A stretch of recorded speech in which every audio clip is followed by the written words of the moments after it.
Last Bite of Pumpkin Pie, written by Mary Blackrose.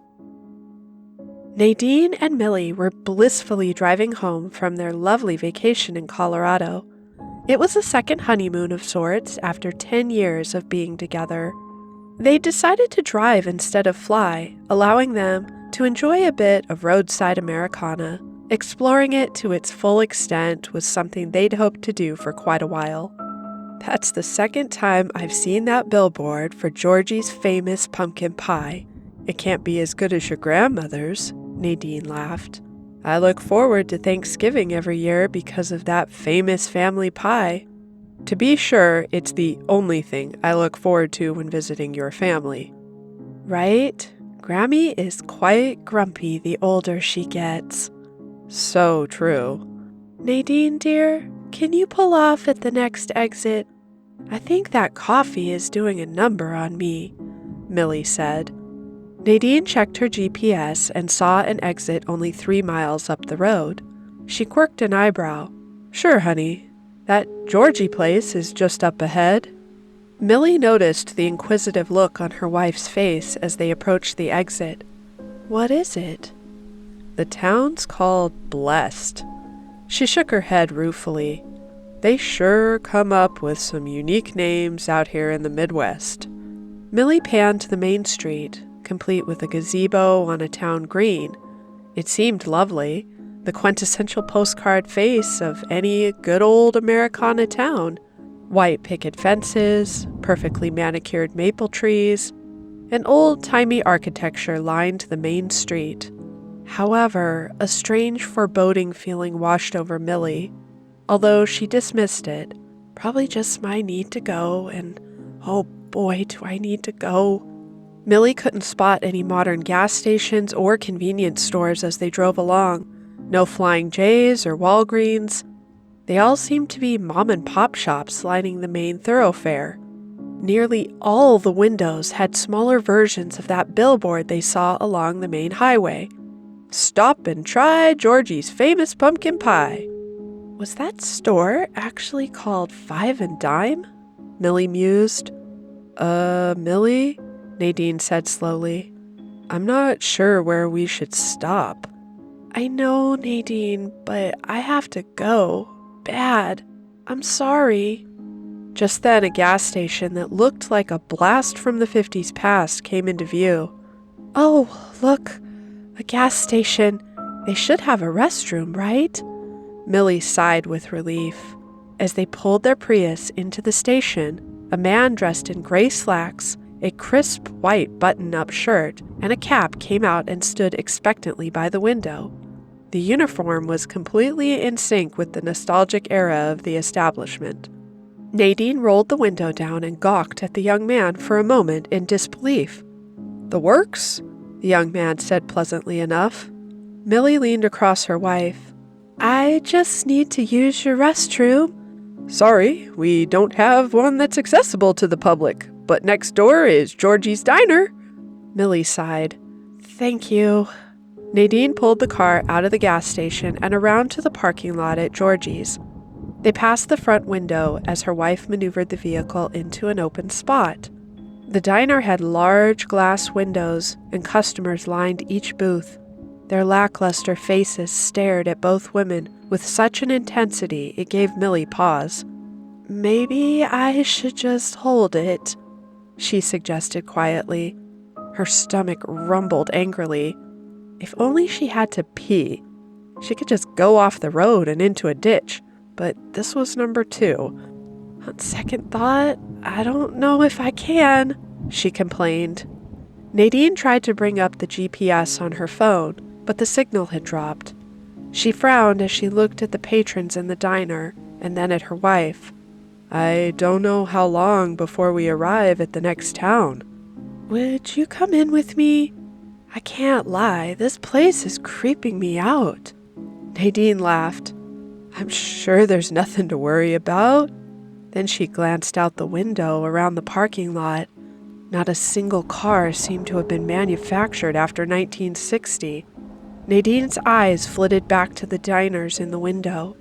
She noticed their dark eyes staring intensely at the newcomers. On second thought, she let the words hang in the air. Are you sure you can't hold it? I don't think I can. Nadine moved to get out of the car with Millie, and they made their way to the door. When they opened it, old bells chimed to announce their arrival. Not that it was needed. The whole place was stone-cold silent, and every diner in the full dining room turned and stared at the two women. They were startled when a robust woman with tight red curly hair resembling a fuller version of Lucille Ball said, "Just the two today?" she chirped. "Oh no, my friend just needs to use your restroom." The woman seemed to appraise the two of them for a moment. "The John's only for paying customers," she deadpanned, her sweet demeanor turning cold. Millie's eyes flitted to Nadine, and she could practically hear her wife's thoughts. For fuck's sake. Suddenly, the hostess was all smiles again and said sweetly, "Have you heard of our famous pumpkin pie? Maybe you'd like to take a moment and enjoy a slice. People always rushing around to get to the next place and don't take time to enjoy the simple things in life. It's awfully good." Nadine's tone was straining patience. "Fine, I'll have a piece of the pumpkin pie to go then." The hostess flashed a crooked smirk and said, "Sorry, we don't do takeout." Millie could tell her wife was about to explode as she turned and gave her a look that said, "Your choice. What should we do?" Sure. We'll sit and have some pie," Millie said slowly. "Can I please use your restroom first, though? I really need to go." The hostess smiled, but there was something stiff about it. "This way. The room's in the back down the hall." The hostess, who was apparently also the waitress, seated them in the middle of the room. Everyone was still gawking at them. A bit of a conversation in hushed whispers began to rise and ebb in the dining room. It was too hard to determine the particulars of what they were saying. Still, it was unmistakable that Millie and Nadine were the subject of discussion. It gave Millie a creepy feeling as she wove through the tables to the back of the restaurant. As Millie sat on the toilet, relieving herself, she couldn't help but notice the fixtures. All antique porcelain. The striped ivory wallpaper was peppered with tiny roses, and the room had a cloying fragrance that matched.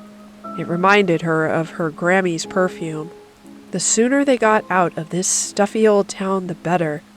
Everything about it was rubbing her the wrong way. Millie washed her hands and returned to find Nadine with two pristine slices of pumpkin pie on the table. Nadine leaned across the table and whispered to Millie as quietly as she could, "Let's just have a few bites, pay our bill, and split." Millie nodded once. She didn't have to be told twice. The waitress returned. She had a can of whipped cream in her hand. "We're famous for our pumpkin pie here in Blessed. You won't be disappointed." You said that already, Millie thought. Even her normal upbeat outlook was beginning to sour. Something didn't feel right. "Whipped cream?" the waitress asked again when they had hesitated. "Yes, please," Millie answered and forced a smile. "No, thank you." Nadine was not hiding her annoyance now. The waitress squirted a generous dollop of whipped cream on Millie's pie, then just stood there, obviously waiting for them to try the pie. Millie felt a sense of dread wash over her. Warning bells were going off in her head that she and Nadine should simply get up and walk out, or better yet, run. However, Millie had been raised to be polite to a fault. She tentatively forked off the corner tip of the pie and brought it up to her mouth. A strange thing occurred then.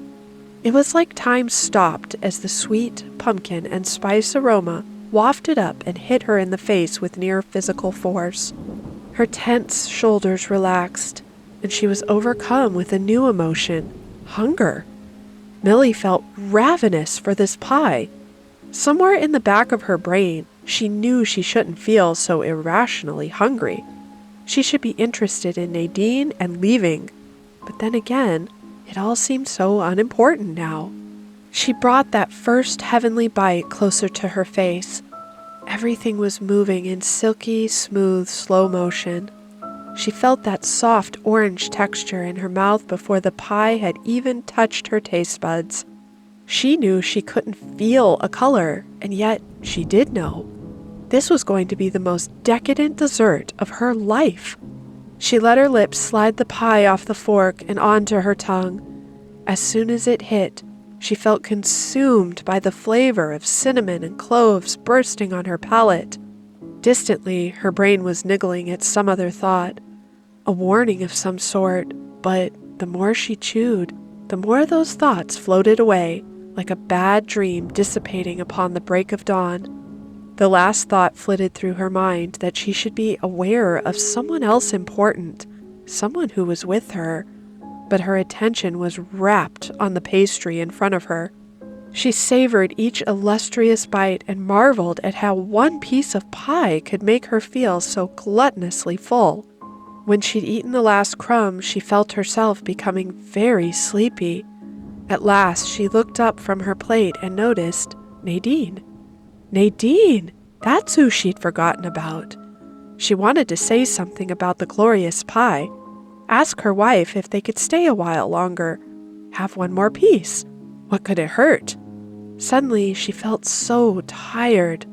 She had to close her eyes. It was ridiculous to take a nap here, but she couldn't keep her eyelids open a second longer. She just needed to rest her eyes. Just a moment. When Millie began to wake up, her senses returned slowly. She blinked rapidly, trying to stave off the drowsiness. It began to occur to her with rising alarm that she'd been drugged. With even more panic, she realized she was bound. Oh my God, Nadine! Where am I? Where am I? Where is Nadine? She looked around frantically and saw Nadine was asleep on a stone altar to her left. She was on a similar altar to Nadine's right. They appeared to be in an underground cavern. She opened her mouth and screamed for Nadine to wake up, yet she was still groggy and weak from whatever they drugged her with. The scream came out in a croak. She tried to sit up, but her limbs were tightly bound. She could barely struggle. She looked around, and her eyes could make out hooded figures at a distance, surrounding them in a circle and holding candles. She became aware of a low thrumming chant emanating and rising in pitch from the individuals around them. She squirmed frantically to escape her bonds, then stopped short when a hooded figure stepped forward, hovered over her, and removed their hood. The waitress from the restaurant stood over her, staring at her with a look of pity. Millie tried to speak, and then tears began to flow down her cheeks. She was so distraught she could barely respond. "I'm truly sorry about this. It's better if you don't struggle," the woman said with sickly saccharine kindness. Millie calmed herself enough to spit out the words. "It's because we're gay. I didn't think this could ever happen to us," she sobbed. The waitress cut her off. "On the contrary, my dear, this isn't the hate crime it appears to be. Lord Azaleful could care less about your sexual preferences. Human blood from a united bond of love is all he requires, and as such we are kept safe and blessed yearly. Our town flourishes and prospers." She laughed heartily. "There were bets, to be sure." She wagged a finger at Millie as if scolding her. "Some were uncertain you were even a couple, but then we looked through your phones and saw the beautiful pictures from your vacation. It would appear you've been in love for many years." What did you drug us with?" Millie stammered. She could barely form rational thoughts. She had to keep the woman talking, think of some way to escape. "Something not of this world. We are unsure how it works, and we don't question it. Merely that he provides a means to his ends. It is given in our bountiful harvest. Each year a glowing white pumpkin is grown, which produces a powerful enchantment. When cooked, its effects are always certain to ensnare our sacrifices. It's very unusual you woke up," the woman mused and looked off thoughtfully. Millie was panting heavily. Panic was beginning to rise in her as the cult's members' chanting was reaching a rising crescendo. She felt as if she was going to be sick. The woman turned her attention back to Millie. "There, there, my dear." The waitress smoothed the loose tendrils of hair from her forehead. "You shouldn't have even woken. You're a feisty one, I'll give you that. I haven't seen this in years." She chuckled mildly as if Millie had merely stepped on her toes. Millie opened her mouth to scream, but as she did, the woman shoved a huge bite of pumpkin pie into her mouth. Before she could spit it out, a hand clamped over her nose and mouth, and she was forced to swallow the last bite of pumpkin pie.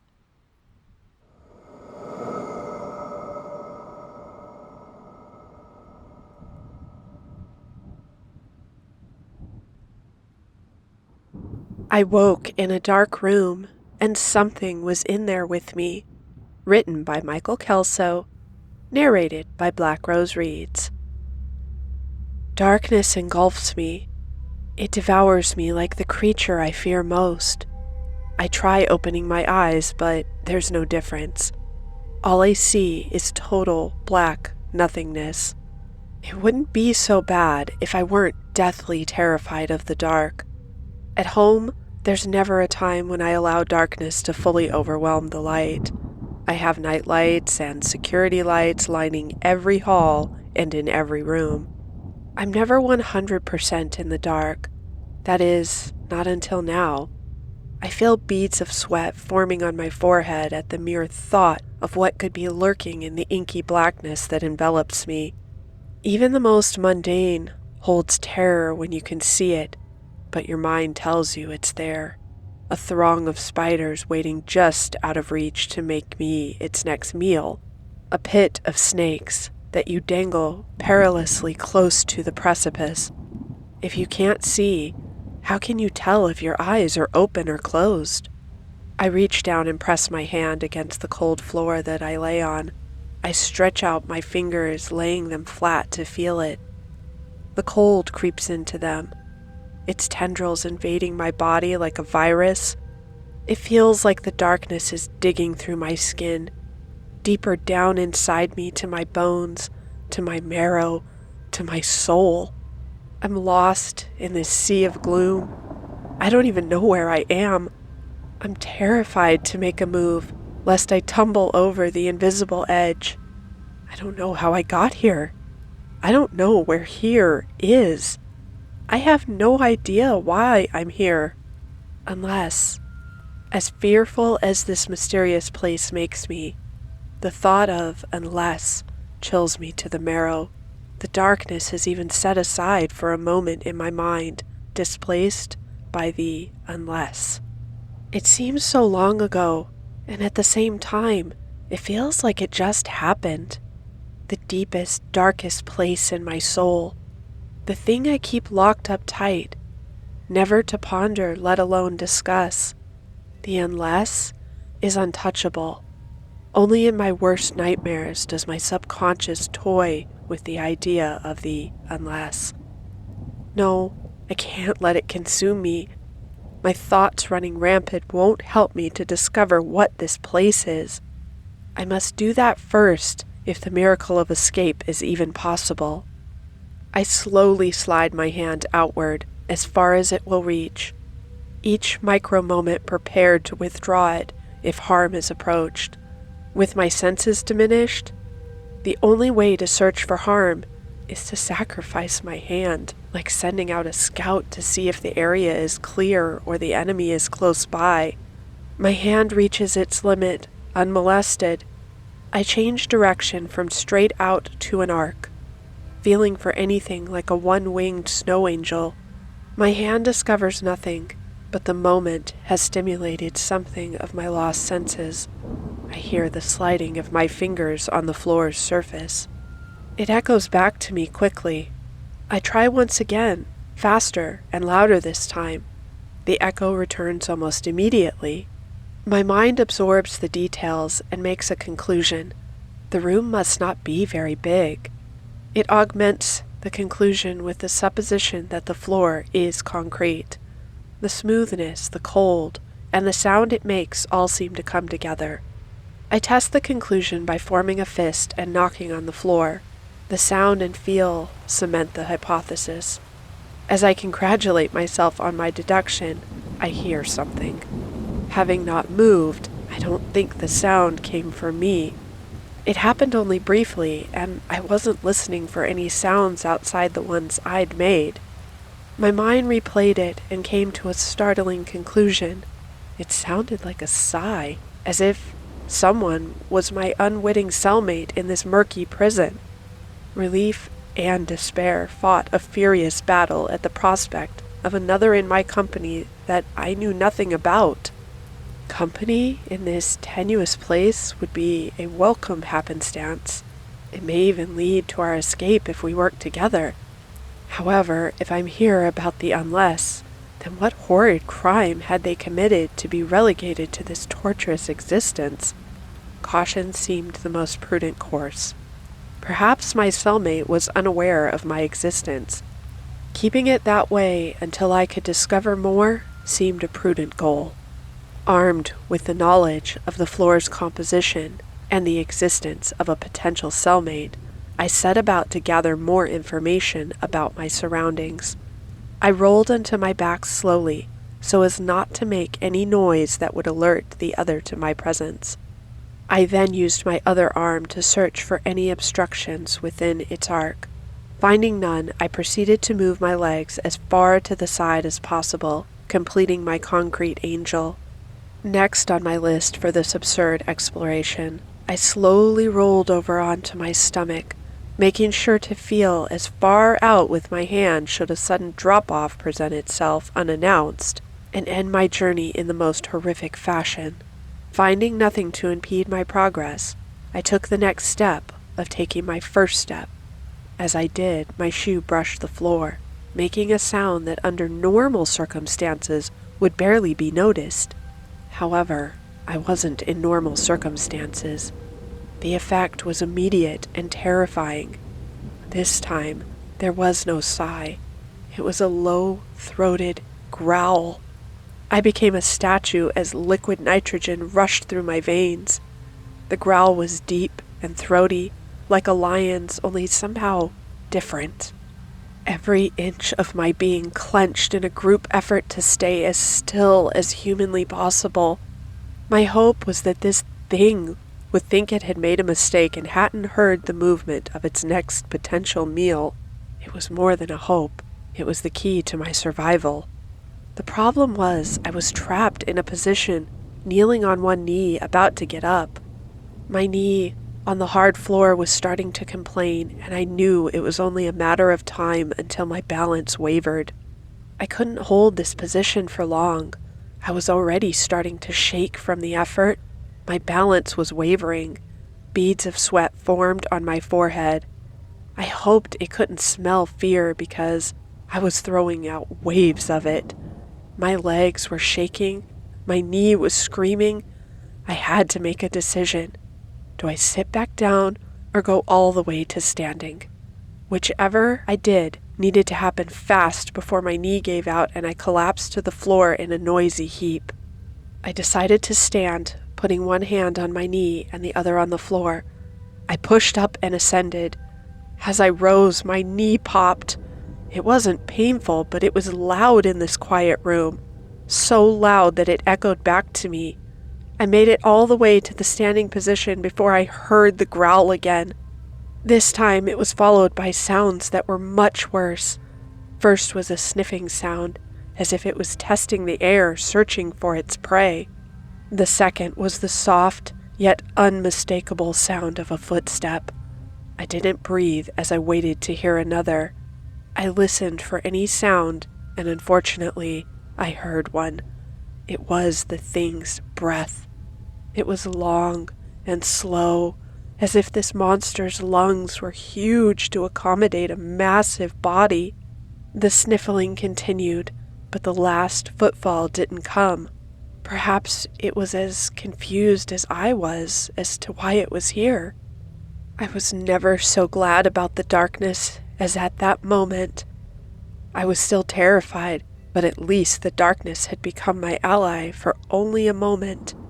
If I couldn't see the monster, which was a blessing in itself, my imagination was already picturing the most horrendous, demonic thing that ever cursed the planet with its existence. But the darkness was a double-edged sword. It couldn't see me either. If I stayed quiet enough, it might write me off as nothing more than a figment of its imagination.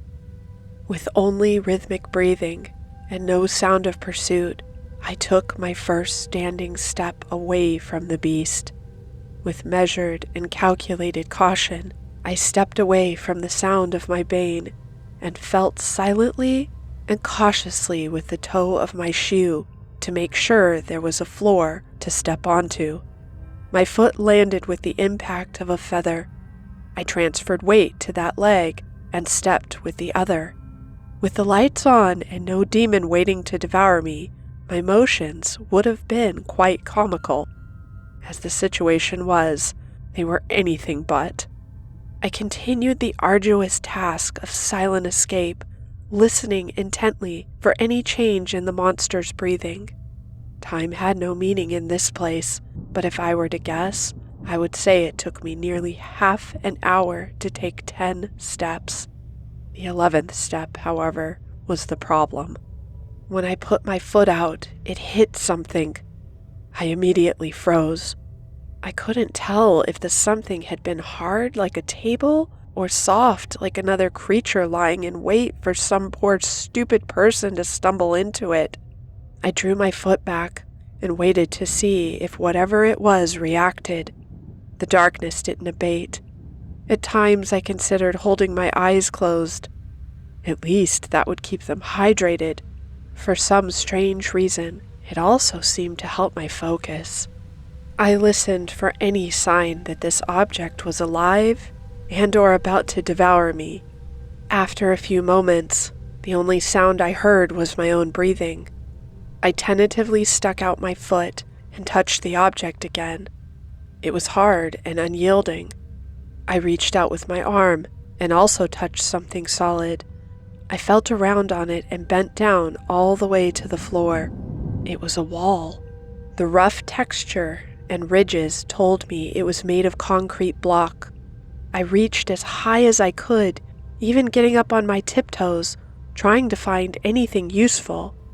I explored the wall, feeling my way to the right until I reached a corner. As tempted as I was to turn and feel down this new wall, I knew it ended on the side of the room where the monster dwelled. I had no desire to approach that thing without light and a very deadly weapon. As much as my fingers had become my eyes, my ears became my sonar, staying tuned to any sound. To this point, there hadn't been much. That didn't last. There was a shuffling sound that made me freeze. It was followed by the sounds of scraping on the concrete floor. Its soft breathing had gotten deeper and steadier. It was getting up.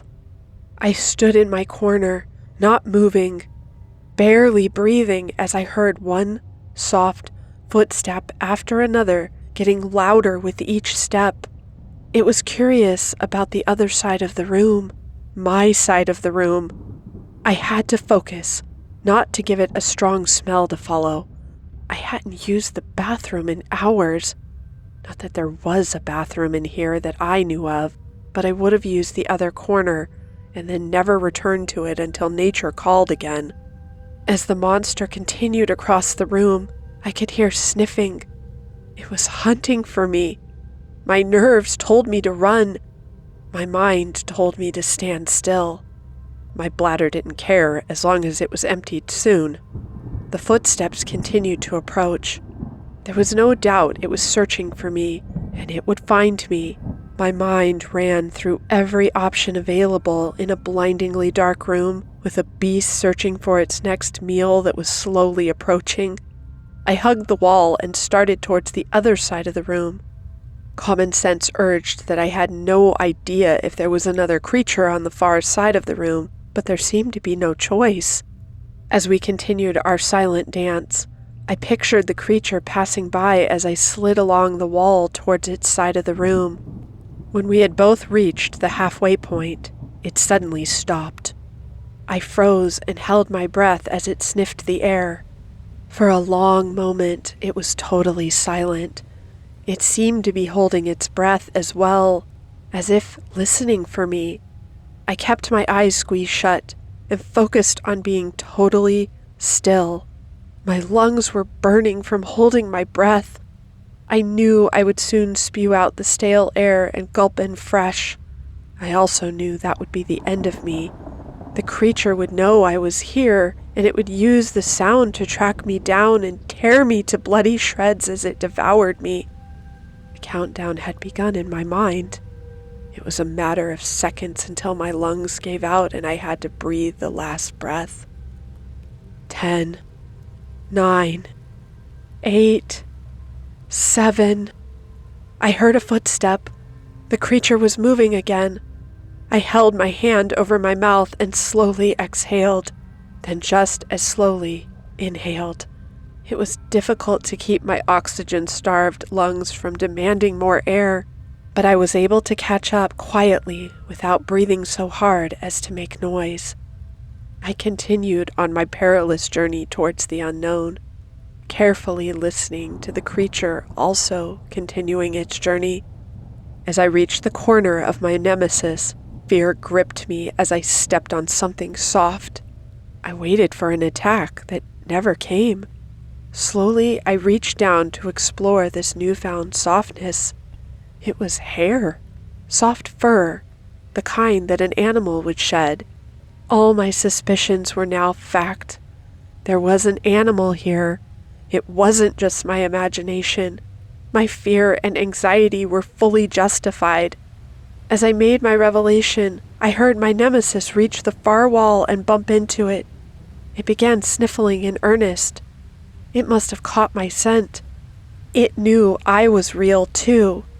The sniffing was getting closer. I allowed myself a moment of panic before the realization that the only thing I could do was continue my course around the room. I made my way through the blanket of fur and headed for the far wall, feeling as I went for the one thing that may hold my potential rescue: a doorknob. So far, there had been no indication of a door whatsoever. I prayed that the unexplored wall would remedy that. I continued on this insane and deadly game of Ring Around the Rosie, stepping up my speed as much as possible while staying silent. It's one thing to know you're being hunted.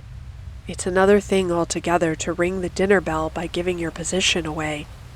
As I was counting on it becoming confused when it circled back to its own nest, it was still as dark as ever, and apparently this thing didn't have any better night vision than I did. I reached the far corner, and hope surged through me that I would find a door. My escape seemed imminent. I stepped up my search, going faster along the wall, but also feeling as much of the surface as possible in search of the desired door. My hopes came crashing down when I reached the next corner without finding anything. It couldn't be. It had to be here. How else did this demon and I enter the room? My despair crushed me like a ton of bricks. There was nothing left to do. This thing would eventually catch me. There was no escape. In the middle of my pity party, I noticed something. The room was silent. I couldn't hear it sniffling. I couldn't hear it breathing. I had no idea where it was. I tried to keep my breathing under control as panic washed over me.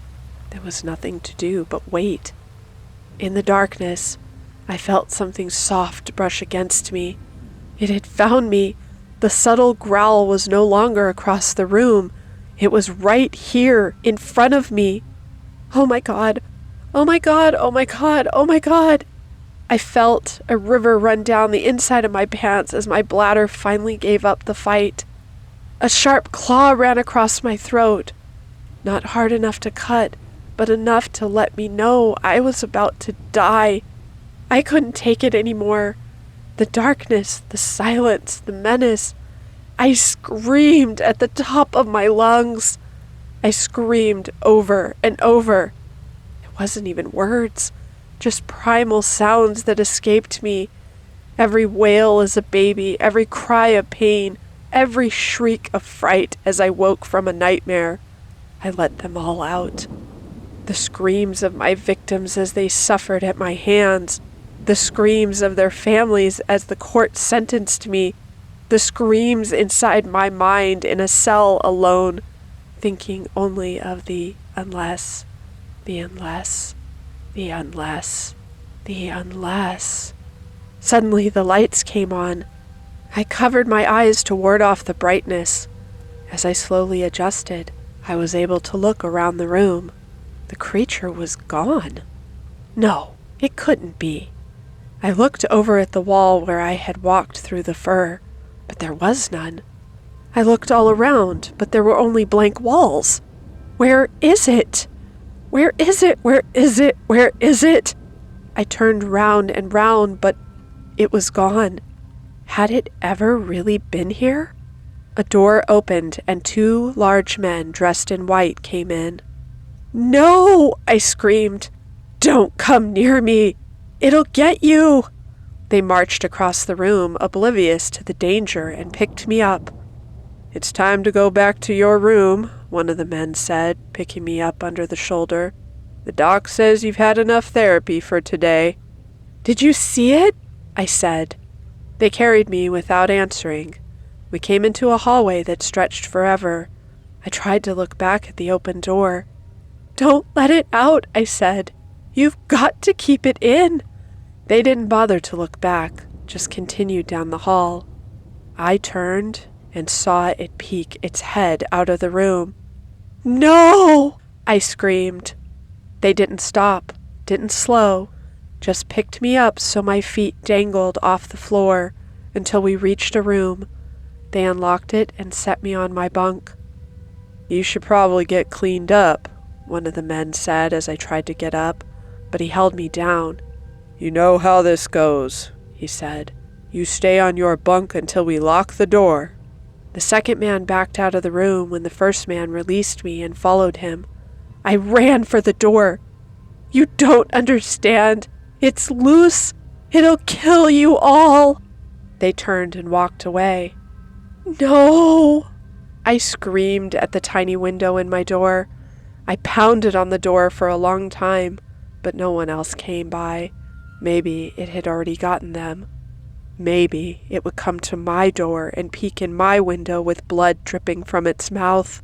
I stepped back from the door, feeling exhausted. I looked over at the tiny shower stall and did what they suggested.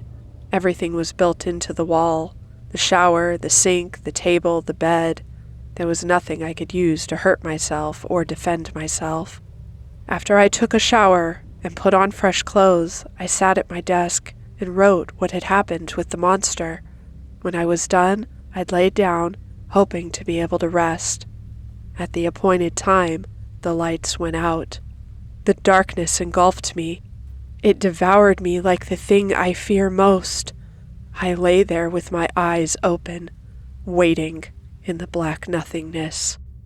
I heard it, a soft growl.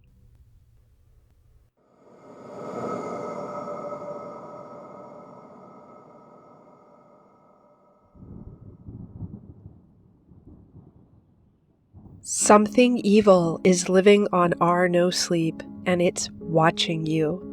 Written by Dominic Eagle. It's watching everyone on this subreddit. This is the price we pay for tempting fate. We should never have posted our experiences. Some stories should be left alone. We could have simply been glad to survive these terrible things rather than flocking to NoSleep in an eager rush to gloat of our triumphs. We toyed with these forces beyond our understanding, and this is our comeuppance. Think about it. Think about what we've done. We've posted about ghastly ghouls and abominable apparitions. We've bragged of our narrow victories against unfathomably powerful forces. We've even on occasion made jokes in comment sections. I'm not judging you. I'm the same. Comedy is a soothing bandage for the chasm of horror that traumatic events can open in our souls. Still, evil doesn't care about that. Don't fool yourself into thinking that readers might avoid this reckoning.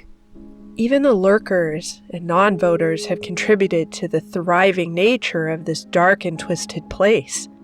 You've caught the eye of something truly insidious. It was only a matter of time until a very bad thing would find our NoSleep and turn it into a computerized haunted house. Perhaps I should explain what I've discovered. I have read the experiences of so many people on this subreddit. I've gleefully soaked up their tales of true horror, and it has become a slight addiction. In fact, I think I first noticed something unsettling because I obsessively pore over the finer details of everything I experience on NoSleep. I've seen things that have been there 1 second and disappeared the next. The early events were things that seemed like glitches with Reddit. The name r NoSleep changed to r Sleep, but clicking on that link didn't take me to the entirely separate subreddit of that name. It took me to a solitary Google image of a stick figure sleeping on a mattress. I messaged countless people, searched Google, and even submitted reports of what I'd experienced. Nobody else had seen the name of the subreddit change or found the picture of the sleeping stick man. Nobody had hacked the NoSleep subreddit. There had been no glitch for anyone else. I thought perhaps that I had accidentally left the official Reddit site and ended up on a fake version of our NoSleep. I couldn't really think of any other explanation. The true terror began when events defied any form of reason. I was reading one of many NoSleep posts on rules for dealing with certain unnatural beings. When I looked at the comment section, I saw something that unnerved me. I was disconcerted, yet again, by what seemed to be a glitch. The comment had no username above it. Rule number 11. It is unkind to joyfully read true horror. Sticks and stones will break your bones. There was an almighty sound of smashing glass in my room. Soul vacating my body for a brief moment, I twisted my desk chair around to face numerous shards that were scattered across my carpet. In the center of the wreckage was a small stone that had seemingly been hurled at my window, breaking it. I sprung to my feet and peered through the now glassless frame. There was something on the other side of the road. I don't think I'll ever be able to scrub that haunting image from my mind. Wedged between two hedges, slightly illuminated by the dim glow of a nearby lamppost, I was watched by a shadowy figure. His form was emaciated and blackened. Upon closer inspection, I realized that it wasn't a person. It was a stick figure. I screamed, tearing my curtains closed. Shuddering, I sat beneath the empty window frame with my back against the wall. I remained that way for the next 7 hours. I didn't sleep unless it counts as rest to persistently daydreaming of a lurking stick man. It turned out that he wasn't a figment of my imagination. It was quite clear, even before learning of Rule 11, that the watchful stick figure only harbored sinister intentions. In class, I struggled to listen to my teacher. During breaks, I struggled to engage in conversations with my friends. My head was elsewhere, and I know this might sound foolish given the warning it had sent to me, but I was obsessed with the concept of this horrifying specter. I had become the very definition of morbidly curious. I browsed NoSleep looking for clues. The Rule 11 comment had vanished without a trace, but I tirelessly read posts, searched for the edited descriptions or images, and even scoured comment sections for anything untoward. I found nothing. That didn't put me at ease, however. It only worsened my fear. At least the stick figure hadn't seemed so threatening as a static, pixelated image on my screen. On the other hand, in real life, the crooked figure had been the most terrifying thing I'd ever seen. Why me, I wondered. I sent out requests for help from people who had endured unexplainable supernatural experiences. Somebody by the name of Archie Bolton replied, "This is the hallmarks of Gray Code, a programming language that connects occult things to the digital world. After receiving your initial message about the mattress image, I started to notice similar things on NoSleep. Strange comments appeared from a poster with no username. The site description read, 'I'm watching you, Archie. No sleep for you. That makes me unhappy.' And I saw 2 long, shadowy lines stretch towards me from the darkness of my bedroom. They looked like arms, stick arms." His reply was one of many messages I read. People purported to experience similar things. After reading this post, you might notice strange things too. I think once it has been pointed out, it's hard to unnotice the malevolent thing that is observing us. After overcoming the initial shock and terror of being watched by a being that couldn't be explained by science, I decided to take a different approach towards this phantom. Moronic. When I saw my wardrobe door swing open in the middle of the night, I strode confidently towards it. "What do you want?" I cried. From the void of the open wardrobe, which was only a foot in front of me, 2 gangly stick arms protruded. They lifted me into the air, feeling like a pair of blunt knives digging into my shoulder blades. "All who use our NoSleep shall die of exhaustion," it whispered. "They will lose the ability to sleep." I didn't understand what the entity was saying, but I think I was struggling to understand anything. I was entirely transfixed by the petrifying nothingness before me. I couldn't distinguish anything of the stick figure, other than the pitch-black limbs that it was employing to hoist me off the carpet. "None of you should be on NoSleep," it snarled icily. "It is my home. Leave." I howled in agony at a searing pain that suddenly emanated from the stick arms which were digging into my shoulders. I looked down at my body, which was barely visible in the streetlight pouring through my still broken bedroom window. The flesh of my arms was changing. In utter horror, I realized they were starting to transform into the same pen-drawn stick arms as the creature in front of me. It was morphing me. As I screeched in fear, the stick figure dropped me to the ground with an almighty thud. "Everyone has a choice," it hissed. "Leave NoSleep or join my realm." The wardrobe door creaked shut. I lay on the carpet, considering my options. Initially, I was too frightened to return to this subreddit. In all honesty, I felt I owed it to you. My arms have mostly returned to normal, but they won't fully heal. There's still a rigid, stick-like quality to them, even though my flesh has returned. I can barely type, but I'm soldiering onwards. I need to submit this post. The stick figure is watching you, and it's offering you the same options that it offered me. Leave NoSleep behind, or join it as some 2-dimensional, soulless stick figure in a digital hellscape. What will you choose?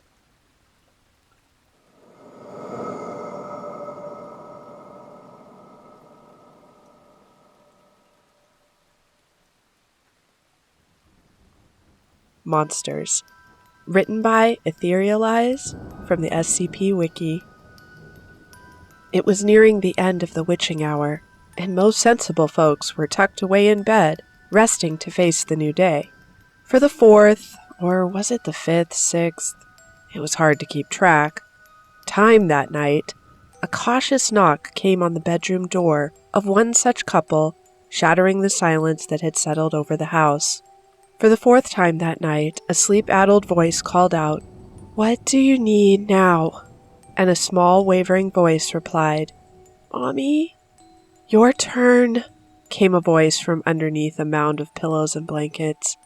All right, I'm going, hun." The covers were tossed to the side, and a man in his late 30s disentangled himself and groped slightlessly for clothing. His fingers met a light switch, and the darkness was banished. The form under the blanket swore viciously and rolled over to block the light from the unadjusted eyes. Click. Darkness again. "Hurry," urged the small voice. "Hang on," the man snapped, most of his good humor lost to the first few repetitions of the ritual. He felt around until his hands met the cool metal of the doorknob. What did... A small girl launched into his stomach hard enough to send him stumbling back into the room. "Sleeping in here with you guys tonight, 'kay?" "No, not okay, kiddo. You have a perfectly nice big girl bed in your room. Mommy and Daddy's room is much too small for you and us. What's the matter?" "It's the monsters, Daddy," she whispered, scanning the hallway as if one might be creeping up on them from the yawning maw of the stairwell. "Anna, there's no such thing. We've been over this, honey." "Yeah, I can hear 'em snuffling around in there, growling and stuff. They're probably hungry." Her father rolled his eyes. "I'll walk back with you." "No, wanna sleep in here." Her father scooped her up and carried her back down the hallway, ignoring her protests and kicking. "Look at nothing under the bed, inside the closet, outside the windows, or anywhere else. No monsters to be seen anywhere." "They can hide." "Sweetheart, there is nowhere to hide in here. I checked every little nook and cranny. You're gonna have to believe me." He scooped her bare off the floor. "You two curl up under the covers and get some rest for me, okay? You're perfectly safe, promise." He shut the door gently and shambled back to his own room, sleep already overtaking him. "Is she okay?" his wife asked. "Maybe we should have let her sleep in here, just this once." "That's how bad habits get formed, you know. She needs to learn to beat these silly fears by herself." "You're right, I suppose, but I do worry about her." His wife's words fell on deaf ears. He was already snoring softly, a slab of dead weight leaning against her. Anna cuddled deeper under her blanket. Her dad had said she was safe, but something still felt wrong. The gibbous moon outside cast odd shadows about her room, turning a doll into a grotesque alien being, a chair into a looming mouthful of teeth, ready to swallow up a little kid such as herself. She didn't like it a bit. And the sounds. She could still hear the deep, throaty gurgles, the snuffles, the growls. If anything, they had grown louder. She ducked her head under the covers and curled into a ball, hugging her knees. "Just a few hours until morning," she whispered under her breath until it became like a silent mantra over and over. "Only a few more hours. Only a few more hours." The noises seemed to fill her world now. They were right at her ears, surrounding her. She sucked a panicked, sobbing breath in. She was beginning to get uncomfortably hot under the blankets. Her nightgown was soaked with a mist of sweat and her bangs clung to her face. She could have sworn that by the second the heat was building, much more heat than her small body should be able to generate. Her breath was coming faster and she felt smothered by the heat. She kicked the blankets off even though the noises still echoed all around her, or tried to. She hadn't remembered her father tucking her in quite so tight. In fact, the more she thrashed to get an arm or leg free, the tighter it seemed to get. Yes, definitely. The blankets were tight against her chest and stomach now, and getting tighter still. She screamed for her parents as loud as her constricted lung capacity would allow. "That didn't sound like a normal scream," Anna's mother said, bolting up in bed. "Go check on her."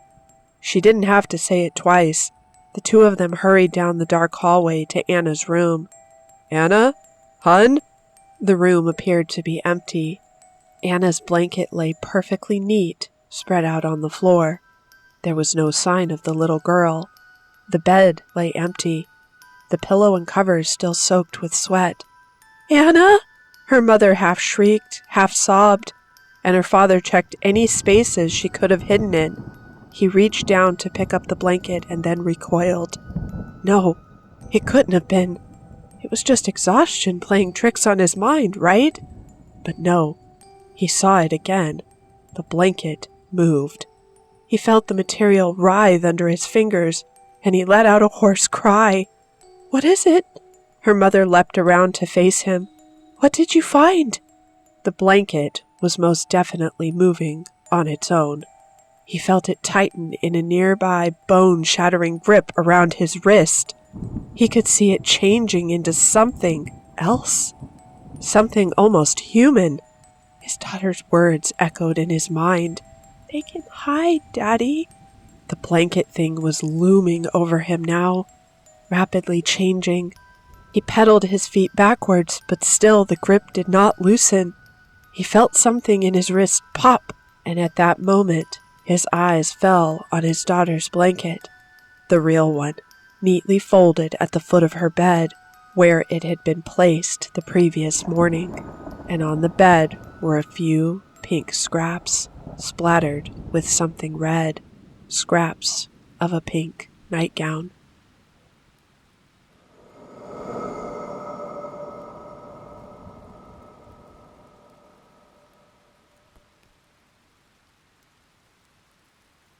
Dead Man's Switch, written by Anorak from the SCP Wiki.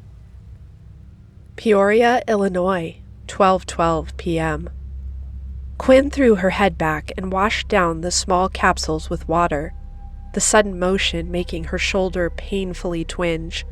Even after the showdown in Alabama, the bruises and scrapes she accrued from the impromptu wizard's duel ached and protested at every move.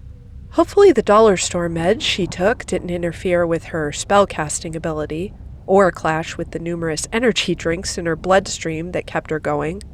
Quinn was running low on sleep, skipping from city to city, following up on half-dead leads from contacts and watcher angels, over-encrypted chat rooms, and nekiayas. Some tips had been nothing, others unrelated conspiracies or plots. A very precious few were relevant to her investigation of the Lighthouse Mafia and their increasingly bizarre stint of thefts and other miscellaneous crimes. Which is why she was here, idling her dinged-up rental in the parking lot opposite to the water plant, weedy grass clawing to sunlight through the cracks in the asphalt. A car belonging to an LM affiliate had been spotted here 2 days prior, parked for several hours in the same gray square lot that Quinn found herself in. Memory hold by an infovore nailed to the hood. Its driver had gotten into a bar fight further into town, sending the other guy into the ICU with a fractured skull, severe blood loss, and puncture wounds in the jugular. The police report and descriptions of the assailant gave the IUI enough probable cause to poke around, find out about the car, and put two and two together. Vampires and subtlety do not mix, with their flares for the dramatic. The necromancer tapped a pen to her lips as she looked at the plant on the hill, a piece of vital infrastructure responsible for the health and safety of thousands of lives. Why were they parked here, specifically? Were they just passing through town when the incident occurred? Or were they casting the joint for a heist, to steal some other esoteric thing that would aid whatever scheme they had cooking? Were they able to pull it off? If so, why hadn't there been a criminal report filed? Why the Lighthouse Mafia would target civilian infrastructure was a mystery to Quinn, but their presence here nagged at her, and she had learned long ago to listen to her gut. Quinn put her car in reverse, backed out of the parking lot, and drove away from the plant. She followed faded green signage into town, the imposing building growing ever smaller in her rearview mirror. The agent had gotten stung in Alabama, and she didn't like it one bit. Quinn had been an agent for over a decade, and she let herself get lulled into a false sense of security, egg smeared on her face, so she wouldn't enter the building until she knew for a fact what was up with it. And if there was one good place for a necromancer to learn dark secrets, it's always going to be the local morgue. FBI agent, eh? You from the local field office? The short, balding man guided Quinn down the blue-tiled halls and could have easily belonged to 100 different morgues.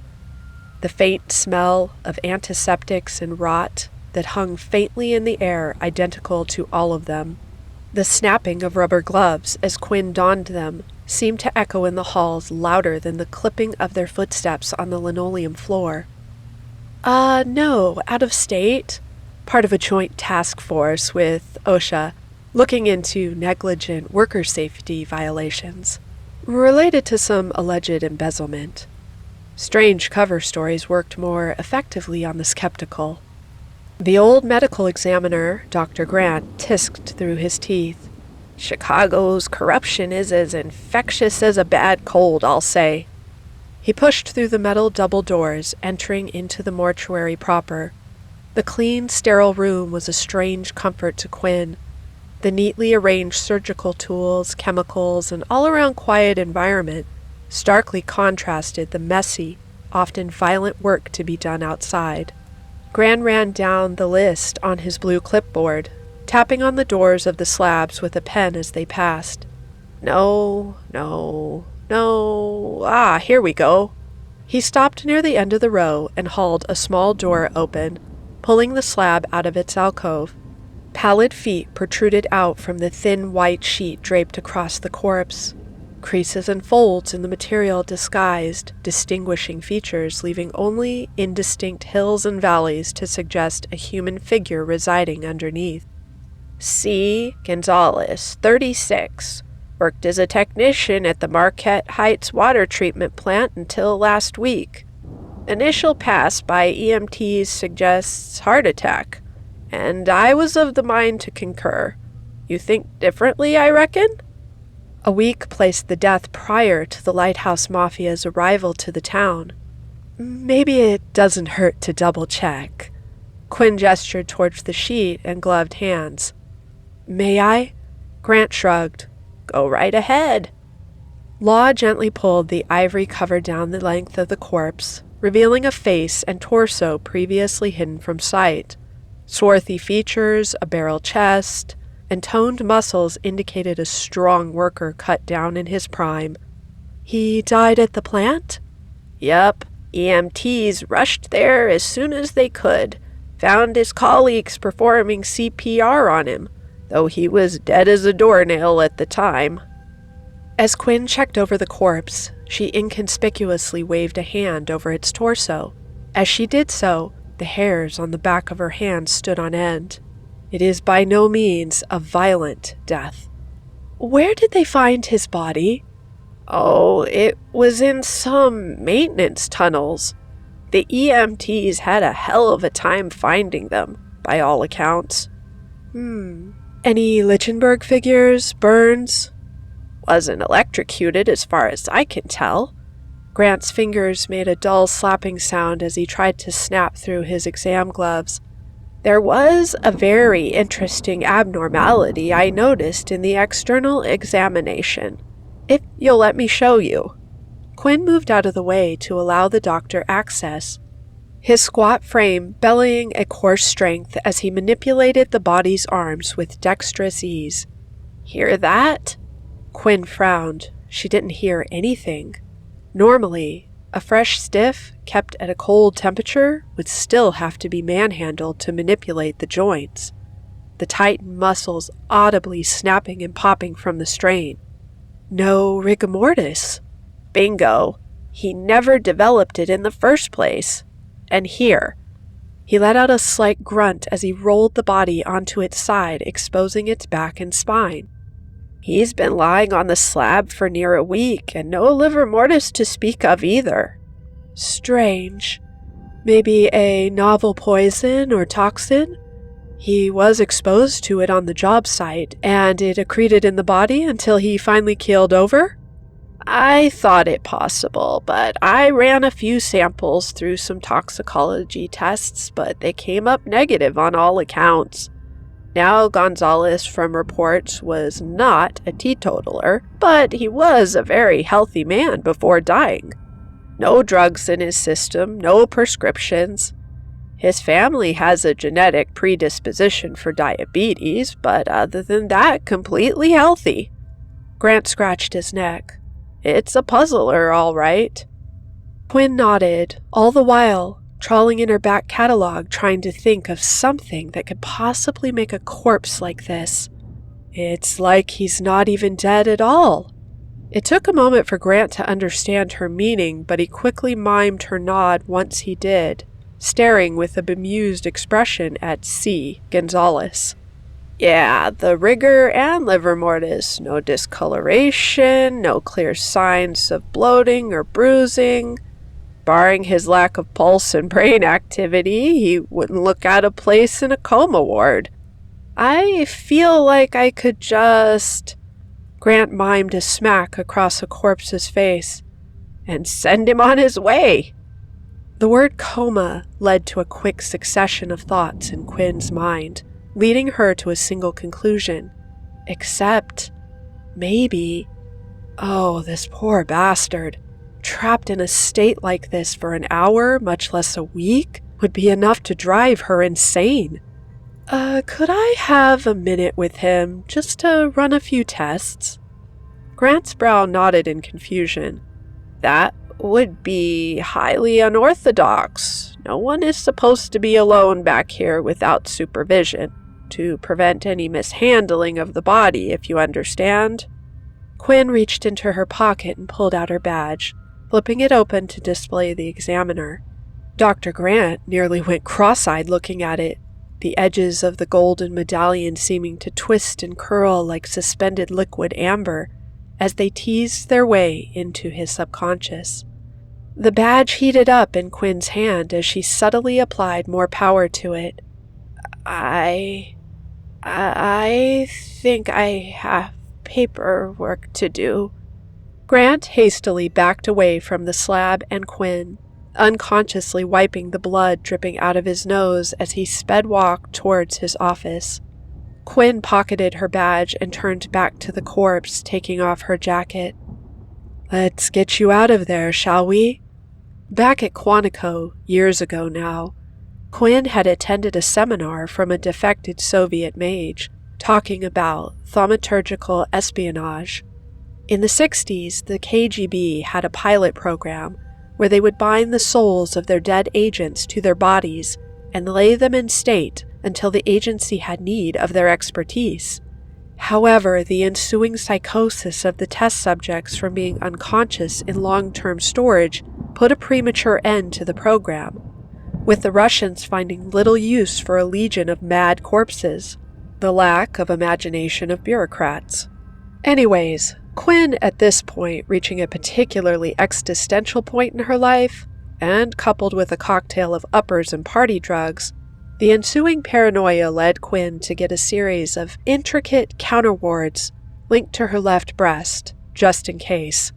The curse had a side effect of perfectly preserving the victim at point of death, paralyzing the processes of decay that would normally affect the body and soul. Snow White syndrome it was nicknamed, as those dead pentagram operatives, never retrieved, were found decades later in Afghanistan, Nicaragua, and Cuba, all in pristine condition. Their minds, not so much. The pentagram, the long magical arm of the Department of Defense, and never one to be outdone by the Russians, utilized the same curse for different ends. They bound the souls of their agents to their bodies as to prevent summonings by hostile powers for ritual interrogation, not caring about their assets' sanity one whit. How a technician in the middle of Illinois became afflicted by the curse, Quinn had no clue. Maybe he had touched a cursed component that had been lost in post. Maybe his grandfather had been hexed and it was late to kick in, several decades and generations overdue. No matter how refined thaumaturgy got in the lab, It was still more of an art in the field. At least, that was Quinn's point of view. "Lucky Grant isn't here to see me defile his morgue like this," Quinn thought as she finished the chemical ritual circle. She poured the last drops of rubbing alcohol onto the floor, sourced from a bottle she had nabbed from a nearby shelf. Quinn grabbed more components from her go bag, placing herbs on key points of the body, mistletoe over the heart to anchor the spirit, yarrow leaf over the eyes to anchor the mind. The agent pulled out an incense burner and lit it with a lighter, the air quickly filling with its pungent aroma and myrrh to bring the soul to the surface. While the curse all but forbade long-distance seances, Quinn thought she found a workaround. The ritual she was performing was one of possession learned on a stint in Under Vegas, usually used to call in a dead relative or a demon or three, but with a little modification, she could perform some magical trickery to allow C. Gonzalez to possess his own corpse, hopefully. Quinn crossed her fingers, hoping that the HVAC would do its job and siphon away the smoke before it reached the detectors in the hallway. She had already removed the batteries from the ones in the morgue proper with the help of her worn leatherman, but you couldn't be too careful. She touched the lighter to the floor next to the trail of alcohol, and it lit with a whoosh, and fiery pentagram blazing to life on the linoleum tiles of the morgue, the body at the circle's center. The other herbs added their heady aromas to the mix as they burnt and sizzled from the heat. But the body, still under the curse, remained uncooked. Quinn knelt over the crackling flames, humming in polytonality as she unsheathed her ritual dagger and gently sliced down Gonzalez's arm, opening up ruby red. She flicked the blood off of the blade into the fire, which spat and turned teal. A wind from nowhere picked up and swirled around Quinn and the body. The blaze sputtered and dimmed as the temperature in the morgue lowered by several degrees.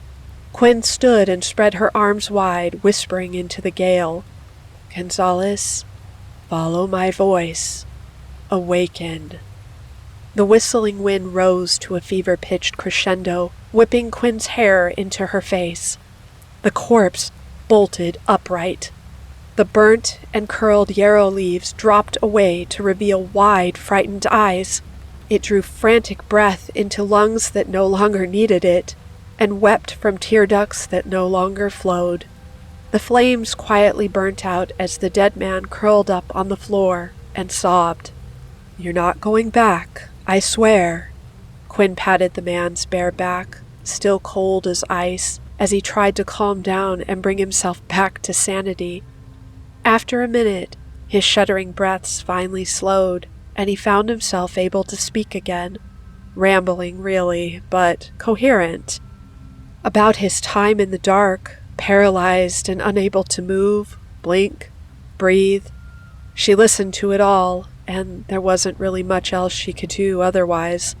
Quinn shifted uncomfortably as the rant slowly gave way to shuddering silence.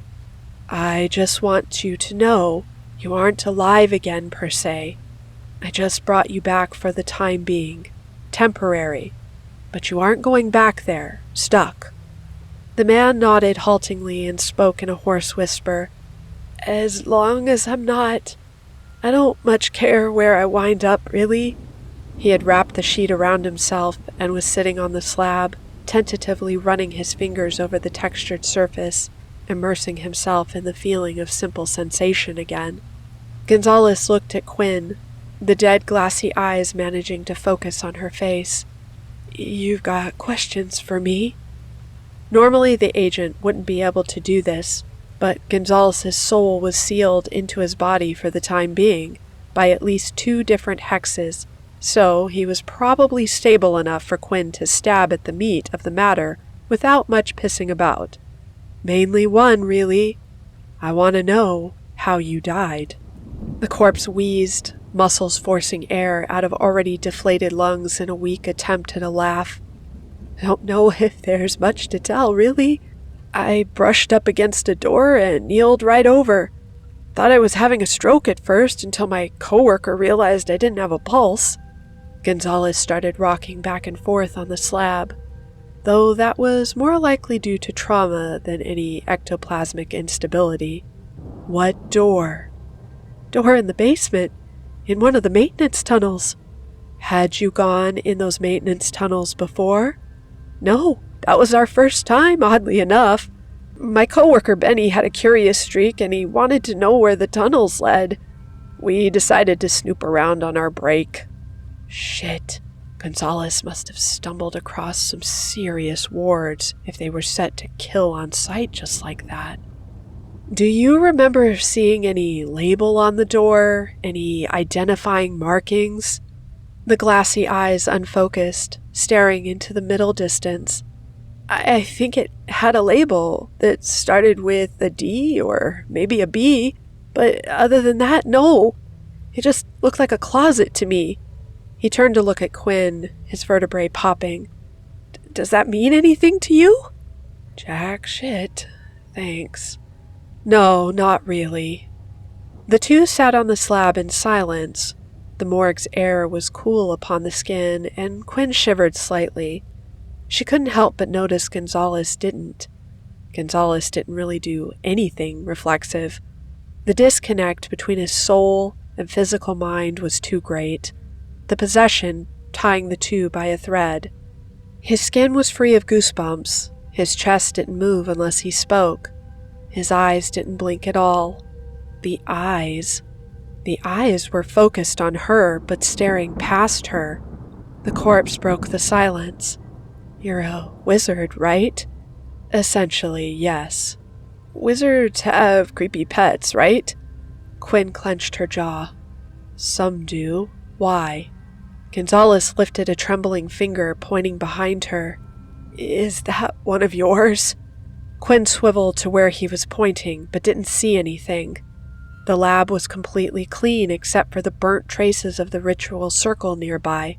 Her eyes narrowed. The rose tattoo on her neck hissed and spun, dilating her pupils and saturating the environment with high contrast colors.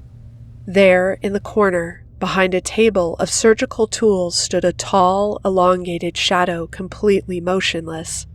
The shadow was cast from nothing, stemmed from a single-dimensional point of darkness hovering above the tile and projected onto the floor and wall.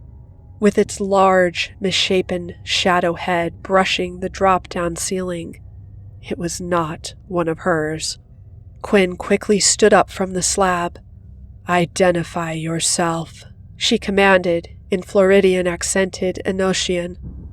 The shade cocked its two-dimensional head. When it spoke, it didn't make a sound, really. It was more like a thought popping into Quinn's mind, fully formed. Clean up crew. The point glided across the floor towards the two, and the shadow grew in size, covering the far wall in darkness.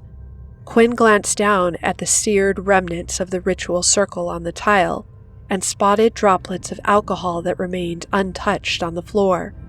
Thinking fast, she quickly unspooled the silken spider thread from her pocket and wrapped it around her fist.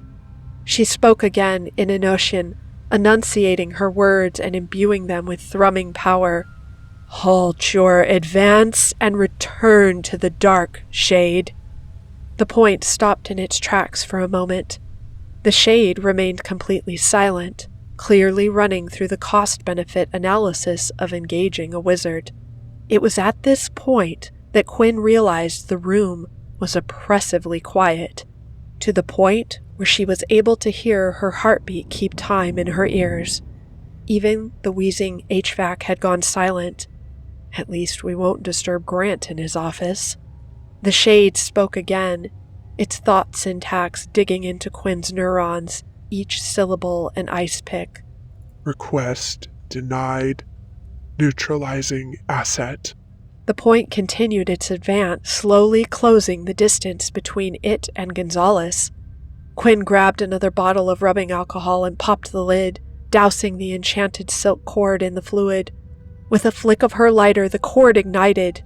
She snapped her wrist and sent the flaming whip at speed towards the Shade, which hissed and skittered backwards as the burning cord struck home. Gonzalez had clambered to his feet by then. He fumbled around for a weapon, discarding scalpels and syringes in the search for something better, heftier. "Don't aim for the shadow, aim for the body!" Quinn's gaze flickered toward him. "You can see the damn thing?" His glassy, scratched eyes looked up for a moment, then resumed his frantic search. I could see that it's uglier than hell. Aim for the dot, Christ's sake!" "It's hard to aim for a fucking dot, Gonzalez." Quinn complied nonetheless, the fiery whip screeching in the air as it wrapped around something incorporeal but substantial. Her hit was rewarded with a piercing thought scream that pounded vowels into Quinn's brain pan. The shade's shadow flickered for a moment and disappeared, apparating onto the opposite wall. The shadow grew and morphed to the point that it covered the whole wall in a shapeless void. Lights caught in the darkness flickered and died, and water vapor formed in the air, condensing from the entity's freezing aura. Surgical tools within the shadow rattled and shook in their tubs and were sent flying towards Quinn, who ducked behind an autopsy table as a scalpel carved a scarlet furrow across her cheek. "Cease!" Quinn roared as she unholstered her pistol and fired over the table into the darkness. The banishment rounds furrowed bright silver trails into the black shadow, almost physical now, completely obscuring half of the morgue. However, instead of hearing the fleshy, satisfying impact of a bullet striking home, Quinn was instead treated to another barrage of sharp metal implements as its unearthly screech dug deeper into her mind. Painkillers not doing much to temper the pain of its psychic claws. The moment the last scalpel clattered to the tile, she rolled out of cover, dual-wielding two kinds of firepower, shooting into the inky void while brandishing her whip like a lion tamer. She corralled the shadow into a corner, lashing out and cutting into the roiling black as it tried to squeeze past her and escape. Finally, it was condensed and restrained enough into a tight, whirling sphere, and with gritted teeth caught in a fierce grin, Quinn fired directly into its center mass, dispersing the obsidian dark. The lights flickered back on to reveal nothing. Her eyebrow twitched with bemusement, but realization quickly dawned on her as she felt freezing air brushed against the nape of her neck. A diversion. Shit. Congealed air wrapped around Quinn's throat, hefting her off the floor. She dangled there, suspended by nothing, coughing and choking as her esophagus was slowly crushed. The spider silk cord fell from her fingers, the fire extinguished. Quinn slowly turned in the air. The dot was right in front of her, its restrained shadow snapping out into a looming, all-consuming darkness around her. Below the dot, its mouth, she realized. There were pockmarks and lacerations from where Quinn's attacks struck true, oozing a near-translucent off-white substance. The words pierced her cerebrum again like a killer migraine. "Critical damage sustained. Repair commencing. Please hold still." Quinn felt cold then, her throat like it was doused in liquid nitrogen as her energy was siphoned away. The agent's wards sparked and flickered as they tried to combat the threat, but their main power source, Quinn's body heat, was unable to keep up with the demand. She fumbled with her pockets, trying to find the numenite pendant in the vain hope that she might channel some macro that could be amplified by the harvested soul's hateful power, just to push away this shade for a few precious moments. Her fingers grew numb and then froze into position as her muscles refused to obey her. She could almost see its true form, the air solidifying and coloring as she neared death's door, her vision tunneling in until she could see nothing but its moldering, tombstone teeth and many, many eyes tilted askew, blankly staring into hers. A small part of her brain that wasn't preoccupied with trying to breathe coolly noted a camera anachronistically embedded in the center of its forehead as it whirred and whined, focusing on her face. The whole scene seemed to freeze at the sound of a heavy metal shunk. Quinn dropped to the ground, her screaming shoulder reminding her that she was still alive. The shade stood still above her for a moment, seeming to lean forward to grab her again before its head tumbled to the floor, quickly followed by the rest of its insubstantial body. Standing behind it was Gonzalez, holding a massive pair of spring-loaded bone shears ripped straight from a horror movie. Its giant blades dripped with what passed for the thing's blood, quickly congealing into corpse wax. His arms were trembling, and he drew frantic breaths as he looked down where the body lay. Quinn shivered and coughed, gently massaging her throat. She managed a faintly whispered, "Fuck." The shade was fully visible now. Perhaps the mechanism that made it incorporeal to the living eye had halted with its demise. Now that Quinn was no longer in imminent danger, she realized that a significant portion of its head had been replaced. Augmented, hard metal instead of spongy flesh. Whirring camera lenses instead of eyes. Wires of primary color protruding and sparking from the severed neck. She grabbed the head by the hair and lifted it up, furrowing her brow quizzically as she examined it. Gonzalez let the shears drop to the floor as he knelt beside her. "What is that damn thing?"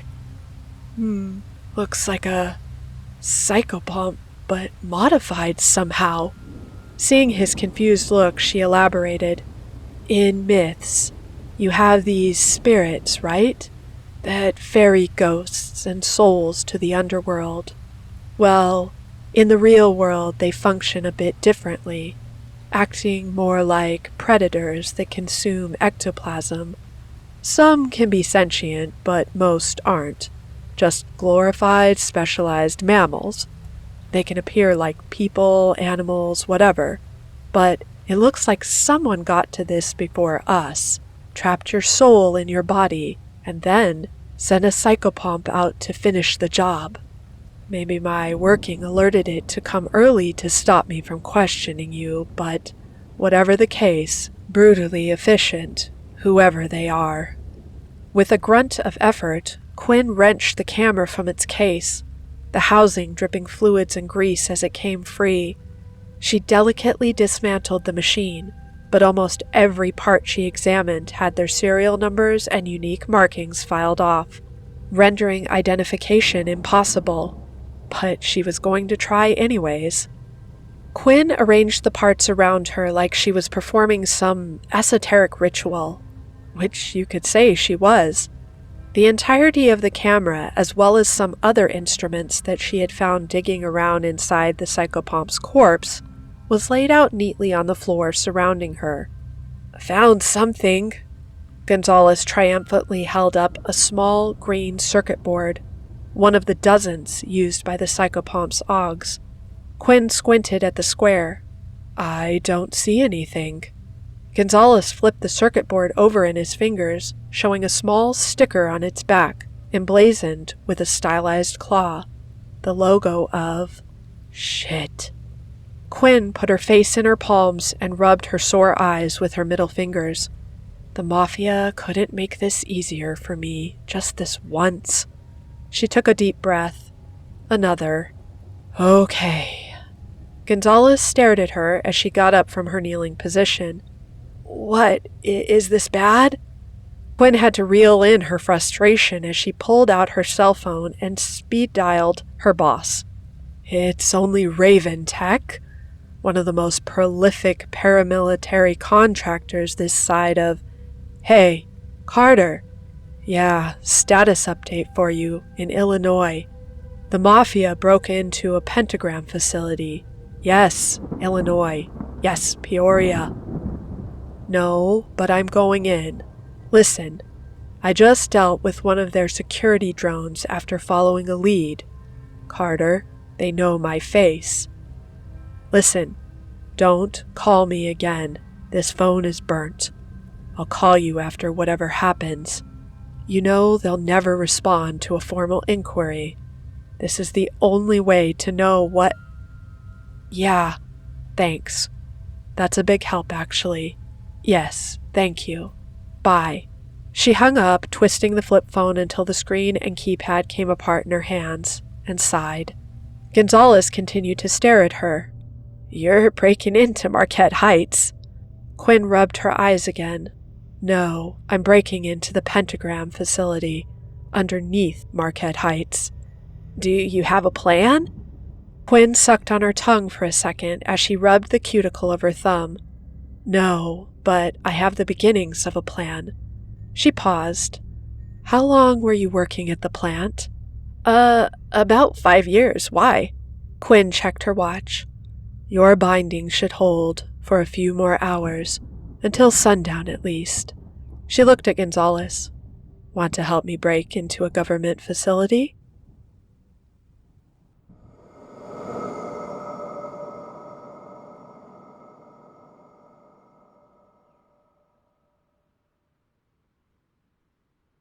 Diary of an Adolescent Orange Blob. Written by XHawk77. July 1st, 2023. Hi. I don't know exactly who's going to read this, but someone probably will someday. I hope they're my friend. Welcome to my diary, friend. I've been learning to write for a while, so I asked the scientists if I could have a diary to practice with, and they gave me this one. My name is 999. My favorite color is bright yellow. Really bright. Like from a highlighter. My favorite food is chocolate. My favorite game is tickle fighting, which I'm really good at. Whenever I tickle fight with someone, it makes them happy. Like, really happy. Happier than tickle fighting normally makes people. I live at Site 19 with all my friends from the SCP Foundation. I've lived here my whole life, ever since I was born. That part isn't a happy story. But the important thing is that I'm here now, and I always have lots of fun. I made a new friend today. Her name is Agent Saunders. She hasn't worked at the SCP Foundation very long, and she's not used to a lot of the things that happen here. Most people aren't allowed to know about magic, monsters, gods, and things like that, and it can take them a while to get used to those things being real. Sometimes I wish people were allowed to know more. There are a lot of people I can't be friends with because they're not allowed to know about me, and some of them could really use my help. Agent Saunders had already heard of me and was excited to meet me as soon as she was on break. As soon as I realized a new friend had come to my pen, I went to work. I jumped right on her, pinned her to the floor, and started tickling. She was laughing like crazy right away. She loved it so much. I love how easy it is to make humans happy. At least, it's really easy for me to make humans happy. I guess that's more of a thing about me than a thing about humans. Humans have a lot of sad things to deal with, and I can't always help as much as I wish I could. But I do what I can, and I work very hard to grow up big and strong, because one day it's going to be my job to make absolutely everyone happy. I think that's everything I have to say for now. I'm going to play with someone. See you tomorrow. July 2nd, 2023. I got to play with my mom today. I always love it when she comes in to visit. She's one of my best friends. She lives with her family, but the foundation lets her come see me sometimes. Today, we played tag in the exercise yard. Tag is kind of a hard game for me. I don't exactly have hands, so it can be hard to decide what counts as me tagging someone. Does any touch count, or do I have to make it a soda pod? Either way, we had fun. Eventually, it got late, and she had to go back home. She didn't want to leave, but I was able to cheer her up by running up to her and giving her a big hug. I love my mom. She's one of my best friends. I'm so glad they let me keep seeing her after she went home. July 3rd, 2023. They want me to see Big Bro again. I heard the scientists talking about it while they were near my pen. A lot of them forget how good my hearing is, so sometimes I hear things they don't want me to. I should be happy. I've wanted to see Big Bro again for years. Just a few years ago, I would have been really excited to play with him again, but I've learned a lot since then. I had fun playing with him last time, but it also got a lot of people hurt.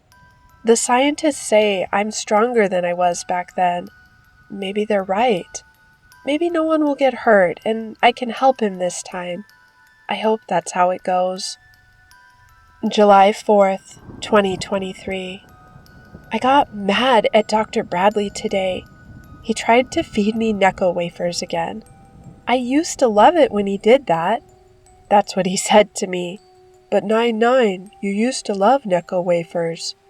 That's true, I did, because I didn't used to know what gelatin is. Now that I know there's ground up bits of animal in Necco wafers, can't eat them anymore, no matter how yummy they are.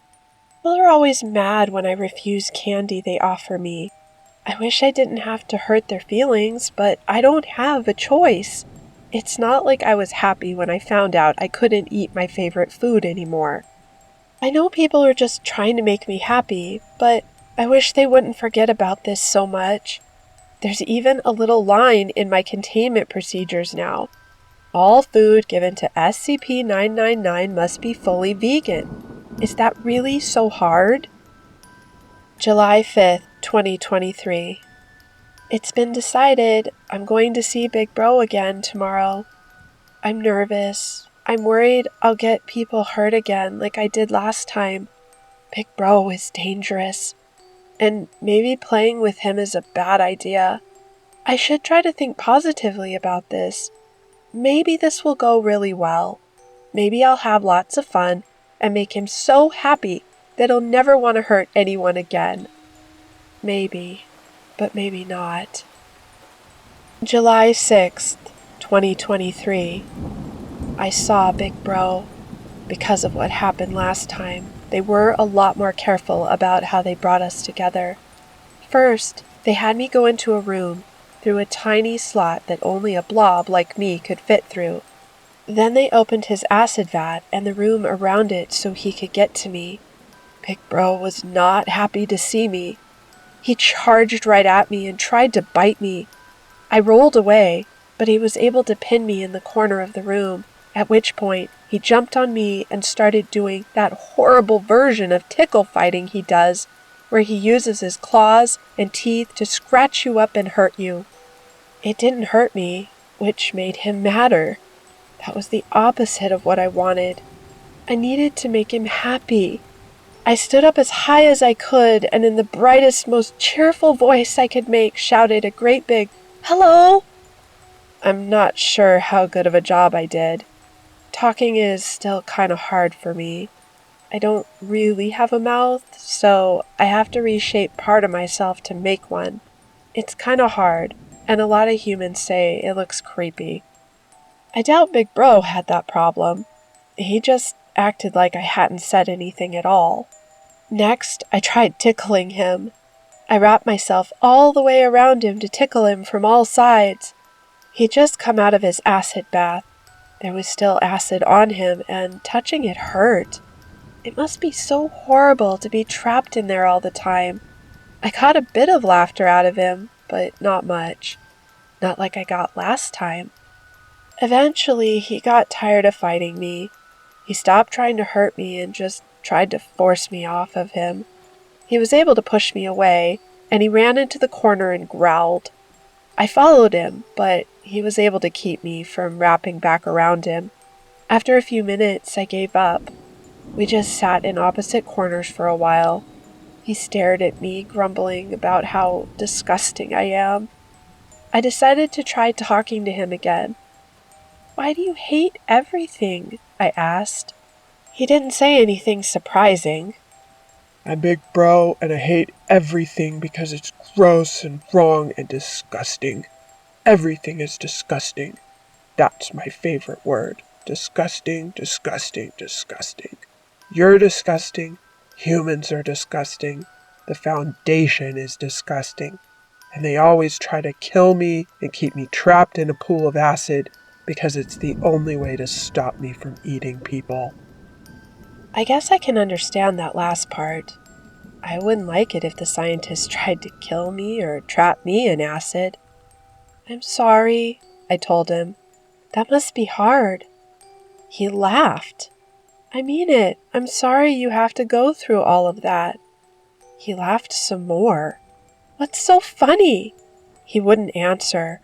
I tried to talk to him a few more times, but he didn't say anything else. Eventually, the scientists decided the test was over, and a bunch of agents came in to force him back into his pit of acid. They had asked me to help. I'm pretty strong, and my help would have made things safer. I didn't help, though. I couldn't help them force someone into a pool of acid, even if it was Big Bro. I just sat on the other side of the room, ready to rush in if he started attacking people. He did. Right away, he started thrashing and roaring, scratching everyone around him. All the agents were wearing armor, but he was able to sink his claws deep enough into piercing the armor on Agent Saunders. He dragged his claws across her stomach. Blood oozed out of the slashes and dripped onto the floor. I rushed over to pull Agent Saunders away from him. After I laid her on the other side of the room, I went back and helped pin Big Bro to the ground so the guards could restrain him. Eventually, they had a hold on him, and I backed away while they forced him back into the tank. He screamed. I hated hearing him scream. Other people would be mad at Big Bro. He just hurt one of my friends. Some of the tougher agents would say that means he deserved to be hurt back, but I've never been able to understand that idea. I can get a bit mad at people who try to feed me animals or hurt my friends, but I've never really wanted to hurt someone. Not like Big Bro does. Not like humans sometimes do. The only person I'm really mad at is myself. Agent Saunders got hurt because I couldn't fix Big Bro. Why can't I fix him? July 7th, 2023. It's a new day. It's a bright, shining, brand new day, and I'm not going to let what happened yesterday keep me from being happy. Besides, it could have been a lot worse. Agent Saunders had to get stitches, but she's going to be better soon. I made sure to spend time with my best friends today. They still let me wander around the building during the day. I'm a lot bigger than I used to be, so it's getting hard for me to move around the halls, but I manage. I really wanted to cheer myself up today, so I went to see Dr. Shaw. He always tells such funny jokes. Here was my favorite. "Why does the Foundation always redact everything?" "Because they've already dacted it." I also spent some time with the D class. They're usually pretty sad, but that means I can always make them a whole lot happier. I also got to see Dr. Bradley's son Matt again. Matt's really nice, but he has a hard time feeling happy too. He takes pills to help, but they can only do so much. Because his dad is one of the scientists in charge of me, he's able to take Matt to see me.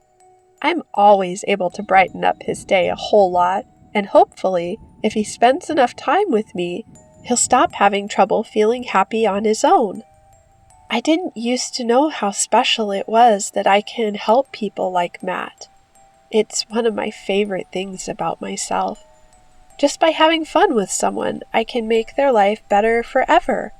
I just wish I could help everyone like Matt. I know there are a lot more who can't see me because their dads aren't big, important scientists at the SCP Foundation, but thinking about all those people makes me sad, which is why I'm going to stop thinking about it. Today is a day for happy thoughts. What other happy thoughts can I think right now? Oh, I played with Josie today. She always acts so cute and funny around me. One of my anomalous weird things is that everyone who smells me smells whatever would make them the happiest, which means for Josie, I smell like catnip. It's amazing. She spent so much time rolling around on top of me. July 12th, 2023.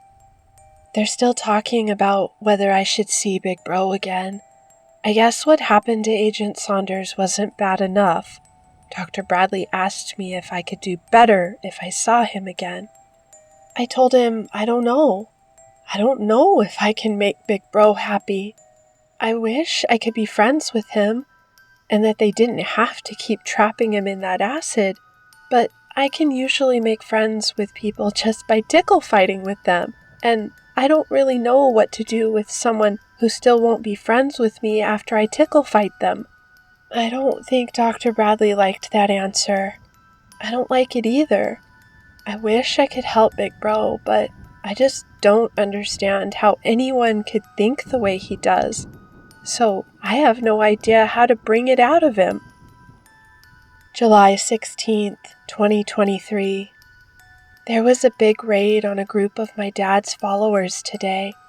The Foundation was able to save a lot of people they'd kidnapped, and they brought those people to me so I could cheer them up before their memories were erased. It makes me sad to think they won't remember being my friends. They also had me play with some of Dad's followers. They call themselves Dad's children, so maybe I should call them my adopted siblings. Of all the things someone could wish they had in common with me, I think the Foundation hopes I can turn my adopted siblings nice, just like they want me to do with Big Bro. I did my best. It was easy to make my adopted siblings happy with some tickle fighting. Hopefully I'll be able to see them more, and I can help make them happier in the long run. Maybe I should give up on Big Bro until I've seen him a lot.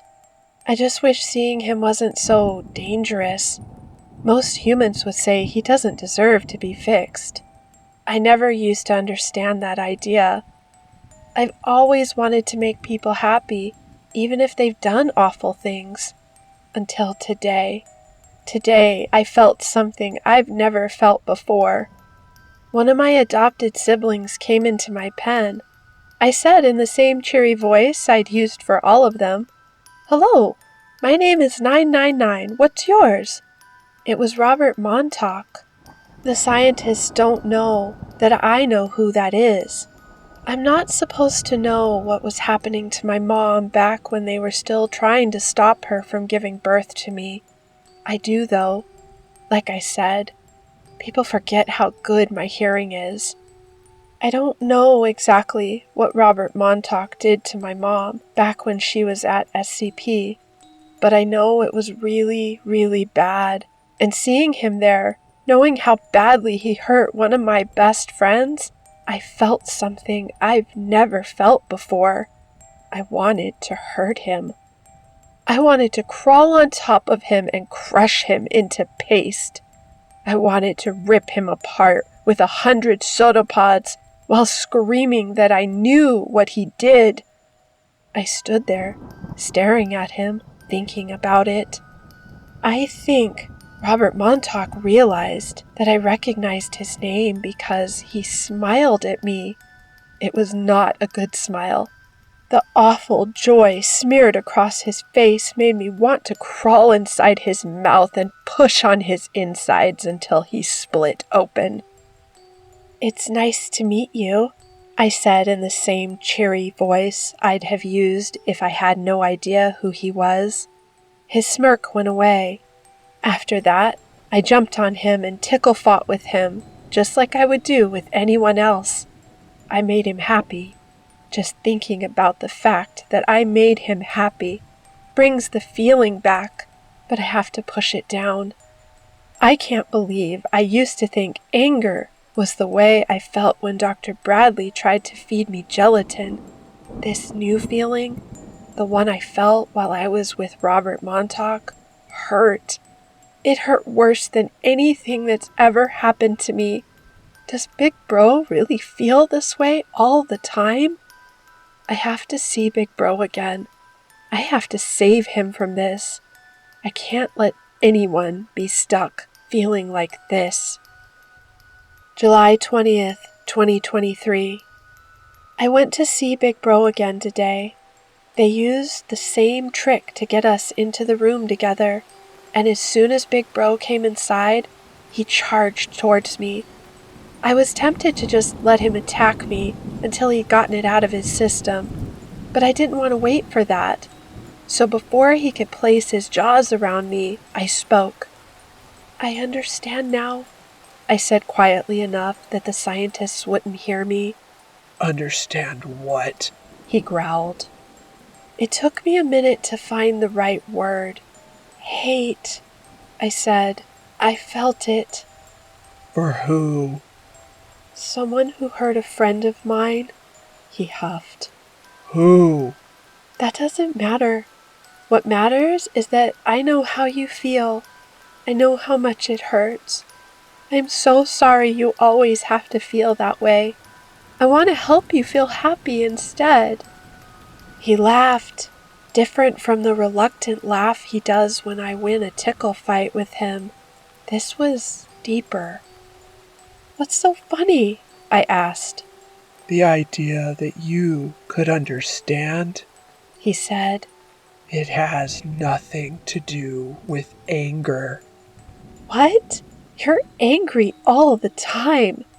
But that has nothing to do with the bone-deep knowledge that everything you see is intolerably wrong. That you could never understand. Then help me understand. Help me understand so I can help you. You can't. How do you know if you won't try? I can smell it on you. Then he started ranting. He used his favorite word a lot.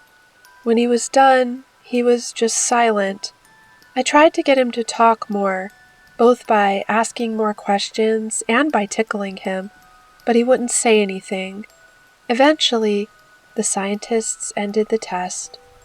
It was a struggle to get him back into his acid vat, but we were lucky this time and no one got hurt, except Big Bro. He still screamed like he always does. July 21st, 2023. Big Bro is the first person I've not been able to help. People who see me don't always do what the Foundation wants them to, but I've always been able to make them happy. Not Big Bro. I can't make him laugh, but I don't feel like I'm changing him. I have to try again. I can't let him keep hurting.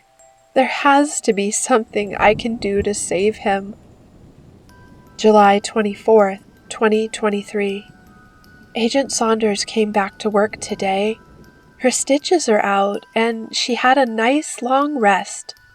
She came back to the site early so she could see me. She was well enough that she was able to tickle fight with me, and unlike most humans, she tried to tickle me back. I love it when they do that. I formed a mouth just so I could laugh. July 27th, 2023. We tried again with Big Bro today. I told them that I had another idea for how to fix him. Once Big Bro was in the room with me, he just sat in the opposite corner and didn't say anything. I approached him. He growled. I kept crawling until I was in whispering range, and I said, "I want to make a deal." He stared at me. There was hate in his eyes, but no more than usual.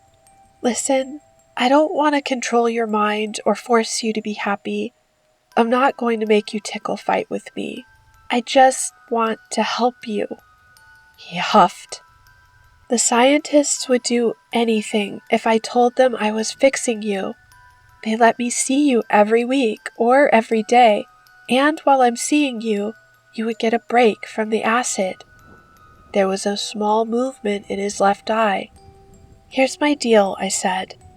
"I'll tell them that I'm making lots of progress with you, that I'm performing a super special technique to fix you, and that it's working really well. I'll tell them that.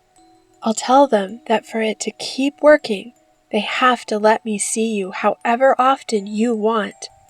Every week, every day, 10 times a day, whatever. We don't have to talk if you don't want to. We don't have to do anything. We can just sit there if you want. All you have to do is not hurt anyone while they move you in and out of this room. Deal?" Big Bro smiled. It wasn't a good smile, but I thought it might be the best one Big Bro could make. "That sounds like a great idea," he said. My heart soared. I could have flown around the room. I'd done it. I'd gotten him to respond to my kindness. "How often?" I asked. "Every week? Every day?" I was happy to let him set the pace of things. The important thing was that if I was seeing him regularly, I'd have lots of time to work on him. I wasn't sure exactly what I would do, but I would have time to figure it out. "Every day," Big Bro said. "Awesome! What do you want to do?" He closed his eyes. "Just let me sleep." That's exactly what I did. I waited in the opposite corner while he closed his eyes and laid perfectly still for more than an hour. The scientist asked me a few times if they should end the test, but I told them I was doing something and that I thought I was making progress. Eventually, Big Bro finished his nap. He opened his eyes, and the next time the scientist asked if we should end the test, he told me to tell them yes. That's what I did. I backed away from him, and the team of guards, including Agent Saunders, came in to put him back in his tank. As they approached, Big Bro looked right at me and smiled, just like he had when he'd first accepted my deal. Looking at it, I realized something was wrong, but before I could do anything, he'd already pounced onto Agent Saunders and started digging his claws into her. I rushed over and tried to force him off of her while the other agents tried to pull her free, but his grip was on her like nothing I'd ever felt. He just kept tearing and tearing, shattering her helmet and dragging his claws across her face. The whole time, he didn't look at her. He kept his gaze right on me, and he kept smiling. Eventually, me and the other agents were able to force him off Agent Saunders and pin him to the floor. Once he seemed to be under control, I wanted to back off and let them be the ones to force him back into the acid, but I couldn't. I had to help. If I didn't, he might get free, and someone else might get hurt. So I helped them. I helped them push him, screaming, back into the acid. Why does it have to be like this? I was trying to help him. July 28th, 2023. Agent Saunders didn't make it. I tried to go into the medical room to see her, but I couldn't. I'm too big and clumsy, and I could have hurt her by accident or damaged some of the expensive machines. I had to just sit in my pen and wait for Dr. Bradley to tell me she was getting worse and worse. This happened because of me, because I told them to let me see Big Bro again, because I fell for his trick, because I felt sorry for him. I can't make the same mistake again. I have to give up on him. I have to accept that I can't save him right now, that it may be a long time before I can. I don't want to, though. I don't want to give up on him. It's so hard to just leave someone who I know is hurting.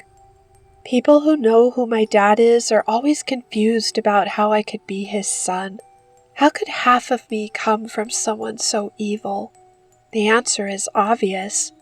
Everyone knows that red is one of the colors you mix to make orange. It was a joke. Mostly, I think that really is why I'm orange, but that's not the main thing I have in common with Dad. Dad is very, very evil. He hates everyone and everything. When he was young, he looked at the entire universe and decided it would be better if nothing existed at all. He wants revenge on the world and everything in it for making him exist. Only he doesn't have to exist. People can make themselves stop existing. Humans do it sometimes if they're sad enough and I'm not able to help them. Dad doesn't. He wants to destroy everything. Absolutely everything.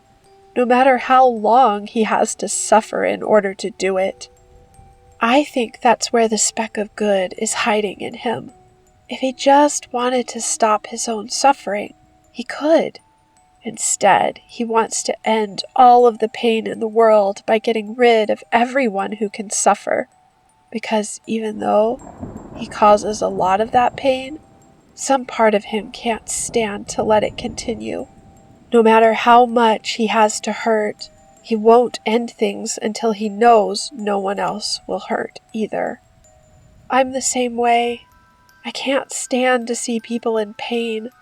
I wish I could help everyone. I want to help everyone.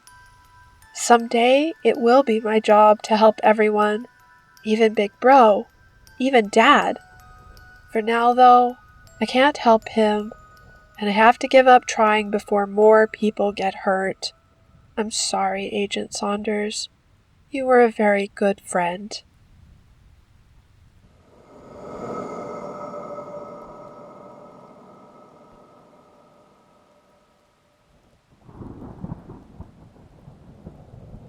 I think my boyfriend's a serial killer, and I'm next. Written by the girl next door.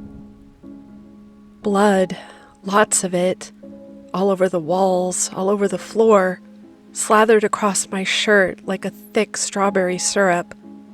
You know that song called Get Low by Lil Jon and the East Side Boys? Yeah, it was to the windows and the walls. But I guess I shouldn't be making any kind of joke about this. Sorry, this is serious. Anyways, that's how my Friday night ended.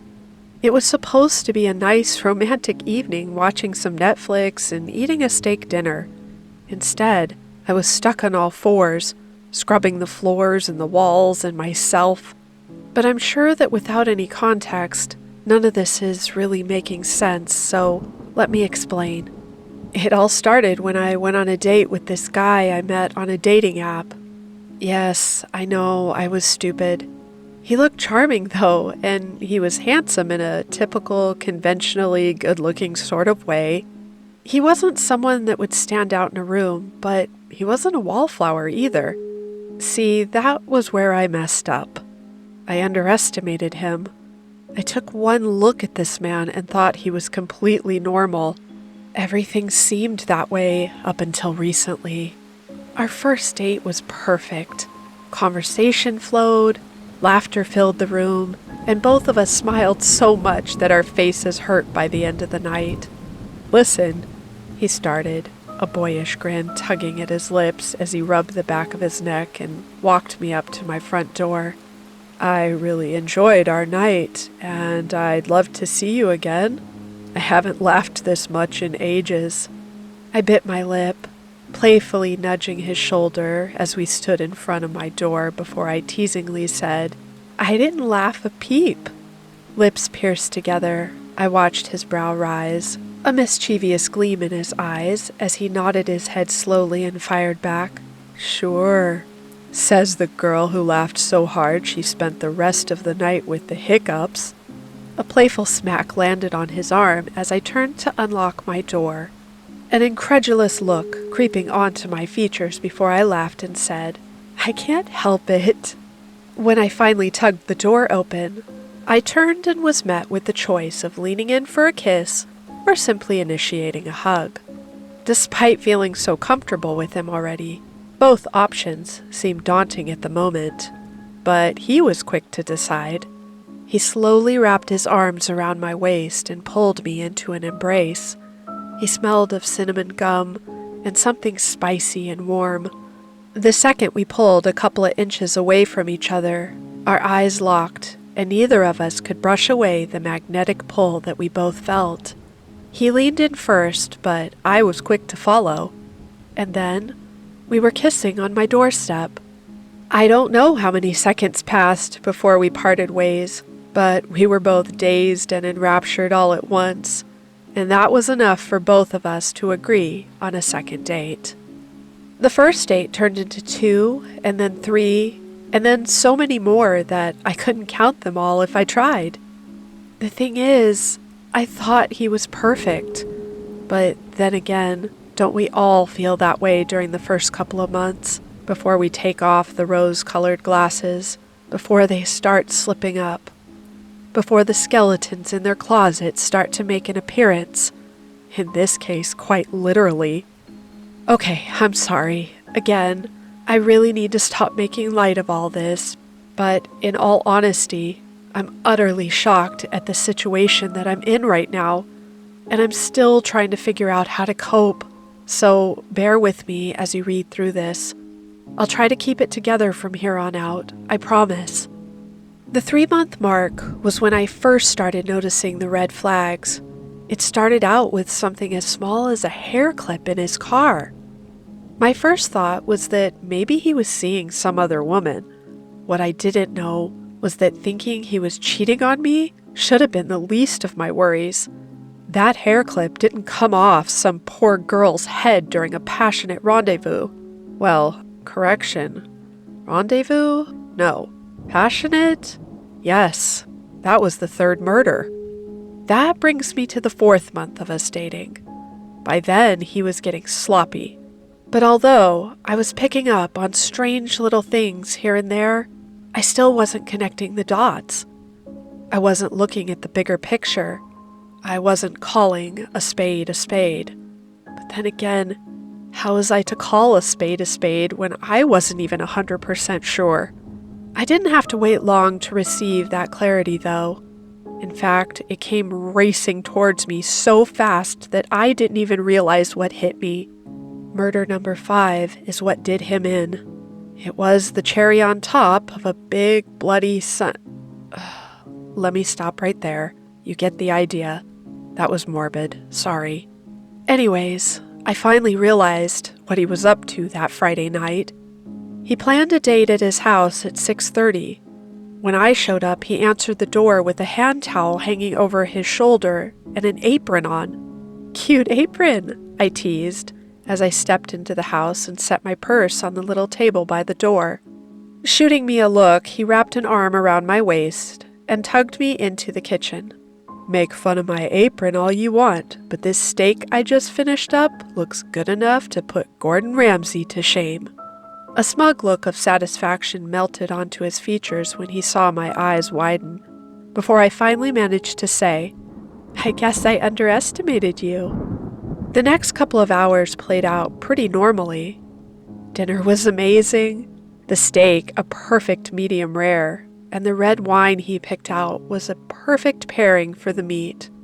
He even whipped up 2 side dishes, deliciously buttered garlic mashed potatoes, and a homemade Caesar salad with perfectly crispy croutons. In all the time that I'd been dating this man, I had no idea that he could even cook this well. But then again, I was soon to find out that there were plenty of other things I didn't know about him either.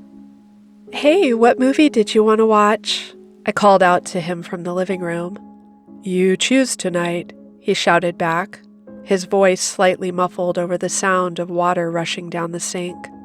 Are you sure you don't want any help with the dishes? I don't mind, I hollered, hoping that he could still hear me over all the clattering. You just sit there and look pretty. I'll be done in a few minutes. I lazily scrolled through countless movies and TV shows on Netflix before something piqued my interest. Not a movie, not a TV show, but a sound. A muffled sort of cry. I stood from the couch, quietly padding over to the hallway, and flinched when I heard it again. This time, it sounded like a thump. What the? Shock coursed through me 1,000,000 miles an hour as a female came hurtling out of the room, her arms tied together, but her feet free. I watched in utter horror as she came running towards me with a shard of glass in her hands, her brows knitted together in determination as she lifted it and then crumpled into a heap on the floor. Sharp, rapid breaths left my mouth as I fought back the urge to scream. Blood splattered all over the front of my shirt like the neighbor's sprinkler next door sprayed across his lawn. I slowly turned and faced him. The second his eyes met mine, I could feel the sense of dread that was sinking into his features. Both of us were silent for a moment before I said, "Is that—" "Yes," he interrupted, worry presenting itself in the shape of a crease in between his brows as he tried to study my features. I knew that he was wondering what I was thinking because I was wondering the same about him. Considering that he was still armed and I'd witnessed him murder that woman right in front of me, I needed to play my cards right. I couldn't risk making the wrong move. My face slowly contorted into one of absolute horror, shivering and stuttering. I looked down at my clothing and then back up at him. "Listen," he started, motioning with the gun towards the girl bleeding out on the floor. "I don't want to have to do this, but you've seen too much." Panic began to mount within me as the waterworks slipped out. Sobs racked my body as I pleaded with him. "Please," I blubbered, tears running down my cheeks and snot coating my upper lip. The quickest flicker of doubt crossed his features as he used his other hand to rub the bridge of his nose before he looked up and ground out between clenched teeth, "Just shut up and help me clean up this mess. We can talk about how we're going to handle this afterwards."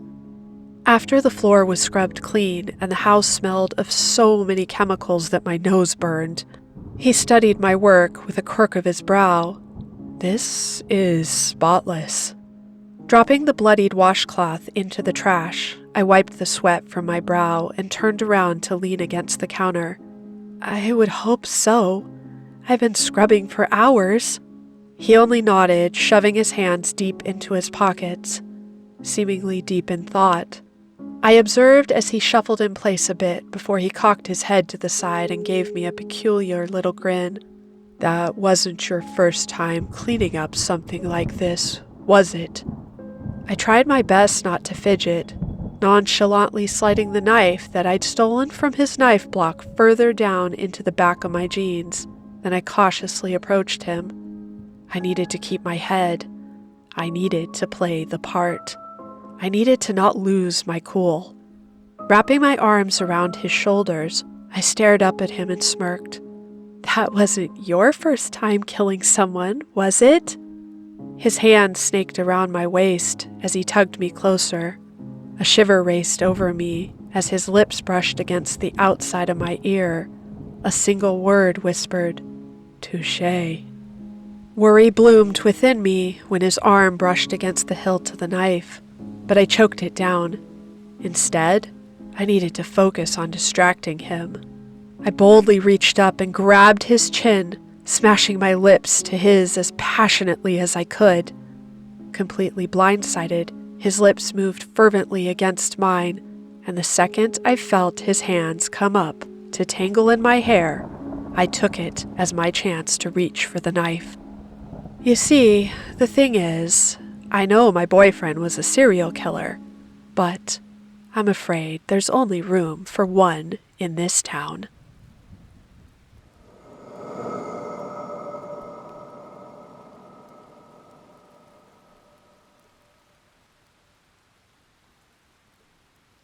An Old Woman and Her Garden by Fieldstone from the SCP Wiki. An old woman fought loneliness with her garden, passing the time between naps by singing to the things that grew there.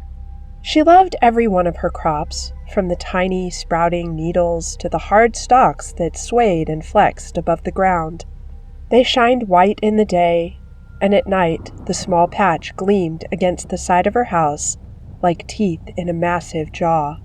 The old woman had lived by herself for many years. Her house would be small if she had a family, but because she was alone, it was the perfect size.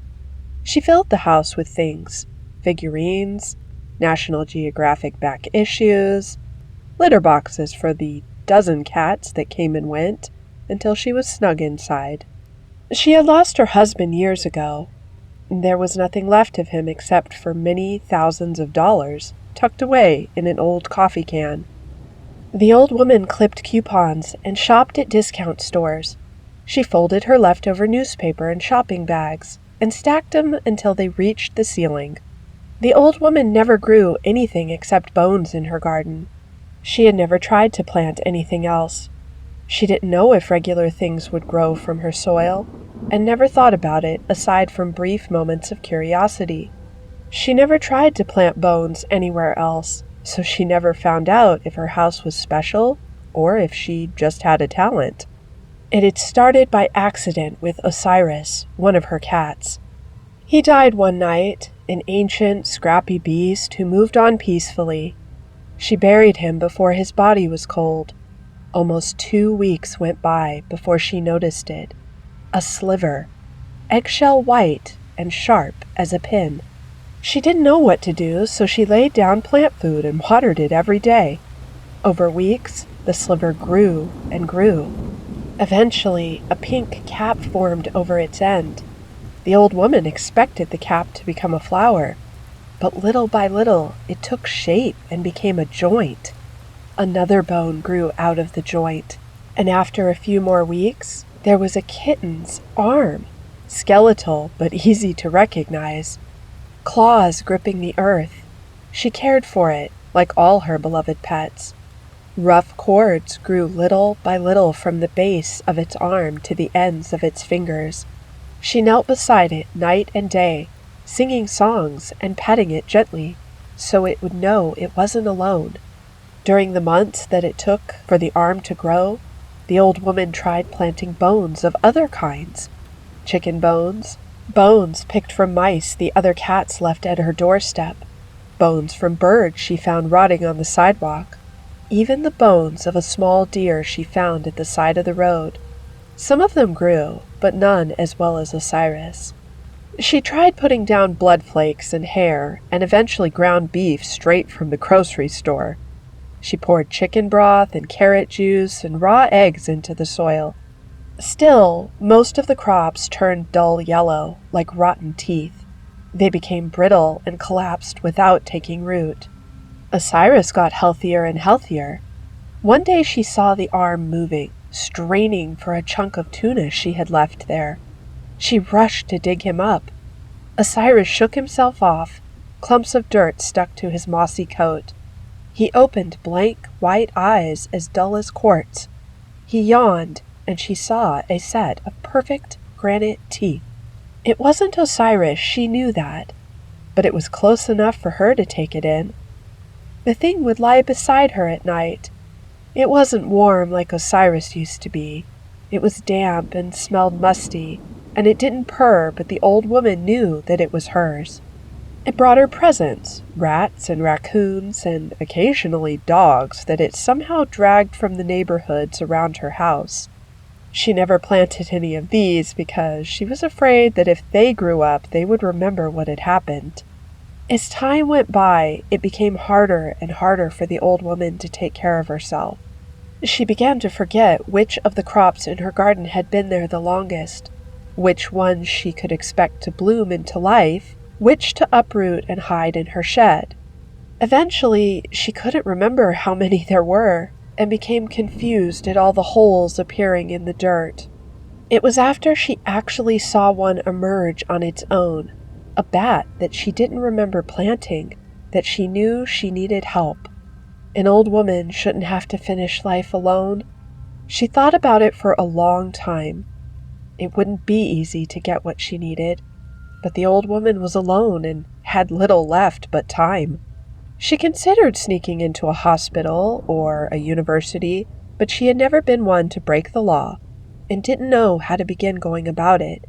So the old woman started her old rattling car and drove around, always late at night. It took a long time, countless miles along lonely roads, but she found what she was looking for eventually. It was very late at night when she saw the pickup truck flipped over, lying crumpled at the bottom of a small ravine. The old woman stopped her car and made her way carefully down to the wreck. Hope started to flood from deep inside her, filling her up, making her warm. She'd found exactly what she needed. The man hung upside down, trickling blood, face cast in a delicate sleep. He was beautiful. It was hard work, on her hands and knees, hacking away at the seat belt with her rusted garden shears. It took a while, but she got him down eventually, careful not to let him fall on top of her. Dragging him up the hill was even harder, and she was afraid that someone would stop, would see her and take her to jail. But the old woman did not give up, and eventually she got him into the passenger seat. The rest was easy. She planted him in the patch of ground behind her house and waited. She mixed the soil with steak and tomato juice and bacon and sometimes beer, everything she could think of to make a man grow. She bought a portable radio and played music for him, always singing along. At night, she held his bony hand and knew that the loneliness was almost over. The old woman gradually cleaned her house. She hired a truck to take away the magazines and shopping bags. She bought a machine to shampoo the cat smell from her carpets. On the night her new husband stirred, she was there, waiting. She helped him up and gently brushed the dirt from his cool skin. She looked into his dry white eyes and pressed his rough cheek to hers. She took him by the hand and led him inside. She showed him around the empty house. Nice, but now a little cramped. As she led him down the hall to the bedroom, she told him about how they'd have to renovate. They needed space for children if they were going to make it a home.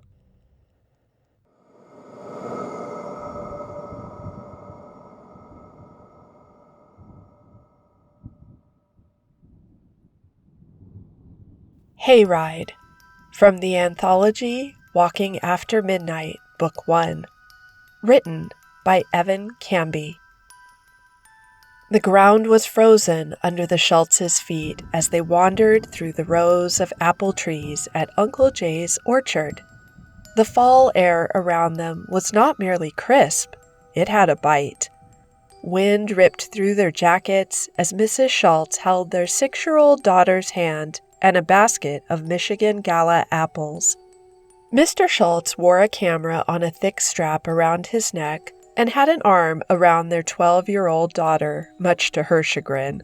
Blades of grass mixed with frozen dew and mud covered the bottom and sides of their shoes.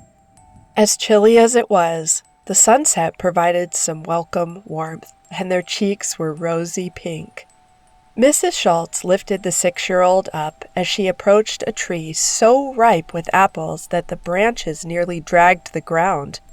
"Grab it, Maddie. Good girl," she said as the girl dropped the apple into the basket with a smile on her face. The 12-year-old shrugged her dad's arm off and said, "Don't we have enough apples yet?" Her father grinned. "The best trees are in the back." "Emma, you love this place." "What's wrong?" her mother asked. Emma rolled her eyes as Maddie came running towards her, attaching herself like a suckerfish to Emma's leg. "More apples!" Emma smiled and gave in. "All right, more apples." Madison grabbed her hand and led the way. Their parents stood back and watched, sharing a smile in recognition of the friendship between the girls. While pregnant with their youngest, Mrs. Schultz had worried about the age gap between them, but it had not proven itself a problem. "Where's the fire, Maddie?" Mr. Schultz asked as the girls ran off between the apple trees, giggling. The parents followed along, and as they rounded the corner, their daughters were nowhere to be found. "Girls, where are you?" Mrs. Schultz cried out. No answer. Their parents quickened their pace and looked from side to side between the trees as they shuffled down the rows. "Madison! Emma! Where did you go?" their father bellowed. A tiny cry came from several rows away, and the parents exchanged a terrified glance before sprinting in its direction.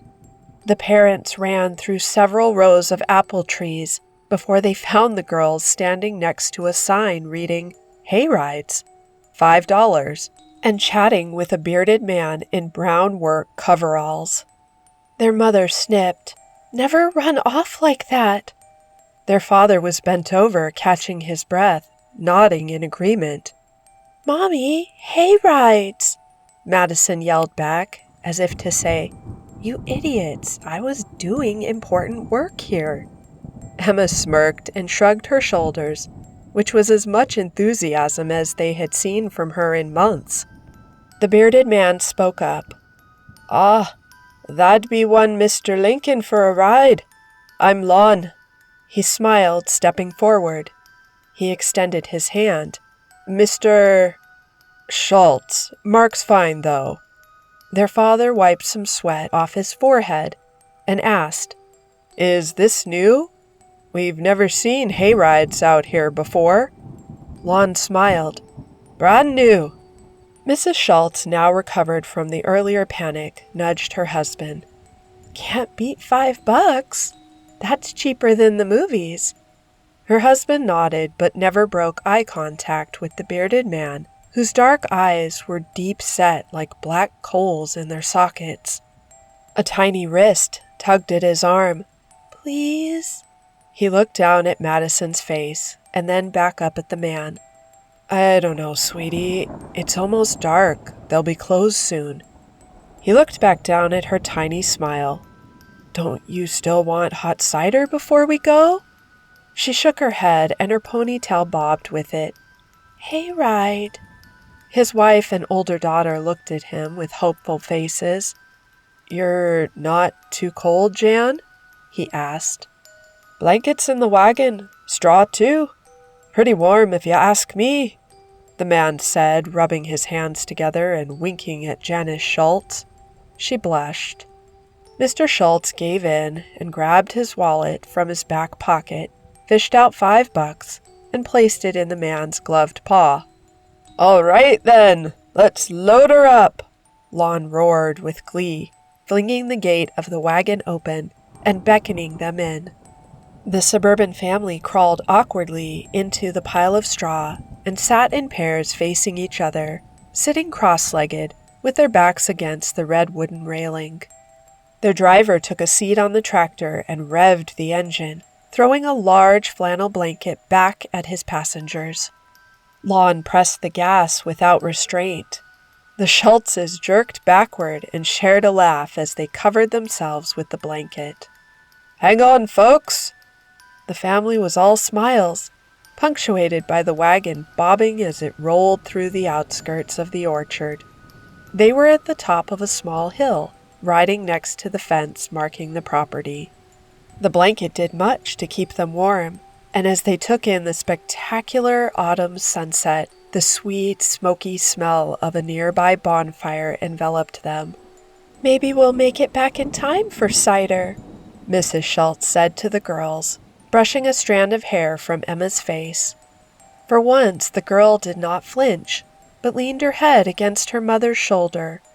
The parents exchanged a happy, if shocked, look. "This is what it's all about," Mr. Schultz thought, leaning back and breathing in a huge gulp of autumn air. A sudden jolt caused him to jerk his eyes open. The tractor was now at the bottom of the hill and seemed to slow. "He must be taking us back to the entrance gate. Nice touch. I should tip that bearded weirdo." Craning his neck, he realized they were not anywhere near the gate. They were in the remote northwest corner, as far away from the entrance as they could be, yet the tractor was slowing. Mr. Schultz groaned at the thought of the long walk back in the cold air. "There goes your tip." Mrs. Schultz opened her mouth to speak as the wagon turned a sharp corner. They all turned their heads to see where they were going. The tractor had exited through a small gap in the fence surrounding the orchard, and they were now riding in the grass next to a cornfield neighboring the property. "Excuse me?" Mr. Schultz said. Lon did not respond. "Lon?" No answer. The tractor sped up. They were now just past the fence and entering a wooded area behind the orchard. And the tractor was moving at quite a clip, approaching a bridge in severe disrepair. Mrs. Schultz's eyes widened when she saw where they were headed, and she spoke up. "Lon, we need to head back." Again, the tractor sped up. They were within feet of a bridge ill-equipped for their weight. She sat up, frantic, and looked around to get her bearings. "We could tuck and roll," she thought for a moment, before realizing that Emma was far too small to make the jump at this speed without seriously injuring herself. But they would be in even worse shape if the wagon fell through the bridge into the icy water 40 feet below. Jagged limestone rocks lined the riverbed, and the river was as cold as it was shallow. Her husband saw where they were heading and sat up, leaning forward to grab the back of Lon's coveralls. As he did, the tractor went over a large hole in the ground and he missed, toppling forward, his torso trapped between the tractor and the wagon. Instinctively, he put his hands in front of him to catch himself, and they landed on the chain that hitched the two together. The tractor went over another large hole, and he cried out in pain as the chain links pinched the flesh of his fingers. "Mark!" Janice shouted. The girls screamed, "Dad! Stop, mister! You're hurting him!" With one hand firm on the wooden rails of the wagon, their mom reached with the other hand and grabbed her husband's belt loop, pulling him back inside. He sat back down and exhaled in temporary relief. "What do we do?" he asked her. Lon would not respond to their pleas, and the tractor was moving faster than ever. They were now mere feet from the bridge. With no other options, Janice spoke up. "Girls," she shook their hands, "just hang on. When we get across the bridge, I want you to stand up and jump out. Jump as far away from the wagon as you can, okay?"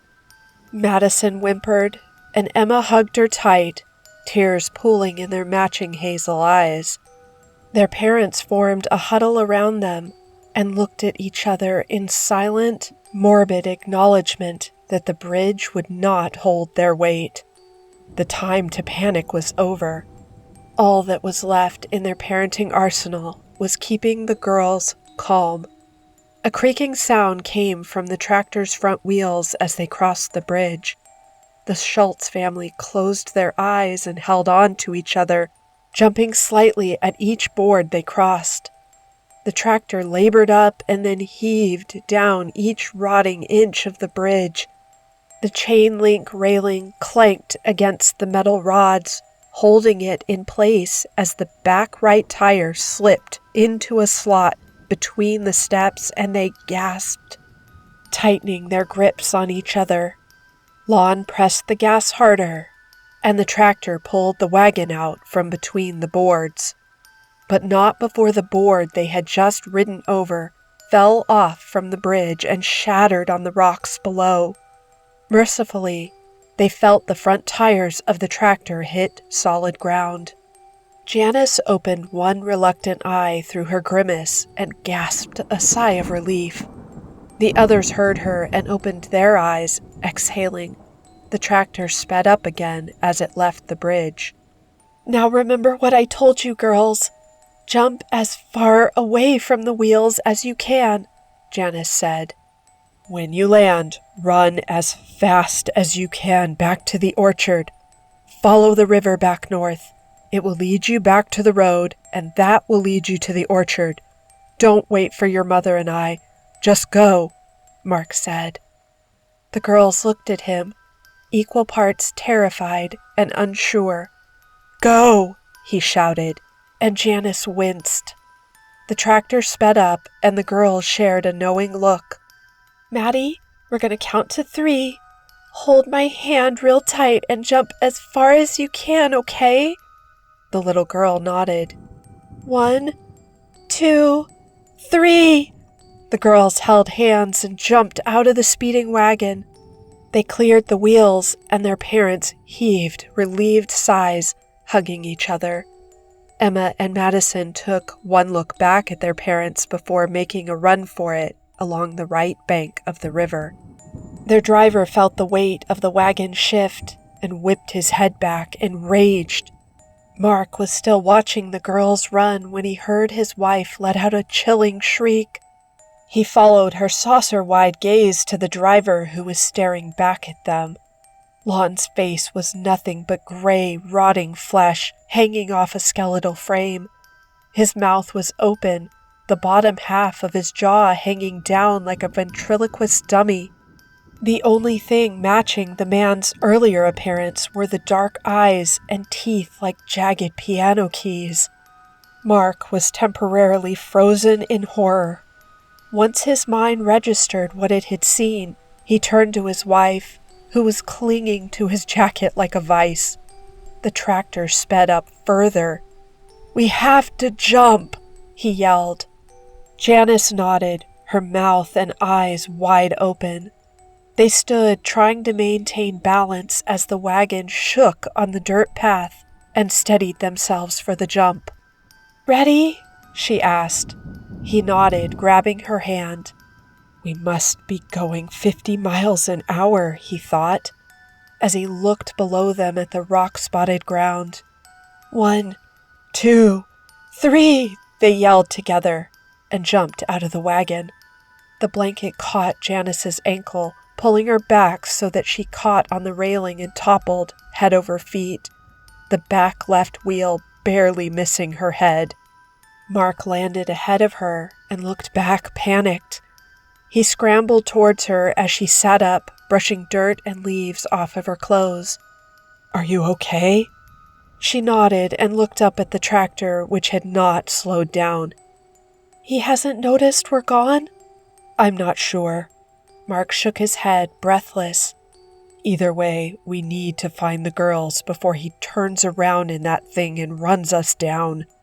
They took off along the bank of the river, faster than either of them had run in decades, in the orchard's direction. The scent of hot apple cider hit Mr. and Mrs. Schultz as they staggered into the barn at the entrance of the orchard, and the once inviting smell now nauseated them. Emma and Madison sat in front of a fire on a hay bale, with a plaid blanket wrapped around their shoulders. Mrs. J walked up to the girls, handing them 2 mugs with steam rising from them. Uncle Jay, the owner of the orchard, was pacing to the side of the fire. He spotted Mark and Janice and began walking towards the couple.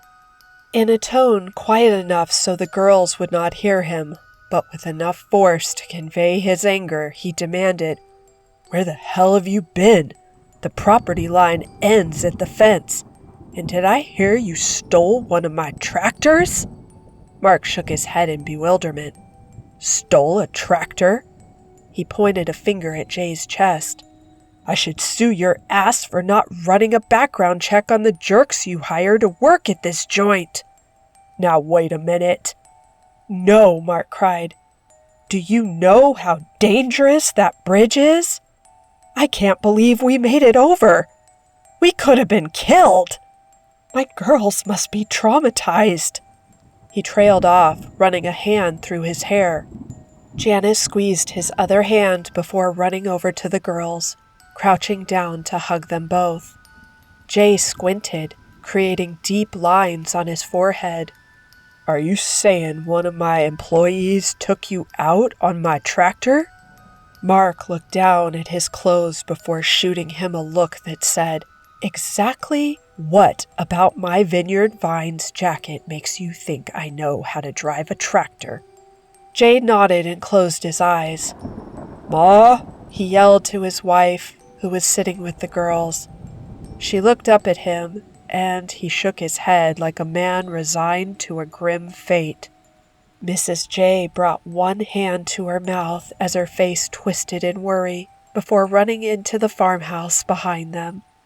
Mark looked around in utter confusion. What the hell is going on here? Wait, you know what? Don't bother, because I'm calling the cops myself and...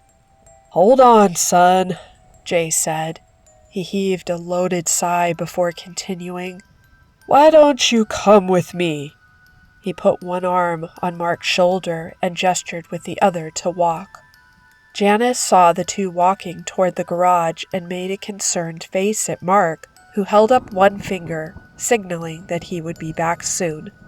The men loaded into Jay's truck and pulled out of the garage. Taking a sharp right, Jay began. Mr. Schultz, years ago, when I first opened this place up to families, I thought hayrides would fit right in. He turned again and then traveled along the fence to the other side of the orchard. Mark looked to the right and saw the place where they had departed on the hellish hayride earlier. Son of a bitch, already took the sign down, covering his tracks. Jay continued as they followed the fence all the way to the opening at the far northwest corner of the orchard where the tractor had led them into the woods. I hired this guy Lon to run the rides. He was a little slow, I knew it, but we only needed him to drive along the fence inside the orchard. Take $5 per wagon full? It wasn't like I hired him to file my taxes. Mark looked at the man driving him. Despite his anger, he felt a sudden pulling pity towards the farmer. Jay's face was drawn long in a combination of exhaustion and worry. Mark realized they were approaching the bridge. Anyhow, Jay shifted the truck into park. People seemed to like it. We made a little money on the rides, but that wasn't the point. The orchard brings in enough money that the rides were just something extra for the kids. Follow me. He got out of the truck and walked towards the bridge in the dark. Mark's stomach flipped on itself. Dueling banjos played in his ears. Stop it, he told himself. Reluctantly, he followed. As he approached, Jay stopped right at the entrance of the bridge and took his hat off, wringing it in his hands. My family is back at the house. There are witnesses. His mind and heart raced as he approached the farmer who was standing with his back to him. When Mark reached him, he followed Jay's eyes to the river below. The remains of a rusty tractor rested on the riverbed, its crumpled machinery draped over the jagged rocks. The bottom half was submerged and icy water flowed over what was left of the padded driver's seat. Mark's eyes went wide. The crazy bastard must have crashed on the way back. But the realization hit him that no one could survive that fall. It was a 40-foot drop to less than 3 feet of ice water and jagged rocks. He looked at Jay, who was studying the wreckage. A few years after we hired him on, we had a terrible year. Summer was unseasonably cold. The apples didn't grow like they normally do. We went bare bones. People could come pick apples, but we didn't run the hay rides or have any of the games and concessions we do now. We were cash poor, like plenty of other farmers. Jay turned to face him. Lon took it poorly. One day I heard my tractor starting in the garage. I ran outside to follow in my truck, and sure enough, Lon was hauling ass off to the woods. I tried to cut him off, but he was too far ahead, and I didn't want to run him over. He just kept going. I yelled that the bridge wouldn't hold, but he either couldn't or wouldn't hear me.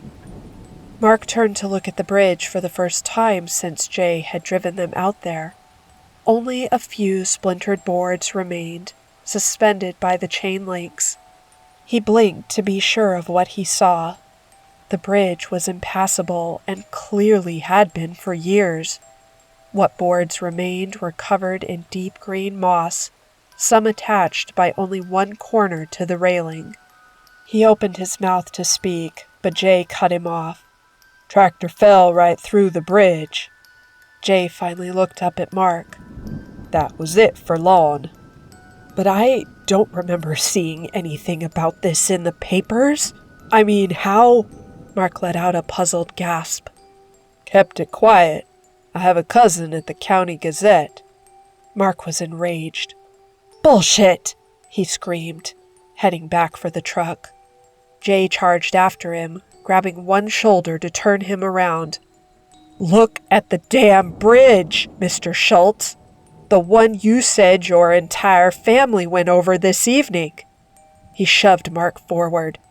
"Now you tell me which one of us is a liar."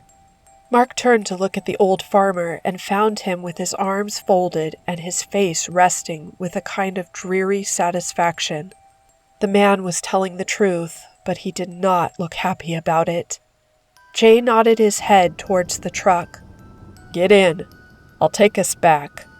Mark followed, saying nothing until they pulled into the garage. "What do I tell them?" he asked, embarrassed at how powerless and weak his voice sounded. The farmer thought for a moment. "That we went looking for the guy, but couldn't find him. Tell him we called the cops, whatever you need to do to make your family feel safe."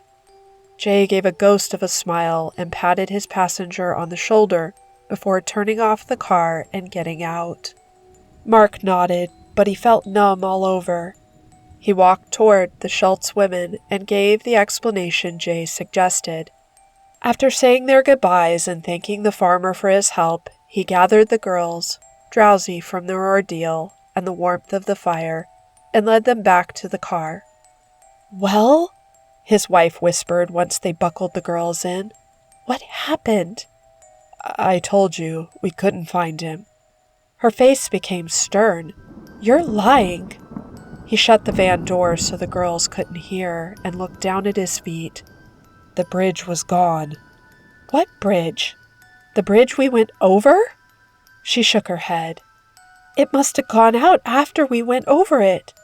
Oh God, what if that had happened when we were on it, Mark? The girls—" "Jan, no. It's rotted and busted. It's been out for years." Even in the dim light of the fire burning in front of their car, he could see the color drain from her face. "That's not possible. We drove over it today." He threw his hands up. "I'm just telling you what I saw. I want to go home now." She stared back in disbelief. "Can we please just get some sleep? All of this will seem better in the morning, I promise you," he insisted. Back at the bridge, he had resolved not to tell her anything about what happened to Lon, still clinging to the hope that the whole thing was an old ghost story Jay told people to keep them from trespassing. "Will it, Mark?" Janice shook her head as she climbed into the passenger seat. She buckled her seatbelt and stared straight ahead. "I'm not sure I believe that." "That's 10 years in a row," Mrs. J admonished her husband and slid a piece of apple pie over to him at the kitchen table. He took a bite and nodded. "Mm-hmm." She wiped both hands on her bright red apron and put them on her hips. "I don't know about all this." He swallowed and looked up at her. "He bought it. It'll work itself out, Ma." "I can't stop picturing those little girls all crumpled up down in the riverbed," she said, raising one hand to cover her mouth. Jay brought one fist down on the table with a thump. "Lon stole the tractor." Another thump. "Lon took them over the bridge." A final deafening thump. "I told him it wouldn't hold any weight." "What about the family?" "That's on Lon's conscience, isn't it?" he snapped. She winced at the tone of his voice, inhaling sharply. Mrs. J untied the apron strings from around her back, wiped her face, and composed herself before adding her final thoughts on the matter. "It's the girls I feel sorry for, that's all." Jay took another bite of pie, and the prongs of the fork clinked dully against his teeth. Hanging the apron on a hook behind the kitchen door, she turned to face him.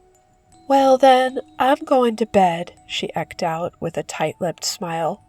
"Huh," he responded, not looking up from the pie. Mrs. J sat at the mahogany vanity table in their bedroom and reached for the sterling brush she had used on her hair every single night for 35 years. She looked at her wrinkles in the mirror as she ran it through the gray, web-like strands. On the 10th swipe, she brought the brush down to her lap and looked at the knob on the drawer in front of her. She set the brush back on the table and drew a ragged breath before reaching one shaky hand to open the drawer, where she pulled out a newspaper clipping, faded with age and folded neatly into quarters. Her lips moved as she read the words for the 100th time. "Farmhand, family of 4 perish in grisly accident."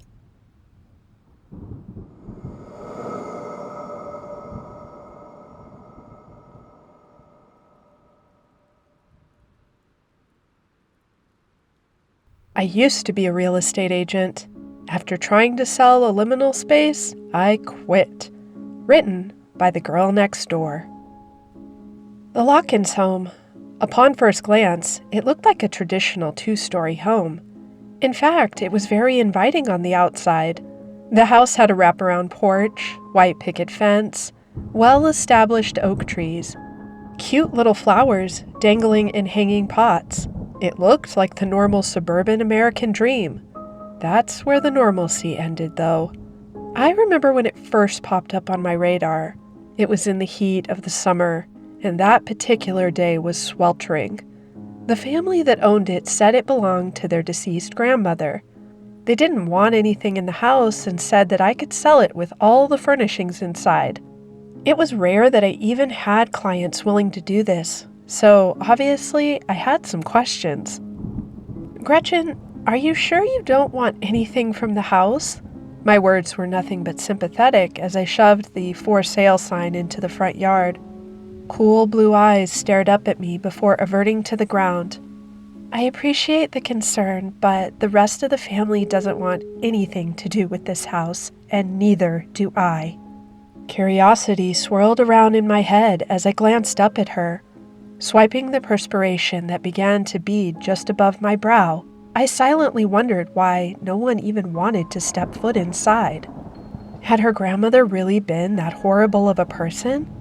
Has anyone come to grab any of her belongings, though? The furniture is fine to leave behind, but what about some of the more personal things? I questioned.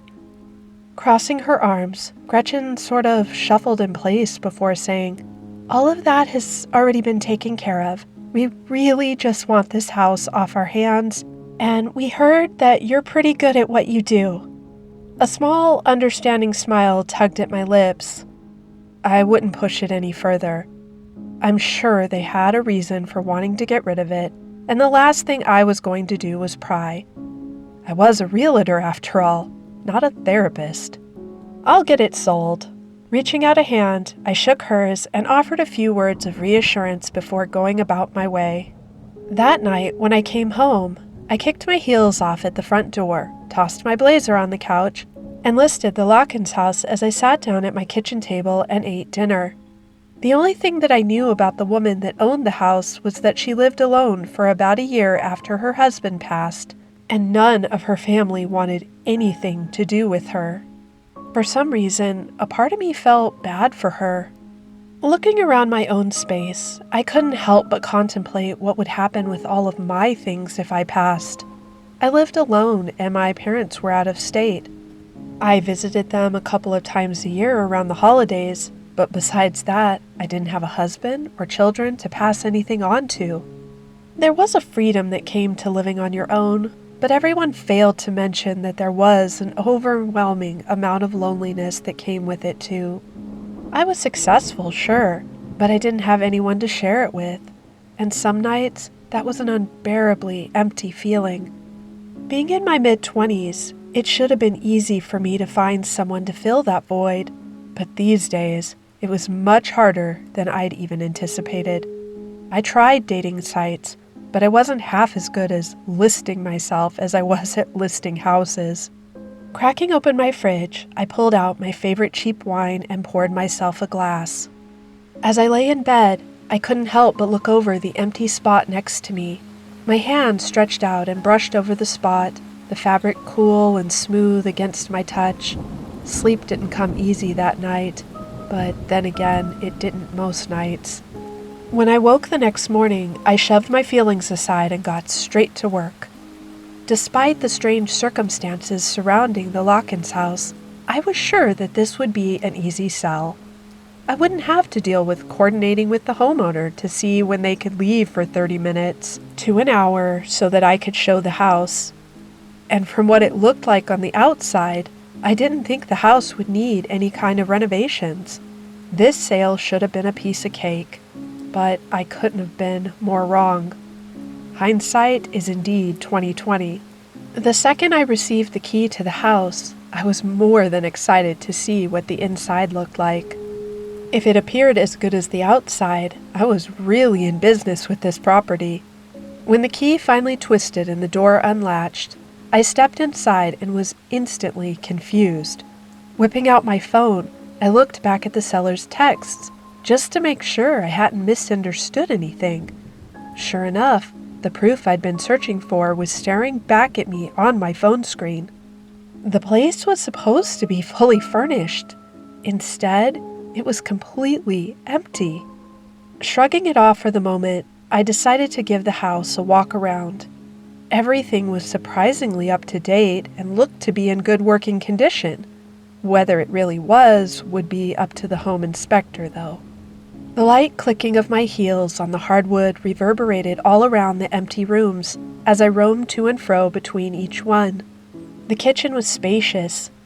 Gorgeous granite countertops, a sizable pantry, double ovens, a large stainless steel refrigerator, and various other appliances. Before I got a chance to really explore the rest of the rooms, though, my phone rang. It wasn't a number I recognized, but then again, I didn't think much of it. I was a realtor after all. I had new clients reaching out to me every day. "Hey, this is Eleanor." Holding the phone up to my ear, I waited to hear a response. "Hello?" Pulling the phone away from my ear for a second, I glanced at the number and then quickly put it back up to my ear when I heard a crackle of static and then humming? Whoever was on the other end of the line was humming some kind of strange little song. I didn't have time for this. I still had 2 other houses that needed to be shown, a box of cookies to drop off, and some paperwork that had to be signed. Hanging up the phone, I shoved it into my pocket before glancing around the space one last time and leaving. When the last paper was signed for the day, I reclined back in my office chair and looked at the clock with a breath of relief. Switching on the lamp in the office, I straightened up my desk a little bit and dumped the papers that I didn't need into the shred box. Glancing out the window, I watched as black fuzzy moths circled the little lanterns just outside the real estate office, all of them bathing in its warm, hazy glow. Darkness was beginning to envelop the parking lot, and it had been one heck of a busy day. One of the hardest parts of being a realtor was juggling everything. The first thing I wanted to do when I left that night was to grab some Chinese takeout, take a bubble bath, and binge and watch some American Horror Story. Grabbing my blazer off the back of the chair, I snatched my purse and headed out to my car. I was more than pleased that everything ran so smoothly, and that I was able to get everything done. My showings went great, and I already had an offer on both of those houses. I was sure those deals would be closed in no time. Both couples were already pre-approved for the loan amount, and the ones that wanted the first house I showed settled on paying the closing costs. It had been a productive day. That was until I realized that in my hurry to get everything done, I'd taken that call and forgotten to lock up the Lockins home. The minute my car pulled into the driveway, I threw it in park and raced up to the door with the lockbox in hand. The second my eyes landed on the door, though, I stopped dead in my tracks. The lockbox fell from my grasp, and my hand rummaged through my purse for my taser. The door was slightly ajar, and the same humming I'd heard from the strange phone call could be heard from within the confines of the house. I did not have time for this. Cautiously, I used the pointed toe of my heel to slowly kick the door the rest of the way open. The humming I'd heard from before grew deathly silent. There was a strange sense of tension that seemed to be filling the air, almost like a feeling of dread. With a quick glance behind me, I surveyed my surroundings for a moment. The sprinkler in the neighbor's yard was still spitting water, the sound of its spray hitting the sidewalk every time it turned towards the right. The leaves on the oak tree swished and swayed as a slight breeze drifted through them, the sound unnervingly eerie. Right next to me, the little white porch swing screeched on its old rusted hinges, the sound a bit forlorn and sad. The whole atmosphere of the place had shifted since I'd seen it in the daytime. Now, it was unsettling. When I finally turned and stepped back into the house, I couldn't help but notice just how much it had changed. It didn't look like a house at all. It was as if it had morphed into something else entirely. My hand fumbled for the doorknob, and as I did so, my heart started to race when I realized it wasn't there. In fact, when I turned around, all evidence of a door was gone, like it had completely vanished. Fear began to build deep within me, taking root and spreading throughout my body until it took all I had not to panic. Something about the space was oddly familiar to me, almost as if I'd seen it before. Except it was different in a way that felt dangerous. The room was dark, but I was able to make out some stairs leading down to water? Or at least that's what it sounded like. With nowhere else to go but down, I slowly descended the stairs, my ears straining to hear any kind of sound because of how dark it was. There were lights that flickered occasionally, and because of that, it helped me see the edge of each stair. I didn't know how far down I was going, and the last thing I wanted to do was trip. After a few minutes of walking, I couldn't help but notice the temperature change. Pulling my blazer tighter to my body, I yelped when I noticed that I'd stepped into something wet. Glancing down, I noticed that the stairs were now descending into water. A quick turn on my heel only proved to make matters worse. All the stairs I'd previously walked down were now gone. It was nothing but pitch black. Clenching my eyes shut, I tried to bite back my ever-growing anxiety. Every fiber of my being was telling me that what I was experiencing right now didn't make sense, but my eyes saw nowhere else to go but down into the water. That worry only seemed to grow as I peered down at it. The water a sort of inky black. There was no way of knowing just how deep it was, and I'd never learned how to swim. Forcing down the lump in my throat, I tried to push past my fear. One step at a time, kicking off my heels, I stepped deeper and deeper into the water until it was a little past my hips. A strand of hair fell rebelliously from my ponytail, sticking to the side of my face. As my hand came up to brush it out of the way, I couldn't help the shiver that ran over me as I waded deeper into the water. I tried and failed to steady my breathing, the harsh inhale and exhale of my breaths echoing all around me. My legs trudged through the water cautiously before I took one more step and plummeted below the surface of the frigid waters. A strangled cry left my lips as I thrashed around, fighting to keep myself afloat, but it was almost as if weights had been tied to my ankles. When I finally sank to the bottom, the need to breathe was so critical that I thought that surely I was going to pass out. My eyes burned, but my lungs burned even more. Ice-cold terror filled me as I felt my body succumbing to the loss of oxygen. When I finally grasped for a breath of air, though, I was surprised to find that I was completely fine. Confusion swirled around my thoughts as I peeled open my eyes and looked around. And that's when I felt it. White, hot pain seared through my ankle as something tore into it with what felt like sharpened teeth. Looking down below me, I noticed nothing but a huge black hole. My body twisted and turned as some unknown force sucked me into it. Kicking violently, I tried to fight it, but it was like the more I struggled, the harder it worked to tug me down, down, down, until all I could do was scream. In a matter of seconds, though, a strange sense of exhaustion washed over me before my eyes drooped and my body went limp.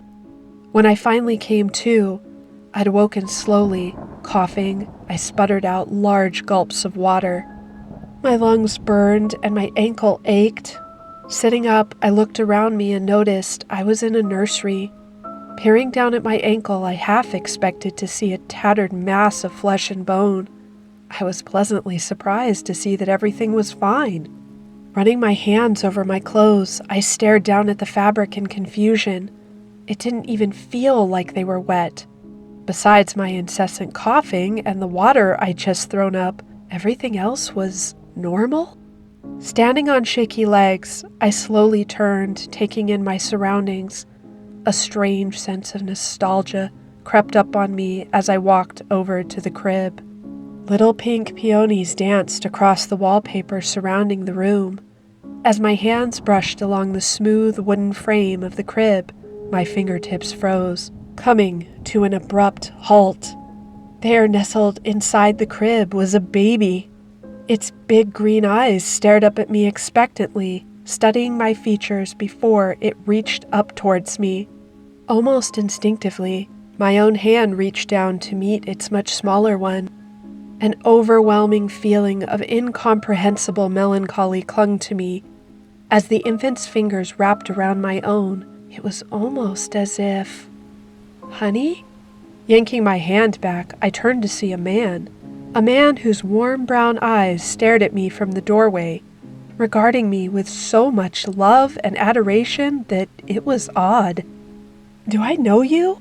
Slowly, I watched as he crossed the threshold and approached me, his expression morphing into one of confusion. The second he opened his mouth, though, I was horrified to see that water began pouring out in inhuman amounts. Panic erupted from within me as I scrambled over the crib to grab the child, the need to protect it pulling at some maternal strings buried deep within me. The second I peered into the crib, though, there was no evidence that it had even been there. Shuffling towards the door, I watched as it melted down off of the wall and into the water like a thick brown sludge. With clenched fists, I pounded on the wall desperately, tears streaming down my face. This was like a nightmare I couldn't get out of. But that's when I heard it. The faintest whisper of hope. Wake up. What do you mean? I wanted to scream. I am awake. And then it was there again, the tone of voice smooth and even. Eleanor, you've got to wake up. Closing my eyes, I held my breath and waited for the water to once again overtake me. I could hear it sloshing against the walls around me as it climbed up higher and higher until it covered my head. And then it was quiet. Tumbling backwards, my knees buckled as I fell into the water. When I opened my eyes again, though, everything appeared normal. I was back in the house as if none of that had ever happened. Sunlight streamed through the windows and cast shadows on the walls opposite of them.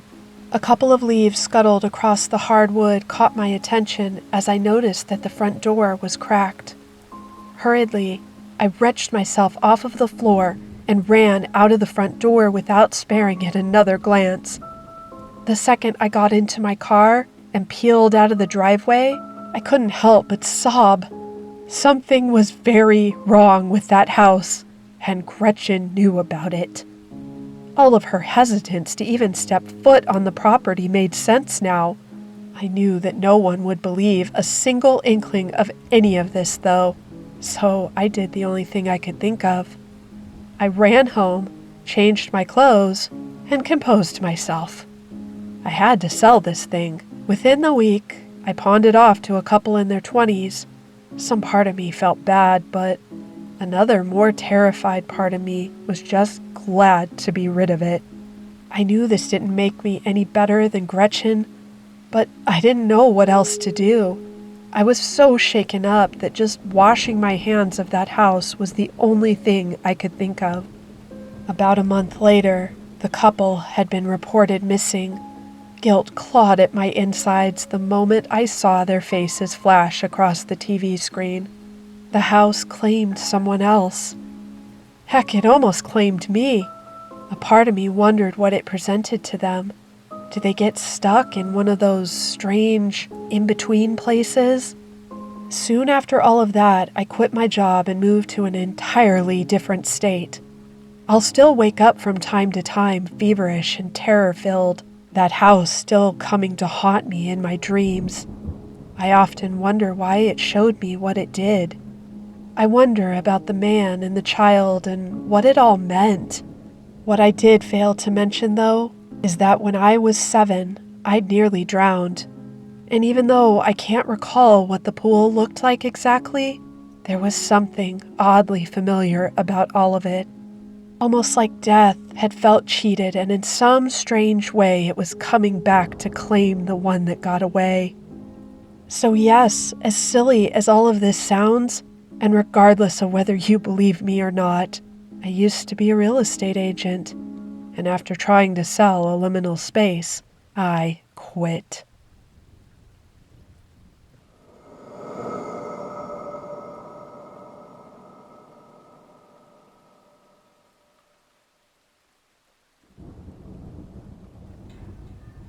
My boyfriend and I are eerily similar, and now I know why. Did anyone ever mention the phrase, "misery loves company" to you in conversation? Well, that was the truth between my boyfriend and I. My boyfriend Connor and I met at our local park about 5 years ago. We both had been going through dark times in our lives and had conveniently sat on the benches adjacent to each other near the giant oak tree in the middle of the park. I remember the sad look in his eyes as I approached him, his beautiful emerald eyes meeting my own. I remember his silky brown hair matching the same color and texture as mine. Even our highlights matched in color. I sat next to him and started a bit of small talk, mostly about the local politics. Our soft conversation quickly became heated and full of laughter. Turns out we shared a lot in common. I was an avid kayaker and traveled to different spots around the country, and turns out so was he.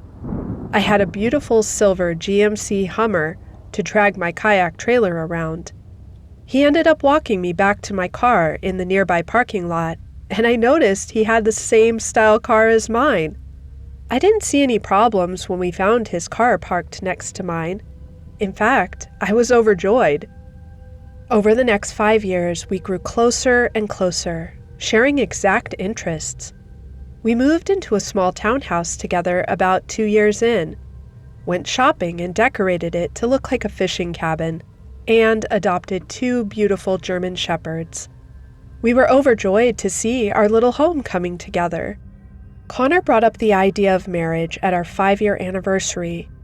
I wasn't thrilled about the idea, seeing as wedding planning would affect the progress of getting my PhD in marine biology.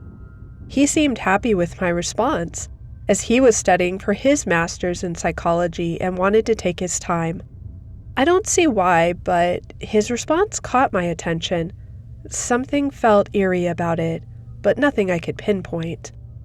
Over the next few days, I noticed more and more about Connor that perplexed me. His body shape matched mine, minus the womanly features, of course. His waistline was thin, small muscle lines extending from his navel to his upper chest. His pelvic bone slightly pointed out from his skin. His arms lacked muscle and his hands were bony. I looked the same, mostly due to an eating disorder I was working my way out of. His feet were abnormally big for a normal human size, and his nails grew long and oddly sharp, quicker than I've ever seen, which, apart from his slightly taller stature, was the only difference we had. His hair, cheeks, eyes, and nose matched my own. I chalked this up to genetics being genetics in the past, but now I had a second look. Everything seemed off. I brought this up to my sister over the phone and requested that she talk to my mother. My mother and father are both scientists for a place called Vermilion Laboratories, and have been there since they were fresh out of university. I could sense a sudden hesitance in her voice at my request. Celia, you should go see Mom in person, she said, a small quake in her voice. Why? She cut me off. Just do it. It's for your own good. I sighed. All right. I grabbed my keys and trudged towards the front door. Hey, honey, I heard from the living room. Connor peeked his head out from the side wall. Where are you going? My sister told me to go see my mom about something. Why? I lifted my keys to set them into the lock, only for Connor to grab me by the wrist. I turned back, a wild look in his eyes greeting mine. Don't go. He jolted, trying to snatch the keys from me.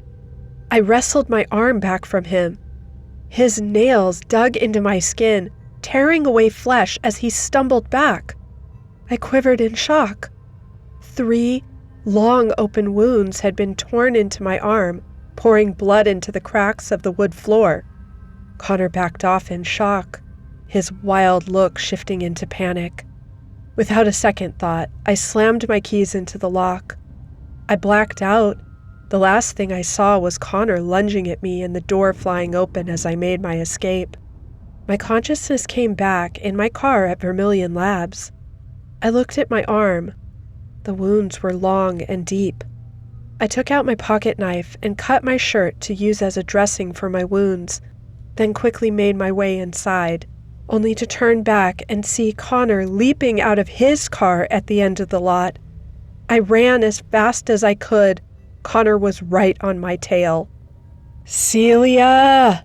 His roar made my hair stand on edge. What the hell did I fall in love with? Who the hell is this man? Endless questions filled my mind as I ran down the seemingly endless halls. I made my way to the basement of the lab, hopping over the ledge that kept visitors from entering. I hit the first stair, only to feel my ankle give away. I braced myself, each stair impact leaving bruises on my body. Connor's voice was far away enough to lend me a bit of relief. The basement was pitch black. Small, flashing red buttons from the side walls pierced the darkness. I felt around, sliding my hands along the walls, coming to a switch at the edge of the room. I turned, only to see a red button turn its trajectory towards me. I felt a shiver go down my spine. The red flashing lights were not buttons. They were eyes. I flicked on the lights to see Connor. Not just one, but tons, all adorned in white jumpsuits, different numbers on each one. I froze in place. A pair of hands grabbed my shoulders, a light breath against my ear. I was made for you, Celia. Don't you see? Update. It's been a month since that post. The Connors made a unified decision that I would never leave this place. I wish I could run away, but sadly, I can't. They just finished eating my legs a few days ago. I was able to drag myself to a computer to tell you all this. I learned my lesson the hard way. So please, all of you, if you meet a person who looks exactly like you and shares all your interests, meet them. They were made for you.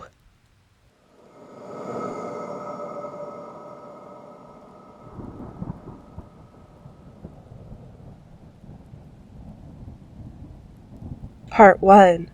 I'm a security guard for hire, and my last job nearly killed me. Written by Michael Kelso. I'm a security guard for a company that hires me freelance to whoever needs. So I've had times when I would go to work and have absolutely no idea where I was going. Sometimes I'd be patrolling football games on Friday night. Other times, I would have to fill in for someone who called off sick at a warehouse or one of the other places the company contracted out to. So there wasn't a lot of stability in my job, but when you're a night watchman, you're the night watchman. There's not a lot of activity. You're just kind of there to check the locks and make sure nobody breaks in. There was a large antique store in downtown that used to be an old department store that went out of business, back when such things existed. It sat vacant for years, decades even, and then someone bought it and turned it into an antique store. They sold things on consignment, so it was actually many stores within one. The security company I worked for was called because there had been things going missing from the store. They decided it was worth it to have someone staying there overnight to make sure no one was breaking in. So I was given the job. It wasn't tough. I would bring my lunch in and put it in the refrigerator. Then I would walk around the store. It had an upstairs and downstairs, and at nighttime it was a little creepy. Any place that you walked on the upstairs floor, the boards creaked. Downstairs was completely different. It was a basement, but it didn't really have that musty basement smell. With all the antiques there, it had that antique smell, which is kind of hard to explain. It was like old memories. After doing the job for a while, the owners really came to appreciate the job I did. Nobody was breaking in, nothing was getting moved, and I was very clean. I didn't leave anything behind. In fact, sometimes if I saw a mess on the floor, I would clean it up. So the owners talked to the company and requested that I work there full time. And that was fine with me. It was interesting for a while. I would go through different parts of the store that had different things. Each section was like its own little store. At night, if I was bored, I would go over and pull one of the used books off the shelf, and that's the book I would read for the night. When I put it back, I would make a note in my notebook of what page I ended on, and the next night I would get the book and pick up where I left off. There were other times when I would look through the shop's record collections, looking for ones that I wanted to buy or that my friends were looking for. I would call them and tell them it was here. Not only was I guarding the place, but I was also bringing in more business. I would walk through and see what was in each shop as I patrolled, and if I knew there was something a friend was looking for, I'd call them up and tell them about it. I was very happy with my job. And then came the change in the weather. During the summertime, it was great because no matter how hot it was outside, once I would get down to that basement, it was always nice and cool. Once fall came around, something changed. Something became different. There was a different mood in the air. During the summer, I would go around, and on days that I was bored, I would have conversations with different objects, the different dolls, mannequins, and things like that. I would even name them. "Hey, Fred, how's it going tonight?" I'd say in passing to the mannequin dressed in a gentleman's suit from the past century. I would chuckle as I walked away. It was just something to keep me interested and keep me on my toes. When September rolled around, the owners of the shops started moving different merchandise in for the fall season. Every night, I'd come in and a few things would be different. I would familiarize myself with them and see what they were. Maybe it would be a new doll or a statue. I would give it a new name, but aside from merchandise changing, there was something in the air. The mood was changing too. I don't know if it had to do with the change in the seasons or the merchandise, but it became less of a lighthearted, carefree attitude, especially once the Halloween decorations started moving in. I have nothing against Halloween. I'm just as up for reading a scary book as the next person. But some of the things were downright weird. There was a ventriloquist dummy that looked super creepy. Not only were the new things moving in, but sometimes those new things would change position from one night to the next. It seemed odd to me that the shop managers would switch things from one shelf to another. I don't know if it had something to do with the display, that somehow it would be spotted and sold more easily, but it seemed to be happening a lot. Not just one shop owner was doing this daily switcheroo, but several of them. It was a mystery, but I had plenty of time to figure out a mystery while I was sitting around every night in between patrols. It was shortly after that I heard the first sound. Now mind you, I sit in total silence all night while I'm guarding the place. I don't listen to music because I want to keep my ears open for anyone messing with the doors. By this point, I'd come to know the sound the storm made. There were times when the heat turned on and the pipes would creak and pop. There were times when the floor would creak because of the change in temperature.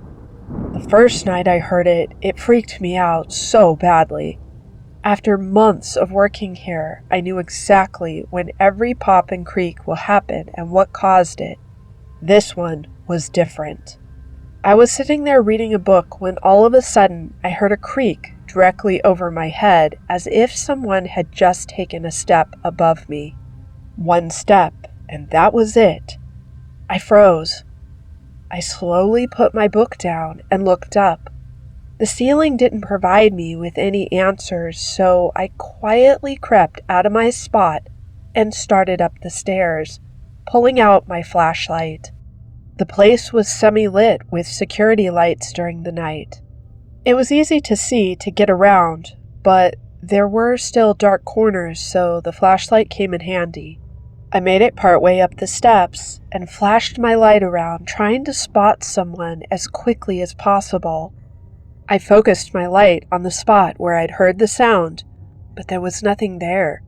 I slowly crept around the side, trying to come to that spot and head off any angles where someone could escape. I kept my light trained on the spot so I would see if they peeked their eyes around the corner, or if they suddenly darted off in a different direction, but nothing happened. As I got closer, my apprehension grew. I switched my flashlight to my non-dominant hand, unlocked the taser, and had my hand on it. "Whoever you are, you're trespassing," I said to the air. I didn't get any response back.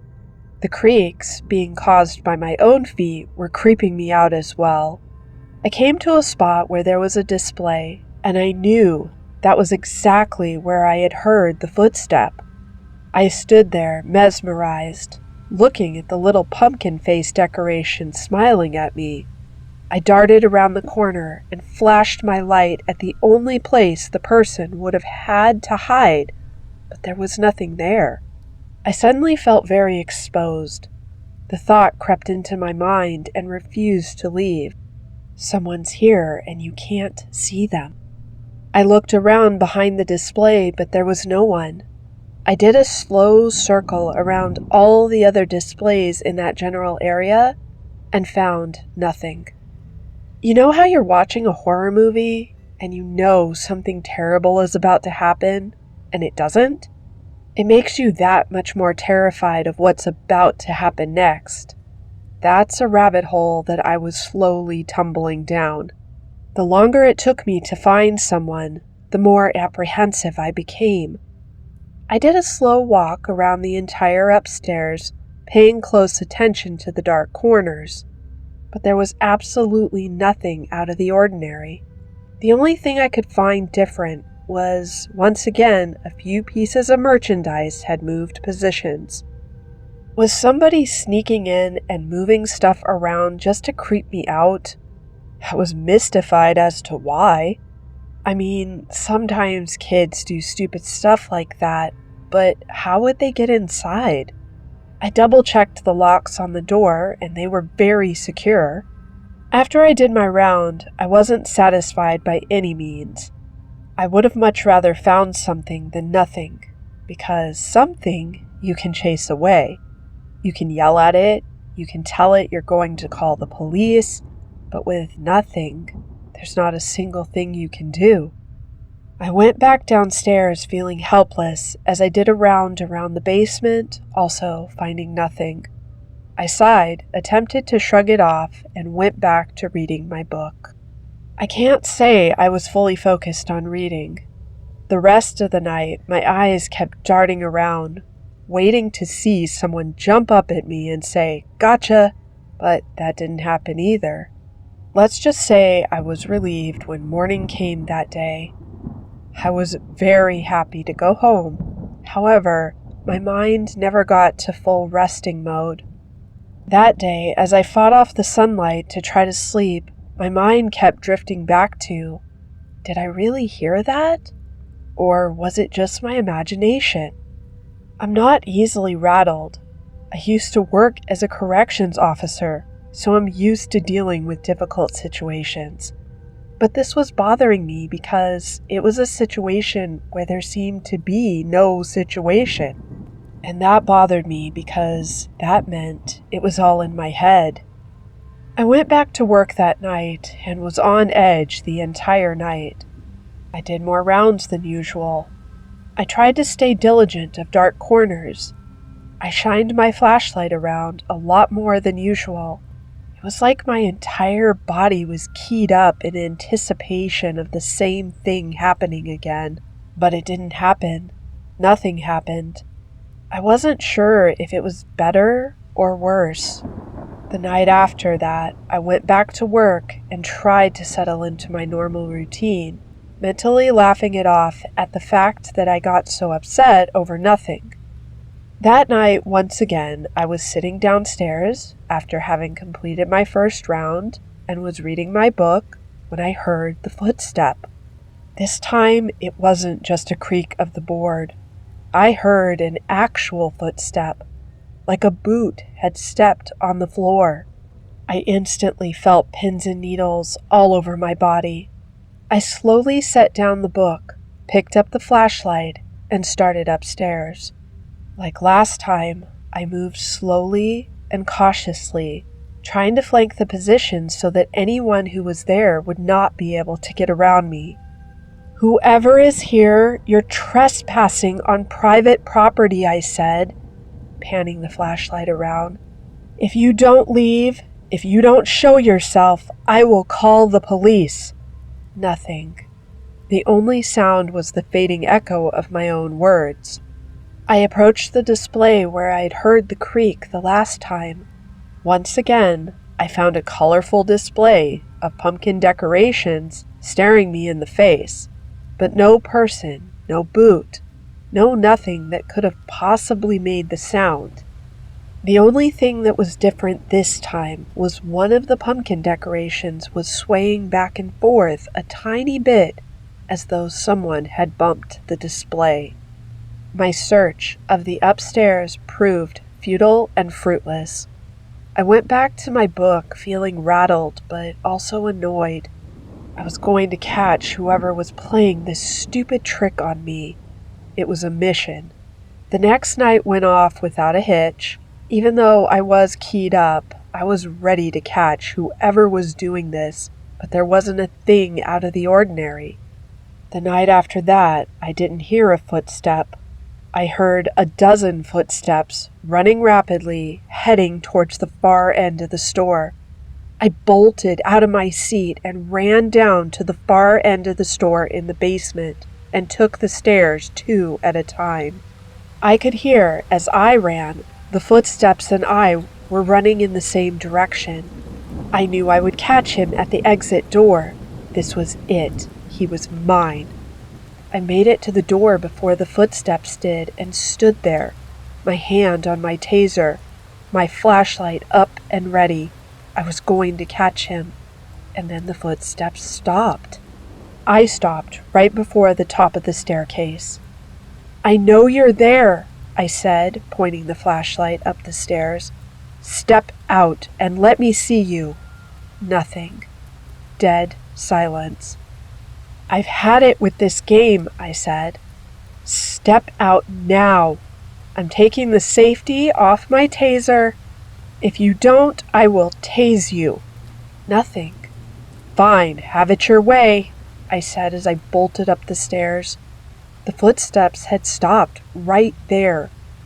The person should have been standing right there, but there was nothing.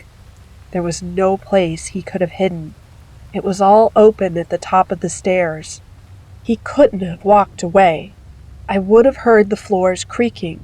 He couldn't have gotten past me. I would have seen him. It was like he vanished, if he was ever there. I stood there dumbfounded. What the hell is happening to me? I panned the flashlight all around, but there was no place he could have gotten to before I got to the top of the steps. The steps weren't wooden.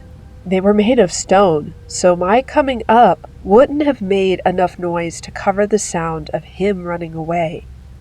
I started worrying about my mental well-being. I knew I'd heard the sounds. I knew I'd heard someone running upstairs. There was no doubt in my mind, or was there?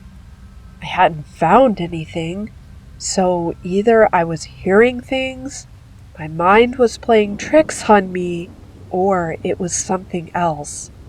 I decided I needed proof. So the next night when I came to work, I sat my cell phone on the counter, and of course, I heard nothing. When you're anticipating something happening and it doesn't, it's frustrating. The next night, I sat my phone on the counter and read my book after doing my normal rounds. As soon as I heard anything, I turned my phone on video and hit record. I heard footsteps running towards the rear entrance. I followed them. After another fruitless chase, I returned to my counter and watched the video. All it showed was the ceiling, but I was only listening for the sound. I heard the steps on the phone. I was happy that I could hear them. It meant I had proof that I wasn't going crazy. Then I heard my own footsteps running away, chasing after them. I left the video running as my mind started wandering. Okay, now I have proof, but proof of what? I thought. Suddenly, I heard a voice. It was quiet, harsh, and raspy. It said 4 simple words. Why are you here? I spun around looking for whoever had just spoken, but no one was there. Who is it? I screamed. Stop doing that! Nothing. I looked around for hidden speakers or anything that might be doing this. I looked under the counter, over the counter, through the counter. Nothing. I heard myself walking back and picking up the phone. Then the video ended. I stared at the phone for a long moment and started the video again. Same thing. The footsteps, followed by me running after them. I was about to turn it off when the voice sounded again. Why are you here? I rewound the video 10 seconds and listened again. Why are you here? I rewound it over and over, hearing the voice each time. Then I turned it off and did a slow circle. The only thing around me was the antiques. Old books and statues, buttons of failed politicians, and old porcelain figurines. There was no one there. I found myself at a crossroads. Do I treat this as a prank and ignore it? Or do I let my curiosity drag me down the rabbit hole to find out what was really going on? I set the phone on the counter, turned it to video, and hit record. I'm here to protect the merchandise, I said. Why are you here? I looked around and saw nothing out of the ordinary. I let the video record for another minute and shut it off and played it back. I heard my own voice ask the question. Then after a few moments of silence, I shook my head at my own stupidity. Of course, that wasn't going to work because there was nothing there, I thought. Just then, I heard the voice. You don't belong here, it said in a low, raspy voice. My shaking hand reached for the phone. At that moment, I completely agreed with the voice. I didn't belong here. My knees were shaking. Chills ran up and down my spine. I spun around trying to find the mystery voice, but it wasn't there. I nearly dropped the phone. My hands were shaking so badly when I rewound and listened to the video again. The voice was still there. I laid the phone down on the counter and started another video. "I have to be here," I said, trying not to stammer. "It's my job." Then I let the video record for another minute. When I rewound and played it, I got my answer. "Leave and never return," it said. I started another video and said, "And what if I do return?" When I played it back, I wish I hadn't. The only word it said was, "Consequences." I suddenly felt cold, like the temperature in the room had dropped below freezing. I didn't try to ask any more questions after that. I picked up my phone and went upstairs for the rest of the night. When the owners came in the morning, the woman asked me if I was feeling okay. "You look pale," she said. "Like you've seen a—" "I'm fine," I interrupted her. "Just a little tired." "Well, go home and get some rest," she said. "Thanks to you, we're having a record quarter." I smiled weakly and opened my mouth to say something, then thought better of it. "I'm glad I can help out," I said, then excused myself and drove home. It took every ounce of fortitude I had to step inside the store that night. When I turned and locked the door behind me, the click had a sound of finality. I walked slowly through the upstairs on my first round, suspicious of every nook and cranny. Even the friendly faces on the dolls and festive decorations took on a sinister look. It was as if the entire store was watching me. By the time I reached the stairwell at the far end of the store, my nerves were shot. I had my flashlight out and hand on my taser. For some reason, the stairwell light was off. I flicked it on and descended the uninviting stairs. When I reached the bottom, the lights were off in the basement as well.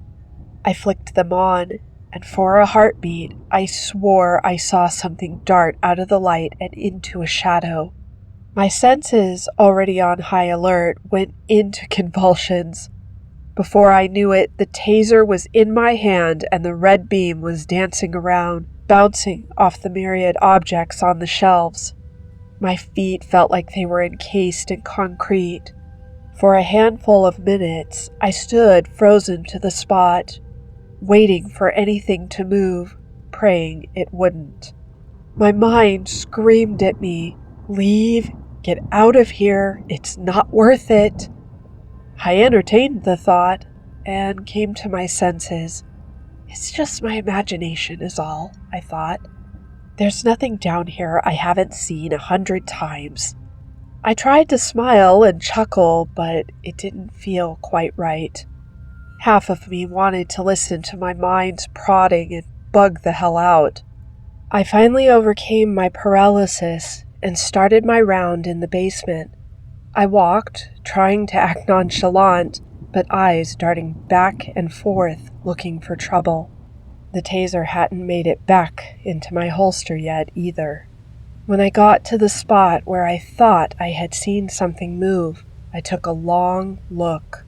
There was nothing out of the ordinary, except an overweight porcelain clown that was on the floor instead of the second shelf where it usually sat. "Are you causing trouble, Tubbo?" I said to the clown. Thankfully, it didn't answer. I walked away feeling a little better for trying to lighten the moment. I stepped up to the books to choose which I would read tonight. As I perused the titles, one stuck out at me, literally. It was as if someone had put it back in halfway. I pulled it out and looked at the title, Cape Fear. "Nope," I said, putting the book back. Not up for anything scary tonight. I looked around at the other books and picked out a Dave Barry collection, but I couldn't pull it off the shelf. It was as if the book was glued to the spot. I shrugged and tried to pick another humor book, but it was stuck too. I tried others, but they were all stuck. It was the strangest thing. I even tried a romance, but couldn't get it loose. I tried several other genres, but none would come off the shelf. I was mystified. Out of curiosity, I picked out a horror novel, and it came out in my hand. I put it back and picked another. It came out as well. After trying many, I found the only books I could get off the shelf were horror. I backed away from the strange phenomenon and continued my round. I just won't read tonight, I thought, trying not to let the weird bookshelves rattle me. I made my way to my counter and eyed it with suspicion. Maybe I should sit somewhere else tonight, I thought of my favorite spot. With no books and nothing to do but stare at the many objects that surrounded me, I found myself doing more rounds than usual. Hearing the floorboards creak under my own feet was little consolation.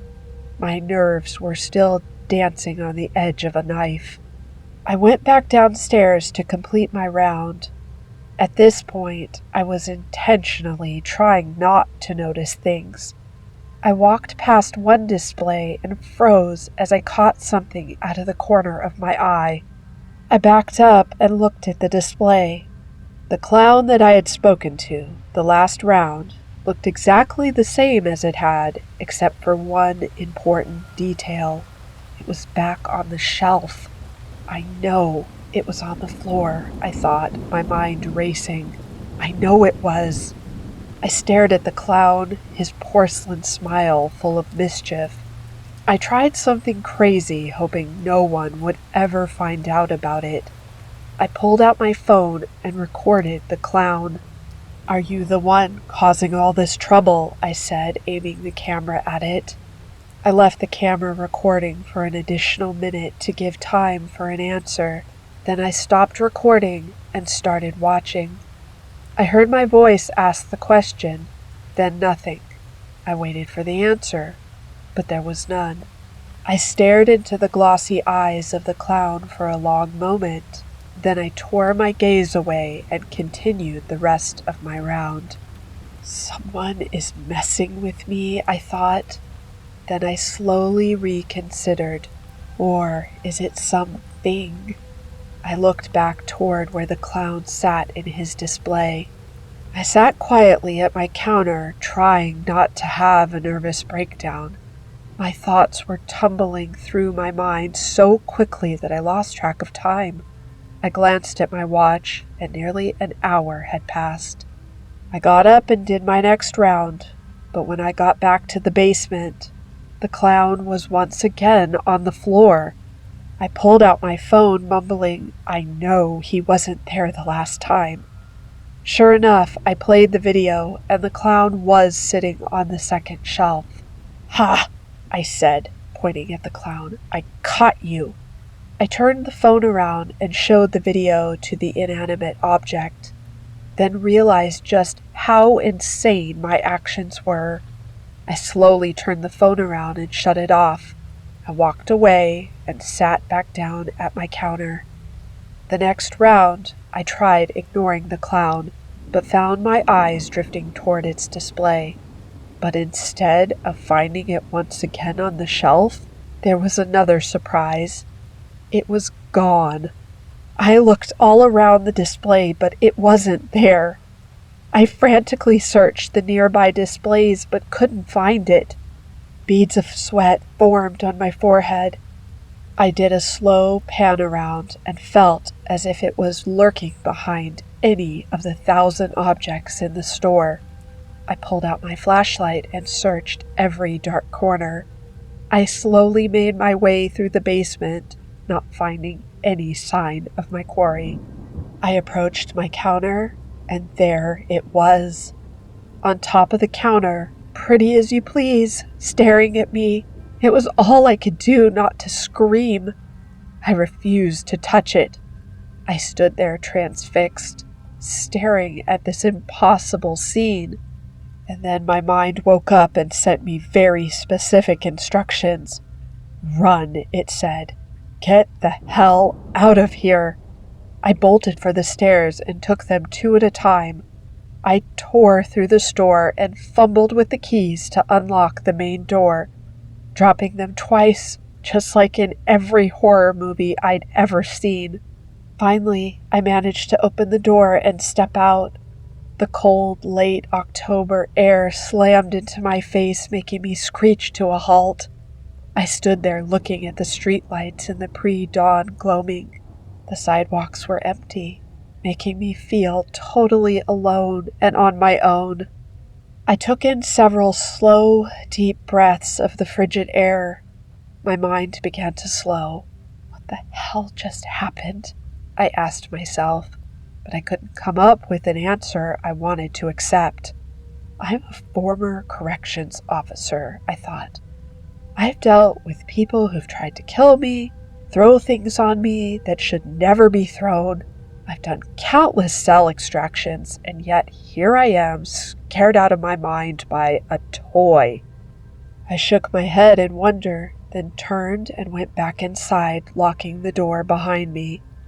2 steps in, I could feel the difference. There was a heaviness in the air, a stillness that was disturbing. My bravado was evaporating with every step.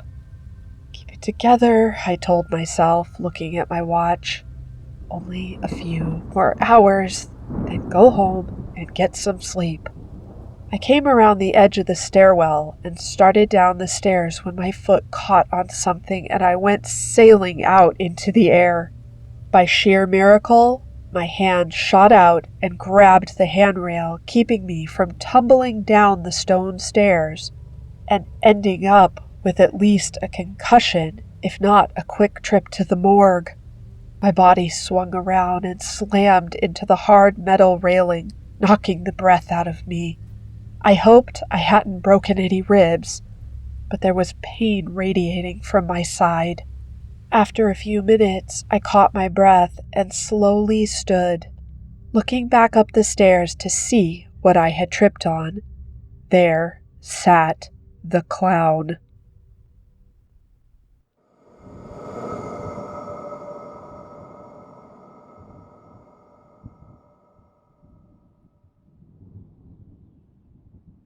Part 2 and the conclusion of I'm a Security Guard for Hire and My Last Job Nearly Killed Me. Written by Michael Kelso. Any amount of courage or denial left in me evaporated. I stood there halfway down the steps, pain in my side, staring at a porcelain doll and fearing for my life. I climbed the stairs and sat on the top one, across from the clown. There was no way I was going to touch it, but there was no way I was going to let it out of my sight either. The next few hours were a blur as the store became a carnival funhouse. I heard footsteps, music, crashing, and even sounds I couldn't identify. But I refused to take my eyes off of the clown. My platter screamed at me, telling me I hadn't taken my mid-shift bathroom break, but I refused to take my eyes off the clown. When the owner unlocked the door, she found me in the same spot, sitting at the top of the stairs, staring at the clown. "Are you all right?" she said, coming over to me. It took me a moment to realize she was real. "Yes, I'm fine," I said, staring down at the clown. "I just wanted to buy this thing." She looked back and forth from me to the clown. "I have a friend who collects these," I said to her unasked question. Sure," she said. "You wanna bring it over?" "Actually, I was wondering if you could take it and gift wrap it for me," I said, my eyes glued to the clown. "Of course," she said hesitantly, picking up the clown and carrying it over to the counter. I struggled to my feet, nearly falling down the stairs again as my numb legs struggled to function. I shook out the pins and needles and waited for my balance to return before walking over to the counter and paying for the doll. "Thank you very much," the owner said with her cashier's smile that didn't quite make it to her eyes. "Are you going to be okay?" I looked at the brown wrapping paper that enveloped the clown and smiled. "I'll be fine, thanks." I stepped out into the cold air and walked to my car. The keys slipped out of my hands as I tried to unlock the door. The second time around, I unlocked it and got inside, putting my parcel on the passenger seat. I turned the key in the ignition to start the car, and nothing happened. I sat back and sighed. Then I slapped the brown paper wrapper and tried again. The car roared to life, and for the first time in a while, I felt in control. I drove away from work, ending up on a dirt road I used to visit when I was a dumb teenager. I knew the road ended at a quarry, and I wasn't going very fast. But when I pressed the brake, nothing happened. I kept going straight toward the edge of the cliff. I tried the brakes again, but still wasn't stopping. I was slowing down because my foot wasn't on the gas pedal, but that wasn't going to stop me before hurtling over the edge. There were trees lining both sides of the road, so I knew if need be, I could hit a tree before careening over a cliff to my death, but I wanted to save my car if possible. The moment of truth was approaching. I was almost to the edge. I grabbed the emergency brake and yanked up with all my strength. Dirt flew as the car slid sideways and came to a stop. I took a deep breath, put the car in park, and turned off the engine. I stepped out and looked down at the edge of the cliff 3 feet in front of me. I sighed and reached back inside the car to grab my brown package. I unwrapped it and looked into the eyes of the clown. "Sayonara, sucker," I said, then threw it over the cliff and watched it fall in slow motion hundreds of feet and shattered against the rocks.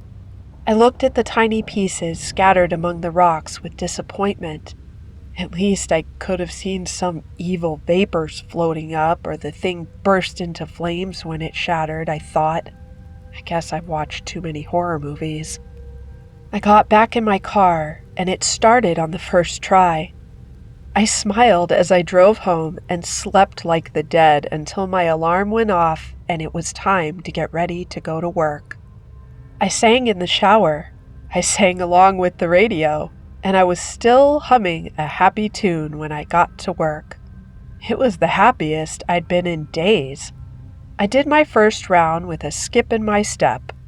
Even coming to the display where the clown used to be couldn't put a damper on my spirits. The empty space on the shelf where it used to sit made me smile.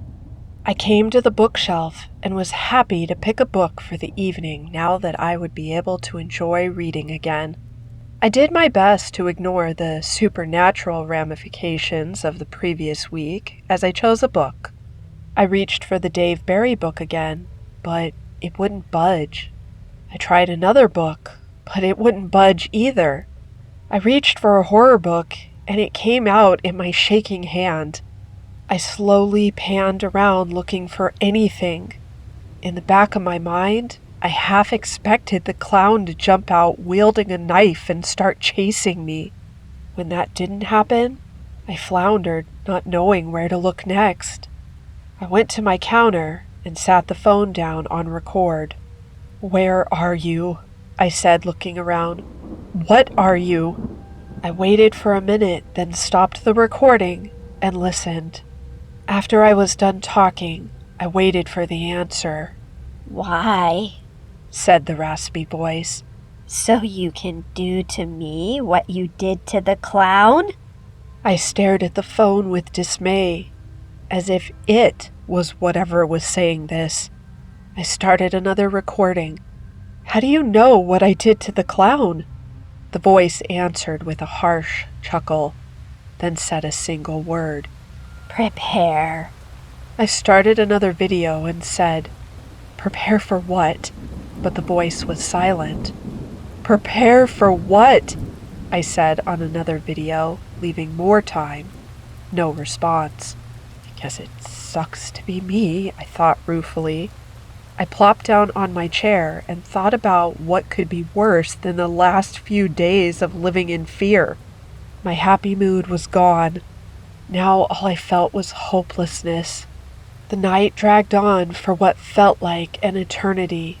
There wasn't a sound, not a hint of anything out of the ordinary. The silence drove me to the brink of insanity. I waited all night for something to happen, but nothing did. When morning came, the owner was brimming with excitement. "Happy Halloween," she said, as though Halloween spirit was overflowing out of her. "That's today?" I said. "Of course. I think I might need to take tonight off." "On Halloween?" she said, looking distressed. "When all the tricksters are out looking to do no good? Tonight's when I need you the most." I looked into her pleading eyes and sighed. "Of course, I'll be in tonight," I said. Her face immediately lit up, and she became brilliantly happy.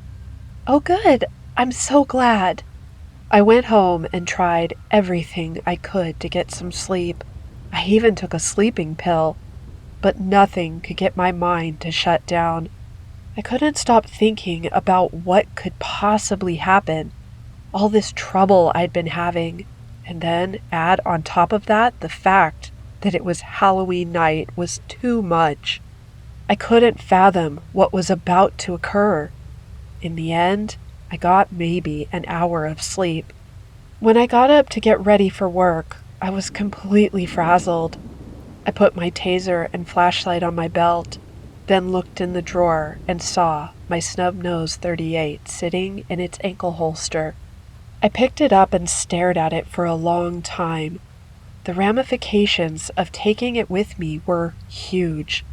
Was I prepared to face the consequences of what would happen if I used it? After a few minutes, I made my decision.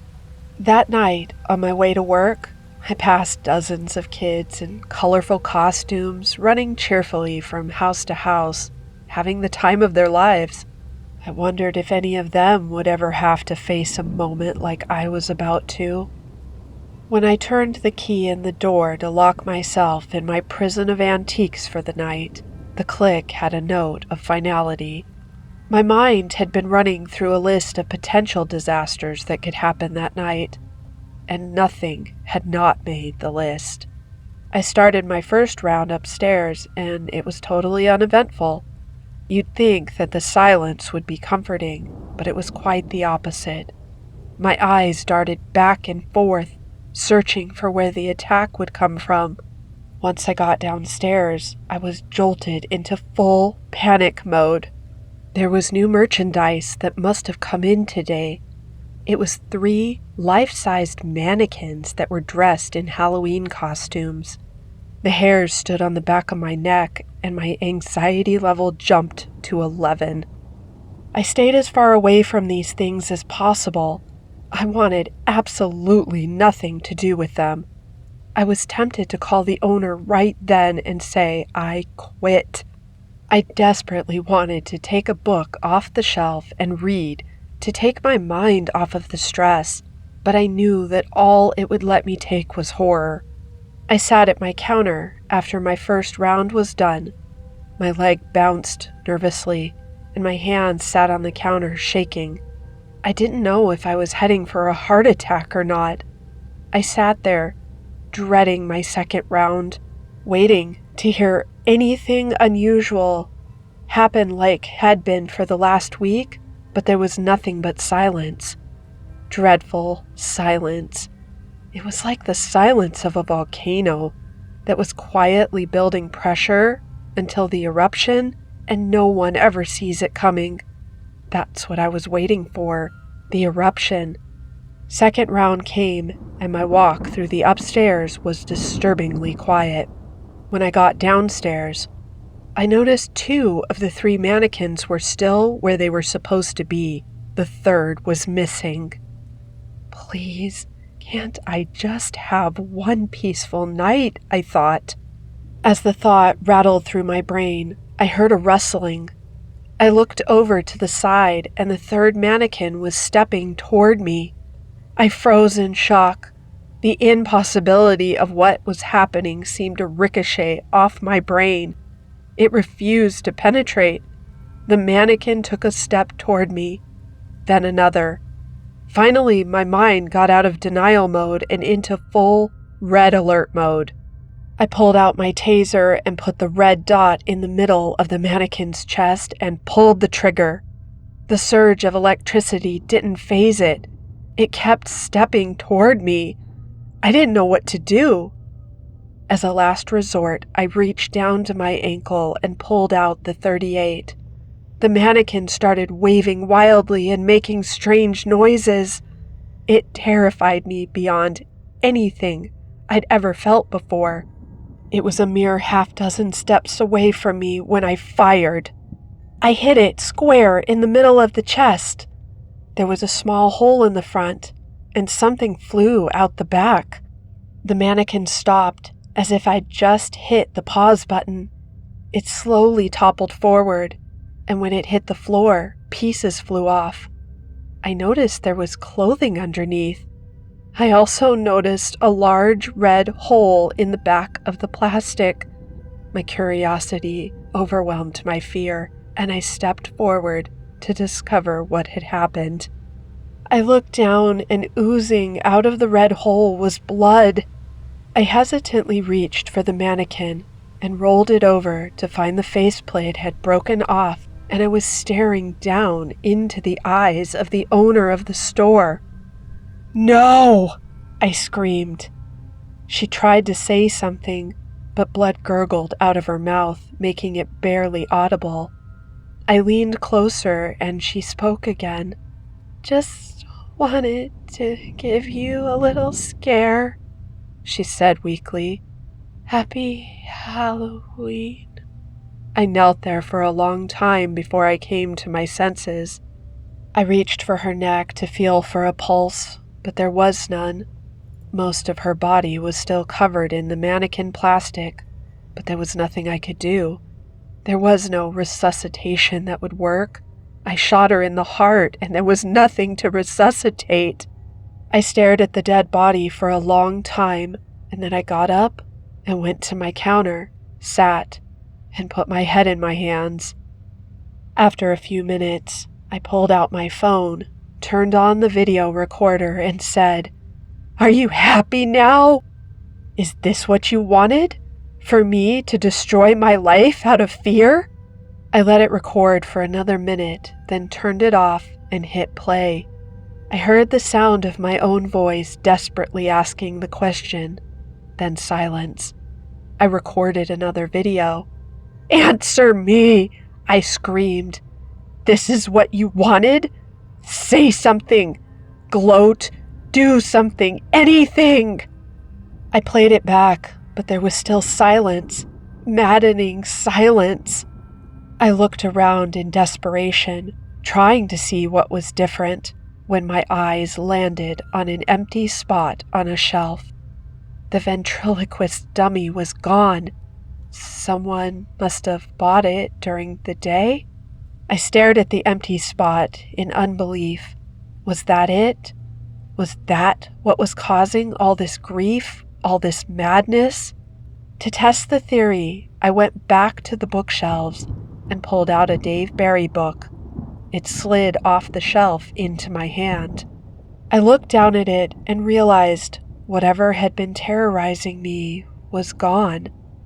I should have been relieved. I should have been happy.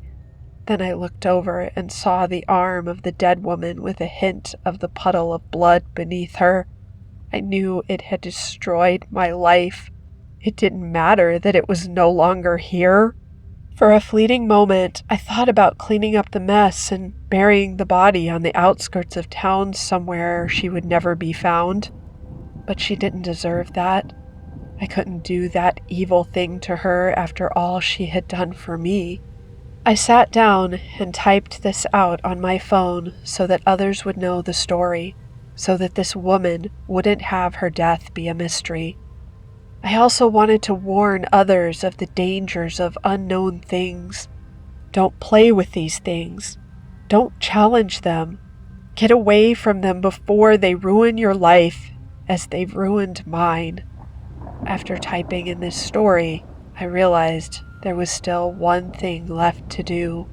I went upstairs and broke into the office.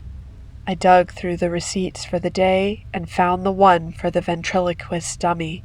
Fortunately, the woman who had bought it paid with a check, and the owner hadn't had time to take it to the bank yet. I pulled out my phone and took a picture of the check, which had her home address on it. I got in my car and drove straight there. All the colorful munchkins had abandoned the streets to go home and work on their stomach aches. It was after midnight when I quietly broke into the woman's house. I pulled out my flashlight and searched the entrance hallway, then not finding it, moved to the parlor. There were quite a few antiques in the room. I looked around slowly, trying not to miss what I came for. Finally, I saw it sitting on a small table near the far end of the room. I went to it and picked it up. It was much heavier than I expected. I struggled to balance so it wouldn't fall to the floor and wake the house owner. I turned to leave and nearly ran into the old woman standing in front of me. "Who are you, and why are you holding that?" she said in a tone that conveyed more curiosity than alarm. "I'm sorry, ma'am, but I have to take this." I struggled to keep it in my arms. "There are many other items in this room of greater value," she said, gesturing around. "Why that particular one?" "I don't really want to say, ma'am." "And I don't want to be standing here on the cold floor in my robe watching a stranger take my property. Yet here we are." "Would you believe the warranty ran out and I need to take it back to the shop?" She glared at me like a teacher I had just told the dog ate my homework. "Okay, the truth is this thing is evil," I said. "Evil?" she said. "Whatever would give you that idea?" I sighed, then quickly went through the recent events, hitting the highlights. "And you still have these recordings?" she said. "Yes, they're here on my phone," I said, setting the dummy down and pulling out my phone. "Would you mind if I listened to them?" I shrugged and played the video one by one as she listened with such curiosity that she barely moved. When they were done, she stepped back with a pensive look. "Interesting," she said. "Now do you see why I have to destroy it?" "And you were the only person in the store when these recordings were taken?" "Yes." "So it was speaking directly to you?" "I believe so. Why?"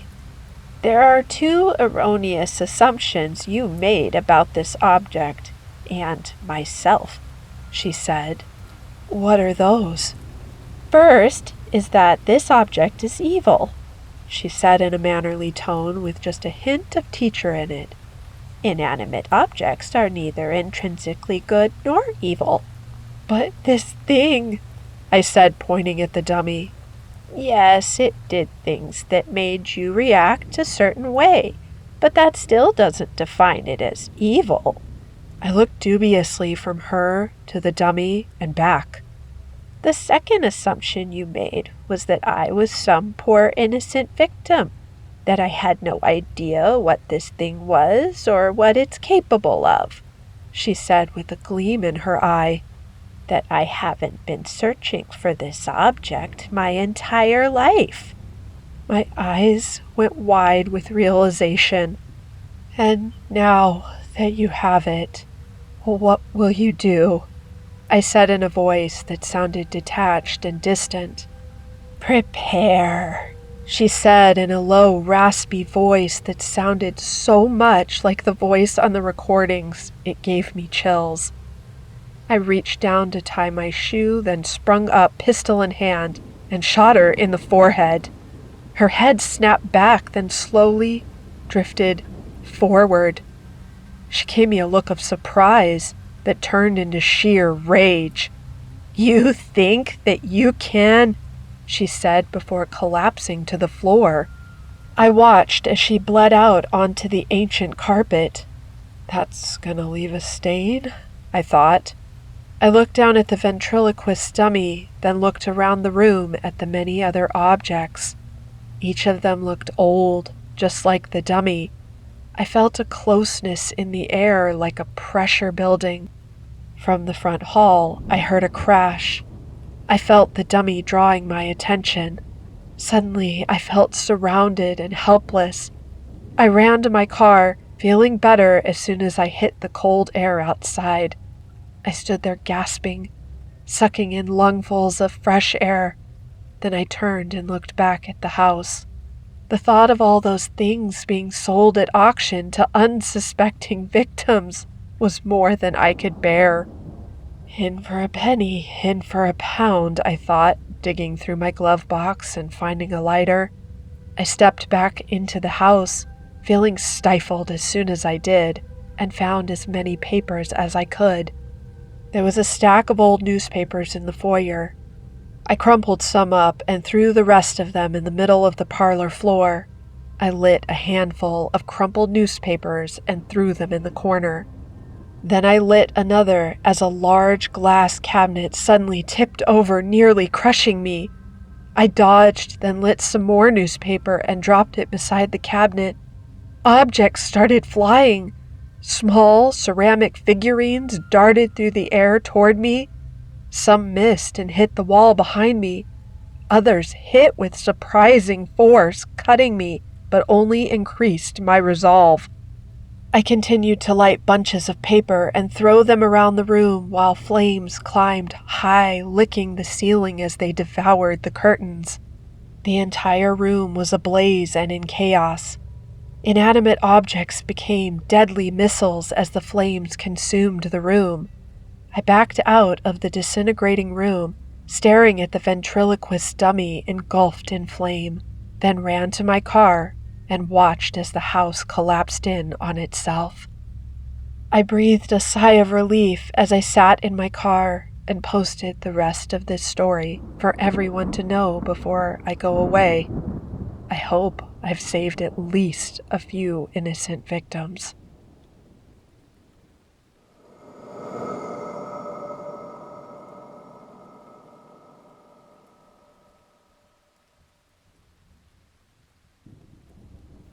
Clouds, written by Min Min from the SCP Wiki.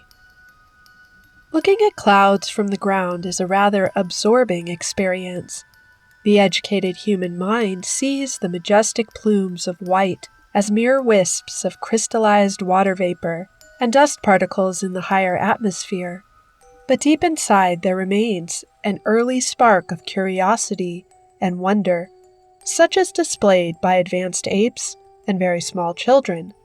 This spark does not see wisps of vapor and complex crystalline formations, but birds and beasts, and faces, carriages and palaces, entire mountains and fortresses on the move across the azure blue sky. From above, this feeling only grows as one rides in a rickety metal tube 10,000 meters above the ground, soaring into the sky. The educated human mind gives way to the childlike blossom of wonder. Below you, a sea of clouds wave and ripple to the shores of a distant land, and vague shapes of arcane gods drift past the triple-paned glass, where you are safe and pressurized and sound. And all the while, undefiled, smoky, cumuloid beings watch from afar, their anvil-shaped tops spiraling yet higher into space. This was what I told my seamate on the 2:00 flight to Sydney, as I rolled up the window and marveled at the view. The flight had so far been uneventful, with the only amusement being Greg's unfortunate incident at check-in. so any distraction from the plain, sterile interior of the plane was very welcome to me. Greg, however, did not share my enthusiasm and appreciation of such natural wonders, and merely grunted in reply before taking a long sip of God knows what he managed to smuggle onto the plane. Soon even the clouds failed to entertain me, and I slid the shutter down just as the plane made a left swerve over the Pacific, catching the glaring sunlight between panes of glass. From then on, I resorted to browsing the in-flight magazine, fiddling with the remote, and staring at my hands to pass the time. Time drew on. Nothing of note happened, and I fell asleep nodding on the tray table. It was Greg who woke me up, and the trouble started. "Hey, hey," he whispered lightly, slapping me awake. "Up, up! The cabin said something about bad turbulence. So, tray table, remote, window shades, all of them up, and wipe your mouth." I sat up blearily, swiping a hand across my chin. "How long's it been?" "West Coast time reads about 23, so that'd make it about 4 hours. I think we crossed the dateline or something. It's still bright out there." I returned my seat to the upright position and took a peek out of the window. Sure enough, orange half-light streamed in through the crack. "I don't think that's how the dateline works, Greg." Still, the long daylight hours were odd. Greg was obviously not lying, for as I stowed the table and remote, the plane began to shake. I drew up the window shades to a grandly terrifying sight. The majestic white sea was now black and choppy, swirling and churning in silent twists and twirls. The sun still shone, but it was blazing through a gap in the top of a sparkling dark cloud, too close to the wingtip for comfort. The wind must have been extraordinary, because the cloud did not drift aimlessly, but kept close pace with the wingtip. For a moment, my imagination took over, and the sun shone like a red, ominous eye, blazing amidst black tentacles of vapor and lightning, reaching out towards the plane like a predator out of the abyss. Through the PA, the captain reminded us to keep calm and strap down. Overhead and underfoot, aluminum plating and stray luggage hummed and shook. The on-screen flight information showed discouraging numbers. Altitude, 13,000 meters. Airspeed, 900 kilometers. Headwind, 110 kilometers. Hold on a moment. If the cloud was following the plane, then how in God's blue sky was it drifting against a hurricane-force wind? This thought coincided with an equally dreadful noise, like pebbles in a hubcap, but coarser and louder, enveloping the entire titanium frame of the plane, until even the blast of the engines was drowned out in this surreal static. The cloud now had swelled to a frightfully enormous size, with angry electric whips flashing all around the aircraft. The sun was barely visible, merely a spot of red haze amidst swirling, sparking black. The plane was suddenly lifted up, up, up, and the PA system exploded in a screeching whine. Greg was pressed against the front seat, hands cupping his head, while I clung to the armrest, hunched almost double. Several someones screamed. There was a cry of thunder, and the entire plane was flung like a mere toy reeling from an unseen impact. Then another scream, this time from the seat in front of me. I turned to look at the thin, manicured finger madly pressed against the window, following the contour of flesh towards the 3-layered pane of glass. "Vacuum sealed, grade diamond A," proclaimed the dealer's mark, dragging my gaze out to the unknown air beyond. There was something inside me that protested not to look, never to look, but it was too late, and my eyes were firmly planted on a thing outside the plane. At first I saw nothing. Then a little switch went on in my mind, and everything snapped into place. Something was plastered against the glass, milky and flaccid, the complexion of an engorged slug. Lining it was a good number of suckers.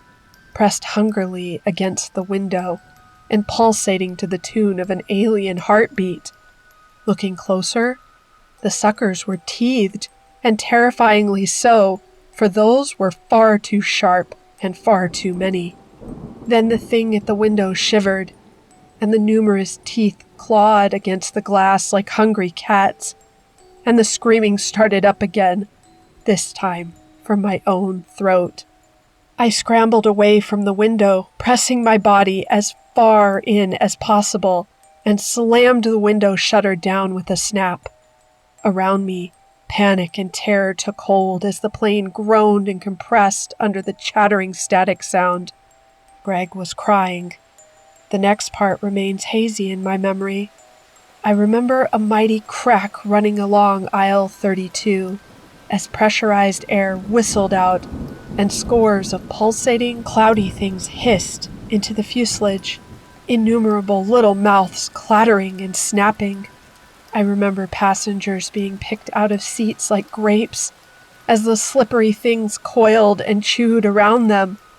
The section I was in began to fall, tumbling out of the terrible gnashing cloud, and I caught a glimpse of the body behind the thing. Half smoke, half flesh, grotesquely inflated with an unknown wispy gas. And the eyes, large and horrible and human, peering through the dark mists, intently examining its prey. Then I fell further, through the cloudy sea and into a blue, shattered sky. I think I might have somehow undone my seatbelt, for all of a sudden I was falling alone, down towards the foaming ocean. The impact with the water left me unconscious, and the next thing I remember is sitting up in a bed, back in a brace and leg in a splint. They told me it was a true miracle that I was found by the lone fishing vessel, delirious and babbling about living clouds and toothed tentacles. It was in the hospital that I started having nightmares and occasionally wake up screaming from a terror in a dreamscaped sky. There were no other survivors, nor bodies recovered. Much of the wreckage was carried away by the current, but a sizable fragment washed up on a Fijian shore several weeks after the incident. The part which made me throw up in my newspaper was the picture, showing a line of small holes neatly punched along the metal. Tooth marks.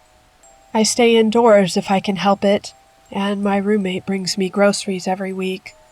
She hasn't heard the full story of the attack in the skies and the thing in the clouds, and neither will anyone else, with the exception being several weary fishermen in the middle of the Pacific. This manuscript will remain sealed until the time of my death, which I believe will be upon me soon and swiftly. Until then, I shall take my pills, say my prayers to whatever God that remains up there, and keep well away from the windows. There was a thunderstorm directly overhead since yesterday morning, and it hasn't cleared up yet.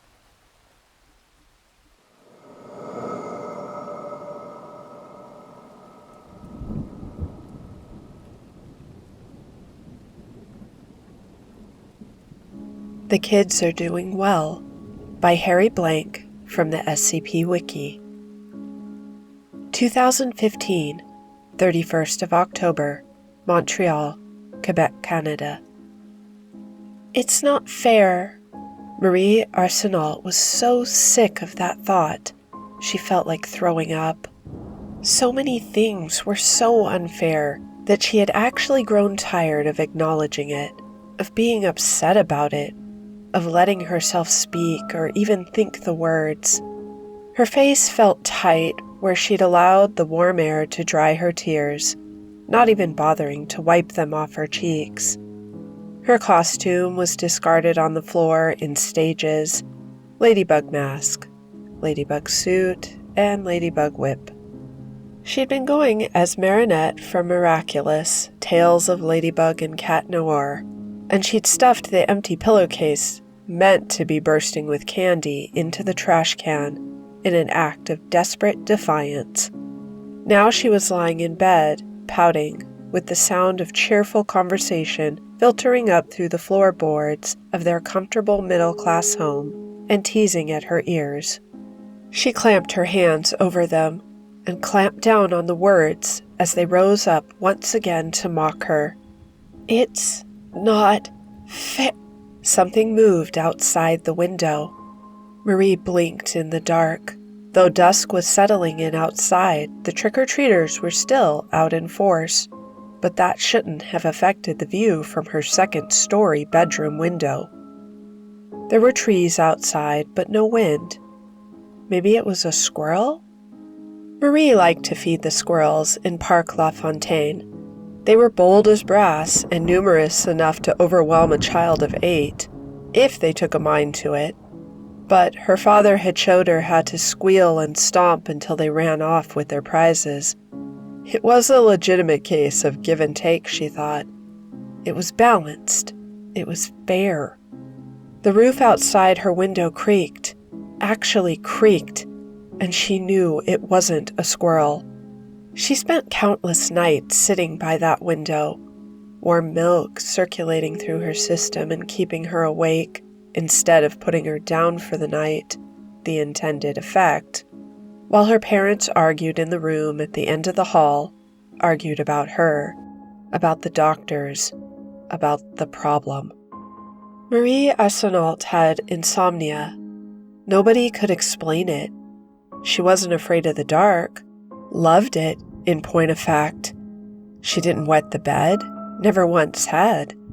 She didn't have night terrors, didn't even know what they were until the patient explanation from Dr. Archambault at Montreal General.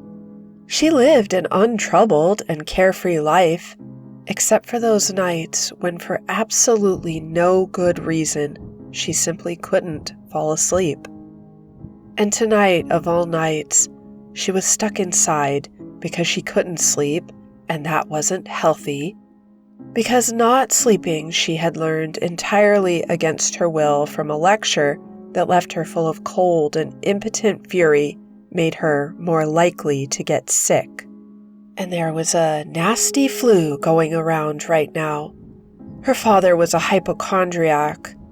She learned that one on the schoolyard from a kid who couldn't really say it, but her mother had helpfully, though puzzledly, clarified when asked, and having mellowed on the topic of his own health, was now imagining bacterial boogeyman in his daughter's system. If Marie couldn't sleep, Marie couldn't go out. That was that. What made it unfair was that she knew he was right. Again, the roof creaked, and the sound was louder. Laughter from below, and the sound of something breaking, and laughter louder still muffled the sound for everyone in the house except Marie. Marie, who was sitting bolt upright in bed now, staring out her bedroom window at the silhouette outside her bedroom window, pitch black against the rummy wash of sundown colors. There was someone standing on the roof, and he was looking in on her. She hadn't slept in 2 days. Her parents were driven to distraction.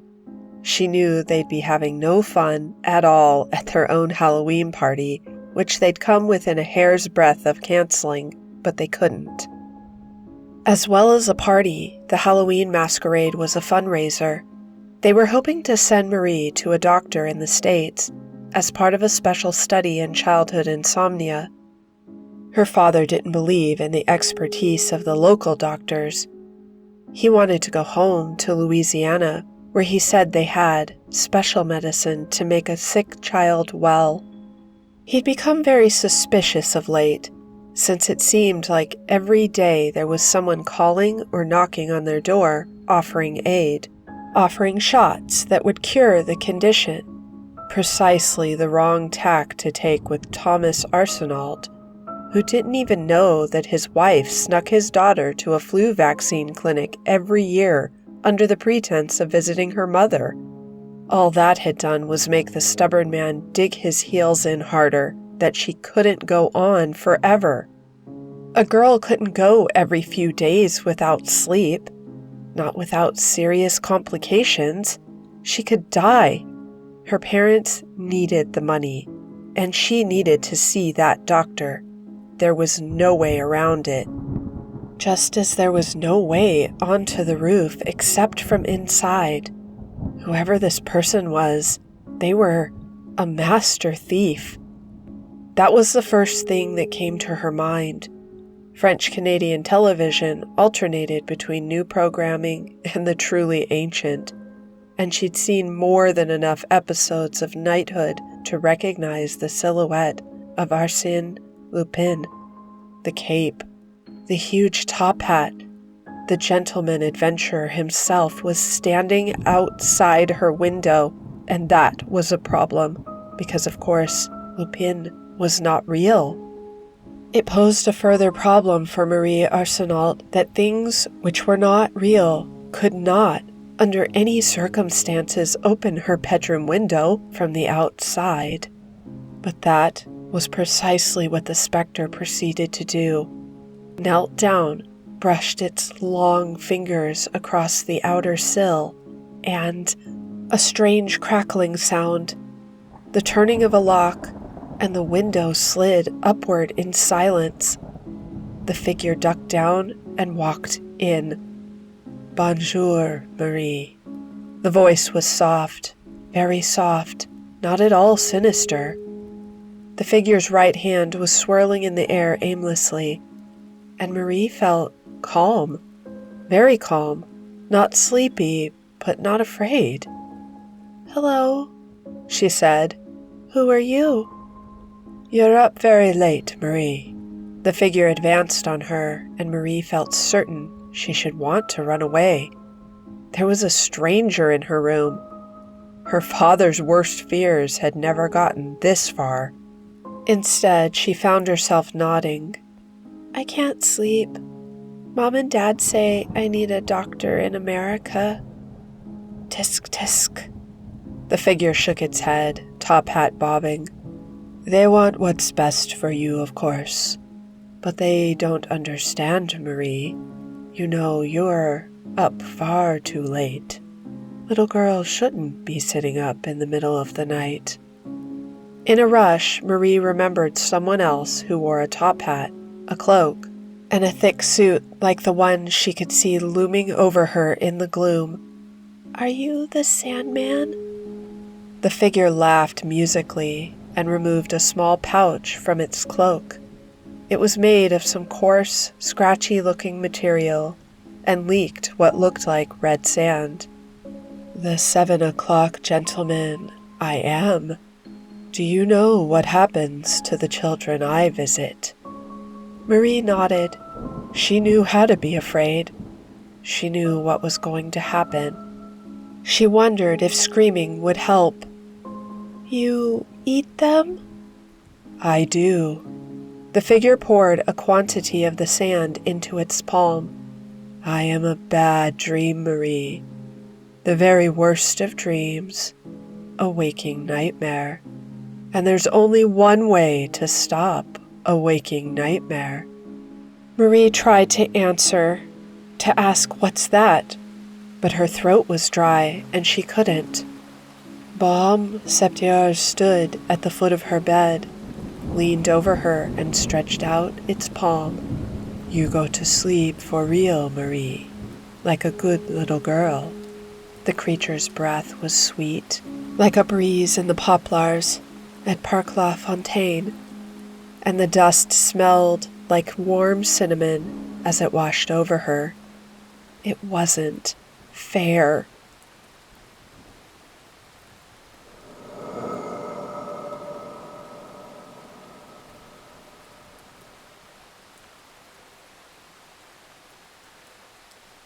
The Word Serpent, written by Quadraginta. It's humid and the air is buzzing with mosquitoes, a typical night in Florida. The full moon looks really nice at least. I turn the lights off, sit at my desk, and turn on my laptop, the hallmark of my creative genius. That's what I tell myself at least. The brightness is turned up too high, but I don't mind. I smile a little when I see the E, A, and S, and D keys. They've all been worn away by how much I've been writing. But despite all that work, I know I've plateaued. I sit here for 5 minutes straight, unable to write. Writer's block. Maybe if I free write a little, I can get the juices flowing. I sit here for 5 minutes straight, unable to write. A torrential downpour of ideas storms around me and drowns every corner of my psyche with stories to tell. The screams of characters with tales untold haunt me to my very core. I reach for their stories, attempting to claw past the block that wedges between my fingers and those words that beg to be thrown and dripped upon the screen.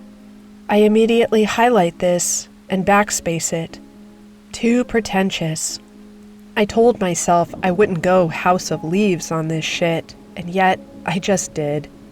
I sigh, slowly close the laptop, and crawl into bed, defeated.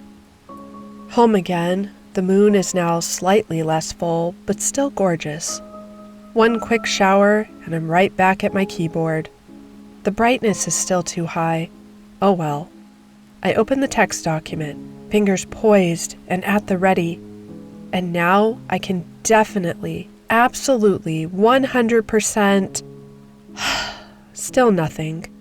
Every writer has their dry season, yeah, but it's been about a week for me now. Surely the harvest of the literature must be sowed really soon, or something. I close my laptop even earlier this time. There are 2 age-old mindsets that any writer always contemplates whenever they write. The first one is, just write. The second one is, don't force it. Right now, the second one is definitely, infinitely more appealing to me. I tuck my laptop away and faceplant into bed. Without looking, I reach over to my bedside table and grab the book I've been reading for the past 3 days.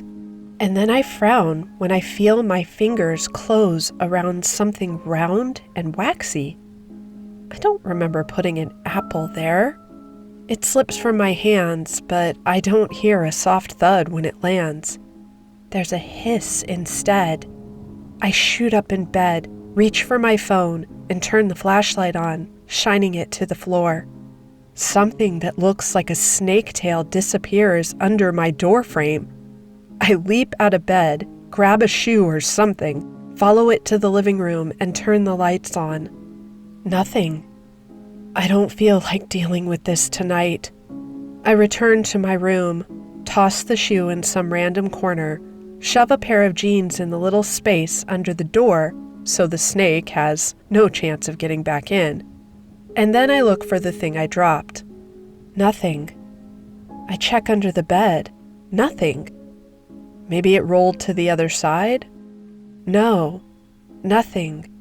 I hear the hiss again, but louder this time. I jump to my feet and I swear it feels like the air got a little colder. Something thuds on my bedside table. It's not the book I've been keeping there. No, it's different. Text is dripping out of the sides and falling to the floor. I don't care if I'm dreaming or not. I see a weird magic book. I'm opening it. The paper expands and stretches in all directions, knocking me off my feet. I land on the paper, which continues to stretch, pushing the walls away, pushing my honking car away, pushing my next-door neighbors away, pushing everything away and leaving me in a white void. A tree of text rapidly rises from the empty white void, stretching into what seems like eternity. My skin turns to gooseflesh when I hear that hissing again. This time, the tail disappears around the tree. I follow it, even though I know I probably shouldn't. I see an apple of pure text. I pick it up and look at its surface. It's white and papery and covered in endless swirling quotes and phrases from all the books I've ever read and all the stories I've ever written, as well as all the stories I want to write. I see the text for the story of a young man who hates himself. I see the text for the story of a woman who just wants to be a mother. I see the text for a story about a tree made of moon rock. All of these stories are stories I've abandoned in the past. The text rises from the papery fruit and slithers along my arm and skin as though begging. An overwhelming longing fills me. I admit it, I'm a crap writer, I'm unpublished, and I'm pretentious as hell. Where others express their ideas freely and with grace, I trudge with weights of inadequacy strapped to my back. I tremble at the little fruit of forbidden literary promises. Go on, take a bite. I whip around, nearly dropping the fruit. The stories won't tell themselves. The voice hisses in my ear. I swat the air beside my head, expecting my hand to meet something, and yet nothing. You have ideas. You will express them. Eat. It leans its weight on my shoulder, slowly coiling around my waist and arm. The arm with the apple. I turn around and crane my head back, mouth agape. It's a serpent, massive and easily towering over the tree. Eat. I look at the apple again. The untold, unsung stories of thousands of heroes, villains, and morally gray characters have engulfed my arm and now lay siege to the rest of my torso just underneath my nightshirt. It tickles. Don't you want to write? It's the only skill you truly have. The serpent lowers its building-sized head until one of its eyes peers deeply and directly into mine. Its socket contains a vortex of text, which parts and reveals a portal teeming with the souls of every literary mastermind that ever lived before me. There's Stephen King, high off his ass on whatever it was he did when he wrote Cujo. There's Robert Louis Stevenson, currently partaking in his other favorite profession, skiing. And I don't mean snow. Edgar Allan Poe, slumped over a table with many glasses of drinks scattered about his floor. Amontillado, I sarcastically think to myself. And there, in the distance, I see an outline of myself, slumped over my table with a blank white text document. The features aren't solid, rather they're just lines. I freeze when I realize what the fruit means. But would I really be willing? Eat. Crunch. It tastes awful. It's paper and ink after all. But the words, the way they pour down my throat, clawing at my throat, gathering, coalescing, swirling, whirling, toiling, gestating in their new womb, the womb that shall be my mind. Endlessly kicking and desperate for release, one day to be delivered to the screen by my fingers. But first, nursed and milked by the process known as ideation. A process once misery incarnate, but soon to be as carnal as the evil fire that burns in one's loins. And I can see myself now, no longer an outline, no longer featureless, colors pouring into my outline like water filling a bottle, filled, full, plump, and that document, that beautiful document is now swimming with the stories of heroes whose tales will now be told, and I, home, car beep, front door, shower, my room, my laptop, harsh white glare, 40,000 words and counting.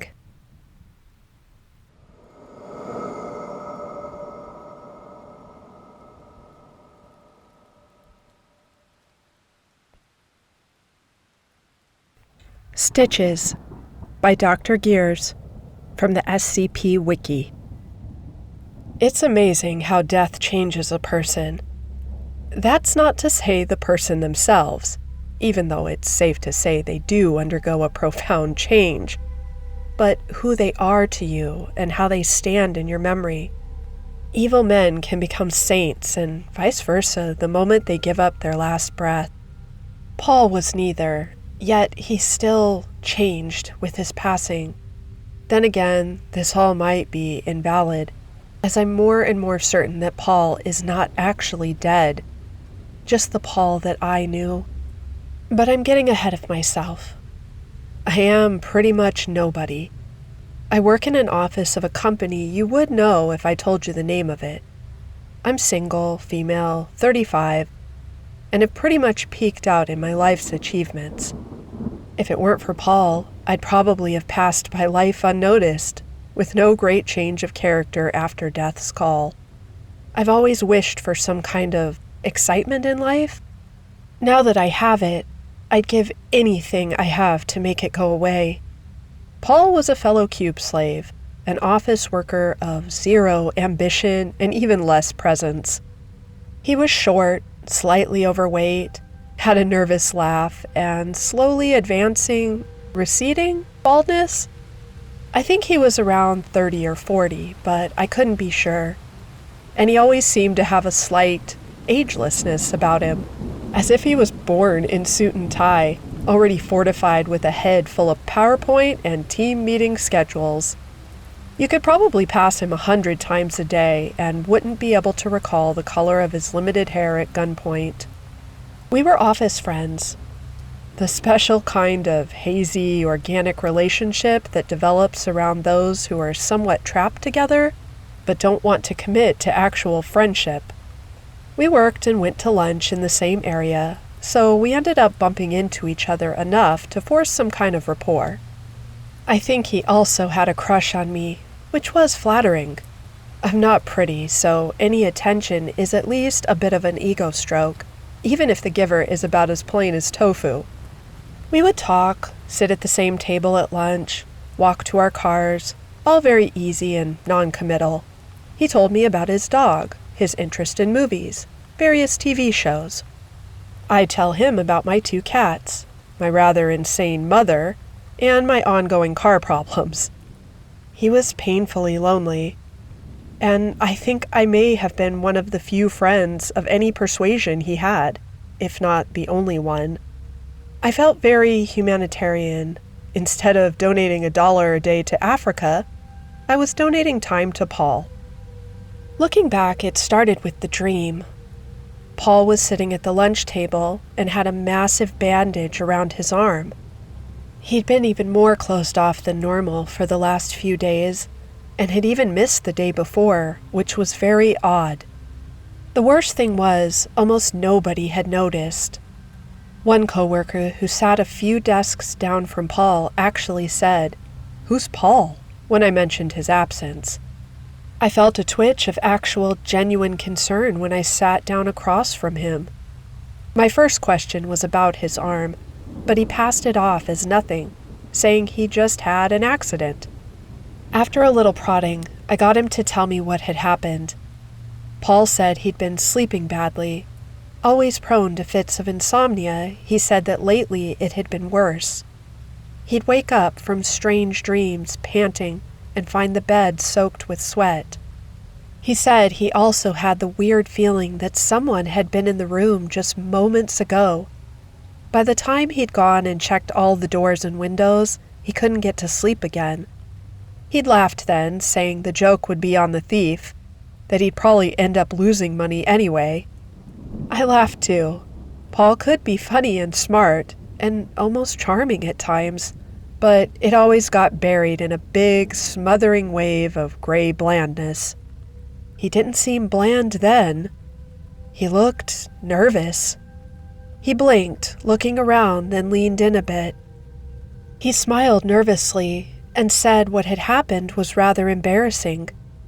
In the middle of the night, he'd woken up from a horrible dream and found himself unable to move.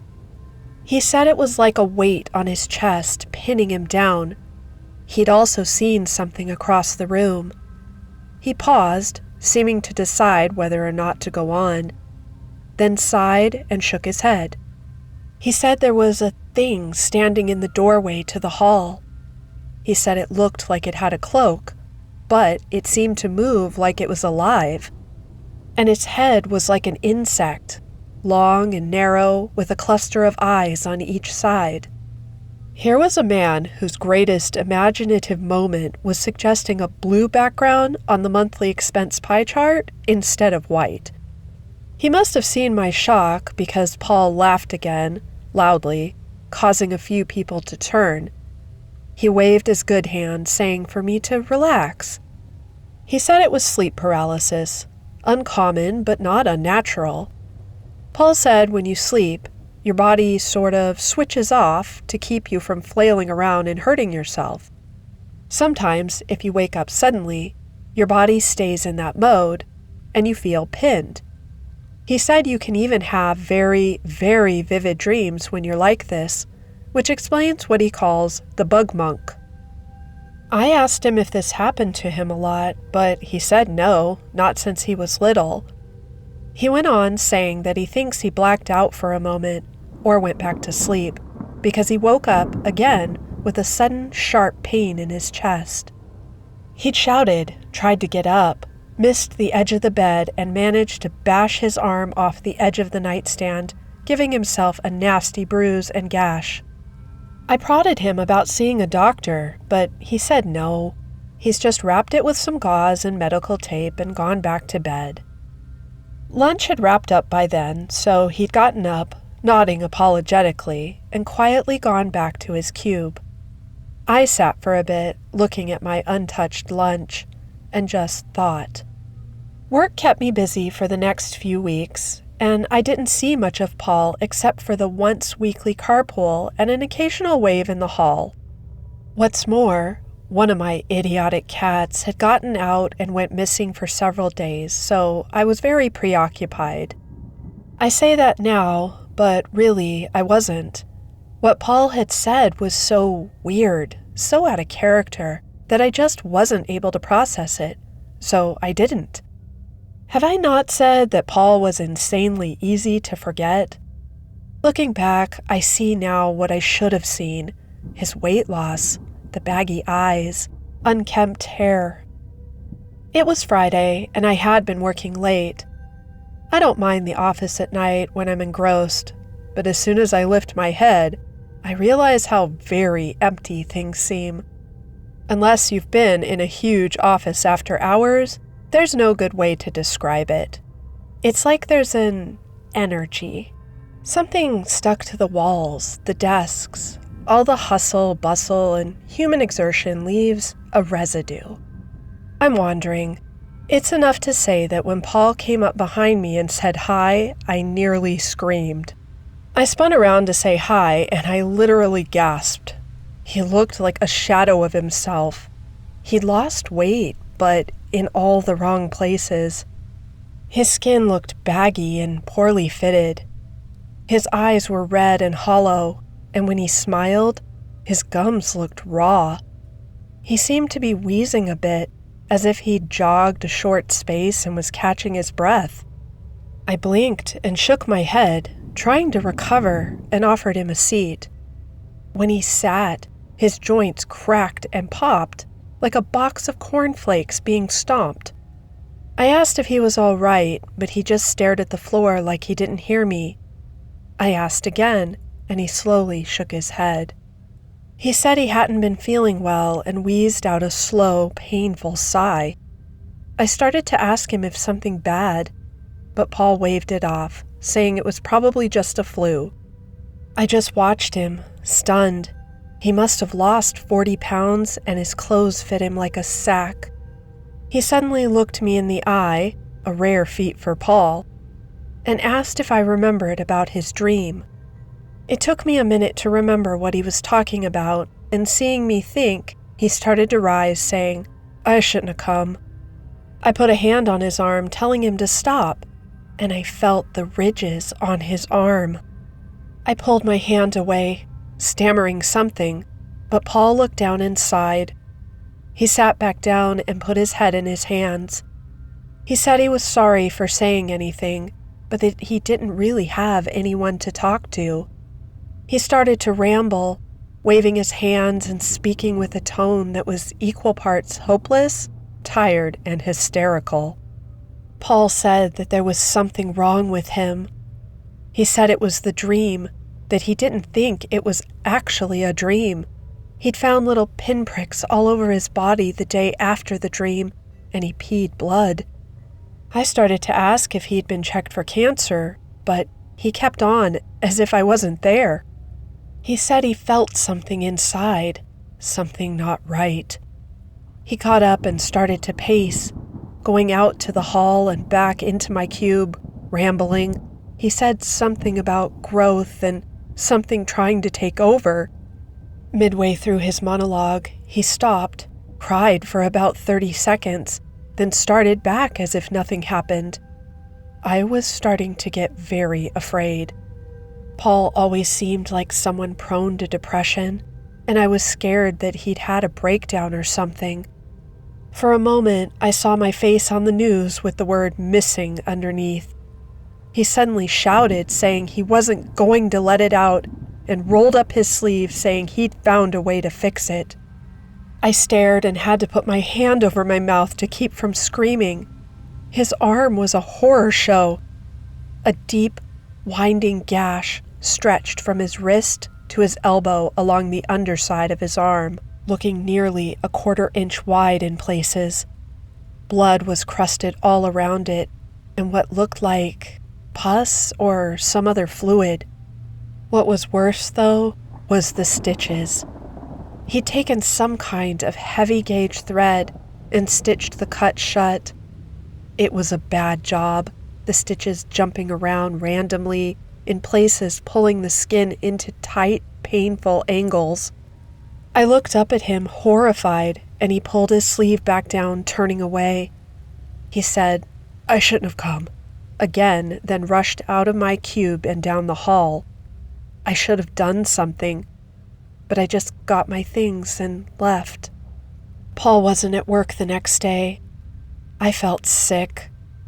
I was pretty sure I just witnessed the end result of a suicide attempt, but I had no idea what to do. I thought about trying to get help, but I couldn't think of who to call, and it felt inappropriate.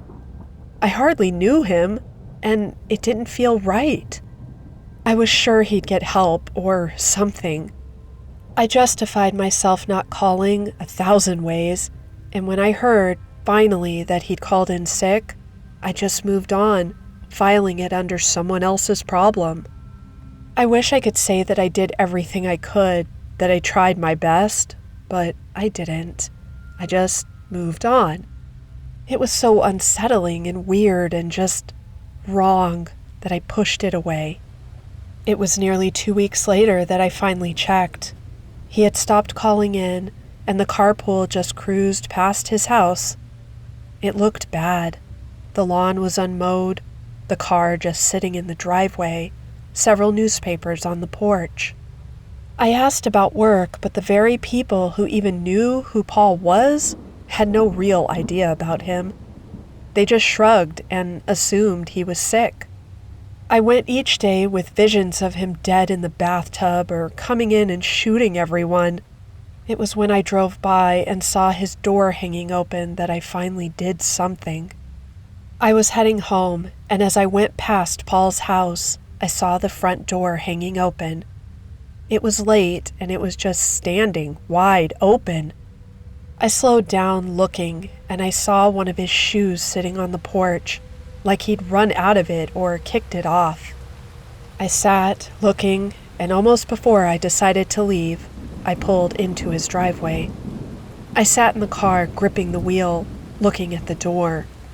If he was fine, it'd be a monstrous invasion of privacy. For all I knew, he had a girl in there, and had slipped off his shoe in a mad bout of passion. He might have just been hot and was letting the house cool off.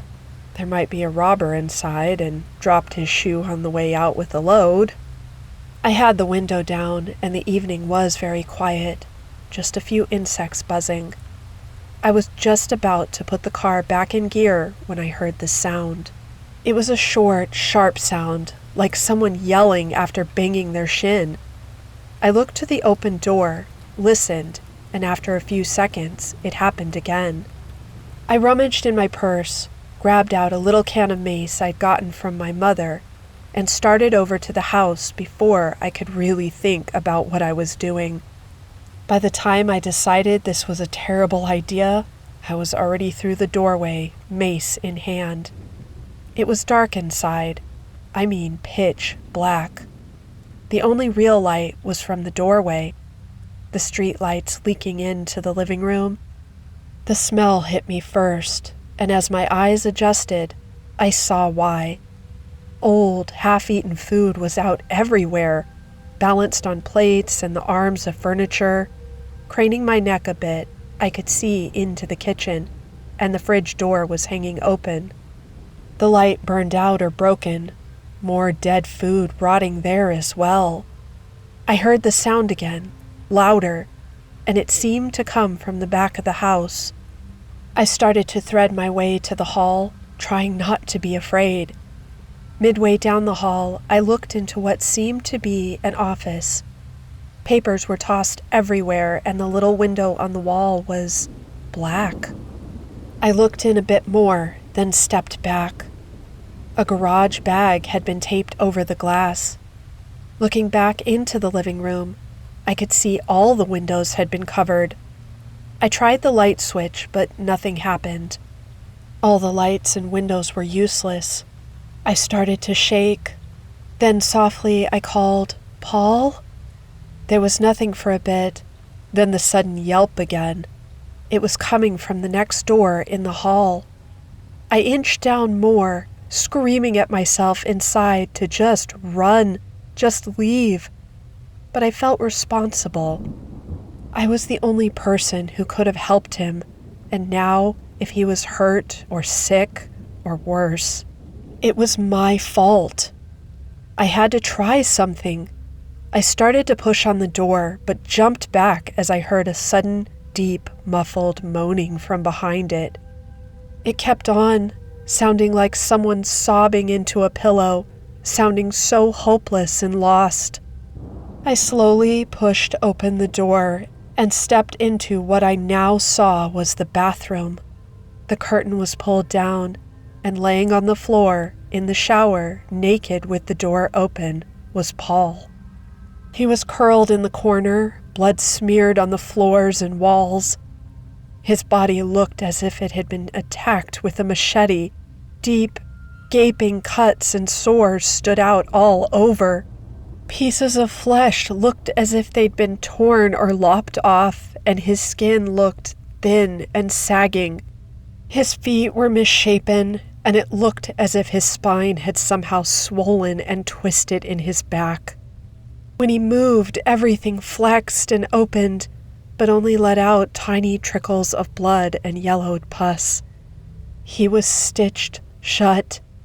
Every cut and sore had some kind of thread trying to close it.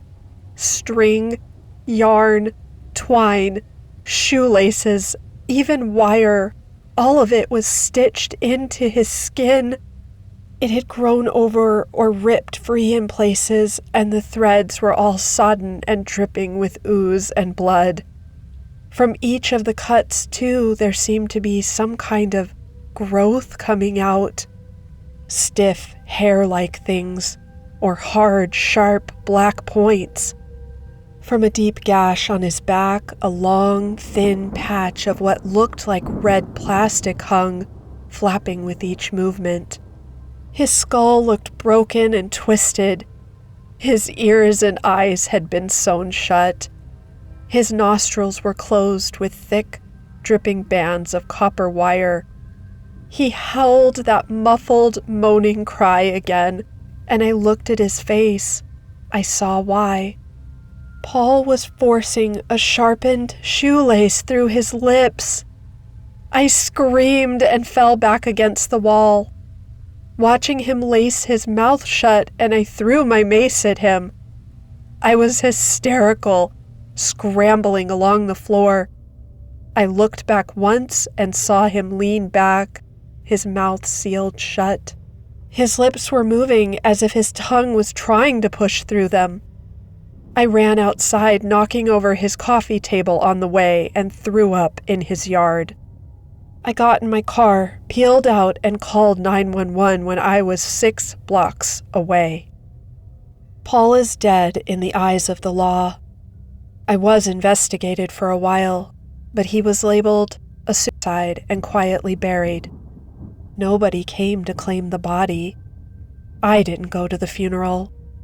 I took a week off from work and got pumped for information as soon as I got back. I didn't really say anything. I drifted in a haze, just trying to forget, but I can't. I never will. You see, there's an issue with Paul's death. It was never made public, but they never actually recovered a body.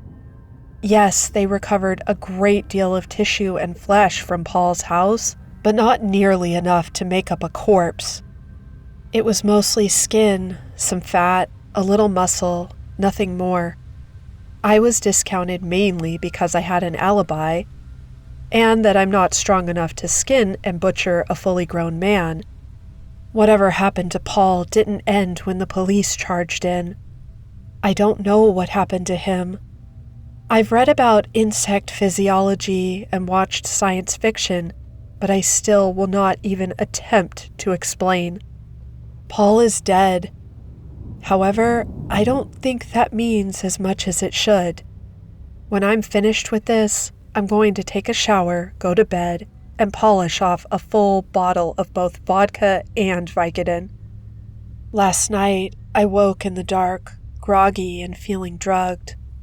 I looked to my window and saw a shape there for a few seconds. It moved away, but I saw it. Narrow head, wide black eyes.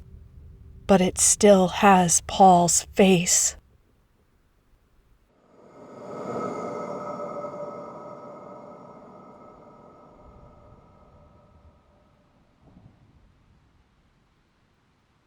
There's a Parasite Growing Inside Me by Karistina.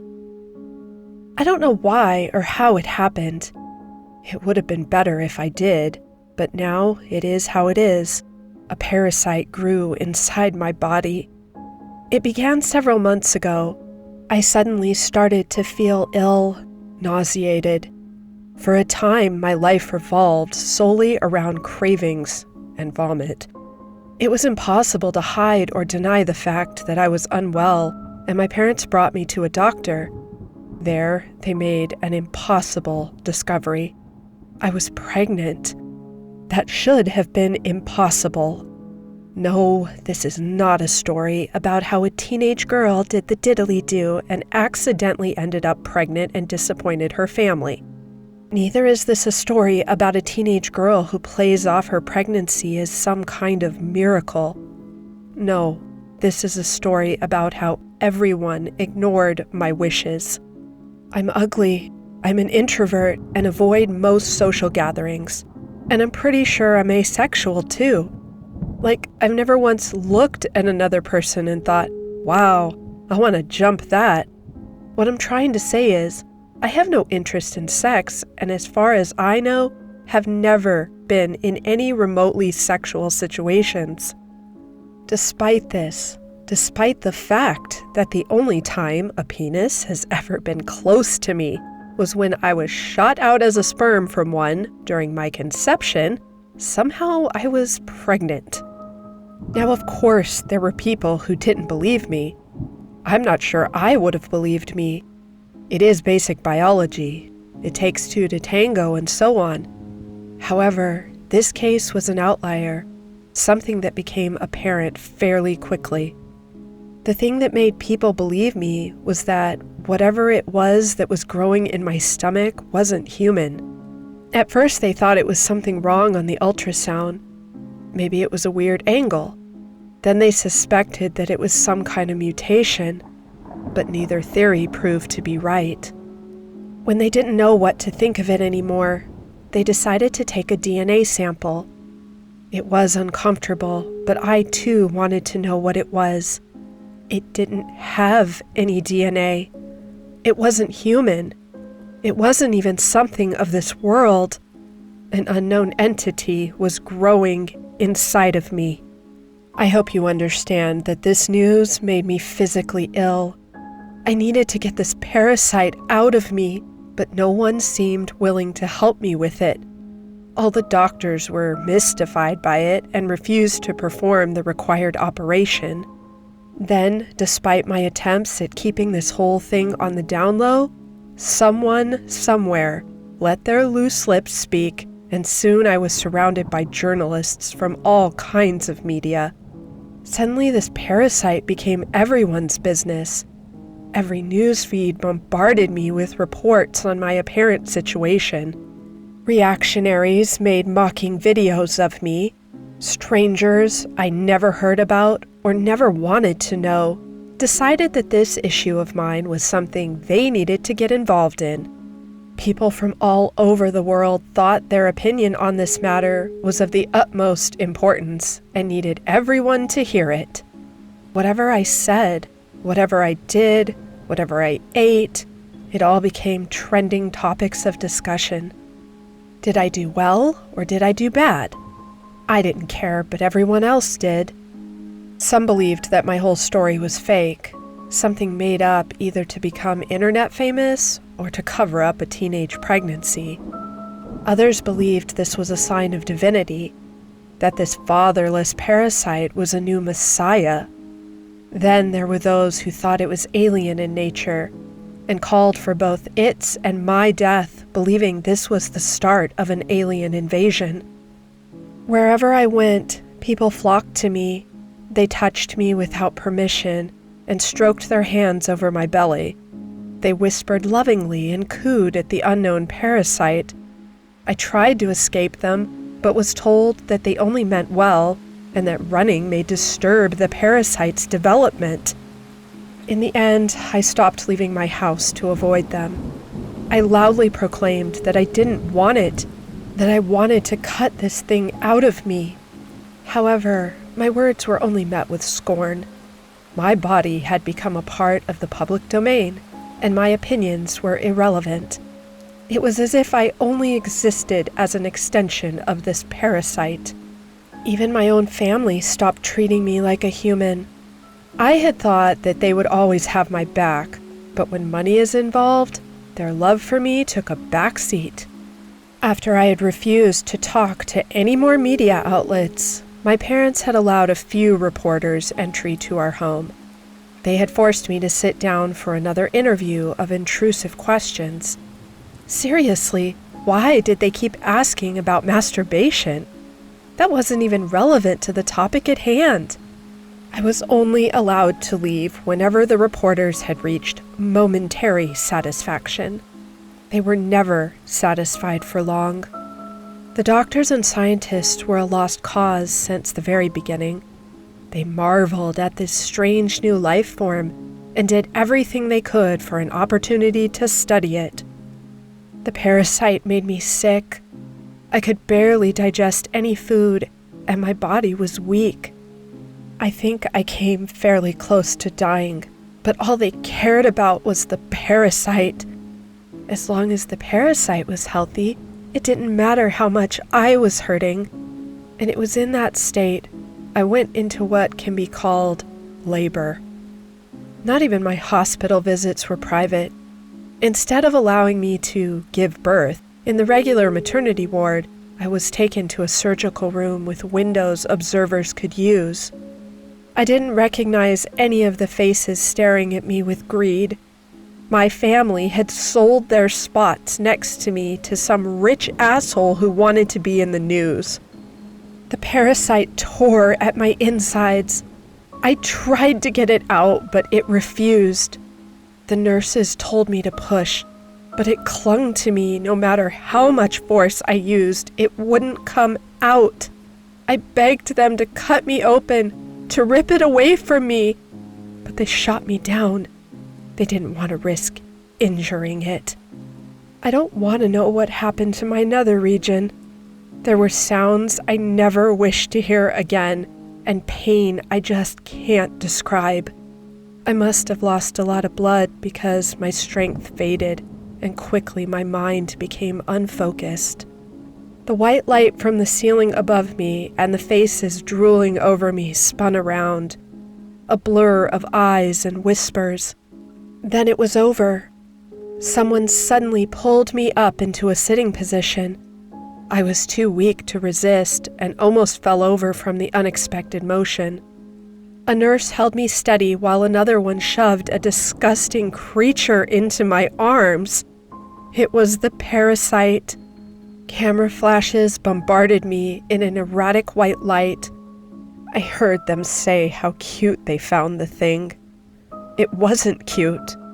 It was ugly and repulsive. It looked like a plucked chicken with white eyes, claws on its wings, and teeth in its beak. I wanted to twist its neck, but had no energy to do anything. It screeched and struggled against my loose grip. One of the nurses saw this as a signal and moved it to my left breast. They tried to make it eat like an infant. Its teeth scraped against my skin like needles. They paraded me around the hospital, showed off the parasite that was stuck sucking on my breast for everyone to see. The doctors and nurses acted as if this was their achievement. They spoke about the parasite, what they knew and what they speculated for the future. I was pushed and pulled into the most photogenic position and left like a prop to a middle school play. I made an attempt at ripping the parasite off of me, but everyone around me gave me condescending glares and disapproval. I tried to explain that its teeth were embedded deeply into my flesh, and I was certain that it didn't drink milk, but rather my blood. They didn't care. One of the nurses moved it from my left breast to my right one, as if that would help. It didn't matter if it literally sucked the life out of me, as long as it was healthy and available for studying. I was stuck with this parasite. They refused to remove it from me in any sense of the word. I would not be released from this nightmare until the parasite itself decided to leave me. Any future or dreams I had would have to remain like that, just dreams. Then a reporter wondered if I would potentially birth another one of these parasites. The doctors gave unclear answers. They said that I currently showed no sign of another parasite, but since I had got it once, it was likely I could get it again. This information made everyone but me delightful.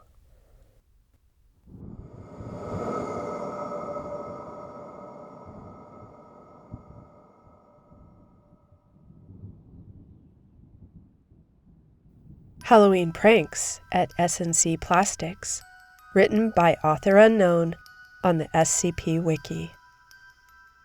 October 24th. I hate this holiday. Dr. Jonathan West cleaned egg off of his card reader, swiped his ID, and entered the S&C Plastics building. Had this been any other Foundation-owned location, the jokers who had decided to plaster the site in chicken ovum, some of which smelled like it had been rotting since Easter, would have been detained. But no, instead, this was Site 87 and was in the backwoods town of, let's just call it backwoods, and people would get suspicious of kids disappearing. West nodded to the girl at the reception desk and took a pair of mini Twix bars out of the stainless steel bowl placed there. He noticed that someone had attached a note reading, "Take only 2, to the bowl, and had left a plastic severed hand in it. Cute, but everyone knew 330 was locked up in another site.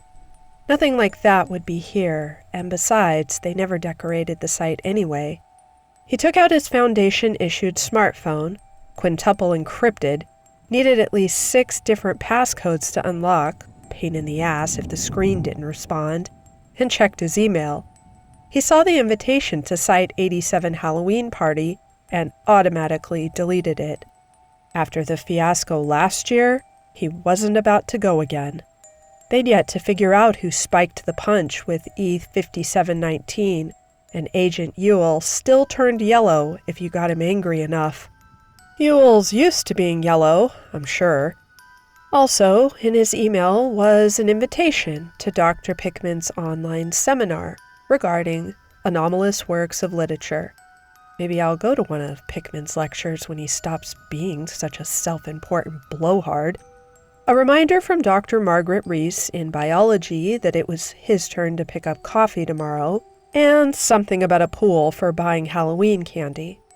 He shrugged, pocketed his phone, and headed for his office in the inanimate objects wing. October 25th. Oh, come on! Twice in 2 days? Once again, Site 87's exterior was coated with eggs, and this time toilet paper too. The security staff were scratching their heads, but West had to give the pranksters credit. They were efficient. In the space of only a single night, they had practically mummified Site 87 with sticky egg, residue, and toilet paper all over. On his drive around town to the local Dunkin' Donuts, he had seen that about a quarter of the houses had been either egged, teepeed, or both. The rest was perfectly intact, with their jack-o'-lanterns grinning, their fake cobwebs untorn, and the foam gravestones sticking out of their yards unbroken. Security was baffled nonetheless. In the break room, the guards were talking about how nobody showed up on the hidden cameras, and that the eggs and rolls of Charmin were being thrown at the building from just out of frame. When security actually went outside the building to confront the vandals, nobody was there. West had to admit that was a tad disconcerting, but it was security's problem, not his. West traveled to his office and spent the rest of the day alternating, looking out his window at the cleaning crew, checking his email, and attempting to concentrate on a report about E331. October 26th. Everyone was asking the same question all day. How the fuck did they get on the roof? And who the hell makes toilet paper rolls that long? A reminder to all staff was issued that all Halloween costumes based on Kidder Class SCPs are forbidden. Most of them are classified anyway. And yes, this does include sexy costumes based off of SCP-682. West sighed at the fact that they had to be reminded of that. He remembered briefly considering taking a Class Omega amnestic after seeing one of those aforementioned costumes at a party 3-4 years ago. 682 with tits was just wrong. October 27th. Sorry, West. You pulled the shortest straw. You gotta go buy the candy. West gave Dr. Reese a look and held up his straw for comparison to the others, sighing. Melbourne was grinning like a fool, but Reese smiled at West. Come on, it's for the kids. And don't buy all black licorice. We want people in this town to think we're not completely evil. She handed West the money, collected for the candy pool about $400 as well as an extra $50. The janitorial staff is running low on detergents. Poor Maggie, if she only knew how Johnny felt. Got it. Mind if I use your van? I worked all night and left my car in the lot. Got egged? Can't even see out of the windshield. Reese handed West her keys and nodded to him on his way out. West drove through town, noticing that there were far more houses with decorations and far fewer houses that had been vandalized. He wondered if there was a connection and remembered he had to tell someone back at the site about that. For now, he had to focus on getting the treats for the kids. Why Site 87 decided to hand out candy annually was beyond him. Something about community outreach from a supposed plastics company, and wondering what exactly was so bad about black licorice. It was delicious once you acquired the taste for it. An hour later, he drove back to the site. It was getting dark out.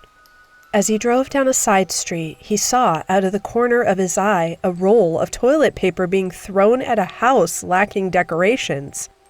That tore it. He was going to find out who these little pricks were.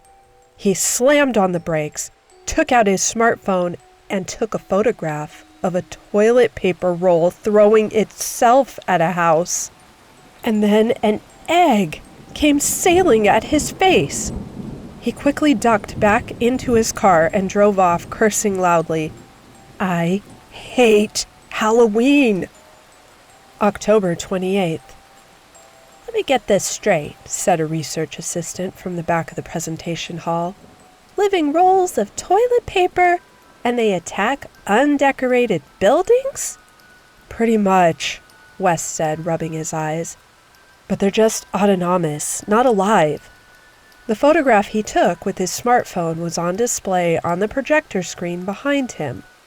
The director of the site had approved the meeting at the last minute because, in her words, if it means we stop smelling egg everywhere, it's worth it. It explains why the security cameras didn't see anything. There was nothing to see. Just toilet paper flying at the building from nowhere. Dr. Reese chimed in, and how they got onto the roof, but what about the eggs? I don't know. Maybe it's a poultrygeist. I honestly don't know. He looked at the picture behind him and sighed. I hate this holiday. Well, what can we do?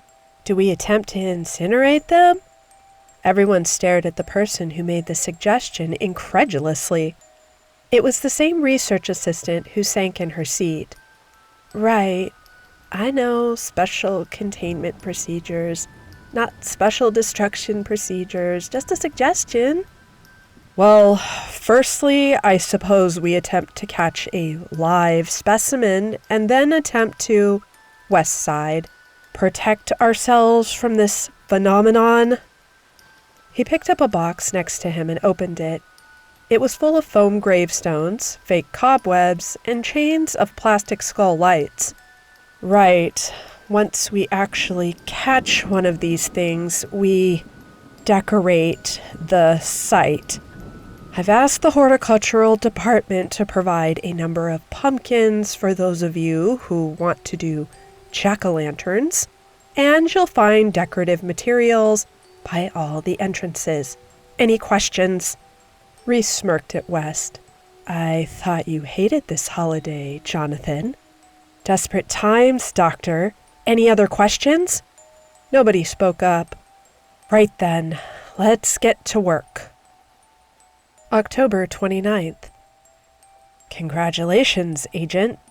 You've managed to successfully contain a roll of Charmin and some dairy products.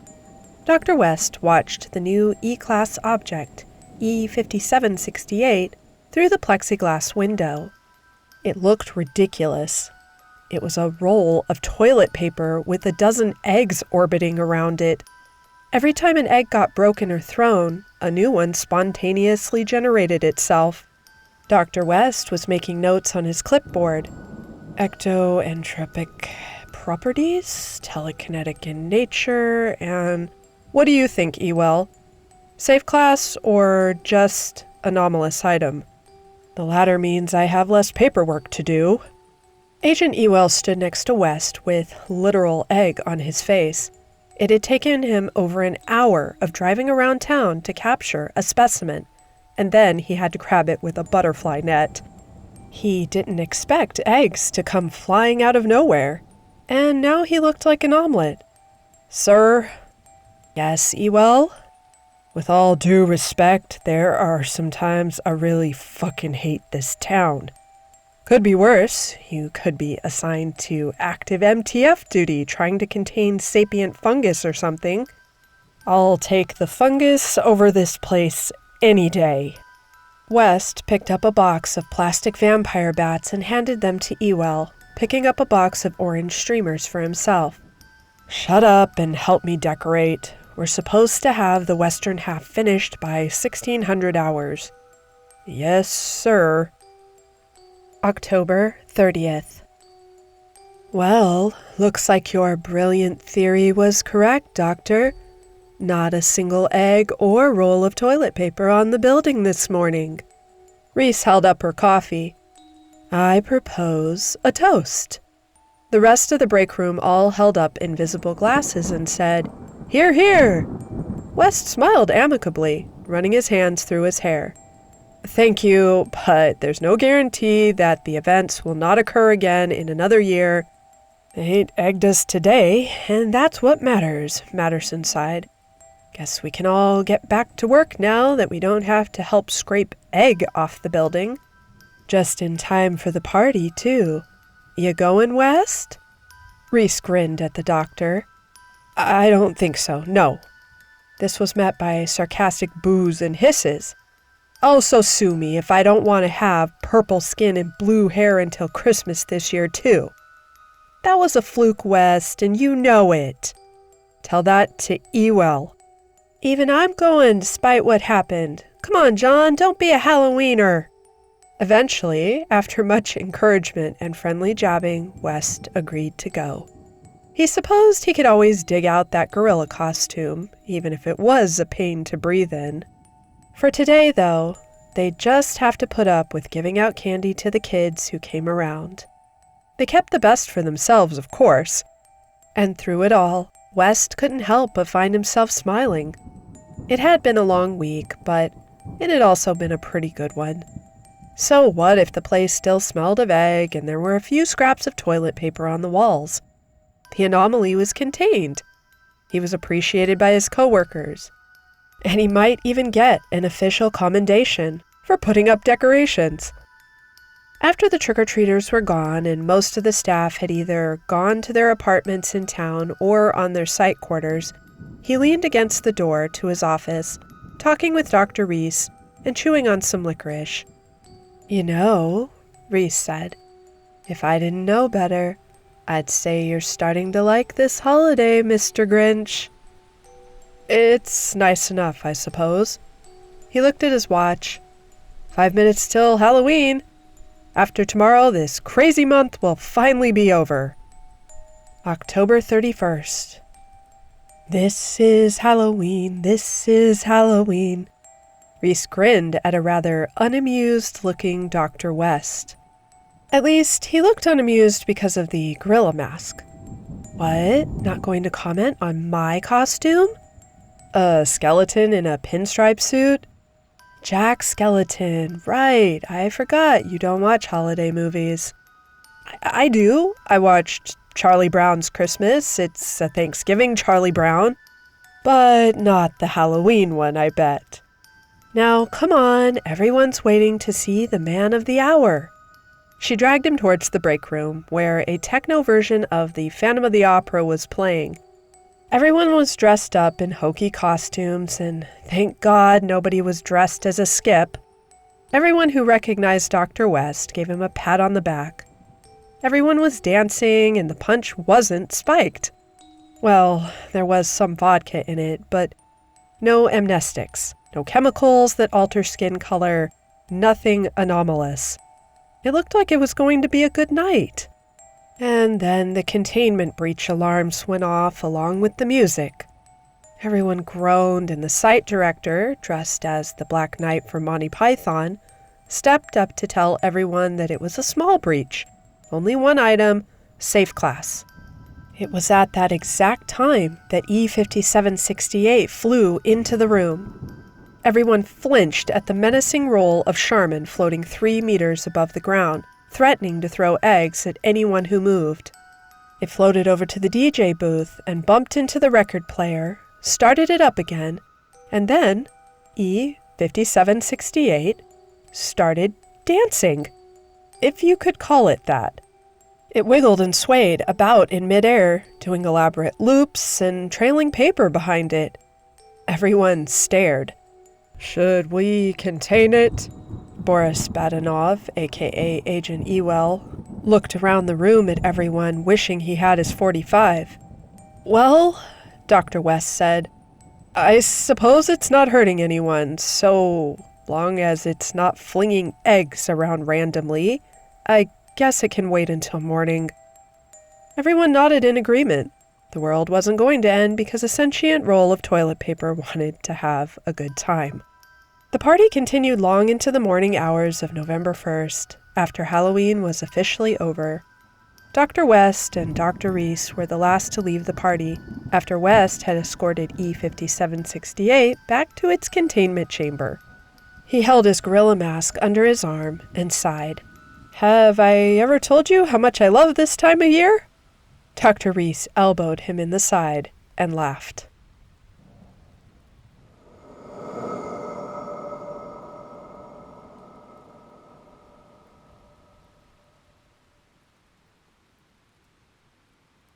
Ghost Stories by Paladin Foster from the SCP Wiki. The sun was just beginning to set as I paddled into the Okefenokee swamp along with my friends, Hank and Lucia. We weren't strangers to kayaking in the swamp. We had all done it since we were kids. Even at night, we weren't afraid to go in with the alligators and the birds and the other wildlife. This trip in particular, however, was designed to be scary. What a better time to tell ghost stories than while camping in the swamp on Halloween. We'd never spent Halloween in the wilderness before, and we figured it would be better than going to another costume party. I love being able to get away from my job at the Foundation every once in a while. The cold, sterile halls of Site 327 have no soul, none of the romantic power that nature does. As much as I love science, I need that kind of spiritual peace that nature imparts. Things started to get dark around 6. "Lights on, everyone," said Lucia, as if we were kids that needed her to order us around. Hank looked at her and pouted. "But I don't wanna," he whined. "Come on, Hank," I said. "We better do what she says, or she'll spank us." The look on her face was enough to send us both into a fit of laughter. "Shut up," she said. "I don't know which one of you is worse." We kept mostly silent after that, paddling our way to our campsite. We'd been there many times before, an island of solid earth in a sea of stagnant water, peat, and trees. Spanish moss waved lazily in the wind as true darkness finally came, obscuring the already alien shapes of the Okefenokee. Here was true wilderness. No humans came here frequently, and when they did, they never stayed long. The trees grew large and twisted, silent surveyors of the affairs of fish and fowl, alligators and snakes. We tied up the kayaks, set up our tents quickly, stowed our gear, and built a fire. As we cooked marshmallows and hot dogs, now came the reason we had come out here in the first place. Our first ever Halloween swamp ghost story contest. Hank took the first turn. A few miles south of Folkestone, back in the 1800s, there used to be a place called Trader's Hill. It was a trader's town, of course, built near the water. There's an enormous old oak tree there, still around today. People called it the Hangman's Oak for reasons I'm sure you can imagine. So one day, this Indian named Suwannee came to town. He got accused of stealing some goods from a trader, and he ended up being sentenced to death. So they brought him up to Hangman's Oak, and they were tying the rope around his neck when he said, "May the curse of your father's spirits and my own be upon you, for as long as there is a Trader's Hill." No one paid him any mind, and they hanged him dead. About a month later, the people of Trader Hill were having a dance to celebrate the harvest when they saw something bright in the distance. They all looked toward it and saw Hangman's tree glowing bright like it was on fire, and they could hear wailing and moaning, like 1,000 people being tortured. The next morning, the first group of people packed up and left Trader's Hill. Eventually, the whole place was deserted. They say that sometimes at night in the fall you can still hear the wailing of Suwannee and his father.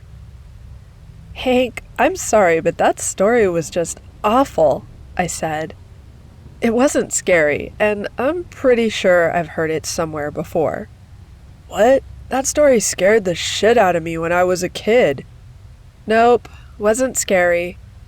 I agree. Boring, said Lucia. Hank stared at us both, flabbergasted. Before he could say anything, I saw it. There was a light in the swamp, like an orange flame. It was far off and obscured by the fog, but I could see that it was bobbing along like someone carrying a lantern. Who would be out in the swamp at night? And how do you just casually walk through the swamp? Hey, guys, do you see that? I asked. See what? Almost as soon as they turned, the light disappeared. What was that? Said Hank. I don't know. Maybe it was just someone setting up their own campsite, suggested Lucia. I guess, I said. I was used to seeing weird things. Something about this didn't seem right. Still, it's my weekend off. Whatever, let's just keep going. I believe it's my turn, I said as I stood up.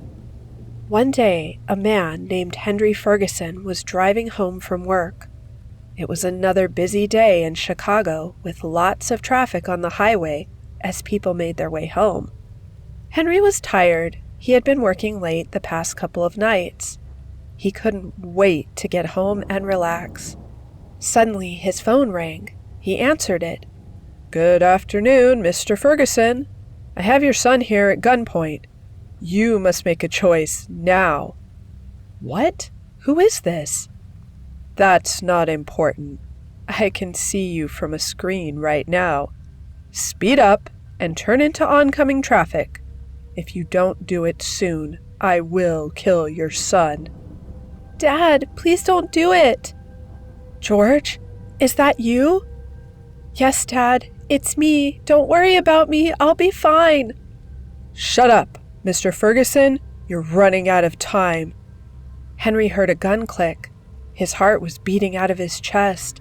He didn't know what to do. George, I love you. He stomped on the accelerator and turned sharply to the left. Mr. Henry Ferguson didn't survive the crash. When the police asked for a recording of the last phone call he had made before committing suicide, they got it. To this day, no one knows who actually made the call, where it came from, or how George's voice was on it when he had never been kidnapped or threatened with a gun at all. I stood silent for a few moments while I let the last part set in. Hank and Lucia looked a little spooked now, and I'm sure the Foundation wouldn't mind that I had made up a ghost story using an SCP for inspiration, but they probably would never know. Dude, that's fucking creepy, said Hank. That was one of the better ones I've heard recently, agreed Lucia. However, I think I've got both of you beat. Have a seat and listen to a true master of the art. Long ago, in England, there lived a man named Jack. Jack was a thief and a scoundrel, but a clever one. One day, for all his cleverness and carefulness, he got caught stealing a gold coin from a farmer. Half the village was chasing him with murder on their minds, for that coin was all they had. Jack jumped into some bushes on the side of the road and let the villagers pass by, then dusted himself off and started walking the other way. He hadn't gone more than a few steps when a dark figure stepped onto the path before him, appearing like a wraith from the fog. "Jack," the figure said, "I have come for thee. You have lived a wicked life, and it is my duty as Satan, Lord of the Hell, to take your soul to eternal damnation. Your time hath come. The villagers shall return and kill you soon." Jack, being the clever man he was, thought this over and had an idea. "Devil," he said, "would you not prefer to have many souls over one?" "Are you proposing a deal, Jack?" the devil said. "A small one, devil. It would benefit you much more than me. It is simple, you shall see. Tell me more, but be sharp, for your time runs short." "Well, first, devil, I but throw away this gold coin I stole into the forest where the peasants will never find it. Then you, devil, turn thyself into the same gold coin. You hop into my purse, and when the peasants find me, I give you to them. They don't kill me, but you disappear from their pockets later, and soon enough they'll all kill each other, arguing over who stole the coin." The devil agreed, and did as Jack said, but when he turned into a coin and hopped in Jack's purse, he found in there a crucifix. At the sight of it, the devil's power was diminished, and he could not move from Jack's purse. "A curse on you, Jack, you damnable wretch! I will let you go if you do as I say. Blasted fate! I submit. What do you wish?" "I wish that you promise you will never drag me to hell, never touch my soul, not ever."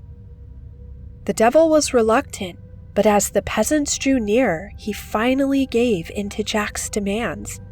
Jack threw him from his purse, and the devil fled into the dark forests. Finally, the farmers had Jack where they wanted him. They snatched him and bound him and searched him for their gold, but they did not find it, for Jack had thrown it into the woods. Instead, they took his head. Jack was now in a predicament, for it seemed that heaven would not take him on account of his wicked nature, but neither would hell, for the devil had made his promise. Trapped between the worlds, Jack begged of the devil for one thing, a light for him to see by as he wandered the earth. Satan took pity on Jack and gave him an ember from the fires of hell itself.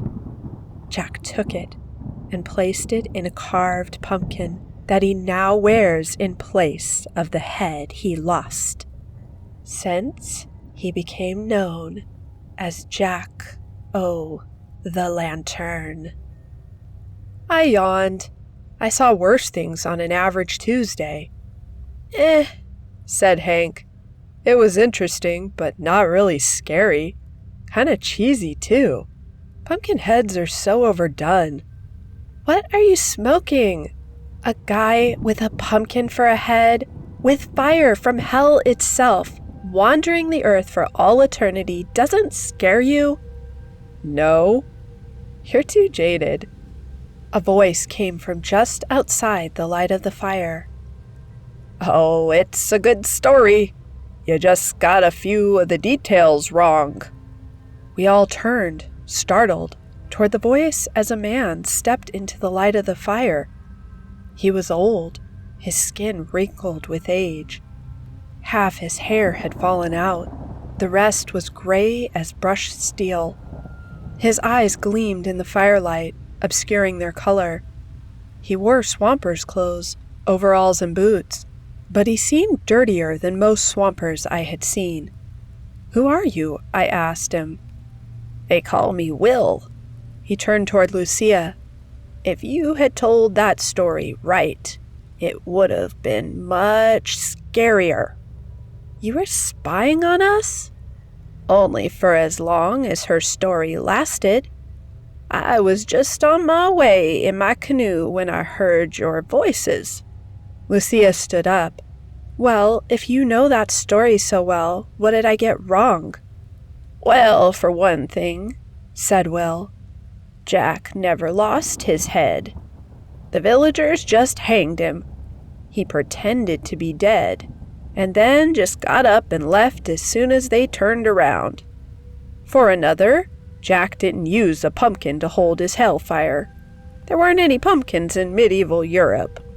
They're an American vegetable. He used a carved turnip." As he spoke, I saw the light again. There it was, closer this time, slowly bobbing left and right, left and right. There was another, and another, and another. You also forgot the best part. Jack figured out that though his hellfire would never go out, on some days it was stronger, particularly one day. It's a day of significance, ancient and cursed. They call that day All Hallows' Eve, or most recently, Halloween. The lights were closer now, more coming into view every second.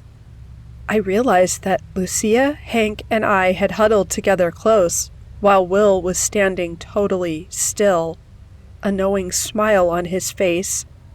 He casually rolled his head, revealing a white, puckered scar going all around his neck. Jack eventually figured out that on Halloween, his hellfire was strong enough that he could use it to take people's souls for himself. All he had to do was use it to burn off someone's head. The hellfire would spread to their necks and burn on forever, trapping their souls and bending them to Jack's will. The lights were very close now, so close I could make out more details. They were faces, carved faces, jack-o'-lanterns. One came into the light of the fire, a dark figure wrapped in rotting cloth. It seemed taller than a person should be. On its head, it wore a jack-o'-lantern like a helmet. But that couldn't be right. There'd be no room for the head and the candle. I really like the way pumpkins look. Much nicer than turnips. Roomier, too. One of the figures stepped closer. I looked into the pumpkin, searching for a face. All I saw was a stump of a neck, a small flame pouring out from the throat. The smell of burnt meat filled my nose. Oh, I almost forgot. In some versions of the story, they call him Will. I can still hear his laughter echoing in my ears. I'll never be able to forget that cackle of his. So deep it sounds more like he's choking. No matter how long I walk the swamps, day or night, rain or shine, I can never seem to get it out of my head.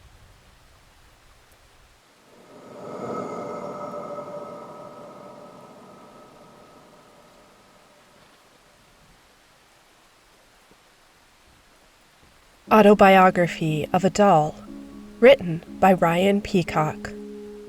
The following story does contain scenes of domestic violence. Listener discretion advised. My first memory is of loneliness, sitting forgotten on a shelf, detached from the world, unloved and abandoned. I suppose it was sometime around 1934. Although I couldn't recall the exact day. Like anything else in this world, I don't recall the start of my own consciousness, or what, if anything, came before. I do recall being taken to the first of many pawn shops and left out on display, and I recall the first of many owners. Her name was Melanie, and she named me Stephanie. She brushed my hair and polished my porcelain skin. She dressed me in such lovely clothes, and it was the first time anyone had ever cared about me. I loved Melanie. She was my first, and at that time, my only friend. She played with me every day, carrying me with ease, although I was over half her small size. She treated me to the loveliest of imaginary tea parties with her other toys, Reginald D. Bear and Kennedy, another doll. But Kennedy could not speak or hear. She could not think. She looked like me, but she wasn't the same as me. She was a real doll, a normal doll, and it didn't take me long to realize that I was something else entirely. My ball-jointed limbs were never fast. but I practiced when Melanie was gone or asleep. I did it in secret because I was afraid if I failed in front of her, then maybe she wouldn't like me anymore. She was never a mean-spirited child, but even in my earliest days, I knew the fear of rejection. Speech came easily for me, and with practice, the walking came too. A few times I woke up in the night. She'd sit up in bed, looking around warily as I sat perfectly still. Stillness came naturally to me. In time, I convinced myself I was ready to show Melanie the fruits of my labor. I waited for her to set up that day's tea party with me, Mr. Bear and Kennedy on either side of me. I would be sitting across the table from Melanie. I would be able to show her what I was, that I could play back and I could be her friend. As Melanie poured me a cup of imaginary tea, I reached out to pick it up, and for the first time, I spoke to her. "Thank you, Melanie." She stared at me, wide-eyed and horrified, as I pretended to sip from the empty cup. That was when the screaming started. I didn't know what to do. I wanted to ask why. I wanted to silence her, to assure her everything was fine. But as I stood up from the chair and watched Melanie shrink back from me, I realized that there was nothing I could say or do. I sat back down in the chair as Melanie's parents came rushing in, and she told them what she'd seen. I stayed motionless, playing the part of a perfect toy, hoping I could explain it to her later.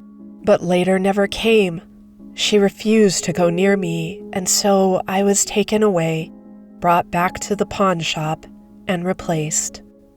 The only good thing about pawn shops is that you aren't left wanting for entertainment. The isolation can weigh on you sometimes, but it really isn't so bad. For the first little while, I sat on my shelf, waiting to be taken home by another little girl, hoping that maybe, just maybe, she would accept me. After all, I was better than the other dolls. I could love her back. But I was always passed by, again and again. When the store closed for the night, I would get off my shelf and wander over to the shop's modest book collection, where I'd sit and read. Reading was wonderful.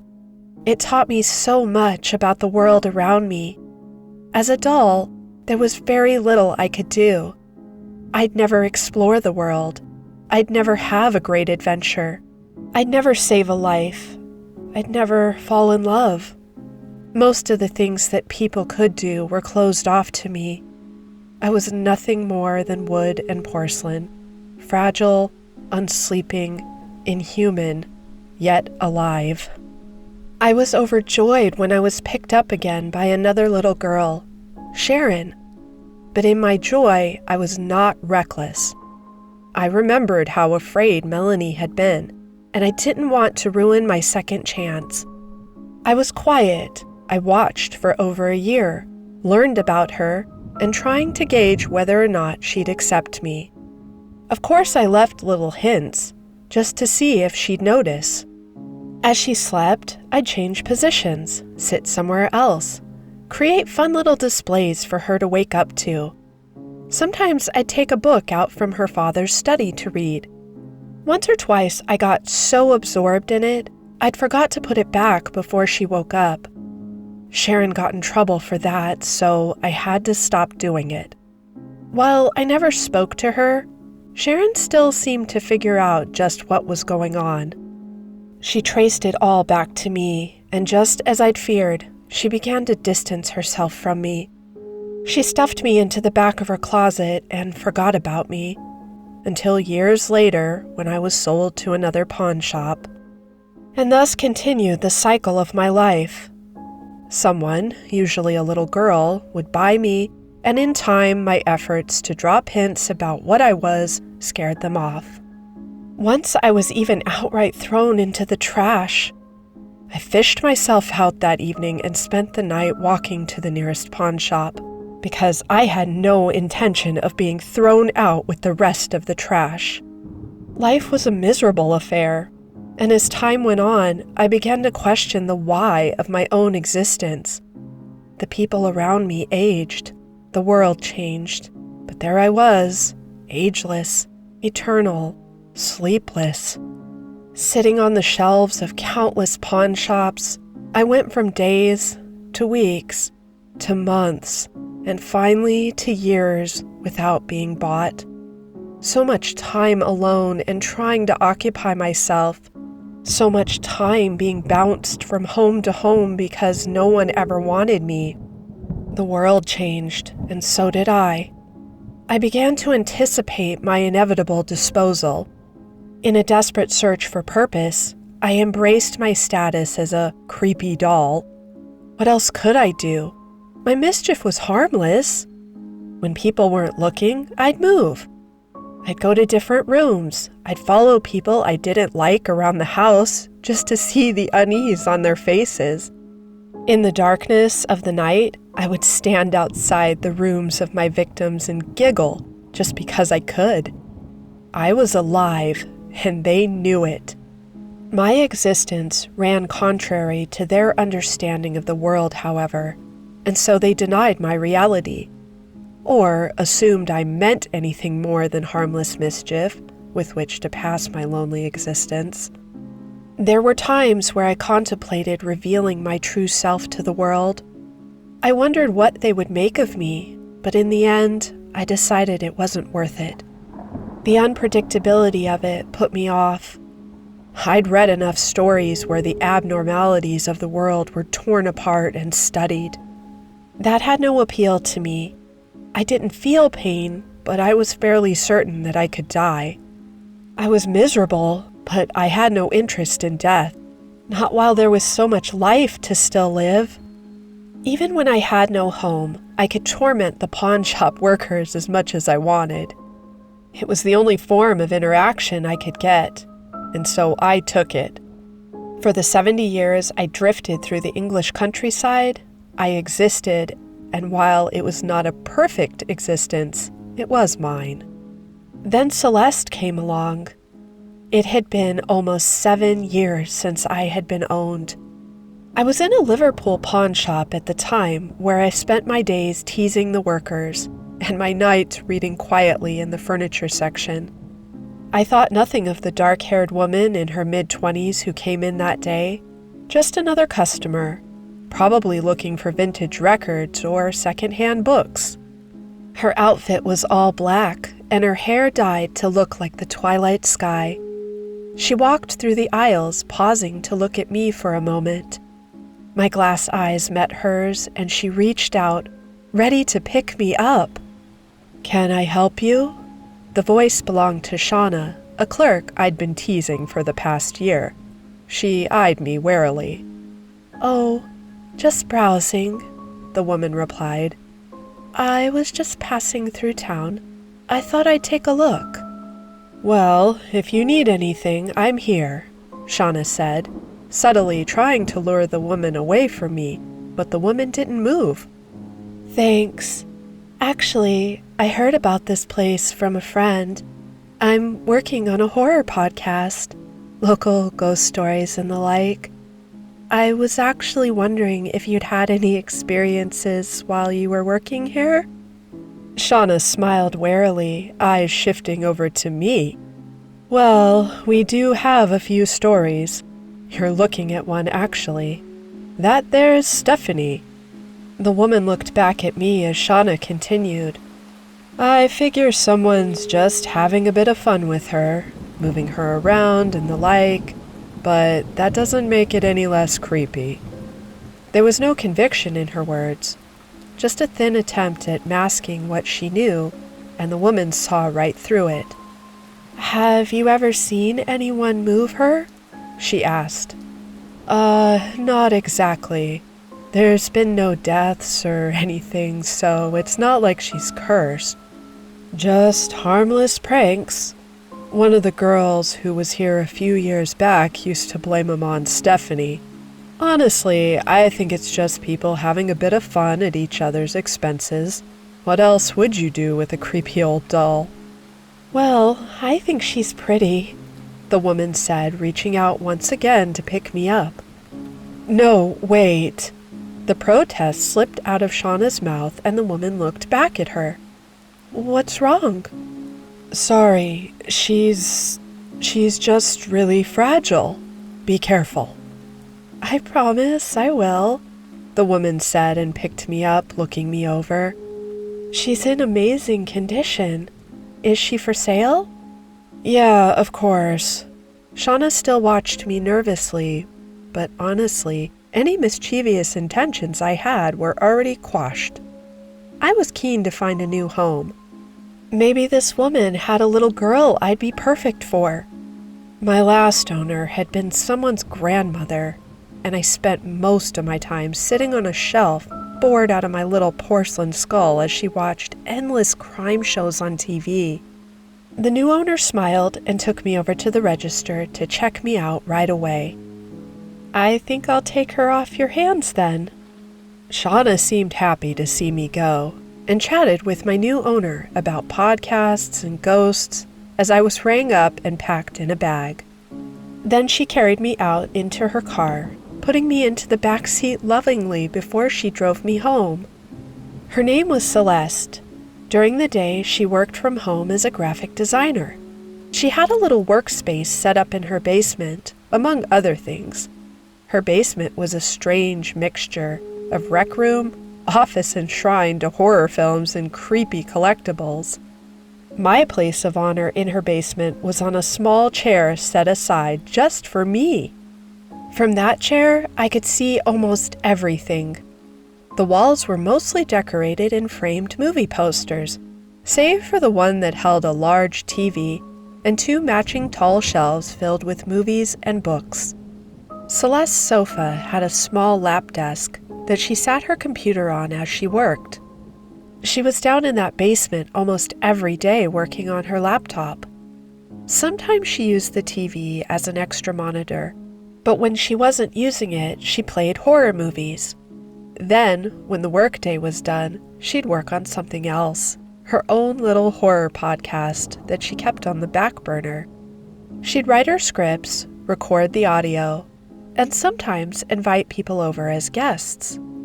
From what I understood, the podcast was mostly about scary movies and ghost stories. One couldn't say she wasn't consistent, but despite her busy schedule, I never felt neglected by Celeste. She'd bought me a new dress shortly after bringing me home. She combed my hair and made me feel new again. She wasn't a child, so she never played with me. There were no tea parties or games of make-believe, but I didn't mind. I felt loved all the same. I wasn't alone anymore. From my vantage point, I only needed to turn my head to see her TV. I rather enjoyed her addiction to horror movies, but otherwise her life seemed fairly quiet. I bided my time, thinking about how best to make my presence known to her. I started off by rearranging some of her trinkets, a few models of movie monsters. They had been positioned on a shelf, so I put them into a silly little tableau. The alien and Freddy Krueger stood around the funeral of Jason Voorhees.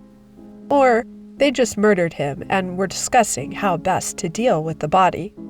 Once I'd done the deed, I returned to my spot, giggling wildly and waiting for her to come downstairs. What I hadn't expected was for the alien to fall off the shelf and lose his head. But lo and behold, that is exactly what he did. I got up and tried to fix it, but with no luck. And so I left it on the floor in the hopes that Celeste would blame the fall. When she came downstairs, she paused and went to go pick up the fallen figure. A visible frown crossed her lips for a moment before she took something from the top shelf. "A little glue fixes everything," she said under her breath as she took the time to fix the model. It was only after she'd finished up that she noticed my tableau, and by then it no longer had the effect I'd wanted. She put everything back in place, then went to turn on a movie. As it played, I turned my head to watch it with her, and I must admit I found myself getting quite absorbed. Enough so that when she stood up to get a beer from her mini-fridge, she saw me. I remained still as Celeste stared at me, head turned to watch the TV. Then she drew closer. She knelt down in front of my chair and turned my head to look into her eyes. For several moments, she stared, letting the movie play out behind us. It was the longest anyone had looked at me, really looked at me in decades. It was both uncomfortable and nice. I felt noticed. I felt appreciated. Her fingers ran over my porcelain cheeks. She brushed the hair out of my eyes before finally leaving me to get her beer. She glanced at me one final time before returning to her movie. It was then that I opted to push the envelope, as it were. The next night, I went to go and sit on the couch. I sat there reading for the longest time, until morning when I heard the shower run. Then I just kept my stationary vigil on the couch, wondering just how Celeste would react. As she came down to her little den, laptop under her arm, Celeste paused to stare at me. She set her laptop down and picked me up. I felt certain she'd put me back in my chair, but the oddest little smile crossed her lips. She set me back down and then she spoke. "You're a little troublemaker, aren't you?" she asked. "I'm on to you, Stephanie." I remained silent and motionless. That was what I was best at, and Celeste sat down to work for the day. That signaled the start of my latest game. But for the first time in 70 years, I started to feel like I was losing, and I was okay with that. Every time I moved spots when Celeste wasn't looking, she seemed amused by it. She'd talk to me as if she expected me to respond. I almost talked back, but there was something in me that told me not to. A strong memory of Melanie's fear, perhaps. "What, you didn't like the couch?" she teased when I moved to another chair. When I moved again, she called me fussy, but she never put me back in my original spot. After a few nights of this, when she went to sleep, I climbed the stairs to sit in her living room. Celeste came down the next morning and stopped dead in her tracks, staring at me as I sat knowingly on the upstairs sofa as if I owned the place. "Well, well, I guess you're just making yourself at home then," she said and chuckled softly. She sat down on the sofa and put me in her lap. "I guess you were the one giving that cutie at the pawn shop all that trouble, huh? Well, don't be too mean to me, all right? I'm not being mean to you." She spoke so casually that it puzzled me. She should have been afraid like everyone else. I'd done almost everything short of walk and talk in front of her, but she took it all so calmly. It was like nothing I'd ever seen.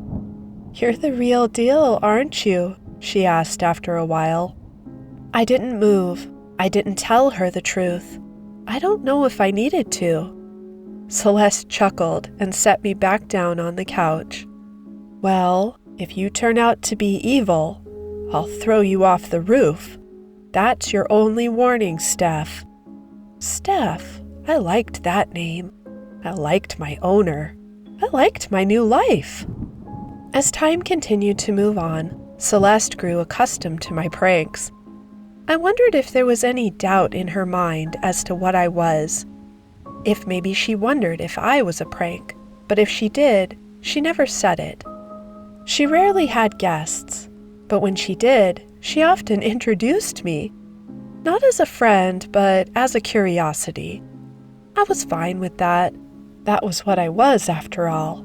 No point in hiding it. A few times, to my surprise, I even saw Shauna again. The first time she came down to record an episode of Celeste's podcast with her, and she froze when she saw me on the sofa.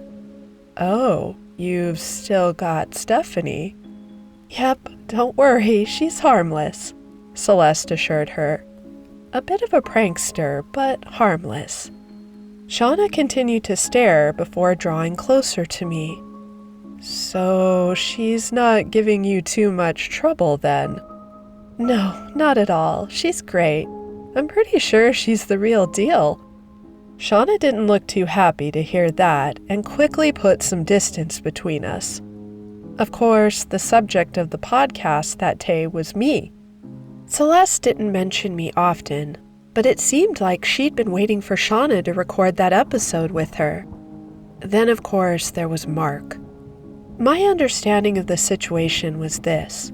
Mark was Celeste's on-again, off-again boyfriend. I'd heard several over-the-phone arguments between them, and it was probably inevitable that he'd come back. At first, I didn't mind Mark. He smiled often, had short blonde hair, and a beefy build. He had several piercings and tattoos. His early visits were timid, almost sweet encounters. Celeste seemed shy around him, but he never seemed threatening to me. He would stay by the door and speak in a soft, crooning voice. Then he started coming inside more and more often. Celeste warmed to him. They laughed together. They watched movies in the basement together, cuddled close. Even their arguments usually ended in Celeste calling to apologize and Mark coming back like nothing was wrong. Mark didn't go down into Celeste's basement often. On the rare occasion that they did watch a movie together, it was never horror. He didn't like horror. He didn't seem to like the basement much either. The first time he came down, he didn't spend much time looking around. "Same old shit, huh?" he asked, somewhat playfully, somewhat frustrated. "Well, yeah, it's my collection," Celeste said shyly. "I couldn't get rid of it. I mean, it took me a while to find all of this stuff." Mark's eyes settled on me. "What's with the doll?" "Oh, that's Stephanie. Isn't she cute? I found her at a little pawn shop a couple of months back." Mark kept his distance from me, but I could tell he didn't approve. "You know, you could probably spend your money a little more wisely." Celeste snorted. "On what?" Mark had no response for that and just sighed, stepping away to avoid the now brewing argument. "I don't know, other stuff. Here, you gonna put a movie on or what?" Celeste frowned, but did as he asked, letting him pick a military-themed action movie, just like he always did. It took me a while to notice that their arguments became more and more frequent and over smaller and smaller things. What time the dishes were washed, how much time Celeste had spent working on her podcast. Mark seemed to disapprove of it, and his disapproval resulted in less time put into working on it. Small things led to big outbursts, until at last they culminated in a turning point. I didn't hear what started the argument. I'd only crept partially up the basement stairs to peek into the living room when I heard the smack of skin on skin and saw Celeste fall. She placed a hand on her cheek and looked shocked. Mark stood over her, dead silent. "I'm sorry," he said curtly. "That was an accident. I'm sorry." He reached down, helping Celeste up off the floor. "I lost my temper. I'm so sorry." No matter how many times he said it, it didn't sound sincere. Celeste just rested a hand on her cheek and stared at him. I knew there was a lot going through her mind. Finally, she spoke. It's fine. I'm fine." Her voice was small, nervous. Mark took her hand away, looking at her cheek. "I don't think it'll bruise. I'm sorry. Please don't be mad. I'm sorry. I love you." No response from Celeste. She just calmly went to sit down as if thinking things over. Neither of them saw me. "Here, let me make this up to you. I'm so sorry. I just lost control and I hurt you. Oh God, it won't happen again, I swear." But of course, it did happen again, and again after that, and after that. Never just a slap anymore. It turned into a punch. He'd throw her across the room. The apology wouldn't always come afterwards now. In fact, The apologies tapered off. The basement became Celeste's refuge. She would go down there to cry. Sometimes she would hug me tight as she did, and with the gentlest of touches, I would hug her too. Celeste's work laptop sat untouched. She never seemed to go out anymore or talk to her friends. Mark didn't like her socializing with people when he wasn't around. He didn't like her working where other men might talk to her. He even accused her of camming, whatever that was. In his rage, he called her such awful names I will not repeat. And as this went on, as my Celeste suffered, I suffered. I suffered until I could not take it anymore. I had been good around Mark, firstly out of respect, but later out of fear. He'd never paid me any mind. I was just some of Celeste's shit that was crammed into her basement. It was a harsh label, but a useful one. It allowed me to do what I needed to do. With Celeste's laptop untouched, I found myself drawn to it. Of course, I had used it before without her knowing, but this was different. Now, I wasn't doing it to learn. I was doing it to help. It took me a while to create my very own email. Navigating a keyboard with little ball-jointed fingers was not an easy task, but in the end, I did it. I read through Celeste's contacts and I found Shauna. She and Celeste had emailed a bit, back and forth to set up her appearance on the podcast. It seemed like they'd struck up a bit of a friendship. That was good for my purposes. I had memorized Mark's work schedule, so I knew when he would be out of the house, and I set up my meeting for then. This is what I sent. Hi, Shauna. I'm a friend of Celeste's, and lately I've been very worried about her. I'm concerned for her health and well-being, and fear that she may be in a dire situation. I'm not sure if you've met Mark, her boyfriend, but I've seen that he has been mistreating her. Celeste never seems to leave the house. I see bruises on her face. I know he is hurting her. I know she is afraid to leave. I don't know how much support I can offer her, but I know that you might be able to help. I'm not sure who else to turn to. You're the only one I know that I've seen with her. I need you to talk to her in person, not over email or by phone. I think Mark is monitoring those. I'm afraid for her safety. I almost signed my name, but I stopped myself. Shauna might not take an email from me seriously, so I left it anonymous.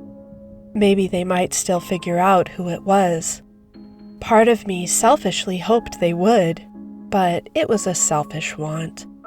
I included Mark's work schedule to give Shauna an idea of when Celeste would be alone, and then I waited. Shauna came by 2 days later, barely 10 minutes after Mark had left for work. From the basement, I could hear the knock on the door and Celeste's wary footsteps as she went to answer. Hearing Shauna's voice lifted my spirits immediately. Celeste, it's good to see you. I left my spot on the sofa to slowly climb the stairs and watch. I made it to my usual vantage point just in time to see Shauna examining a very prominent bruise on Celeste's cheek. Celeste avoided meeting her eyes. Jesus, he did this to you? It's nothing, Celeste said softly. I fell, it's fine. Well, whoever emailed me didn't seem to think so, Shauna argued, following Celeste as she tried to retreat into the kitchen. I got an email the other day talking about how they were worried about you. You're not leaving the house and you've got those bruises, and the podcast hasn't been updated in weeks. Mark's taking care of me, Celeste murmured under her breath, and Shauna grabbed her by the shoulders, turning her to look her in the eye. That's a lie, she said sternly. Look, obviously something's going on and people are worried about you. For God's sake, some stranger reached out to me. I was going to ignore it, but I started thinking, I haven't seen you in months. I haven't heard from you in weeks, and ever since Mark came back, you're different." The tears in Celeste's eyes confirmed what she knew to be true, and she began to break down, crashing into her friend's arms to sob. If I had a heart, it would have been warmed. Shauna hugged her for a moment, unsure of what to say next. "Shh, it's okay. It's all right. Let it out." She seemed to hesitate for a moment before speaking again. "Look, you can stay with me if you want," she said, "until you can find a way to kick him out of the house. Please, God, tell me he isn't on the lease." No, I didn't." "Good. Look, we'll get you home. We'll take some pictures of those bruises. I'll get the cops on that bastard." I saw the fear enter Celeste's eyes, but she didn't argue. If anything, I think she agreed. "Here, just pack your things," Shauna said. "I'm taking you out of here, now." Celeste took a step back, nodding slowly before pausing to ask, "Who sent the email?" I started back down the stairs again, knowing what was coming, but I still heard it. "Oh, one of your other friends. They didn't sign their name, and I didn't recognize the email. Maybe someone saw us while we were out a few months back? I can't remember. I sent a follow-up asking who it was, but they haven't replied yet." I had forgotten to check to see if she had replied, but that could wait. Celeste's eyes shifted over towards the basement stairs, and I ducked out of view, heading back to my original chair to sit pretty and perfect. Celeste said something, but I didn't hear just what before the footsteps came down to join me. Celeste stepped into the basement, eyes immediately fixing on me. She stared at me just like she always had. "Stephanie?" she asked. I didn't answer. Celeste knelt down before me, staring into my eyes like she had countless times before. She was crying, and I could feel her fear, but it wasn't of me. "Let's go pack." Celeste picked me up and carried me upstairs. I was the only thing she took from the basement, the only thing that mattered to her. Shauna stared at me uneasily as we passed her, but she made no comment. Together, my girl and I went upstairs to the bedroom. I'd never been there before. The queen-sized bed was unmade, and the large window that faced out onto the street was open. A pleasant breeze billowed past the white curtains. I was set down on the bed as Celeste took a gym bag from the closet and began to stuff her things into it. No time to fold. She just wanted to leave, and I wanted to leave with her. I could have smiled. I would have. Then I heard it downstairs, the slam of the door and Mark's angry footsteps. He shouldn't have been home. I'd timed it perfectly, and yet here he was. Had he come back? Had he seen something? Suspected something? Why? How? "Who the fuck are you?" he snarled. "What gives you the right to come into my house?" "I'm sorry, I'm just a friend of Celeste's," Shauna protested. "I was just stopping by to check on her." "Yeah, and that didn't involve parking outside the house until I left?" I wasn't sure if I was supposed to be angry at Shauna for being noticed, or angry at Mark for being so paranoid that he noticed. "Look, I wasn't trying to—" "Are you fucking that little dyke?" Mark snarled, and I could hear a struggle downstairs. "Are you fucking that little—" "Get off of me!" I could hear Shauna slapping Mark before Mark retaliated. I could hear as Shauna cried out in pain before the sound of Mark's booming footsteps ascending the stairs drowned everything else out. Celeste stood frozen in front of the bed, tears flowing freely down her cheeks. Her body trembled in fear as the monster came for her. He stormed down the hall and through the bedroom door. He didn't speak a word. He just threw a punch right into Celeste's face. She hit the ground with a strangled cry and curled into a ball as Mark stood over her. "What the fuck is this?" he growled. Reaching down to pick her up, he pinned her against the wall beside the large window and looked out onto the street. "You think you're just gonna up and fucking leave me, do you?" Celeste choked out terrified apologies as Mark's hands rested around her throat. "Let me make this abundantly clear, okay? You are mine. You are my girl, and we're not done until one of us is in a fucking body bag. Do you hear me?" "I'm sorry. I'm sorry. I'm sorry. I'm sorry." The words tumbled uselessly from Celeste's mouth and were drowned out in her helpless gagging as his hands tightened around her frail little throat. "Is this what you want, sweetheart? To be in a fucking body bag?" Her feet no longer touched the floor. Her face was turning red. He was killing her. Whether he meant it or not, she was going to die. Fear no longer mattered to me.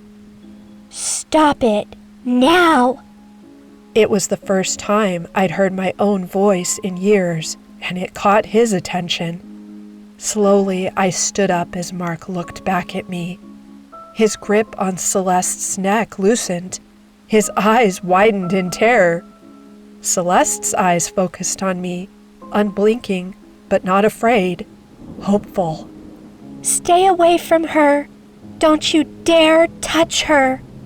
Mark shrank back against the window, eyes fixated on me before narrowing.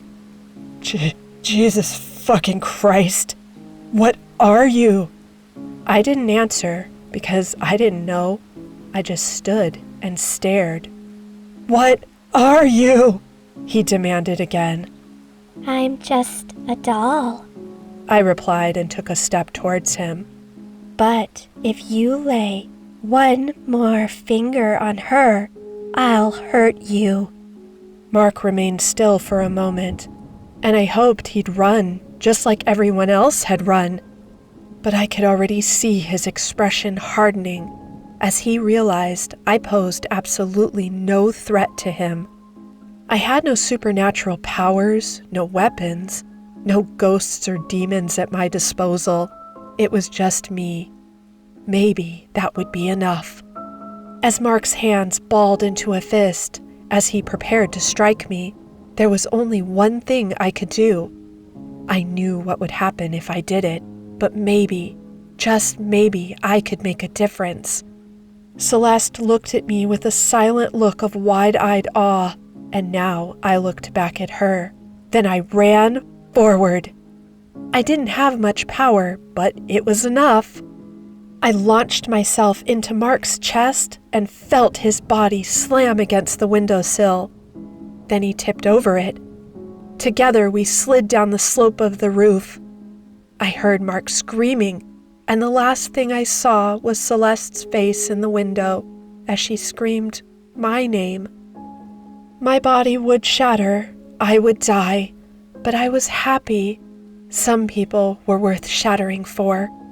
Mark would die with me. Celeste would be safe. I was happy as I hit the ground, and for the first time in my life, I slipped into oblivion. I called myself a doll, but sometimes I wonder. Dolls don't feel love. Dolls don't feel loneliness. Dolls don't learn, and if my life was anything, it was a learning experience. Miserable, lonely, and beautiful, but mine to study and enjoy. Am I just a doll? Even now, I do not know. Maybe I am more.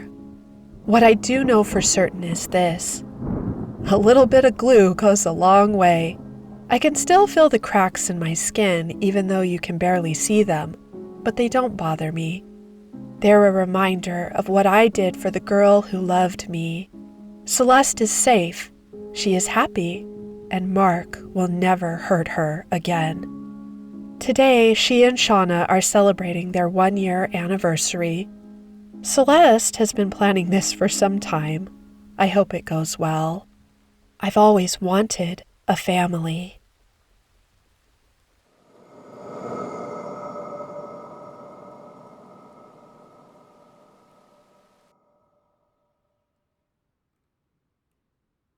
Love-Hate by Dr. Gears on the SCP Wiki. The house was dead when he came home. No lights, no noise, even a little chilly in the early spring dusk. Pete Cothis stood in the entryway, peering into the house with a slightly confused smile. Maybe they dipped out to the store for a bit and just didn't say anything. No, he'd had her car. Her mom, maybe? He shook his head, tossing his bag on the couch, snapping on the lights, and looking in the kitchen and hall in a half-hearted search. Not that he minded the silence. It was refreshing from the normal buzz when he came home, but it was unexpected. No Amanda trying to pick up a kiss by the door. No Christian bopping about underfoot, or Jamie bouncing and shrieking for a hug. He leaned into the fridge, fishing out a pop and snatching up a bag of chips before slumping back into the couch. It'd been a long, bloody day. Pete watched the TV without seeing, munching absently as he considered what to do. Really, he should put some time in on his report, but it was honestly nothing that wouldn't keep until later in the week. The new position was proving both more and significantly less demanding than his old one. More quality, less quantity, but that was honestly how Pete liked it. Not so rushed, taking time. His hip suddenly pulsed with the beat of some forgotten pop song. He fumbled for the ringing device, having to stretch out to get the pants pocket unfolded enough to fish the phone free. He saw the smiling face of his wife from the screen and grinned, tapping it on. "Hey babe, where are you guys? I was just about to call." "Oh, so you're home already?" Pete chuckled, tucking the phone against his neck and rising to slowly walk and pace around the room. She'd always ribbed him about it, but he could never just sit on the phone and talk. It felt odd. "Yeah, I figured you were with your mom or something, going..." "I'm not with my mom, Pete." "With what? Who then?" He stopped, stock still. Something in her tone, in the tiny sigh she'd given, put him immediately on edge. "It's not important, Pete. Oh God. I'm sorry, Pete. I can't. I just can't do this anymore." He moved his hand uselessly in the air, seeming to try to pull understanding from the vapor. "Can't do what, Amanda? I'm not following here. What's going on?" Even as he asked, a sick, sticky realization was trying to crawl into his awareness. She continued, almost as if he hadn't spoken. "I know you try, Pete, and you're great, and you love the kids, but Pete, it's not enough. You don't make time for me, for us. You work so much, and you never get back until late. It's been 6 months since you touched me like you used to. I can't just live on memory and life support. I'm a human woman, Pete, not a plant you can just water from time to time and call it good." The anger was seeping into her voice, making it quick and sharp. He glared at the wall, breathing deep and slow, biting back venom. "Are you joking with me? I work for us. I work to keep us alive and afloat. You think I like coming home in time to basically put the kids to bed? Too exhausted to do much of anything? Shockingly, I don't. I don't get what the hell you're revved up about, but I think we need to talk about this. Face to face at the very least." There was a sob in her voice now, along with the rage. "Lordy. No more talking and discussing and working things out. You're not going to change. I know better now. I thought I loved you, and I think I do, but I can't. My heart is bleeding out to you, Pete, and nothing is coming back. It's like I'm pouring my feelings into a sieve, and it all just runs away. Did you really care about me, Pete, or was I just a fun time that got out of hand? You wanted me so bad you had to go and marry me to seal the deal? Was that it? Her voice was laced with bile and festered anger, yet he still stared, blank, at the wall. His voice, however, simmering and tight, betrayed that bland mask. Why is all this happening now? You could have told me this. I ask you what the hell is wrong almost daily. You just keep letting it simmer and then explode on me like it's somehow my fault you won't talk? I don't know what you're thinking, but we need to at least talk this out face to face. No more talking, or letting you put your sticky fingers in my head. I've found someone else, Pete. His heart dropped like a stone in a frozen lake. Even the sickly expectation of it hadn't helped.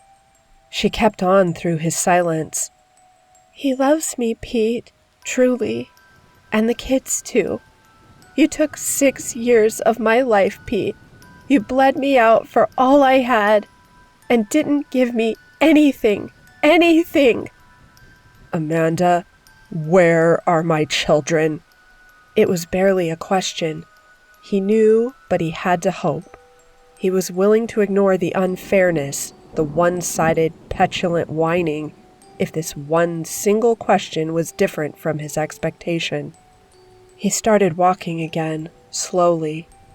Pete, I can't leave them there with you. You're not even there, Pete.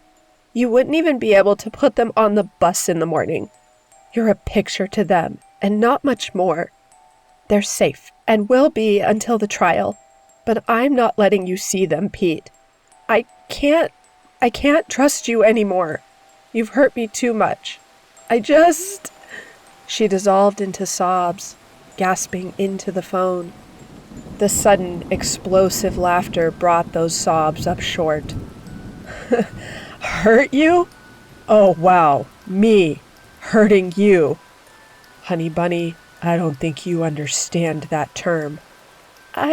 Pete. You have not a clue at all what I gave up for you. What it took every day to be the very best husband and father I could be, do you?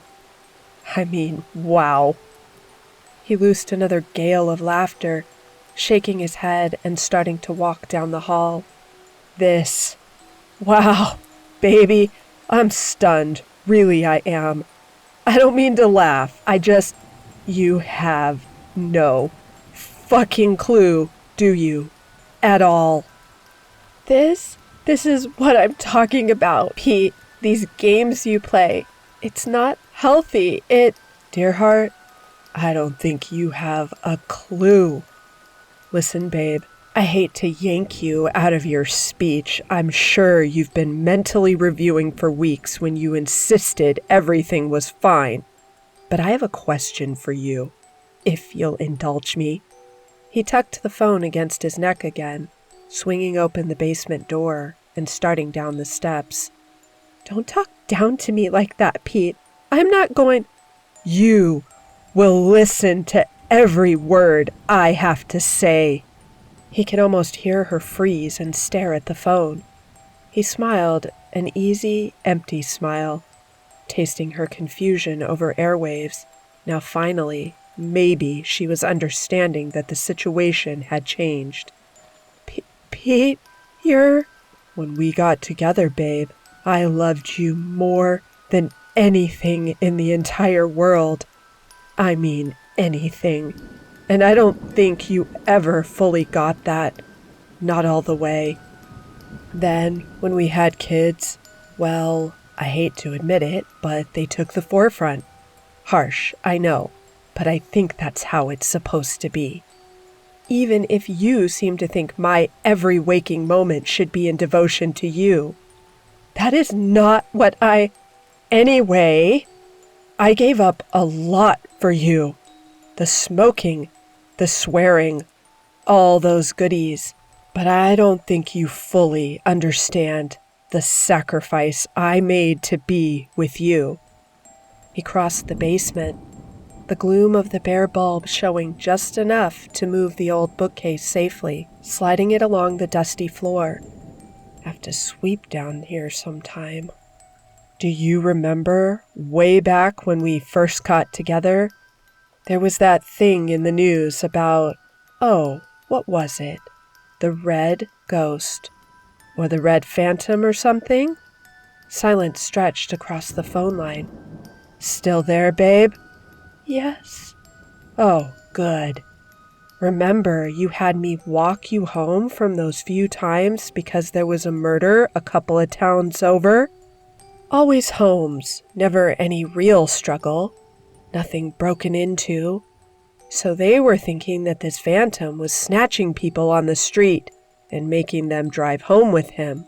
You were so scared, and I'm sorry I laughed, but I mean, it was cute, really. Pete, what do you He reached low, listening to her breathing turning ragged as he fished out the loose bricks. Was this other fellow right there, offering moral support, or did she excuse herself to rip his heart out in private?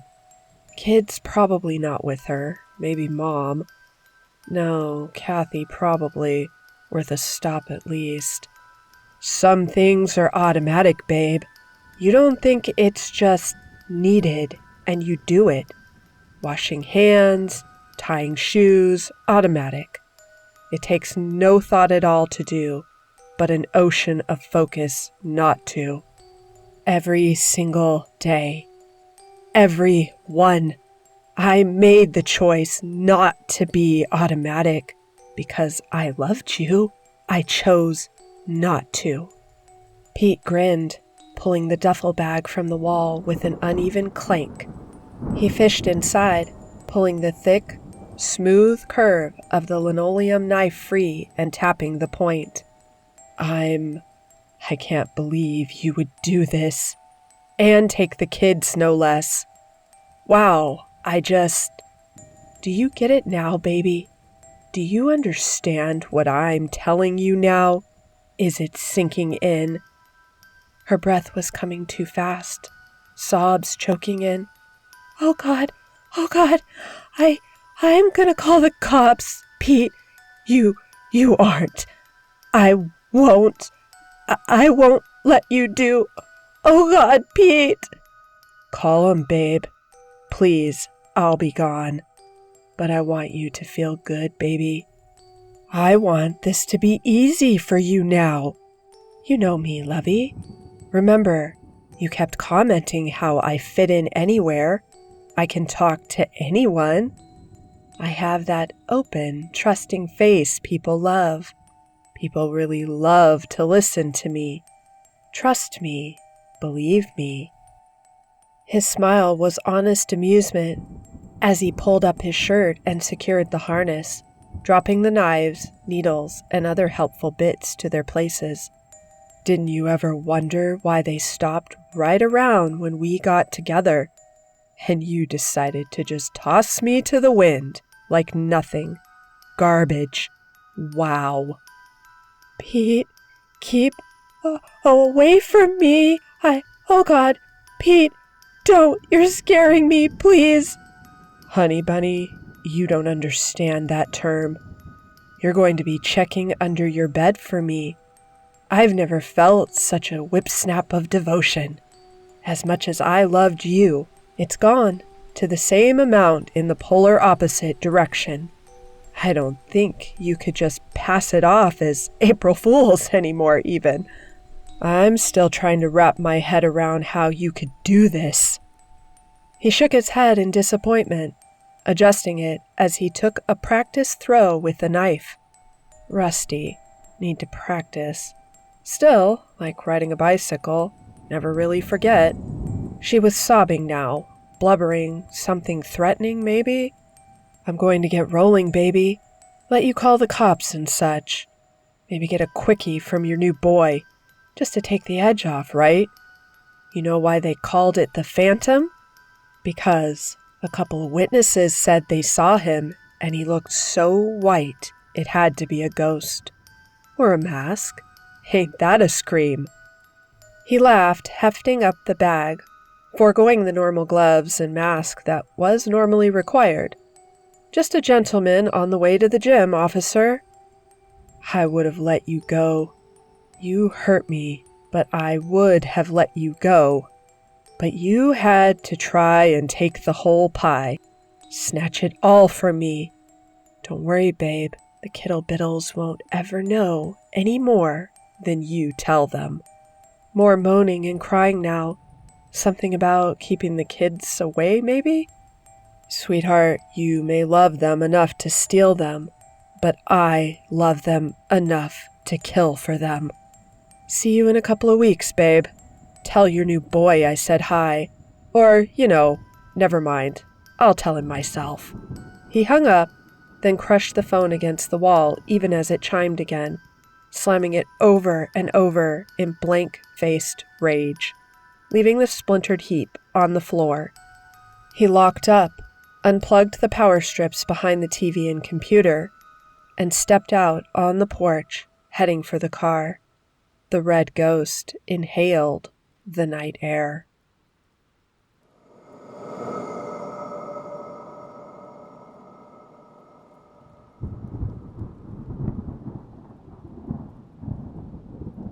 Artificial Medium by E.B. Davis. Ghost hunters aren't exactly known for being on the cutting edge. Inspiration, creativity, and resourcefulness aren't among their hallmarks. Even the ones that produce TV shows and seemingly make whole careers out of it don't put very much thought into what they're doing. Maybe they do, but I haven't seen it. There's the old cold spot thermometer test. And I'm not fooling when I say old. They were doing that one back in the 19th century. The thermometers may have changed, but the whole, oh no, I'm feeling a chill routine sure hasn't. There are the EMF readers, which are just embarrassing if you've had a year of college physics. Is your ghost pulling an electric current now? Is it AC or DC? Oh hey, maybe you've got a ghost made out of magnets and it's passing through the room as we speak. Ghost hunting for juggalos. The manufacturers actually market them as useful for ghost hunting now. I used to know a guy who owned a hardware store before the big box stores put him under. That was definitely his kind of sense of humor. I wonder if we could pass off electric stud finders as an indispensable tool for your paranormal needs. Then there's the spirit box. I don't know how old that is. Maybe it's relatively new for ghost hunting. I first saw it in a plot device in a cheesy network TV show about aliens and superheroes some 60 good years ago, so I'm amused at its new application. If you're not familiar, it's just a little device that reminds me of transistor radios with attention deficit disorder that scans through radio frequencies quickly, and you're supposed to interpret the noise as related to the ghost you're hunting. So if one radio channel says Lizzo, and the Crazy Preacher channel says Revelations, and the channel with more commercials than music says Fire Sale, then you're supposed to put that all together and pull out your debit card because, apparently, the ghost has some juicy gossip that it wants to sell. Now, as it happens, there were 3 teens in the tiny town of Tootle that decided to try something new. Ironically, they received their inspiration while watching a very old film on the subject. They'd been over at the same house and, being bored, had decided to watch a horror film. Due to a lack of interest and some goofing around with their selection, they happened to pick a movie a good 60 years old. It didn't have any CGI effects, or any real effects at all for that matter. They didn't recognize any of the actors, most of whom were old when they filmed it, and were all now long dead, except perhaps for the child actors. When the movie ended, they were thoroughly creeped out. They were also a little stunned that you could produce such a dramatic effect with only a script, actors, and a good setting, and a few simple props.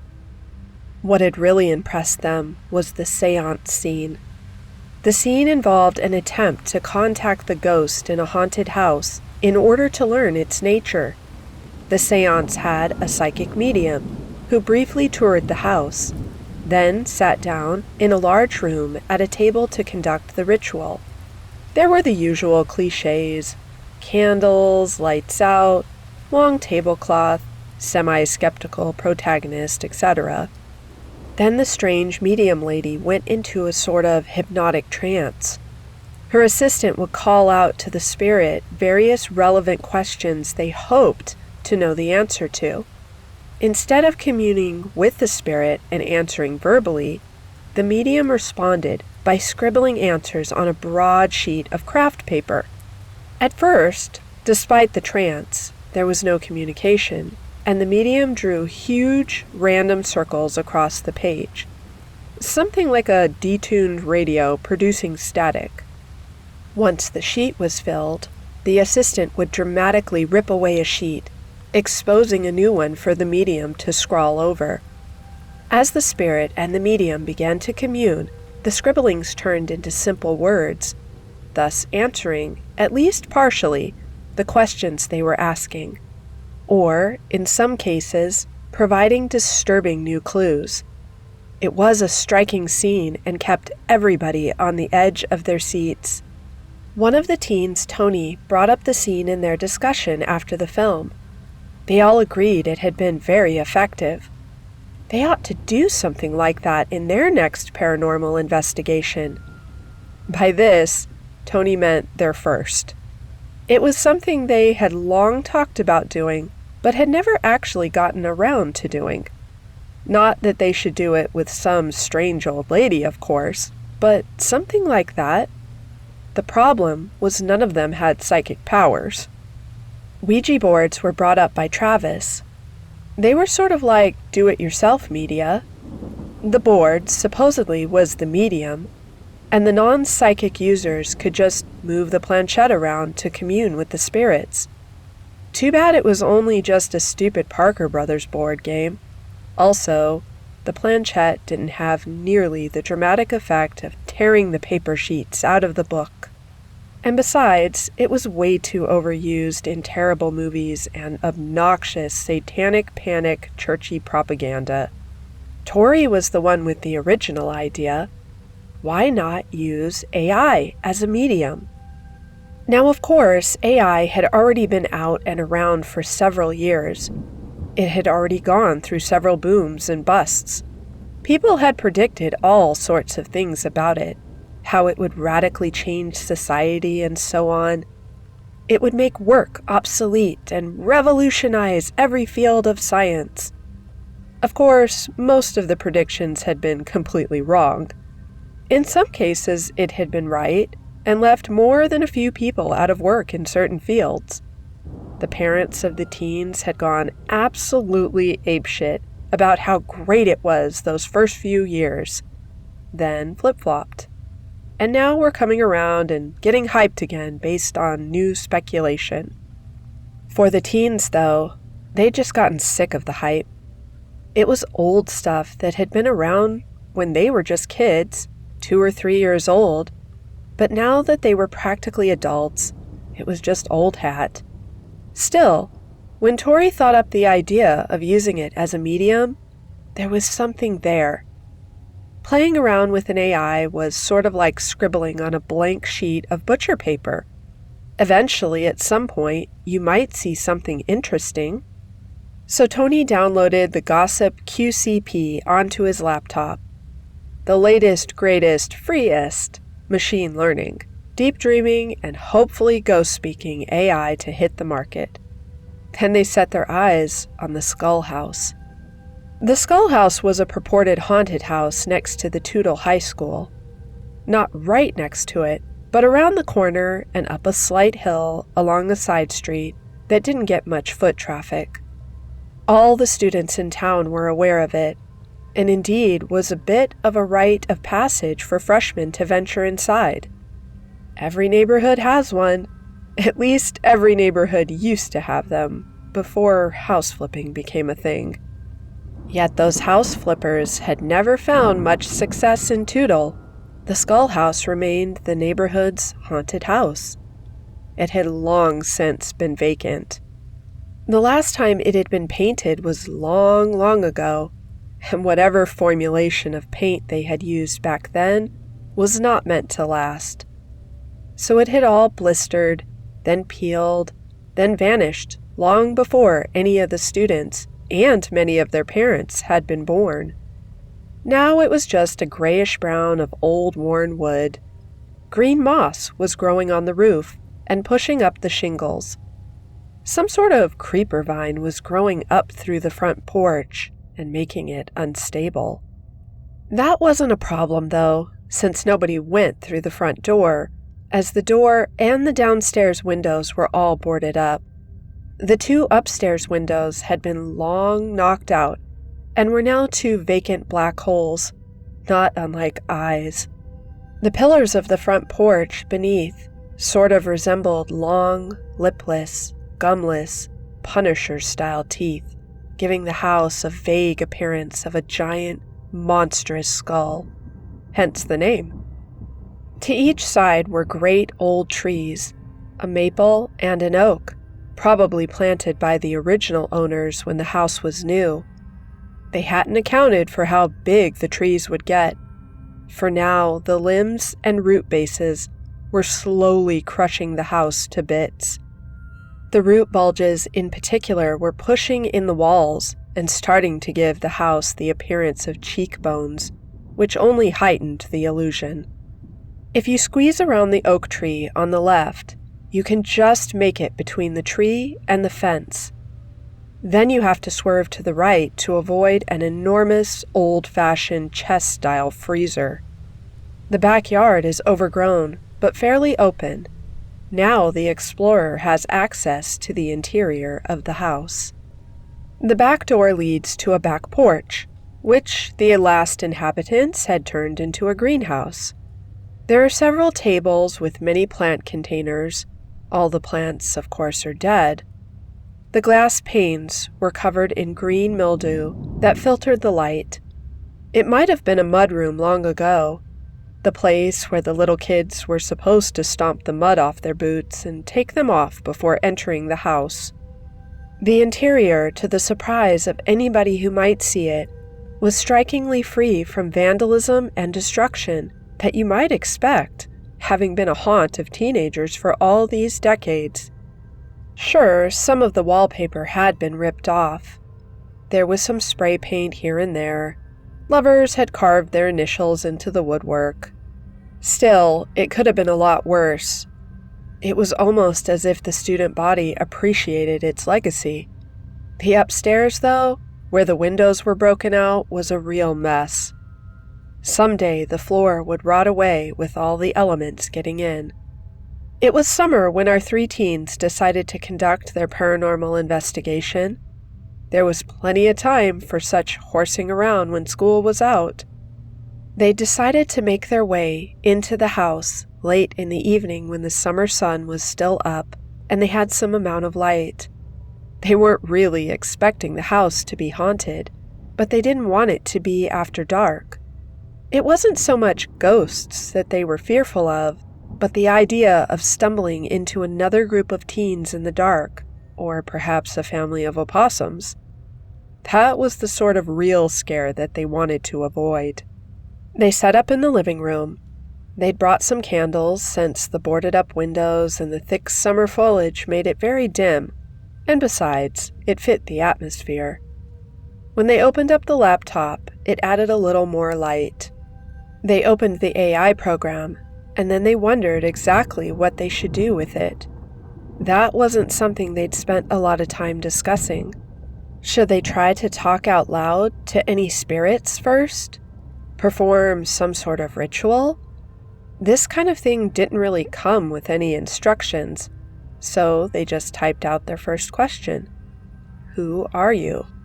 As if the AI had decided to be a smartass, it gave them a description of the laptop they were using, brand, model, operating system, etc. Who are you as a person?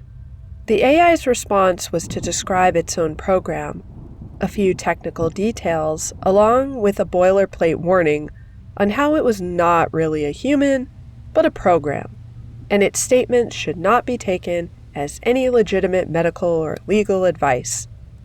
The teens thought about what to do a little more. Who are you, but as a ghost? This time, the AI returned a short, fictional blurb. Hardly a story from the first-person perspective of a ghost, explaining that they had died and their incorporeal soul still roamed the real world. Like it had compiled different definitions of ghost, then explained itself as if it were a ghost. It was such a generic result that they knew they would have gotten the same result if they had still been at home. If there are any spirits in this house, please, we would like to talk to you. Commune with us through this computer. We beseech thee. Can you hear us? Can you talk to us? The AI produced a longer story this time. The ghost now haunted a house and spoke in semi-riddles, as if talking to a seance of living people. In fact, some of the details were so specific, the teens guessed that it was even using the film that they had watched as reference material. Again, they were getting nowhere. They decided to switch to the image mode instead of text. What do you look like? The AI returned a photorealistic image of their laptop. The only thing being different was the logo and letters on the keyboard were off in an uncanny way. Draw a self-portrait. They got an image of the laptop, painted in an expressionist style. Draw a self-portrait of what you look like when you were alive. Images of people were produced, all in various artistic styles. They looked like famous portraits of dead artists. They could make out Van Gogh's and M.C. Escher, and others whose names they didn't remember. What do you look like now? Make a portrait of yourself as a ghost. This resulted in decidedly spookier images, but the eyes seemed hollow, the mouths hanging open. Dark veins ran just under their pale skin. Still, it was a disappointment. The AI was just giving them images of ghosts, as they'd asked for. They kept trying new prompts, coming up with better ideas as they went, yet nothing supernatural manifested itself. As the sun dipped below the horizon, they put out the candles, packed up, and left. As they walked home, it grew darker. The only light on the western horizon, a pleasant turquoise glow. They still thought their AI medium idea was a good one, but they'd failed miserably in its implementation this night. In fact, they'd committed no error. The Skull House, despite lore and reputation, simply wasn't haunted. They'd try the Pioneer Cemetery a few nights later. That was a pretty little plot of land on a small butte overlooking the town. Toodle's first settlers had buried their dead there, but that was long ago. They'd opened a much bigger cemetery in town, and the old one had fallen into disuse, except for people out on walks or taking nice photographs of very old tombstones. One would think it would be a good place to find ghosts. The teens decided to try it in the dark of night this time. There was no real chance of stumbling into somebody else up there. Plus, there was the moon and the lights of town. Except the atmosphere changed when they opened the laptop. The glare from the screen was enough to blot out the other sources of light. The little cemetery around them disappeared from view, and only the nearest stones stood out in a pale green light. It was much spookier than they'd anticipated, and they regretted their decision on the timing. Yet they wouldn't stay long. This night, too, turned out to be another real bust. They had no internet connection, and the AI needed one. They'd still been in range of the high school's Wi-Fi at the Skull House, and they hadn't realized it. They'd end up walking home feeling embarrassed and discouraged. What seemed like a good idea just wasn't working out. They prepared better for the third and final excursion. This time they downloaded the standalone offline version of the software, and they used it with Travis's brother's gaming laptop to exploit the capacity of its graphics card. He hardly ever used it anyway, despite spending a lot of money. Their destination would be the old mushroom cannery. It was a large, abandoned building right near the center of town, not far from the town hall and county courthouse. Once it had been the town's major employer, but that had been back in the 60s before they closed. Now it was just a shell of a building, its most notable feature being an old gray smokestack. It was almost a landmark when you drove into town. The teens had no reason to suspect it would be haunted. It was just a pretty spooky place. By far, it was the most common destination for urban exploration among the town's youth. Unlike the Skull House, graffiti was just everywhere. There was very little to vandalize, though, since there was very little there. Mostly the building was just exposed concrete flooring and pillars. Everything else was simply too heavy or sturdy to be destroyed by angsty teens. There was the boiler, the thick steel doors to the furnace, the heavy metal mounts embedded in the floors where the conveyor belts used to be. This time they went in broad daylight. The building was large enough that the little sunlight coming in through the windows hardly made it any less gloomy regardless of the hour. Once again, they set up the laptop and lit a few candles just for a little atmosphere. Again, they started off with basic questions. Travis this time had played around with the AI beforehand, getting used to it. He'd been adjusting all sorts of settings that he didn't really understand, but that he thought might be useful. There was an option he'd ticked to have the AI run different queries in parallel and continuously. So a result for an old prompt might show up when you've moved on to new ones. Travis hadn't thought much about it, or how it might appear when you're using it to conduct a seance of sorts. They started off with the usual questions. Who are you? Are you a ghost? How did you die? Can you hear us? It returned similar results to what they'd received in the Skull House. Then, instead of text, an image displayed, unqueried. It was the hideous face of a ghoulish monster. All three of them jumped, but Travis explained it was a result from a prompt he'd been fooling around with beforehand and had nothing to do with the seance. They breathed a sigh of relief and calmed down, though they'd been thoroughly spooked. The stuffy atmosphere of the place had shifted, and goosebumps rose on their arms. They tried a few more prompts, but were dissatisfied with the results. They handed the laptop around, each of them struggling to think of ideas. When it was Tori's turn, she typed out the original question. Who are you? She was fresh out of ideas. The cursor blinked in its usual cadence. She was expecting the same result, a description of the computer or program. She closed her eyes in frustration, trying to think. She slowed her breathing. They were asking the AI.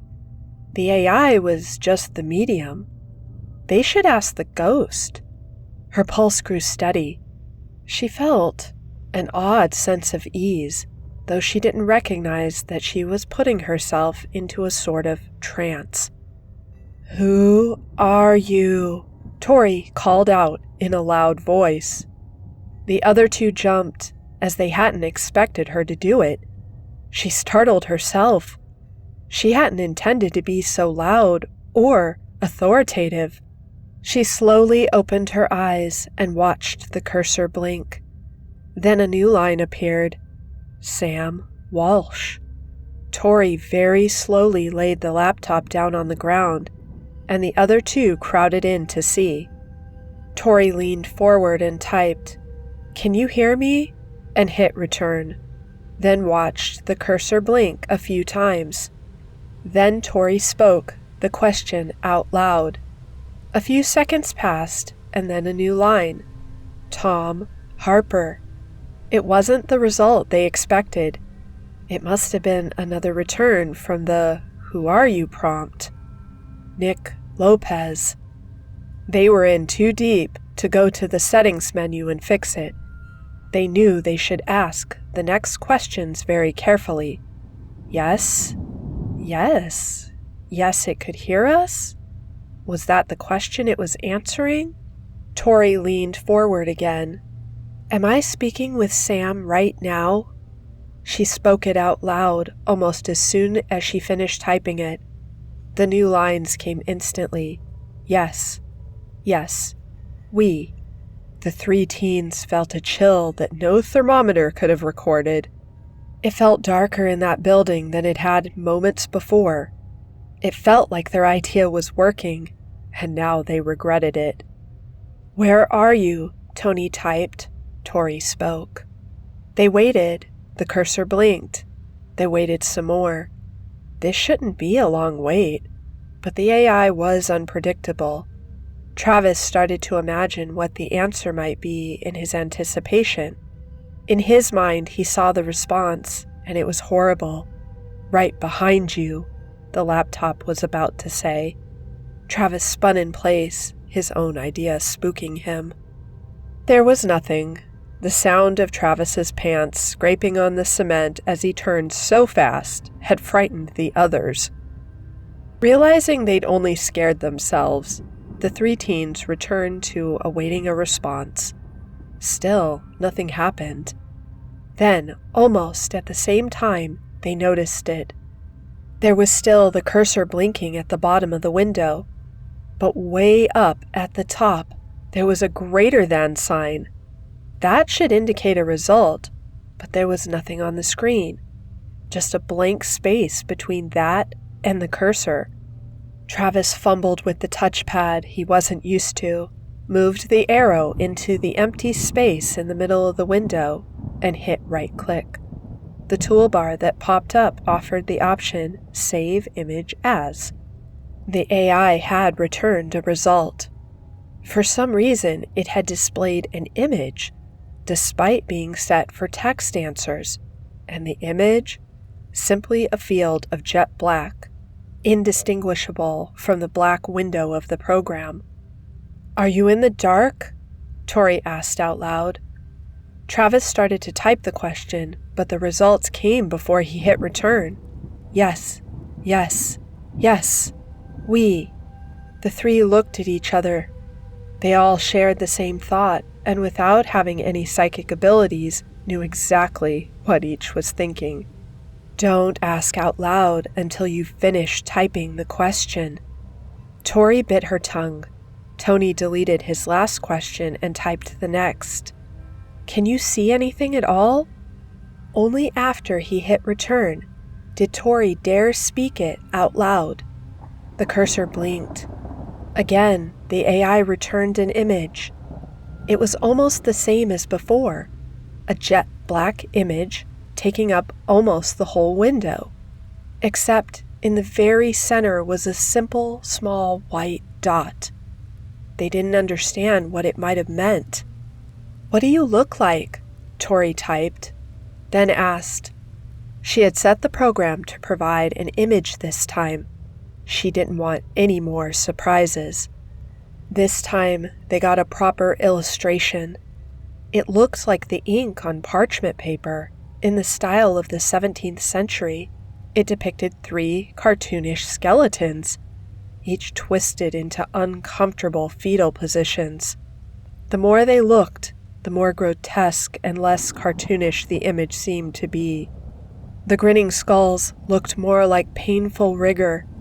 The cross-hatching suggested Earth, like they might have been buried underground, buried alive. Travis thought of the question but couldn't bear to ask it. Tori typed and asked, "Can we help you?" Yes. No. Pain.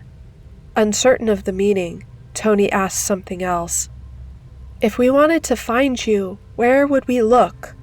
The cursor blinked as the AI processed it. They waited, their patience torturing them. Then a sound erupted from the laptop. They screamed in fear. They were so startled. That shouldn't have happened. It was set to mute. Despite that, the static poured out of the laptop's higher-end speakers. The AI had been set to images, and an image appeared. First, a gray rectangle, featureless, the same scale as the two previous images. Then, the same image turned into 4 equally proportioned, smaller rectangles, only noticeable because they were slightly different shades of gray. Then 16 rectangles, then 64.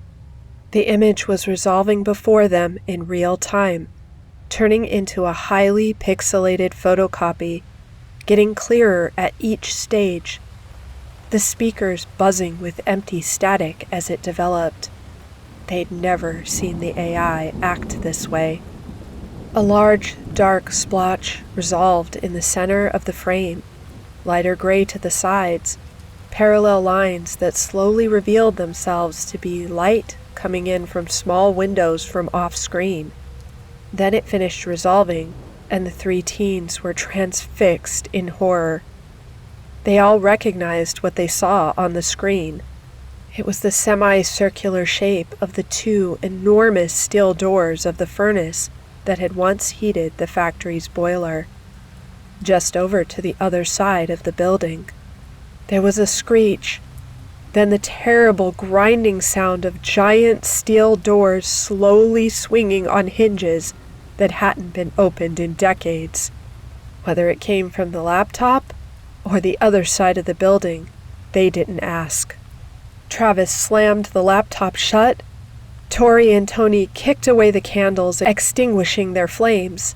Then they tore out of that building, and they didn't stop until they got home. Their ghost hunting adventures were over. Years passed. The graduating class of 2029 largely left the town of Tootle, like all the others. Many would go to college. Others would find jobs in bigger cities, or enlist. There wasn't much future for them if they stayed home, our 3 teens included. It was a number of years after that when they heard the news, despite having lost contact after school, they all thought of the same thing, and of each other. They'd finally torn down that old mushroom canning factory. The video of the contractors knocking down the old famous smokestack went up on YouTube. The discovery they'd make a few days later ended up on the news. They'd scrapped the boiler. They'd broken down all that mass of cement. Then they found a flue for the furnace, underneath where the smokestack had stood, that was still so full of ash it was like it had never been cleaned. Even when the factory was operational, it was packed so hard it was almost like stone. Well, a good swing of a pickaxe broke it into small enough chunks that they could just haul it out by hand. The police had to be called in, though, when they knocked out a big chunk of old ash and found a human skeleton inside. It had been twisted into a fetal position, like it had died there, in place. Choking, burning, suffocating. The police would find a second, then a third. Long missing men, it would turn out. Former employees of the factory that had simply disappeared over its long years of operation.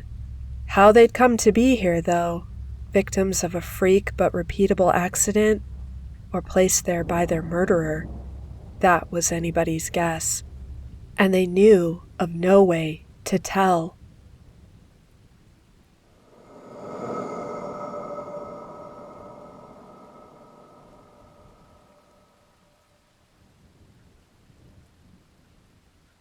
Nightmare on Archer Row by Dr. Zink from the SCP Wiki. The night air was crisp, not too warm, not too cold. The night sky was clear, full moon, no clouds. One would say it was the perfect night for today's celebration. The children walking up and down the street were brimming with energy. The houses on Archer Row were decked with spider webs, gravestones, scarecrows, skeletons, and carved pumpkins. Well, most houses anyway. A large man in a zombie mask, hoodie, and jeans walked down the street. He was looking at the houses and not much else. A group of kids in costumes with bags of candy ran past him. The man had no quarrel with them. They were enjoying the night. In their excitement, they didn't see the very real and sharp gardening shears he had in his hand. The being typically spent this night walking through neighborhoods like this. Every year he did this, and then he slept for the rest of it. He knew someone told him to do this, although he couldn't remember who. He found what he was looking for, a dull, boring house that was not festive in the slightest. Not even a single pumpkin or bowl of candy. That simply couldn't do. The man walked up to the house without hesitation and tried the door. It was open.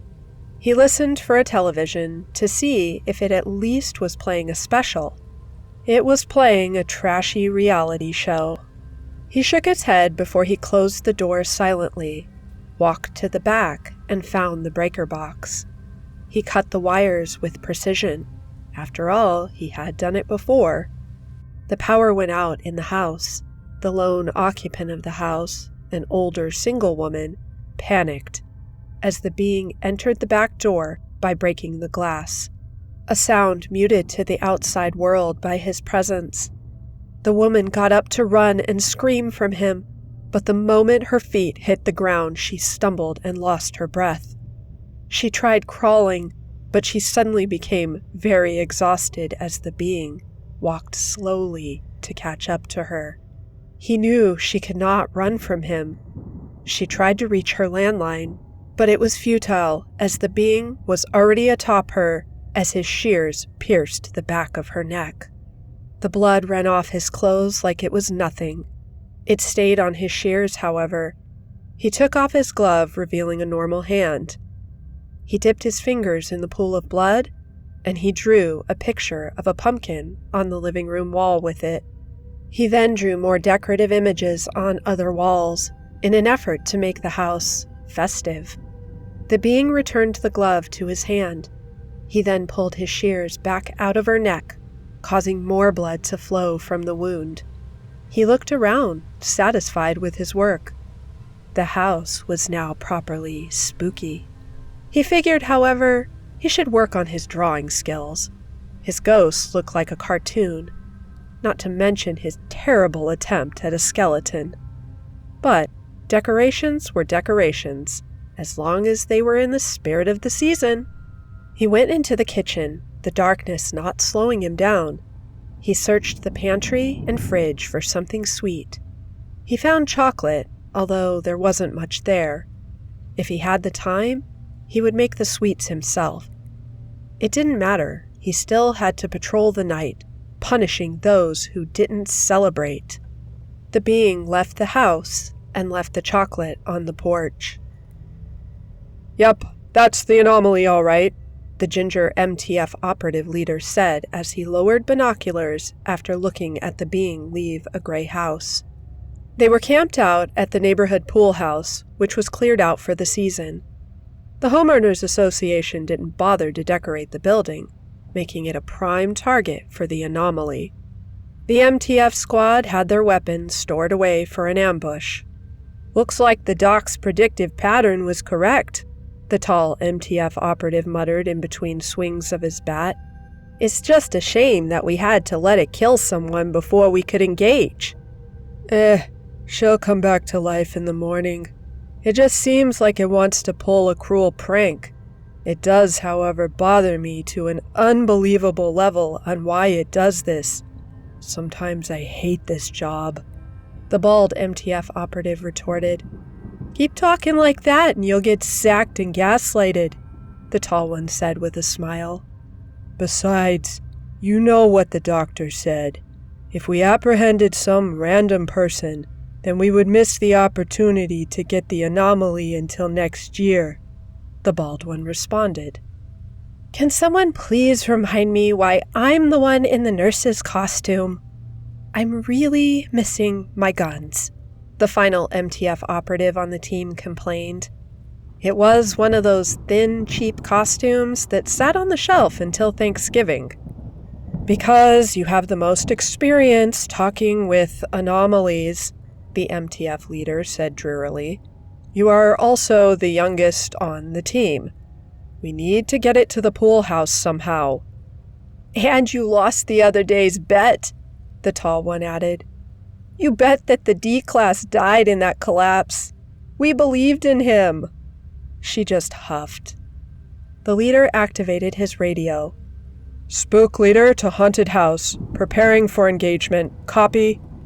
The radio responded. Haunted house to spook leader. Proceed. Over. Right. Spook 2. Get out there. She sighed and picked up the bag of candy that was assembled by the Foundation. The being was on the search once again. A young woman, possibly a teenager, bumped into him. Oh, I'm sorry. She dropped her bag, slightly spilling its contents. The being only grunted in response. As the woman bent over to pick up her spilt candy, she looked him up and down. Well, aren't you festive? You know, I just love this season. The atmosphere is what really makes me love it. She was lying through her teeth, of course. He started to walk away.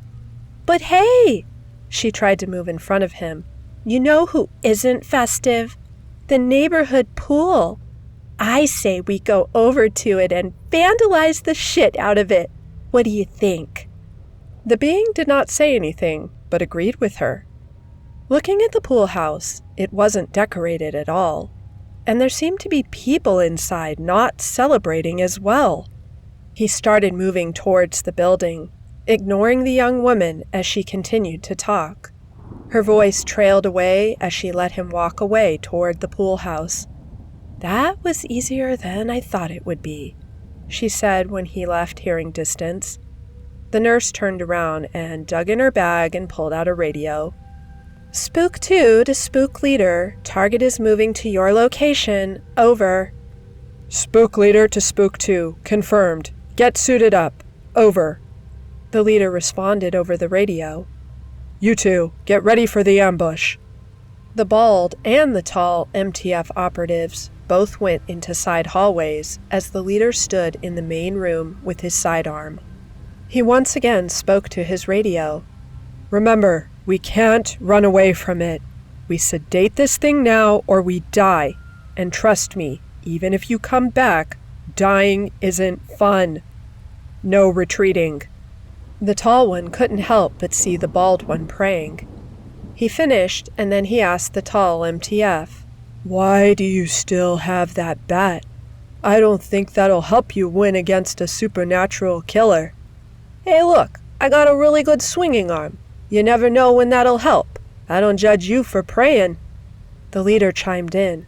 Both of you, hush up. It's almost here.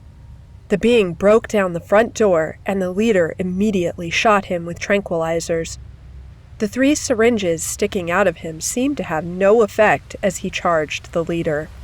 The sidearm ran out of ammunition. The leader looked at his gun and then back up. The leader ran at him, and just as they were going to collide, slid on the ground past him. The being tried to turn around, but the bald and the tall MTF operatives started firing more tranquilizers at him. He then growled like an animal and threw his shears at the bald one. As he tried to dodge, one of his legs buckled and the shears embedded itself in his shoulder. He gritted his teeth and moved behind his corner. The being swiped at his front and the syringes fell. The tall one also fell back behind his corner, losing his breath. The leader stabbed the being in the back with a combat knife, and it didn't bleed. It grabbed the leader's arm, threw him out in front of itself, and started walking slowly toward him. The tall MTF shot at it with a real gun, the bullets causing him to make it recoil a small bit, but not much else. It picked up the leader in a chokehold, and the tall one held his fire. The being threw the leader at the tall MTF, breaking the leader's back. It started to walk to the bald one. As the being rounded the corner, it saw the bald MTF with a shotgun. It was shot and slid back a small bit, but before he could reload, the being ripped the shears from his shoulder and slashed his neck. It turned to the two on the ground.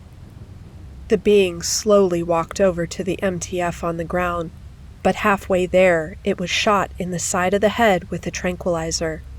It turned its head to see the girl from earlier, now in full MTF gear. She shot more rounds into the anomaly. It was noticeably slower, but it kept moving. She swore as she ran out of syringes. She tried to take a step back, but she stumbled and fell backward. She tried crawling away, but her hands slipped as she tried to move. The being was getting closer. The tall MTF member picked up one of his weapons, ran up to the being, and swung a metal baseball bat at its head. A loud metal clang rang through the room just before the thump of its body hitting the ground. The room stood still, with the only sound being the two MTF breathing heavily. Their eyes met, and they both shared an understanding. The metal bat clanged to the ground as the tall MTF ran to check up on his fallen comrades. The other functioning MTF member got up and ran over to the being and secured its hands behind its back with strong metal restraints. She also pulled back the mask from its neck, revealing a tattoo that said, "Mr. Slasher Villain," before stabbing a large syringe into it containing a very strong and heavy sedative. The tall one activated his radio. "Spook 3 to Haunted House. The target is neutralized. Spook Leader and Spook 4 are down. Requesting cleanup. Over."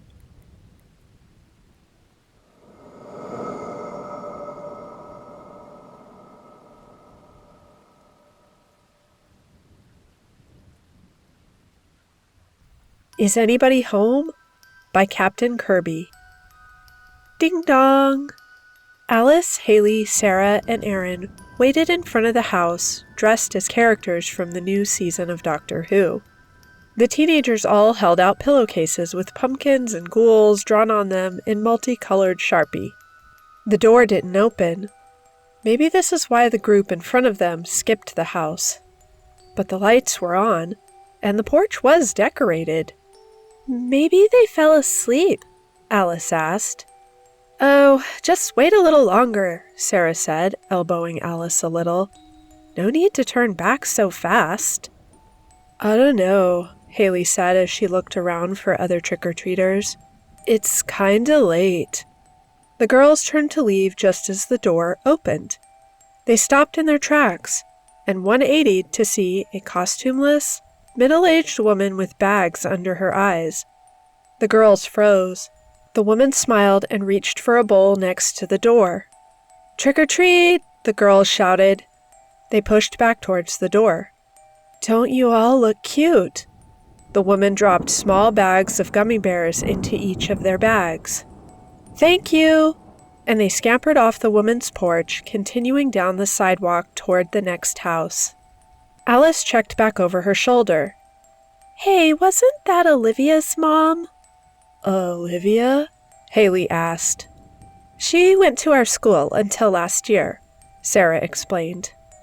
Alice leaned in and hushed her voice. I think she got expelled. The three other girls turned to look at Erin after she finally spoke. She stood with a slouch and hunkered shoulders to make herself as small as possible. "We probably shouldn't be talking about Olivia behind her back," she said. "We don't really know why she left."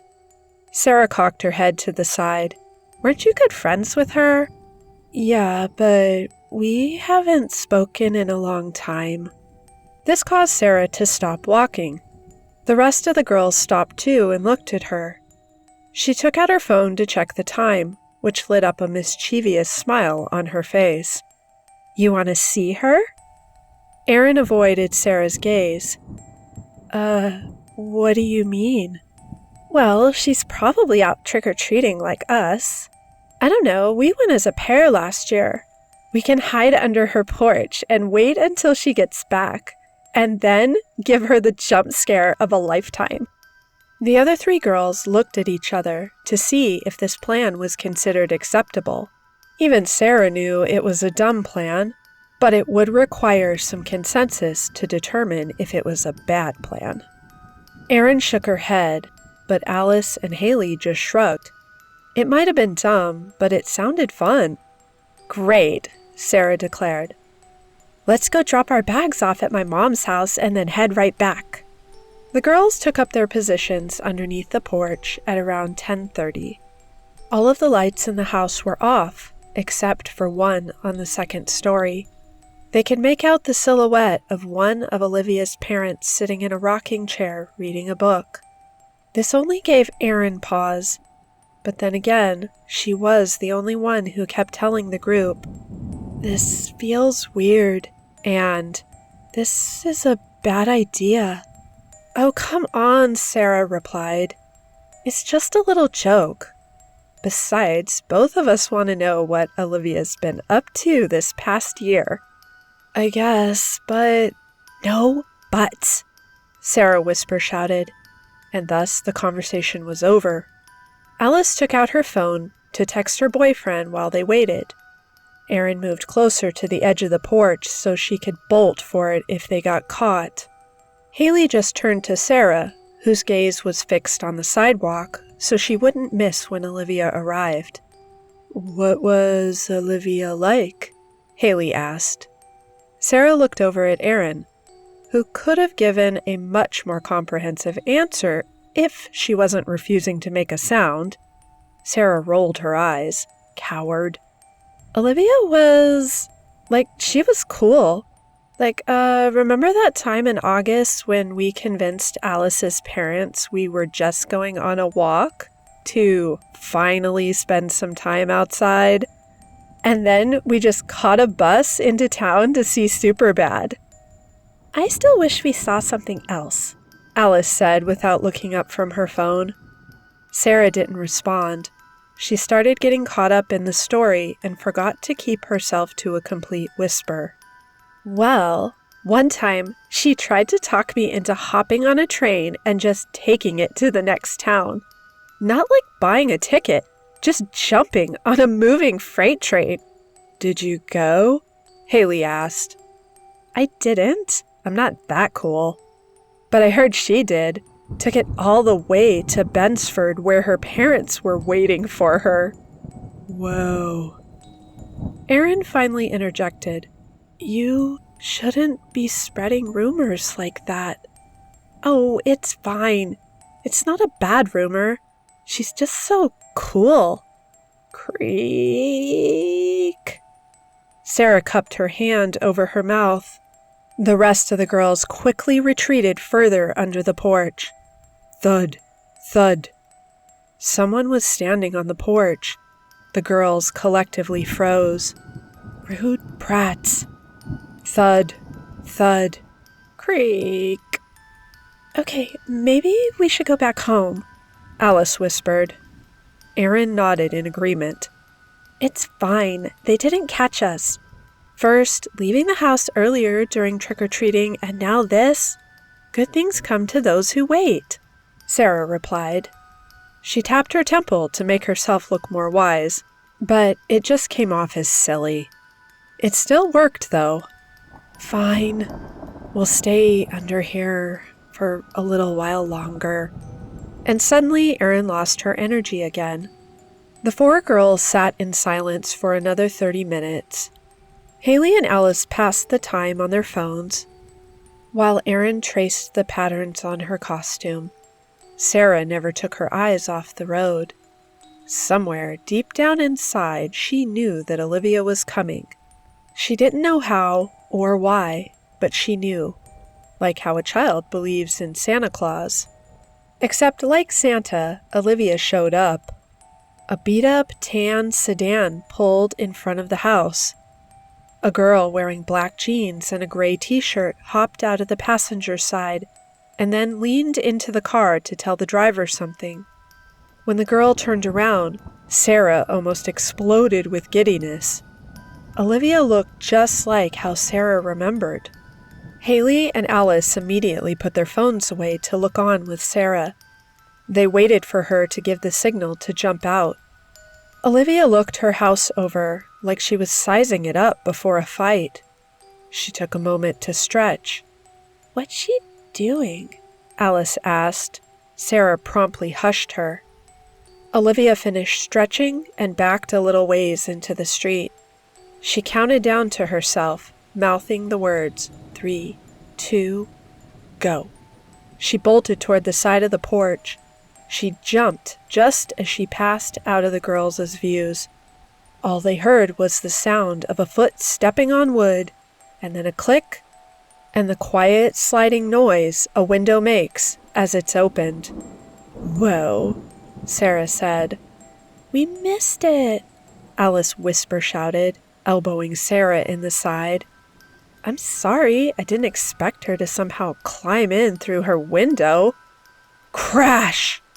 Haley, Alice, and Sarah froze. Erin curled into a tight ball. The sound came from inside the house. Sarah popped her head out from under the porch. Now, all of the lights on the second floor were on, and she could see 2 angry silhouettes crossing in front of the windows. "Olivia Rebecca Lee, you come out here right this moment and explain yourself," the mother yelled. Then Olivia shouted something back, but the girls couldn't decipher it. A series of emotional shouts and angry yells and sobbing followed.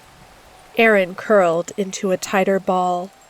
Alice, Haley, and Sarah just listened until it died down. "Wait, no, there, she's coming." Sarah pointed back in front of the house. Olivia was walking toward the front porch again. "On your signal." Erin uncurled from her ball. She was confused. "What?" "Shh! Olivia's coming," Sarah replied. "But she's already in..." "Shh!"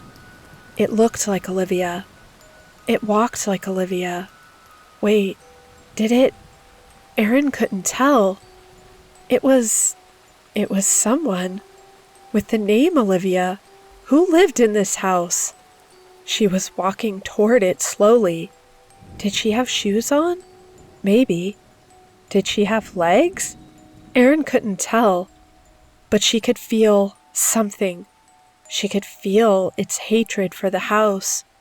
The Olivia thing stepped on the first stair of the porch. "Now!" "No!" Haley, Alice, and Sarah lunged from underneath the porch. Erin made a break for it away from the house. She ran and looked back and saw nothing that made sense and kept running until she collapsed in the irrigation ditch 5 blocks down. She breathed in and out, and in and out, and in, and she looked back again. The whole house was... No, it wasn't there, was it? Erin gained a second wind and ran again. After 10 more minutes, Erin stumbled her way up to Sarah's house. Her hand shook as she took out the house key Sarah gave Erin to hold onto, since Sarah's costume didn't have pockets. It took 3 tries for her to fit it into the lock and turn the doorknob. She made sure to lock the door behind her. Luckily, she didn't wake Sarah's parents as she crawled her way to Sarah's room. She didn't know what she was doing anymore. Should she call the police? Maybe her parents? Erin wanted to go home. She wanted her mom. She fell on the floor of Sarah's room and wept herself to sleep.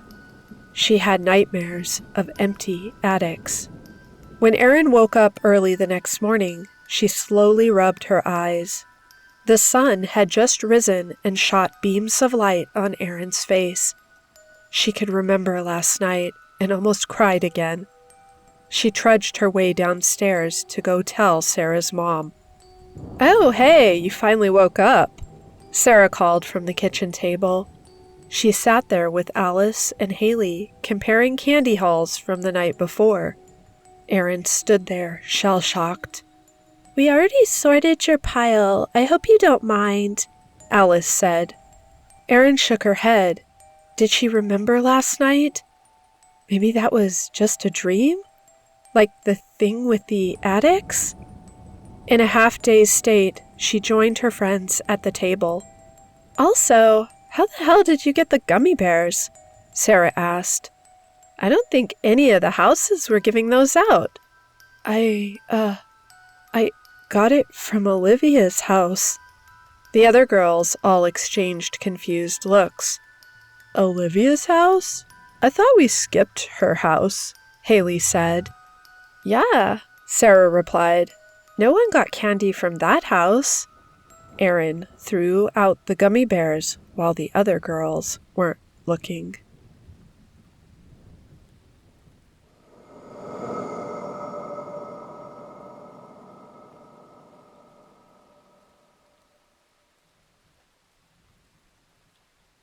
Ghostwriters in the Sky by Guerre from the SCP Wiki.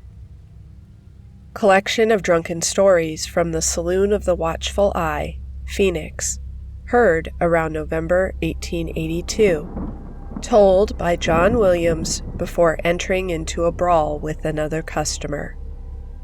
Much attention has come to the town of Pozo Blanco as of late, over whatever happened in it, but I was there when it disappeared. Gold had been discovered north of the Verde River, and I was one of many who thought it an opportunity to gain riches. The wagon train I had the misfortune of boarding wasn't led by the brightest of men. In trying to use a shortcut, they led us directly into Mormon territory at the southern border of Deseret, where a particularly militant sect had been recently settled. None of us were aware of the fact, so when the first of the raiders came to attack our caravan in late October, we were barely able to repel them at great cost. Luckily, no lives were lost that first day, but we knew we had to prepare for further fighting. The first day we had the luck of only fighting 2 men. The second, we found ourselves facing 10. On the third, their dozen struck deep inside the defensive circle we had formed with our wagons, burning many of our supplies. And on the fourth day, October 30th, their 20 raiders broke down most of the fortifications we had raised the previous days. In these 4 days, we only managed to shoot down a single one of them. We were all well aware the 5th was going to be the last day of this skirmish, but few had the morale to still fight. Many had been injured in the previous day. Water was low. The heat felt like being punched in the face, while the nightly winds cut like a knife. Surrender wasn't an option. The Mormons never took prisoners, so we could only hope for the best. The attack didn't come. Not in the morning, nor during the afternoon. So we used this little time to rest. It was All Hallows' Eve. A few men prayed, told ghost stories, or tried to cook for the celebrations. Most of us were too nervous or scared while we waited for the attack. The Mormons finally fell on us in the dead of night. We saw many bonfires being lit in the distance, where we later learned Pozo Blanco used to be. And from there the raiders came towards us. A few were on horseback, most on foot. There were some wearing white robes, as if dressing as ghosts, to mock us. They must have numbered some 30 people. It's a miracle we came out of there alive, and I mean it literally. We had dismantled many of our wagons to make defenses that we hoped could stop their tide, and tried to craft black powder out of whatever resources we still had. And yet that wasn't enough. After the first hours of battle, the smoke clouds from both our volleys choked us, and both our sides ran out of ammo. The Mormons must have gotten overconfident from their previous successes because they descended upon us like a pack of rabid wolves trying to defeat us in hand-to-hand combat. I remember one of the Mormons in particular who ran towards me with his rifle grabbed like a club. He tried smashing my skull into a pulp with its handle, and he'd have succeeded if it wasn't for what came next. All of a sudden we heard a deafening noise in the distance, louder than an artillery barrage or an exploding coal mine. I cannot really describe exactly what it was, but I can tell for sure that all of the bones in my body could hear that sound. We all looked north and saw above Pozo Blanco a bright red light that overshone the entire town. The Mormons, frightened, stopped the fighting, mounted their horses, and went back home, I presume to stop that thing. They didn't come back. The entire night, that awful metallic screech was the only sound heard. Next day, we arrived at Pozo Blanco and found out there wasn't a single soul in there, nor any animal or food either. The place was eerily silent. The Mormons clearly hadn't abandoned it. Their valuables were intact. No water was collected for any travel, nor was there any sign of movement, and some of the bonfires from last night were still burning, unattended. It was as if everyone who had been in there had vanished without a trace. The only evidence of recent habitation were the freshly carved jack-o'-lanterns in some of the larger households, and the still, warm ashes. We tried to distract our thoughts or what we saw that night, resorting to looting the place. Some amongst us theorized that whatever we saw in the sky was a new weapon, one from the Union, used to bring this semi-independent territory to heel. I'd like to think that is true, as if it was human-made, then it wasn't as invincible as it seemed. We left the place next morning and reached the gold site a week after. Most of it had been long claimed. The few nuggets still in place only served to pay for the travel expenses. Well, that, and this beer over here. Recounted by Harrison Davis, who frequented the saloon in the early 1880s.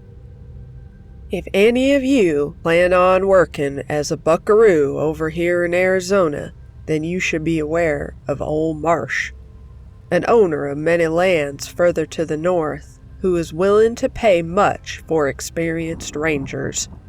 You can go work for him if you really want to, but I assure you it ain't worth it. My claims come from experience, as I have wasted more than 2 years of my life in this damn place. At first, the range seems idyllic, far away from any town or city that may bring inconvenience. But soon you start noticing everything's wrong with this damn place. First are all the other employees, all thugs and criminals, many even coming from Dixieland. I only met 2 honest men over there, 2 Mexicans by the name of Jamie and Francisco, during the time I worked for Old Marsh. Second is its silence. Old Marsh may try to advertise its distance from civilization as a point in favor, it being multiple days on horseback to the closest settlement, but in truth is that there is nothing there, nothing but the range and the pasture for the cattle. The Indians have long since abandoned the territory. Coyotes and rattlesnakes are painfully rare, and even scavenger birds are hard to come by. The silence there is deafening, and many other men could go mad from isolation. I only didn't 'cause I spent my fair share of time with Jamie and Francisco, but none of us are there anymore, so I doubt you'll have that luck. Finally is the damn sky. Not the day sky, mind you. That's as blue as here or any other civilized place. I mean during the night. You see, in those 2 long years, I had become something of an amateur astronomer. I may have lacked the equipment of more sophisticated men, but I learned to recognize with my bare eyes all the planets and most stars in the sky. That started as a small hobby to pass the time in the long Arizona nights, but soon evolved for me into something more. I became obsessed in learning of the firmament, and the more I looked, the more I realized that there was something wrong about the patch of land I had the displeasure to work in. There were too many stars, more than in any chart I had known before or since. All a bright red, all too small to recognize unless you spent months paying attention to the sky. I don't know for how long those red stars were present. I only realized their existence a year after I'd started working around November 1880, and soon I found myself paranoid about my every action, as I felt I was being observed by those bright red lights which remained fixed in place on the night sky. This October is when things took a turn for the worse. On the first day of the month, soon after nighttime began, one of the stars fell. It didn't fall to the ground suddenly like a meteor. It was more like the flight of an insect, only descending over the horizon before hovering above one of the terrains under the ownership of Old Marsh. It stayed above the field for what must have been hours, and then left to once again take its former position on the firmament. I watched all that process, and though I couldn't approach the fallen star, I could discern that it had an elongated shape, and that its surface shone like black metal. In the range there were few people, but news still spread like wildfire. Next day morning, I learned that over 5 heads of cattle had disappeared, with no one being able to tell where they had gone. Furthermore, the buckaroo in charge of that herd couldn't explain with any certainty what had happened that night. I didn't tell them what I saw, as I didn't wish to be considered mad. We spent the entire day looking for them to no avail. 2 days later, the cows were found. Well, only their skeletons with no trace of flesh, skin, or blood present anywhere near. Some of the men tried to brush it off as being the result of a pack of coyotes that had remained hidden, but I could see by the look on their faces they didn't believe a single word of what they themselves said. The day following that sighting, the process would repeat itself. A light would descend. Many cows would be lost, only for their bare skeletal remains to later adornate the landscape. On the 5th day, some 30 cows disappeared, over 50 on the 10th, and 100 were lost by the 20th night.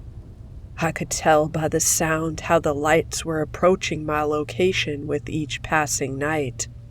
Around the 30th, just a few miles away from my patch of the range, a weirder thing happened. One of the stolen cows from yesterday had come back, but it was in a sorry state. Its body was bloated as if filled with air.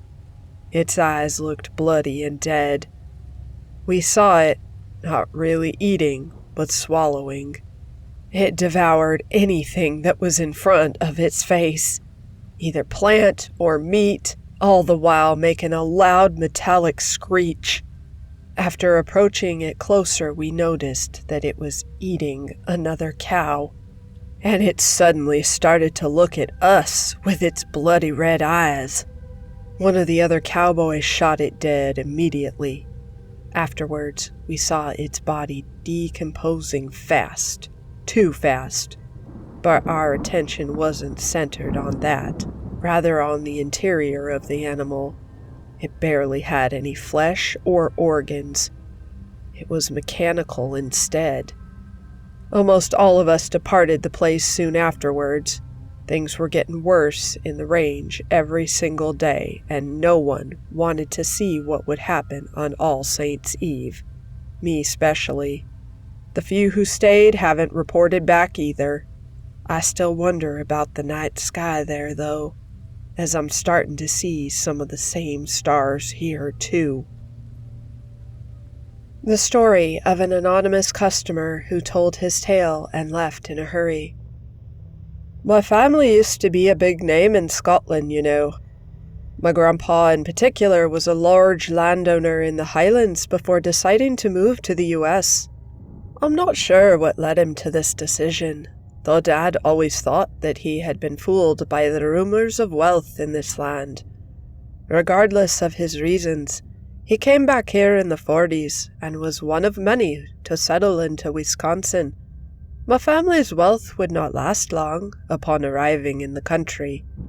Bad financial decisions would ruin us, and what remained was invested into a large farm state east of Madison, on the southern flank of the Wisconsin River, which would use to make a living by cultivating corn and breeding cows. His fortune and family wasn't the only thing Grandpa brought to America. He also arrived with what I could only describe as pagan traditions. For most of the year, Grandpa was dutiful and pious Christian, never missed a mass, observed all the holy days without exception, and always dedicated much of his free time towards reading the Bible.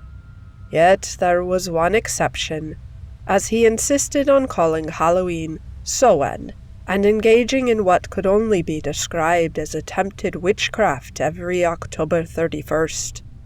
It's been so long since I saw it in action that I struggle to recall many of the details from that ritual. But I know it all started with the cows. The largest and strongest among them were all separated from the rest of the herd and brought to a certain distance from the house. Grandpa would then do something to make them immobile. The animals weren't sacrificed, nor fed. They just stood there, waiting. After the cows came to harvest, the reaping process, which I had to do alone for as long as I remember, took place over the entirety of October. Our fields were not really harvested at that time.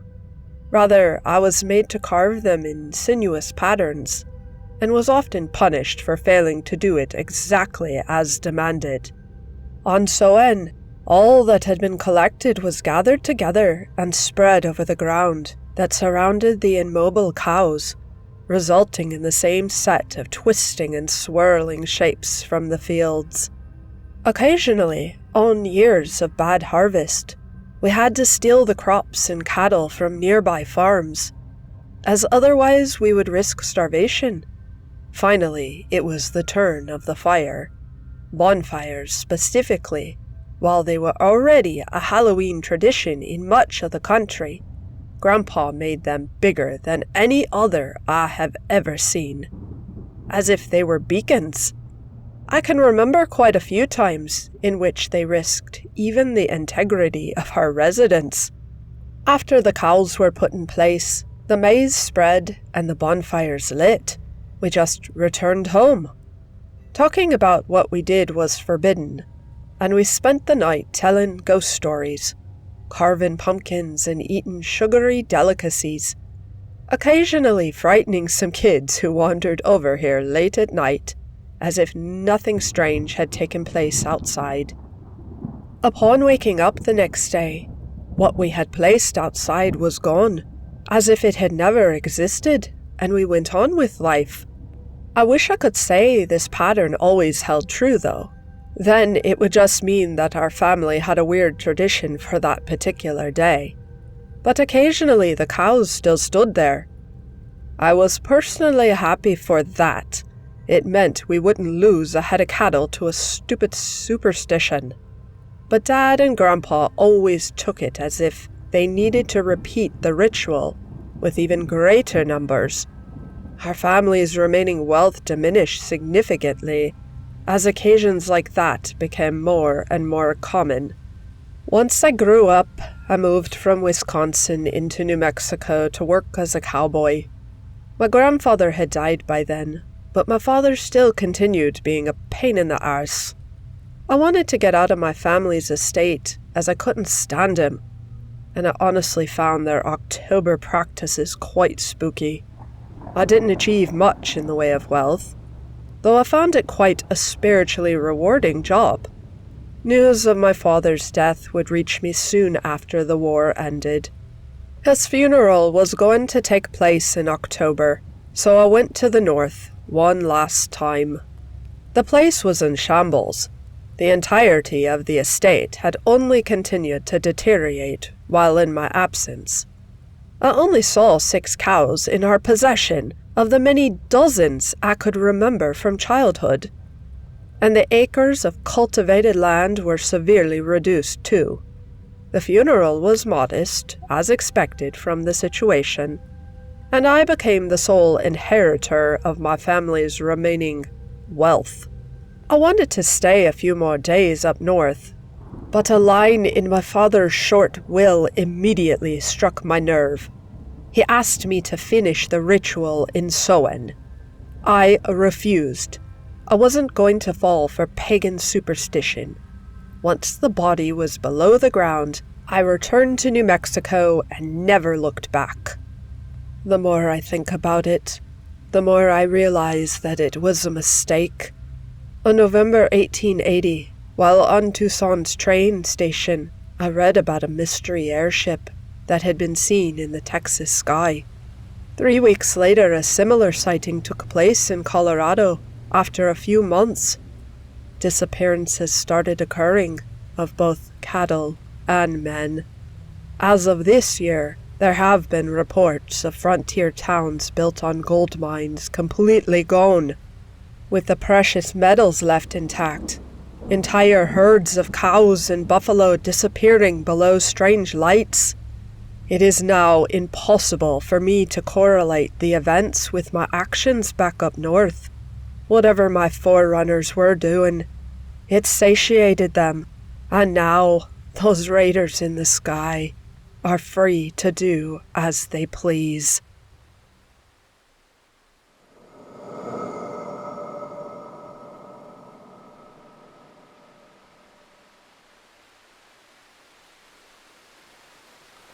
Treats by Dr. Gears from the SCP Wiki. I would like to here again state that 106 is not, as is commonly believed, a basic predator on par with an advanced shark. SCP-106 is a sentient being, albeit a totally alien one. SCP-106 appears to be aware of several things beyond the scope of pure instinct and genetic memory. SCP-106 consistently breaches at moments where recovery and containment are most difficult. A fox may see his way out of a trap, but only a man will wait for his captors to look away to escape. Dr. Alec, on Sentience in Contained Humanoids. For fuck's sake, where the hell is it? Agent Wang sighed, rubbing his face through his mask. The night was chill, but all 3 men were sweating badly. All around them surged horrors, monsters, demons, fantasy beasts, and animate objects, giggling and roaring as they wandered. The 3 men in gas masks and armored suits looked underdressed, if anything. As they stood, one man suddenly reached out a gloved fist, grabbing a mildly drunk zombie and tugging it close for a few seconds, before releasing him back to the surge of humanity. The undead beast cursing and stumbling away. Fucking Halloween bullshit! We need to seal this whole area! Agent Drac shook his head, gesturing to the traveling pack of costume revelers. The rail car popped too close to the city. It wasn't even supposed to be on this track. I think MC&D might have buggered up something. can't clamp the whole town without major fallout. And what the hell do they think will happen now? The old bastard is out there and we can't even fucking find him. Wang kicked a discarded wrapper, glaring through tinted lenses at everyone who didn't have to chase hell for a living. Drac patted the fuming man on the back. Easy, big fella. Command figures the old man takes a couple of people, then does his lazy crocodile thing. That's easier to cover than why a major city had to be quarantined on Halloween. Parks, until now a little more than a statue, crackled in with his broken, rusty voice. How hard is it to find a rotten old man that kills everything it touches? Wang shook his head, still scanning the crowd. He just looks like an old man most of the time. He can look however he wants. Normally, we tell people to just follow the screaming. Fat fucking lot of good that does now. Where the hell is our expert? A brittle creaking chuckle rolled over the radio. Harkins says he's as much an expert on SCP-106 as a plane crash survivor is an expert on aviation. They won't field lab techs until our initial eval. We're on our own for now. The three men stood awash in horrors, looking for one that would put all the rest to shame. The drunk angel wandered on the edge of the fire. Demons, zombies, and pop culture icons swirled around her, moving like a single mass before scattering into small clusters and pairs, only to surge back together again. The bonfire seemed to roar in time with the pounding music, the field chosen for the sudden teen invasion, just far enough to avoid noise complaints, but not far enough to attract unwanted adult oversight.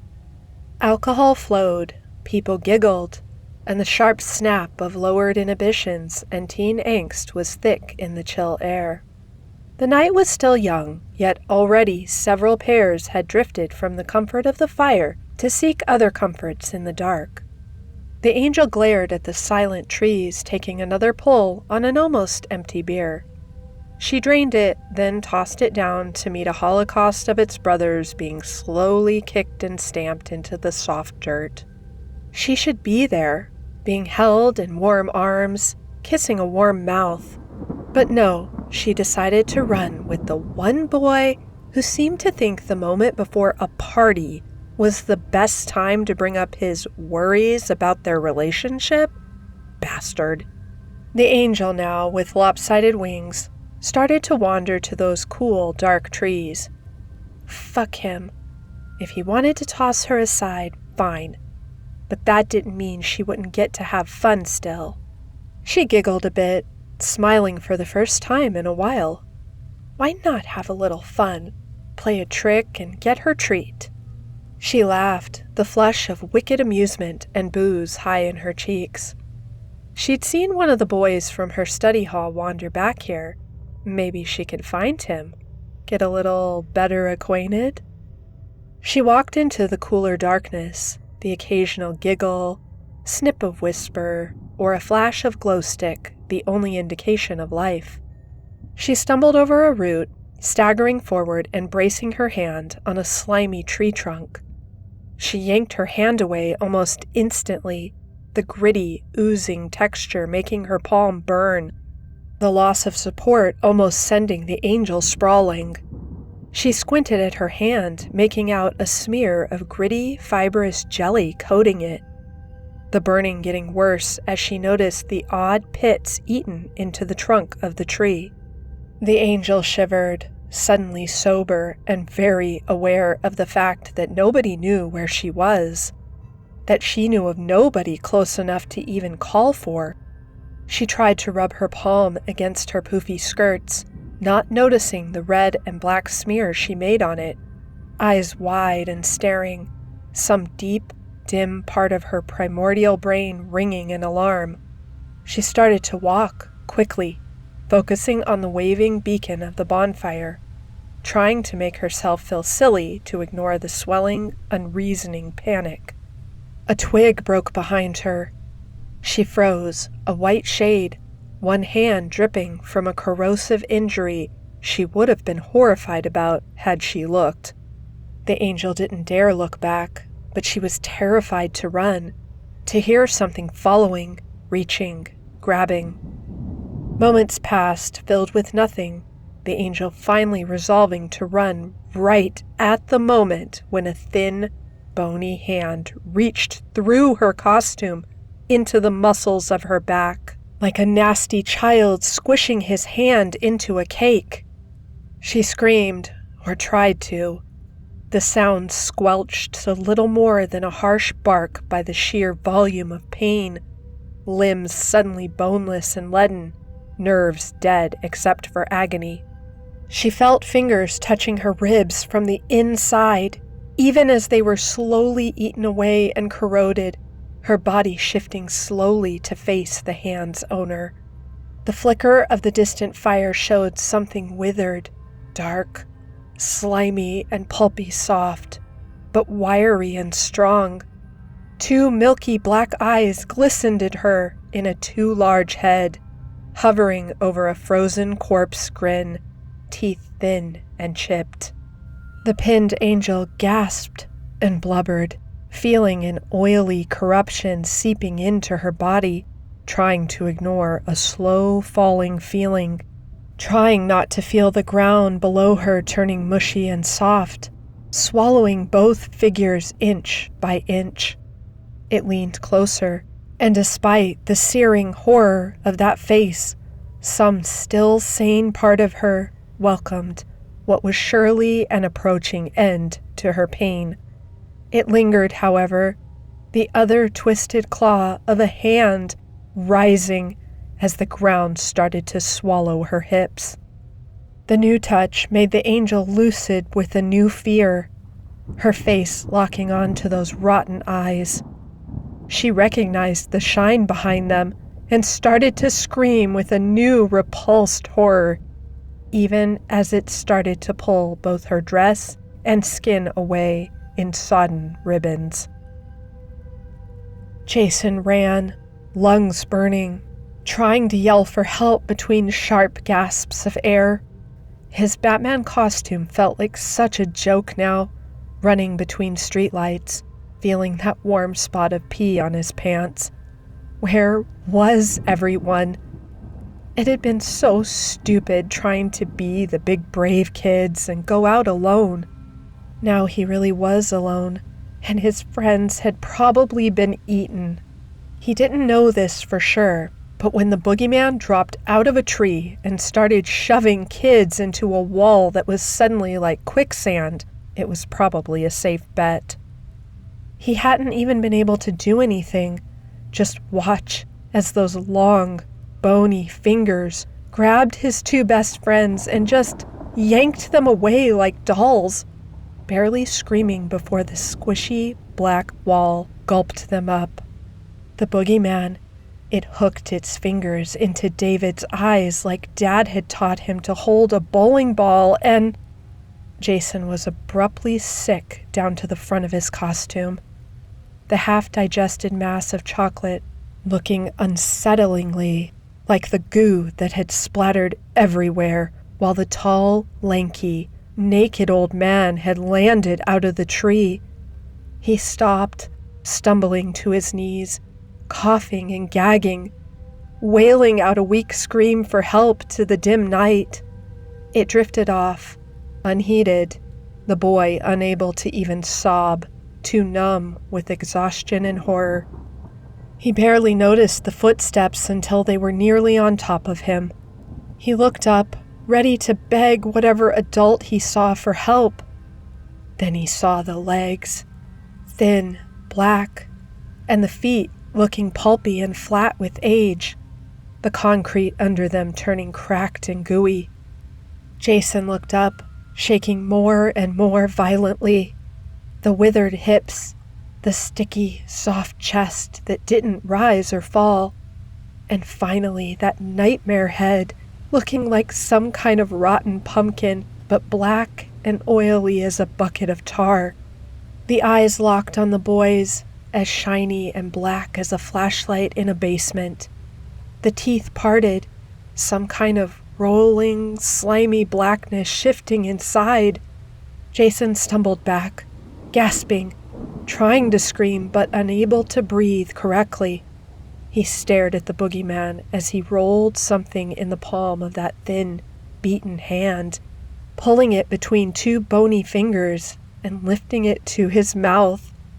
The boy thought it was a candy or something, but then he saw the glint of metal. It was his best friend Anthony's front tooth. It still had the bracket from his braces on it. The boogeyman placed it between his teeth, gently, the tooth still white and clean in that filthy, dripping mouth. He seemed to hold it there a moment. Then his jaw bunched, and the tooth shivered, then burst like a jawbreaker under a car tire. He chewed it twice, then just stopped, still staring at the boy. It seemed to go on and on. Jason, unsure if he was even breathing anymore, knowing this was the end. This was what happened when you didn't listen, when you went off alone. The boogeyman came and took you forever and always. But he didn't. He turned, seeming to get ready to take a step, then fell forward, slowly, like an old man tripping over a shoe. The black monster almost hit the ground, but just fell through it like it was made of air. Nothing but a black smear left behind on the concrete, and the tiny corroded bracket from the tooth. When they found him hours later, he'd gripped it hard enough to embed it in his palm. The boy sat, comforted and miserable. His mother had been nice enough to let him at least wear his Mario costume, but even he had to admit he was probably too sick to walk around the house, let alone outside for hours in the cold. He'd woken up vomiting, and it had just continued. His parents hoping for the best, but finally forced to cancel the trick-or-treating. As sad as he was, they did try their best to make it up to him. There was a small bowl of candy for him, with the promise any leftovers would be given to him, and he could watch all the scary movies he liked. Knock knock. Trick or treat! Aw, such a cute turtle. And what are you, honey? I'm Rapunzel. Well, here you go, princess. Thank you. He hadn't even wanted to help pass things out. It was better to just try and ignore things. Just pretend everyone else was inside too. That made it better. He tugged the floppy hat down a bit, trying to convince himself that his tummy wasn't feeling like a hedgehog was rolling around inside. He watched the zombies lurch across the screen, half wishing that the screaming people running for the house were kids from school. Knock knock. Trick or treat! Oh, what a nice vampire! I'm Dracula! Rawr! So fearsome. Here you go. Thank you. He turned up the movie, the slow groans of the walking dead drowning out the happy shouts of the living. The worst was going to be tomorrow. Being forced to listen to everyone, watch them eating candy and talking about different houses and adventures. He sighed and swallowed thickly, his stomach doing another slow, oily roll. The boy pushed away the candy he'd been nibbling, suddenly sickened by even the smell. Knock. Hello? Oh, are you with... Oh, God! The sudden, rising shriek of his mother made the boy suddenly bolt upright, his stomach clenching even worse, but now totally forgotten. He couldn't see her from the couch, but he could hear noises, thumping and muffled shouts, and some kind of slimy-sounding rustle like sewage over dry leaves. He stood and started to peer around the short wall blocking the entryway, calling with a hesitant voice, scared of not getting a response, but almost equally so of getting one. He was only a few feet away when the hand whipped around the wall, gripping it tight. It was black-gray and thin, as bony and thin-skinned as his grandmother's, with wide, flat nails gripping the paint hard. Where it touched, a black stain was spreading, like grease on a paper bag, the knuckles looking puffy and thick as they flexed. The boy stared, backing up slowly, calling again for his mother. His voice started to plead. The hand flexed, actually sinking into the wall as that stain spread, and the nightmare peeped around the corner. The head was thick, misshapen and lumpy, like a poorly made scarecrow. The skin thin and jelly-like. Two hard, glistening eyes, the color of maggots, stared from above the thin, wide slash of a mouth. Their eyes locked, and the boy felt fear wash from his head down to his feet, his stomach boiling like a forgotten kettle. His nerves screamed to run away, but he couldn't make himself stop watching those eyes. Feet moving slowly backwards like a sleepwalker. The hand and the face shifted a bit, and there was a wet, heavy, dragging noise as his mother was pulled into view. She was dead, or close to it, moved forward by the hand in her chest like a sock puppet. Bits of her black and pulpy, smears of that black stain eating into her face. Her neck, her arms, her chest was a black, jelly-coated hole.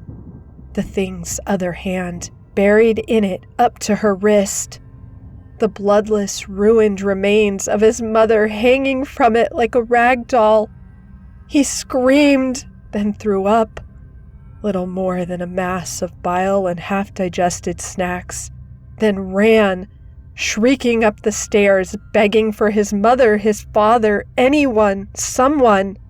He slammed into the bathroom, shutting and locking the door, shaking and crying. His dad had gone down the street to visit. He'd be home any second, and he'd fix this. Somehow, he'd call the cops or something, get them out of the house, leave that black thing far behind. Maybe Mom was just hurt. People could get really hurt and still be fine. He'd only seen her a few seconds. That thing was just some psycho in some costume. He'd probably run off as soon as he heard someone coming in, and then it would be okay. It'd be fine. He kept whispering this to himself, feet braced on the sink, back against the door. He was still repeating it when the face pushed through the wood above him. He heard the crackle and looked up to see the hell face looking down inches above his head. The floor under his feet suddenly felt sludgy and soft as he stared, the mouth splitting open, to let a tongue as rotten and bloated as a dead fish roll free, and down, sliding down out of that horrified face like a syrup, burning even as he felt his legs sinking down and down, unable to even move really as that soft, slimy flesh burned like an acid into his face, feeling his nose cook, screaming just long enough to catch a few feet of that endless tongue in his mouth, gagging hard before the nerves died, starting to pass out as he felt the nightmare tasting his eyes. Drac awoke feeling like he'd been sleeping on a pile of rusty car parts. He sat up, twisting and trying to locate the source of the throbbing pain in his leg. That memory started to flood back, hitting like a freight train, running across town, slamming through a crowd, seeing the withered, crumbling arm lying on the ground, screams, people running, that horrible black face sliding from the ground, eyes locked on his, Sparks firing, more screams. A withered hand, reaching, gripping, pulling. Oh God, no! He looked around in welling horror, pleading with his own brain to lie to him. The room was dark, dirty, and low-ceilinged. Tufts of dirt and debris in the corners, the grayish paint peeling in the ragged streamers, the stained ceiling and floor warped and lumpy. A doorway opened into darkness, a vague, insistent noise sounding from far off. The light was dim, but didn't seem to come from anywhere, seeming just a weak, oppressant glow with a slightly green cast, like deep ocean water. Drac knew this room, even though he'd never been here. At least one's very much like it. The old man liked to dump his new catches here before he found them. Drac rose quickly, hunching down to avoid a sagging bulge of ceiling. He barely wanted his shoes touching this place, let alone anything else. He winced, feeling a dull, empty ache in his leg, high in his calf, probably where it grabbed him, and damned if he was going to check it. He limped a few steps, making sure it could bear weight, eyes sweeping over every surface. He breathed slow, deeply, remembering the file, the brief. Time was subjective. He could have been out for seconds or weeks. It liked to play cat and mouse, tracking through its home or playroom or whatever the fuck it was. Space was endless, but sometimes people got out or were released. Keep moving. Don't hide, because it was a god here and it would know.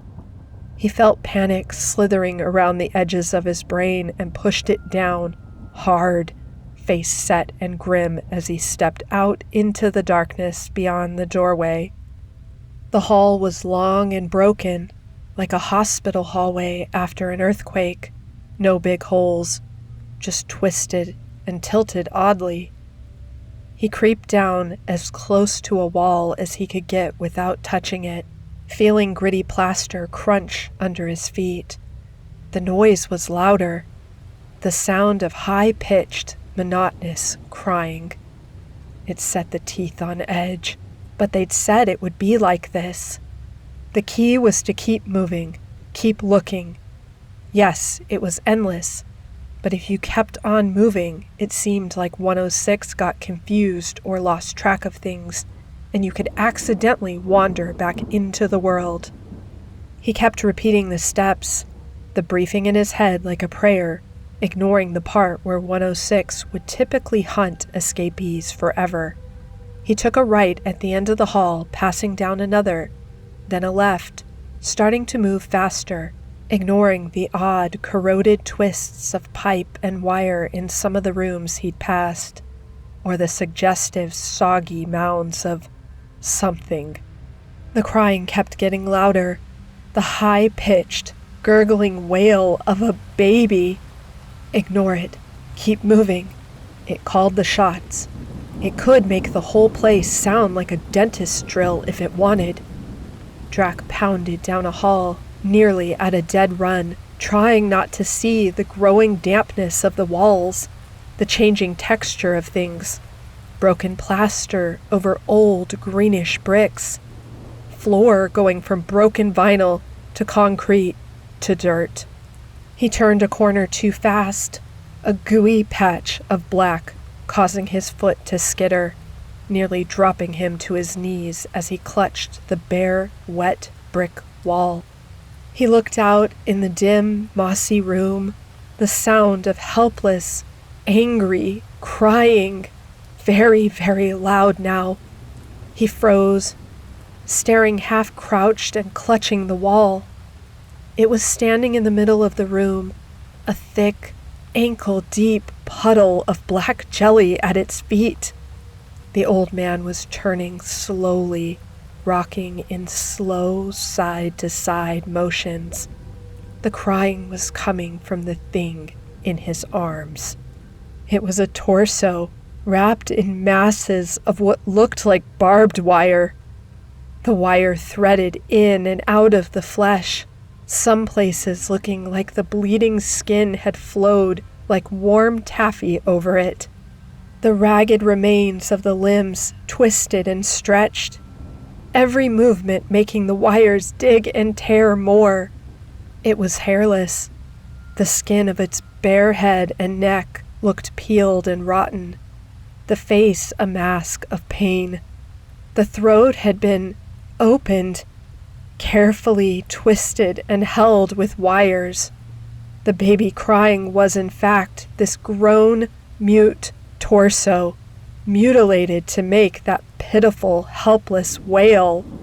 The old man was watching him, face turned, eyes locked to the man as he slowly tried to stand upright, ignoring the hissing of his boots, trying not to think of what would have had to be done to a throat to make it sound like a baby in agony, or where that pitiful torso's limbs had gone. It watched him, cracked teeth, slightly parted, and slowly stopped its rocking. It dropped the wire-bound bundle, arms going limp at its sides as the mass of flesh and pain bounced off the ground, then rested face down in the mossy grime, sending up a new wave of protest between bubbly, sucking breaths. It turned to face him, arms dangling, body wrapped in what looked like some kind of shredded cloth of oozing black fabric. Drac ran, bolted like a scared deer, throwing training and conditioning to the wind in the mad, blind animal panic of escape. He screamed, panted, talked, laughed, anything to drown out the sound of the slow, stuttering steps lurking behind him. He ran and ran and ran, falling and hitting the ground like he'd been hit by a car, gasping and waiting for the end, muscles throbbing. Then they would start again, those soft, rustling footsteps, driving him on and on and on. He didn't know it, but he'd run for 4 days before the old man started taking chunks out of him. Recovery was in the pre-dawn hours with no sun or moon, and went shockingly smooth, all things considered. SCP-106 was found in the middle of a field, making pumpkins sag and burst by squeezing or stepping on them. The team, a man short now, was finally reinforced an hour before they caught it, pushing it back to the recovery chamber with the big halogen sun guns, nearly blinding 2 of the recovery crew in their zeal to have the old man back under lock and key. It sat in the cell without a moment's attempt to try and escape. It sat and did nothing, head tilted, arms and legs limp. One MTF member stated that it looked sated and was told to shut up in an official capacity. Disappearances were glossed over, murders quieted and made unnewsworthy, urban legends seeded and caressed. Overall, it went well once the hell was over. Weeks later, an observation tech made a note in the day's log. SCP-106 was observed to suddenly produce a large handful of small white objects, later identified as teeth and finger bones, and set the pile on the floor. It then sorted these objects into what seemed random piles, later identified as separated by age of victim. It then stared at these items for several hours, then recollected them. The significance of this was considered unworthy of contemplation.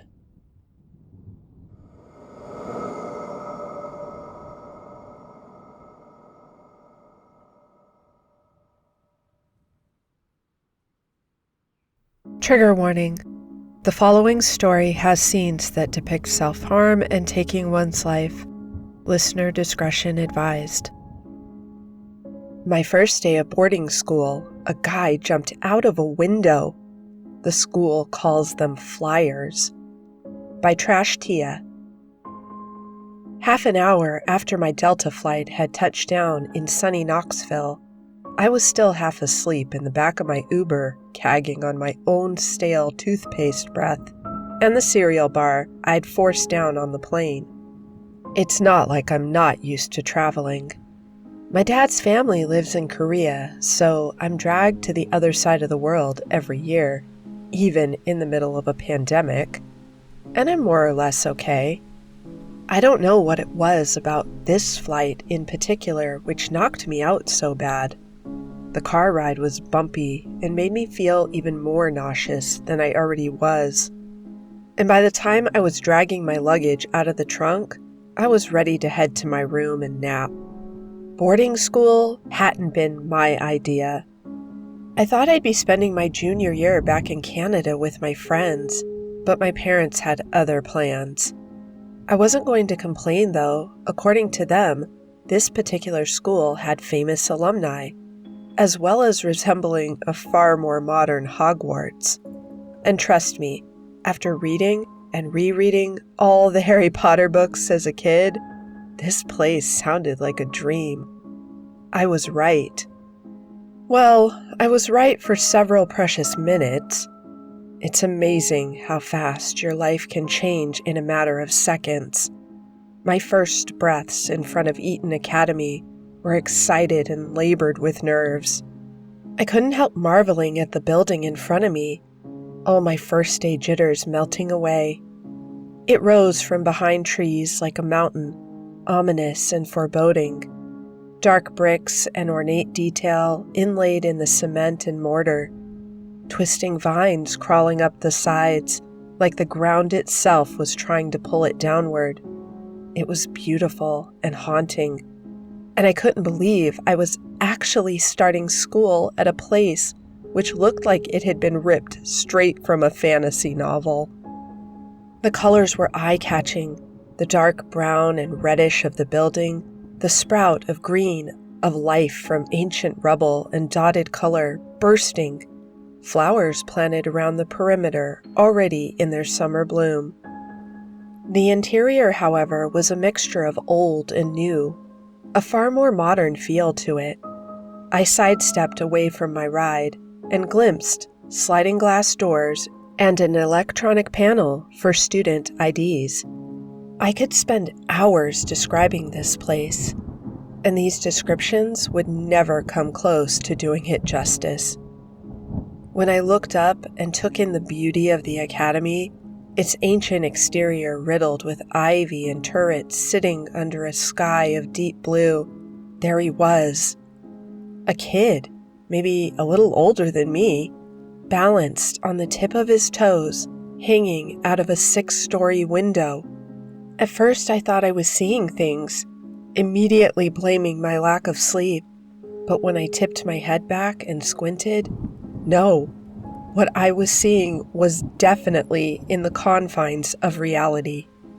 He was a shadow sitting under the sun, a silhouette I thought had bled from my own brain, and when I looked closer, I found myself staring at a boy standing in front of a silk curtain, blowing in the slight breeze.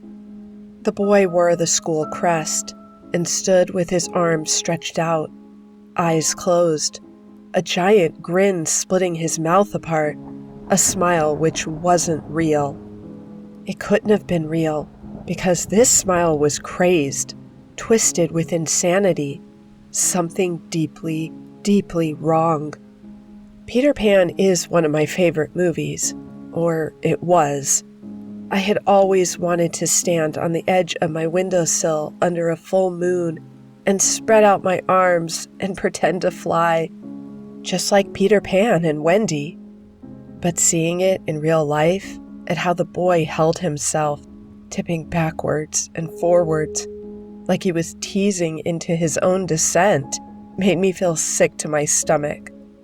Fantasy and reality were two different things, I quickly came to realize. This boy wasn't going to fly off to Neverland and fight pirates and never grow old. No, he was going to fucking die. And yet, he didn't seem to care. I've never seen an expression both empty and riddled with emotion at the same time. And yet, I could see his whole body vibrating with immense joy, forcing him off balance. There was nothing behind his eyes.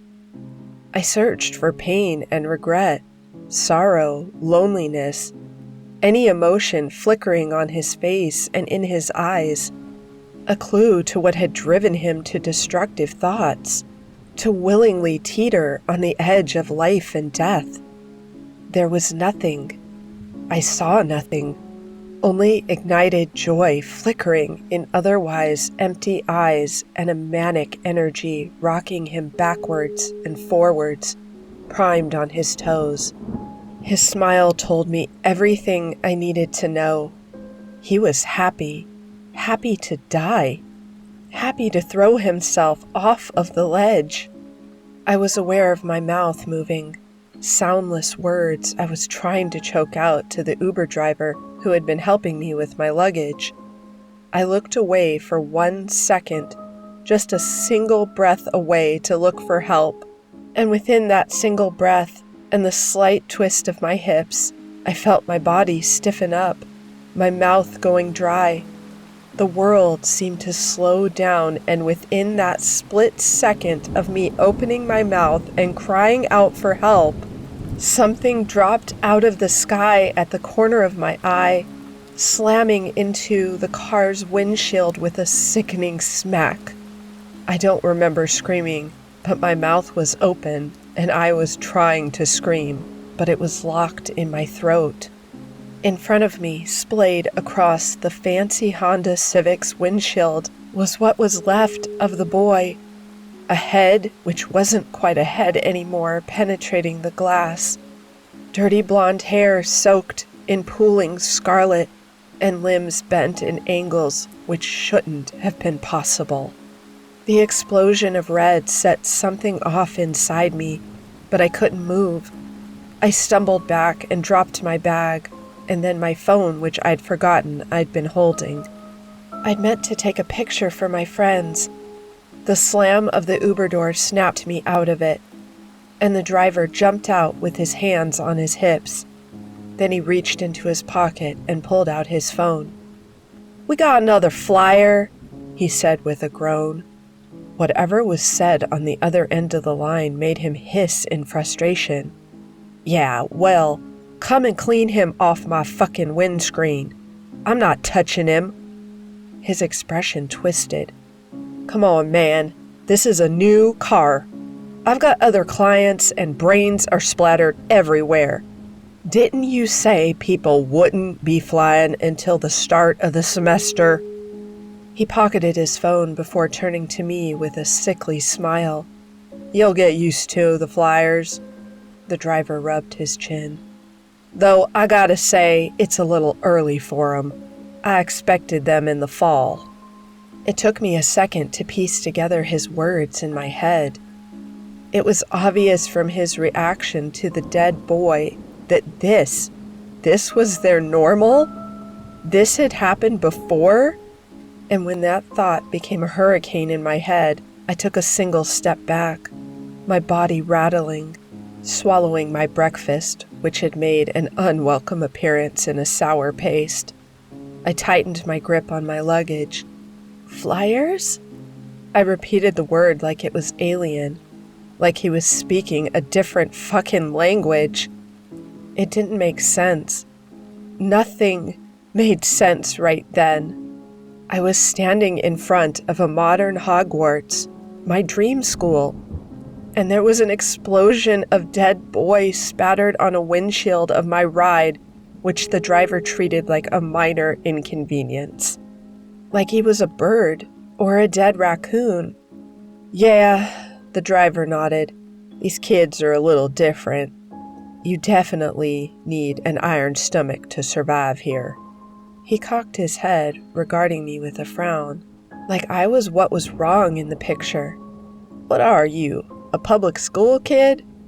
I shook my head, still in disbelief, that he wasn't trying to help the boy. Yes, the kid was past saving, but the driver didn't care, only tossing glances at the body every few moments, his lip curling with disgust. The growing stain of red was growing, spreading across splintered glass. I noticed details I really shouldn't have, which was enough to build a semblance of identity, who this boy had been. A beaded bracelet attached to an olive wrist, a smiley face in marker painted on the back of a limp hand, ratty Converse with discolored laces, and a worn white shirt with noticeable sweat stains under the arms. "He's dead," I said, and then I said it again in a choked laugh, my eyes watering. He's dead." The driver shrugged. "Yep, it's going to take a while to get his brains off of the paint job."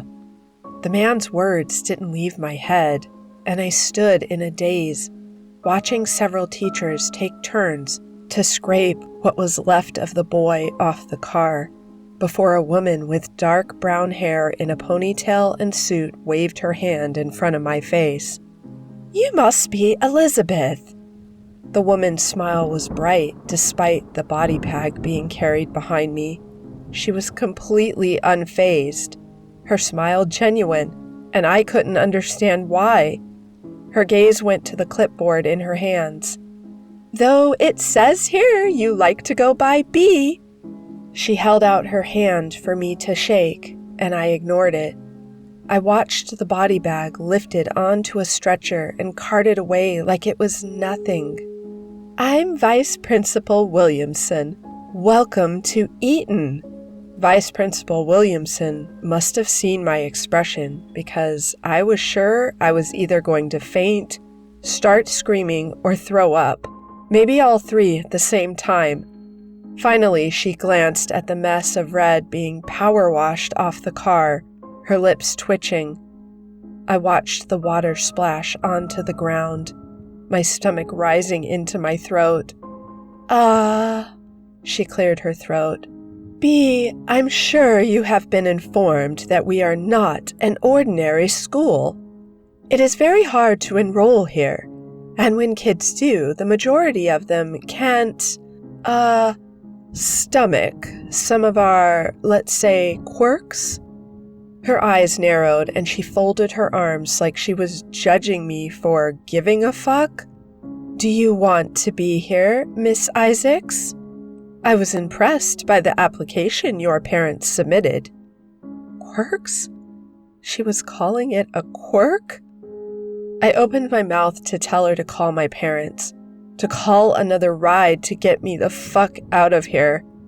And then I remembered I didn't have a home to go back to. Well, I did, but my parents were away on business, and I wasn't allowed in the house on my own. Eton Academy was their way of making sure I was far away from home and not causing any trouble. I had to swallow a cry. "Yes," I said in a croak.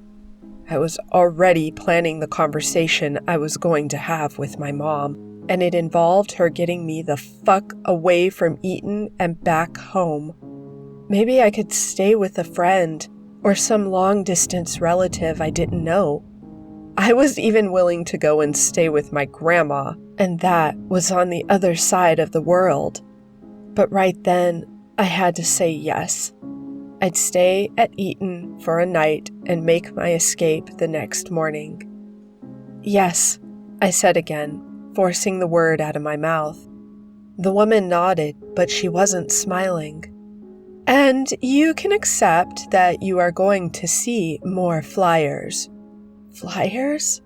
I whispered. "What are flyers?" The teacher's mouth curved. "I'm quite sure you will find that out very soon, Miss Isaacs." She pointed to the Uber where the boy had landed. "Now, this is your last chance to turn away from us and not look back. You can still leave, and I will terminate your enrollment. There is no judgment here."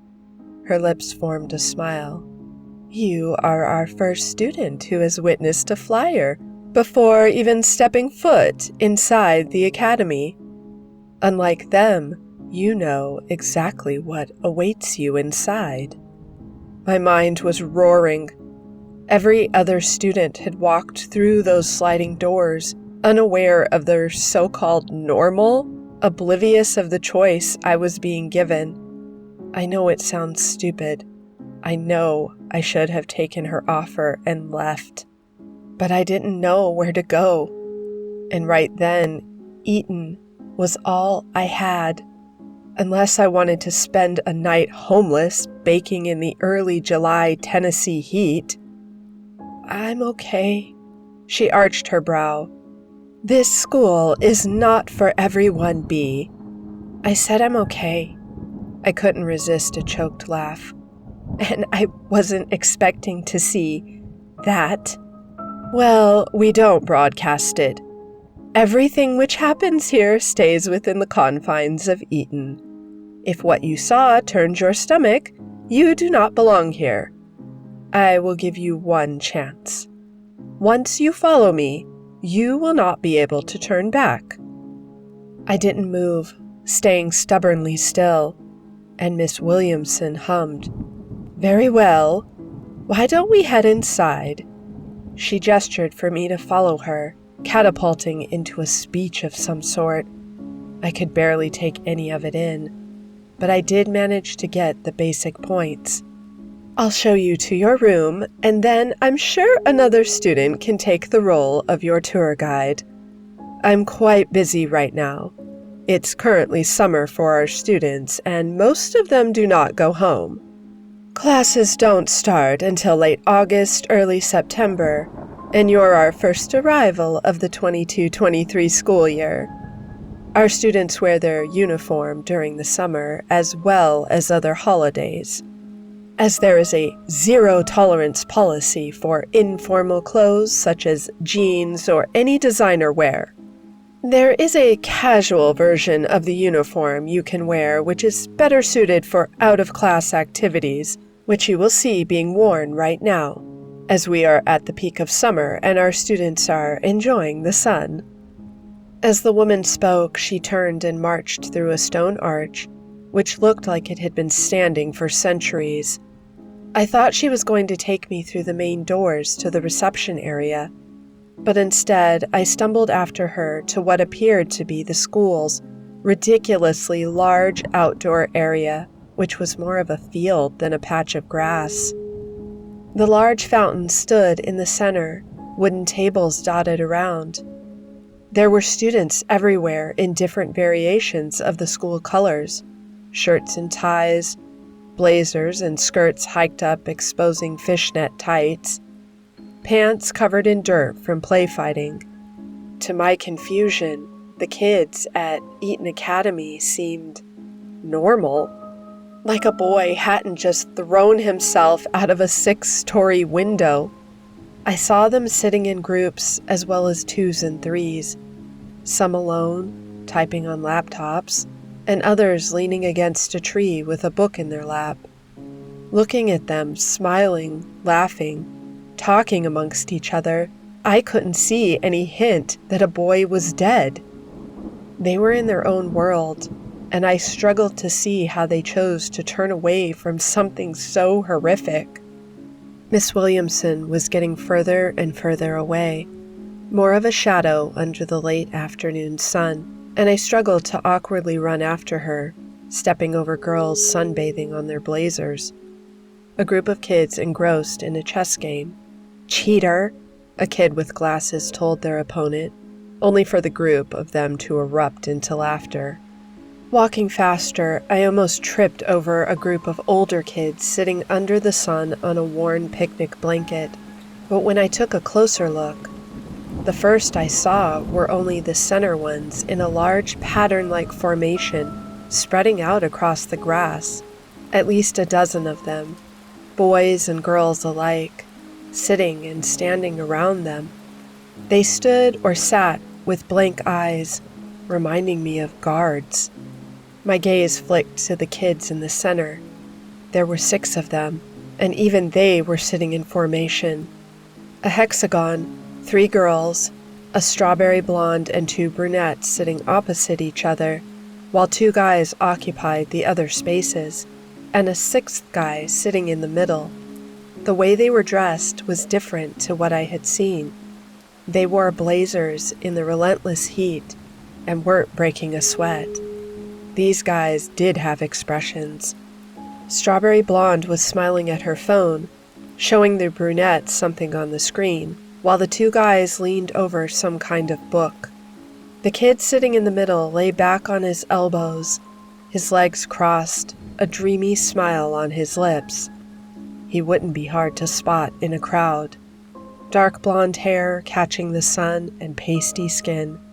I could tell just from looking at him that he oozed riches and that his parents only gave him the best. And he ruled the school, along with his inner circle. "Hey!" I didn't realize I had come to a sudden stop when I saw another boy coming towards the group. He moved like a freight train, uncaring that he was stamping on someone's lunch or tripping over a couple making out behind a chemistry textbook. I watched the boy get closer, and with every step he radiated almost terrifying energy, teeth gritted, eyes wide. Ignoring others around the larger formation, starting to come alive and move to stop him, he shoved past them until he reached the inner circle. Grabbing the boy by the scruff of his shirt and violently pulling him to his feet. "What did you do?" The kid's voice was strained, and up close I saw his eyes were glistening. When the redhead only regarded him with a lazy smile, he slammed his knuckles of his fist into the kid's face, though he didn't even make a mark. "Daniel," he choked out, "you fucking killed him."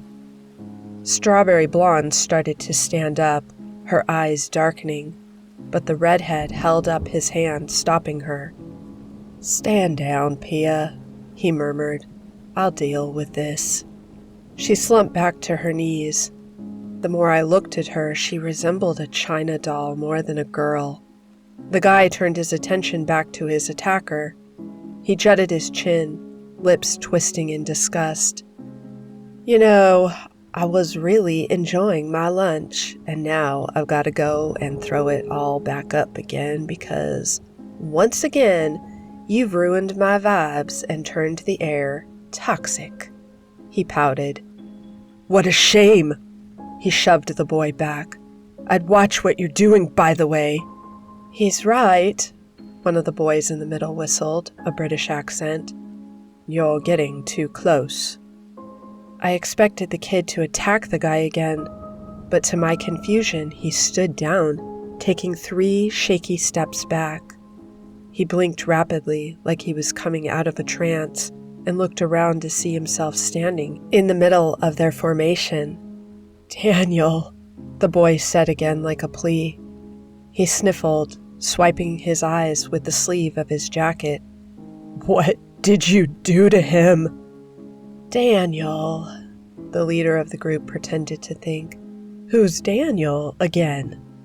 His friends started to laugh, and then others, their laughter spreading out across their giant human pentagon. "Sam!" The guy turned to the British guy. "What the fuck are you doing? Wake up! Daniel, He flew." The leader cut him off, his smile stretched across his face. "Yeah, we get it. Real sad." The kid's expression crumpled, but he didn't lunge. "You son of a..." "B!" Miss Williams' voice shattered their argument, and I turned around to find the teacher striding back over. "What are you doing?" she yelled, poignantly ignoring the others. "I told you to follow me." I did, forcing my legs to walk, but I kept turning back, waiting for the boy to speak, but he didn't. He just stood there, seething. Mrs. Williams didn't stay with me for long. She told me where my room was, which was on the top floor. shoved me into the elevator with a bright smile, and told me that she was happy I'd chosen to stay. When the elevator pinged on the top floor, I found my room 1785.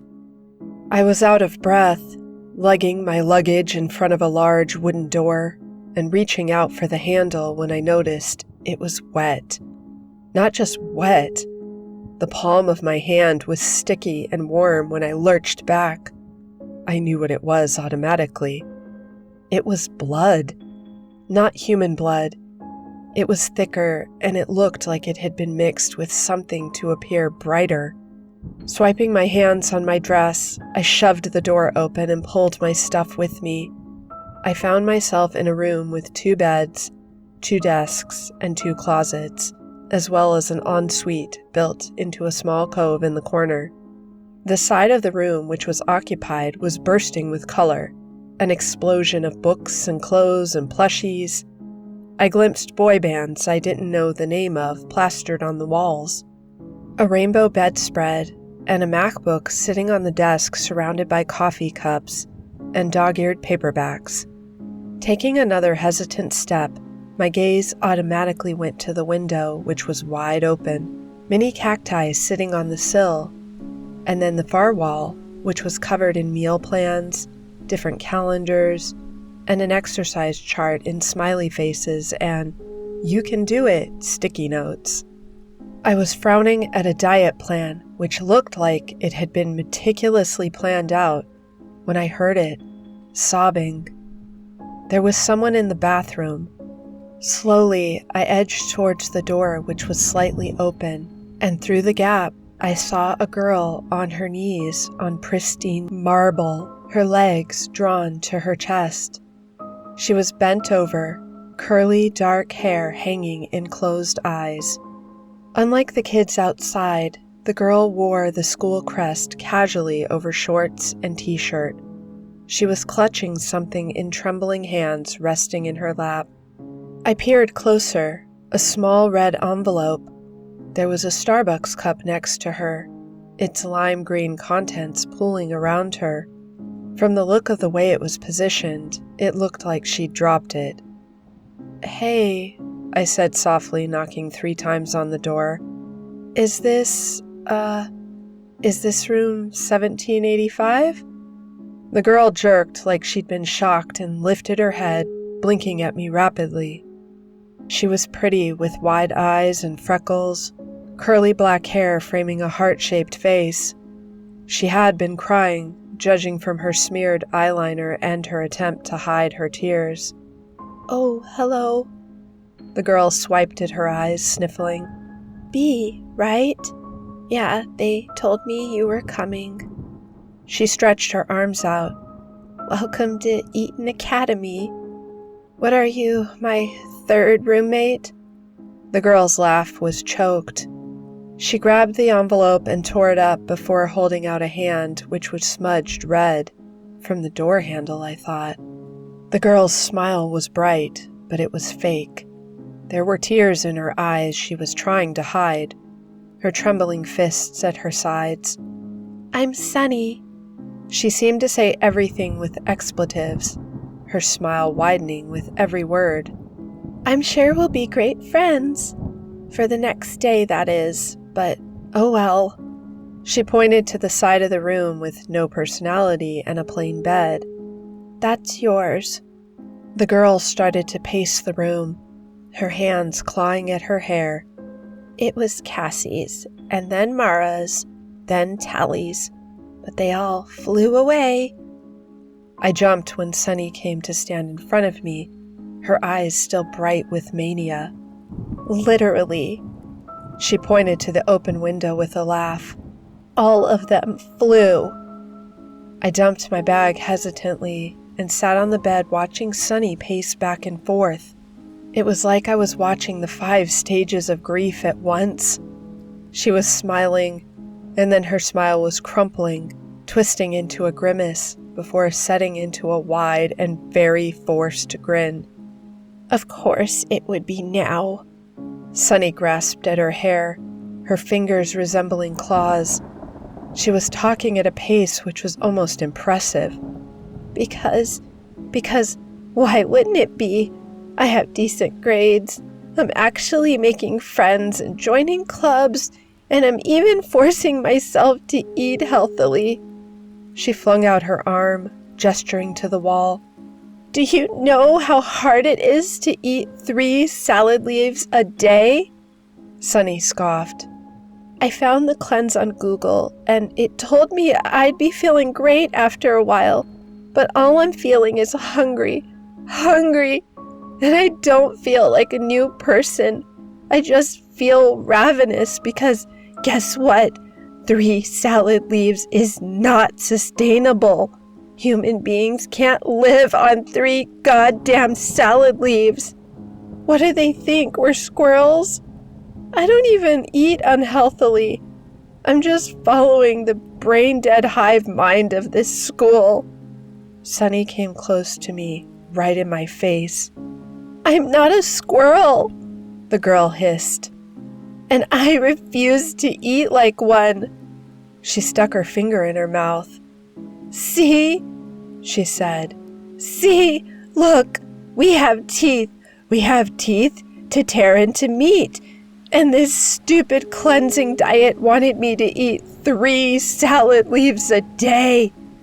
And some weird-looking Starbucks that looks like plankton got put in a blender.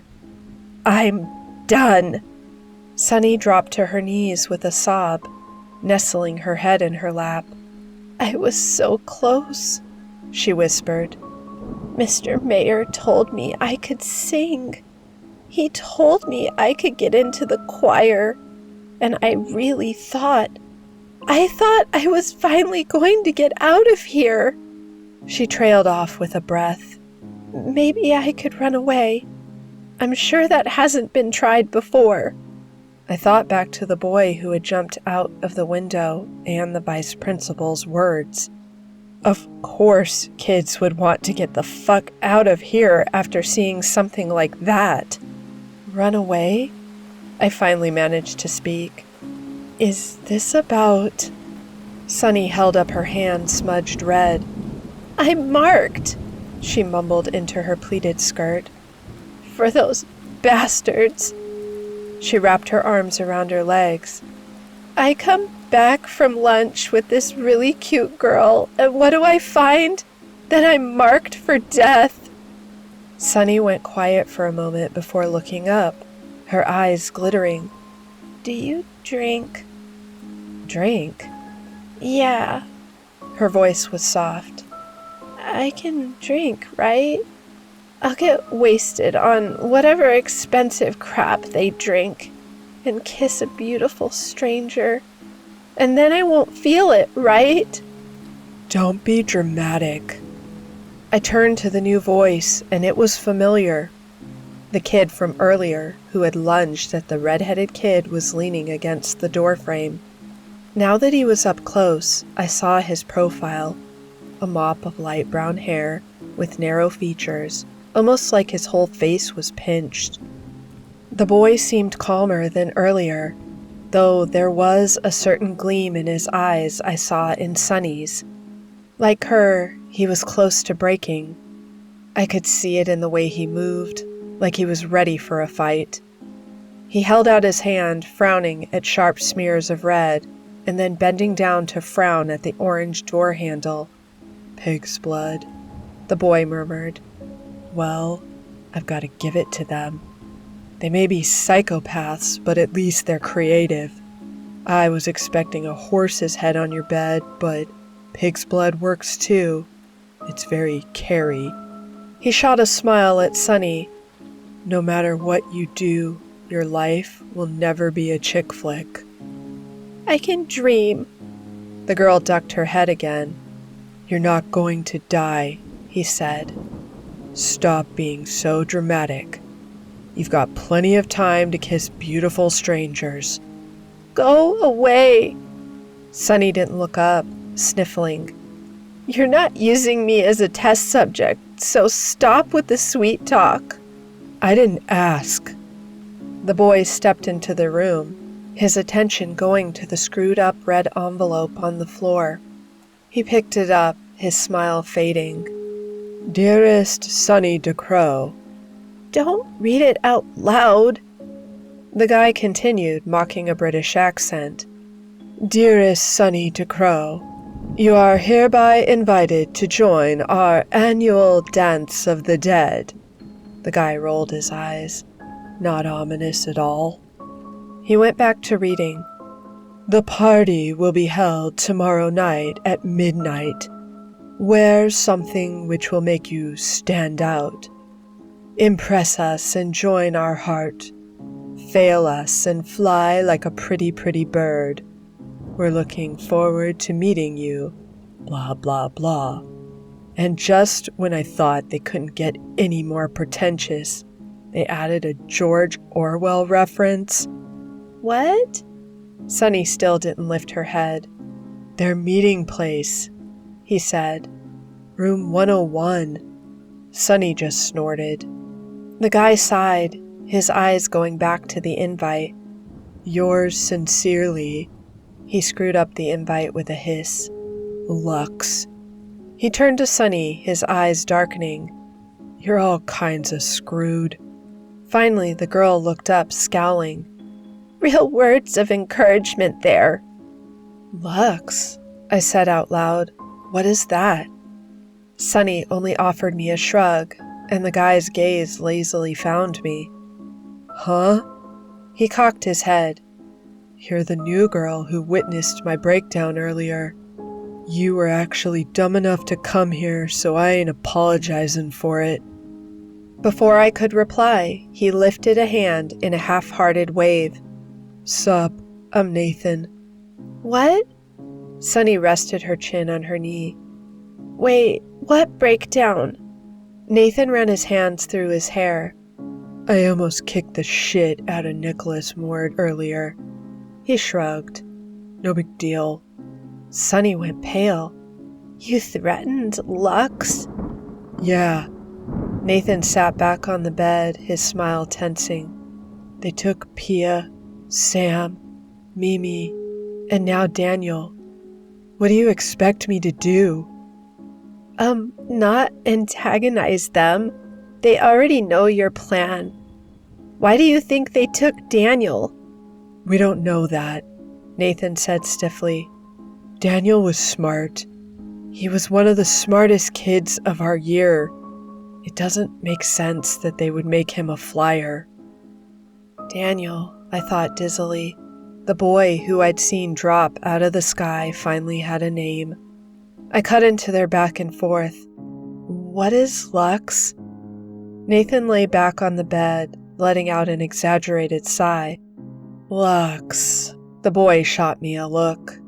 You know the stories which swear there's a secret society in every elite boarding school and university? Well, they're correct. He grabbed a pillow and stuffed his face into the material, his words muffling. Introducing Lux, your worst nightmare, and this school's worst kept secret, especially when we get flyers every month. Lux is a group of sociopaths, led by the sons and daughters of this school's administration. They were bored one day, so they thought, hey, why don't we start fucking with the kids below us? Nathan threw the cushion at the wall. And thus, Lux was born, and has been terrorizing Eton since before the First World War. When they choose you, they mark you 2 nights before their annual party, and depending on how you act that night, they will make the decision whether you join their circle, become a mindless guard or servant, and my personal favorite, flyer. I was speaking before he could say it. I swallowed hard. But the teachers? Why don't they stop it? They can't, Nathan said. Either that or they don't want to. This whole place is a fucking slaughterhouse. I've been here since I was 13 and I still can't get down there no matter what I do. They've got that place locked down. They treat us like game pieces. He scoffed.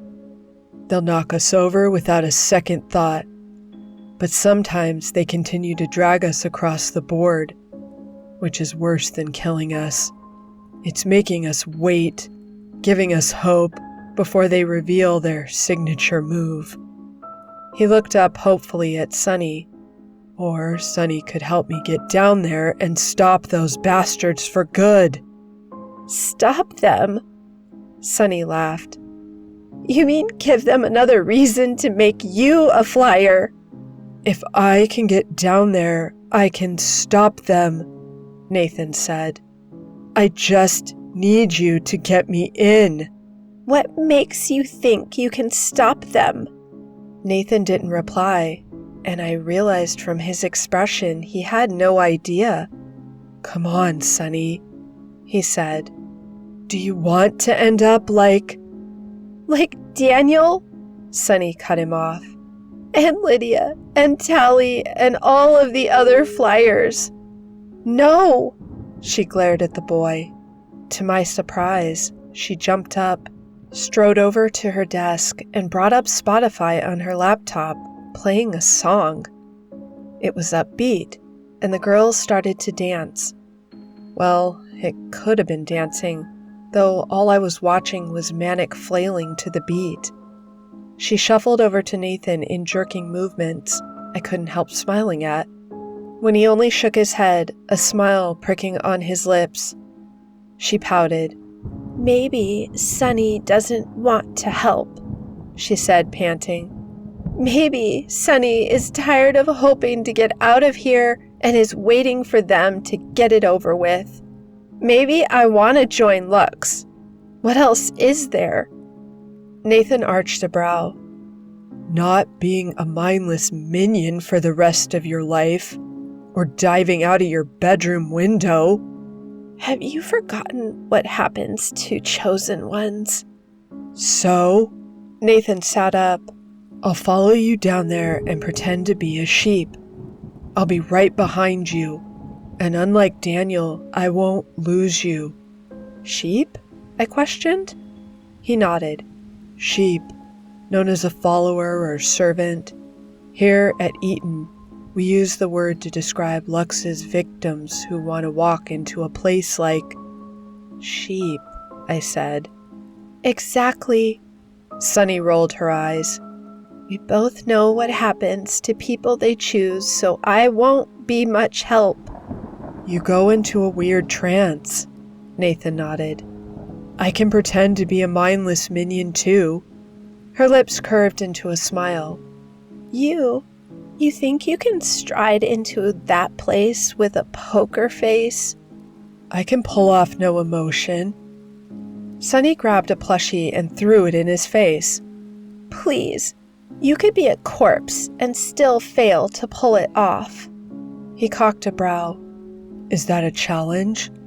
I stood up, my head was spinning. So, what you're saying is the rich kids at this school are killing you for fun? I could feel myself getting more hysterical.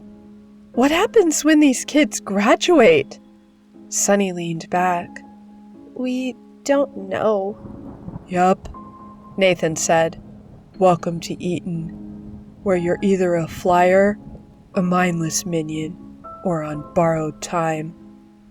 The two of them argued for a while, and Nathan left, promising to be back in the morning. Sunny went into the bathroom and didn't come back out until I was lying in bed, replaying Daniel's fall over and over again in my head. I was on the edge of slumber when Sunny climbed into bed, still sobbing into her pillows. I don't remember falling asleep, but somehow I managed to, and a noise woke me up in the middle of the night. The sound of the door creaking open. Immediately, I turned over in bed, but when I opened my mouth to speak, to cry out to my roommate, I found I couldn't move. I couldn't speak. My voice stuck in the back of my throat. I watched them circle her, 6 shadows in formation around her bed. I recognized the redhead, as well as another face bleeding into the flickered light of an orange flame. I knew his face, but an identity or a name wouldn't surface in my head. They stayed with Sunny the whole night, unmoving, not speaking or making any noise. They just stood over, watching. When the light bled through the window showing the first signs of morning, they left, and I could move again. But I was so tired from the adrenaline, I passed out soon after. That morning was weird. Sunny was acting like herself, but when I looked at her, she seemed different. She was in the bathroom for a while this morning, and when she left our room to speak to Nathan about his plan, I found blood in the sink. Not just blood, teeth, clumps of her hair. Not just that. I realized who I saw last night. It was the kid who jumped out of the window, Daniel. But he's dead. How could he have been in my room? I made my way down to breakfast, which was basically brunch.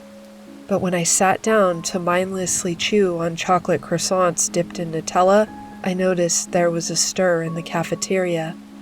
I looked for Sunny, though she was nowhere to be seen. There was something in the air which was prickling the skin on the back of my neck. When I was scrolling through my phone, which couldn't connect to a Wi-Fi connection no matter what I did, there was a blur of movement at the corner of my eye. I twisted around in my chair to find several students hurrying over to the windows, some of them reeling back with cries, others rolling their eyes and going back to their breakfast. Something acidic climbed up my throat. Had it happened again? And if it had, Sunny. My roommate had made it clear she had no interest in joining Lux. That thought whirred in my head as I grabbed and shouldered my bag, following the throng of kids gathering at the door and filtering out into the main reception. I pushed my way through them, my heart in my throat. I had just met her, beautiful Sunny, who I made an unspoken pact with myself to protect from the private school cult of death. But when I reached the front of the crowd, I glimpsed her bedhead of curls. She was still in her pajamas, standing at the very front, her phone still in her hand. When I reached her, the phone slipped from her grasp, and she hit the ground knees first. Her expression was numb, eyes unseeing. I don't even think she could see what was in front of her. She just knew. Just like I did, trying to stuff chocolate croissants in my mouth, ignoring a twisting in my gut, an ache in my chest. In the corner of my eye, Lux was lurking with satisfied smiles and folded arms, because splayed out directly in front of the school, his body almost forming an angel, was Nathan, surrounded by stemming scarlet. I don't know why I moved, why I started forward on shaky legs. Sunny told me to get back, and I tried, especially when I saw the boy's head was cracked open, an explosion of shattered skull fragments and brain lying in pinky red sludge. I kept going. It only took me looking up to know he had not just smacked down onto the ground, but also his head on the fountain behind him. Trying to keep my meager breakfast down, I peered over the body. Everything was wrong with it. The way the boy had landed had definitely been adjusted, and whoever had done that had also spread out Nathan's arms to appear like an angel. And I looked closer. Something was sticking from his fist, which again had been specifically positioned. Each individual finger snapped into place to resemble a clenched fist. I snatched up the note, which had been forced into the dead boy's hand, expecting to see the same calligraphy on the letter Sunny initially received. Instead, there were 3 words scrawled in red pen. I did it. Underneath that, I'll see you tonight, Sunny.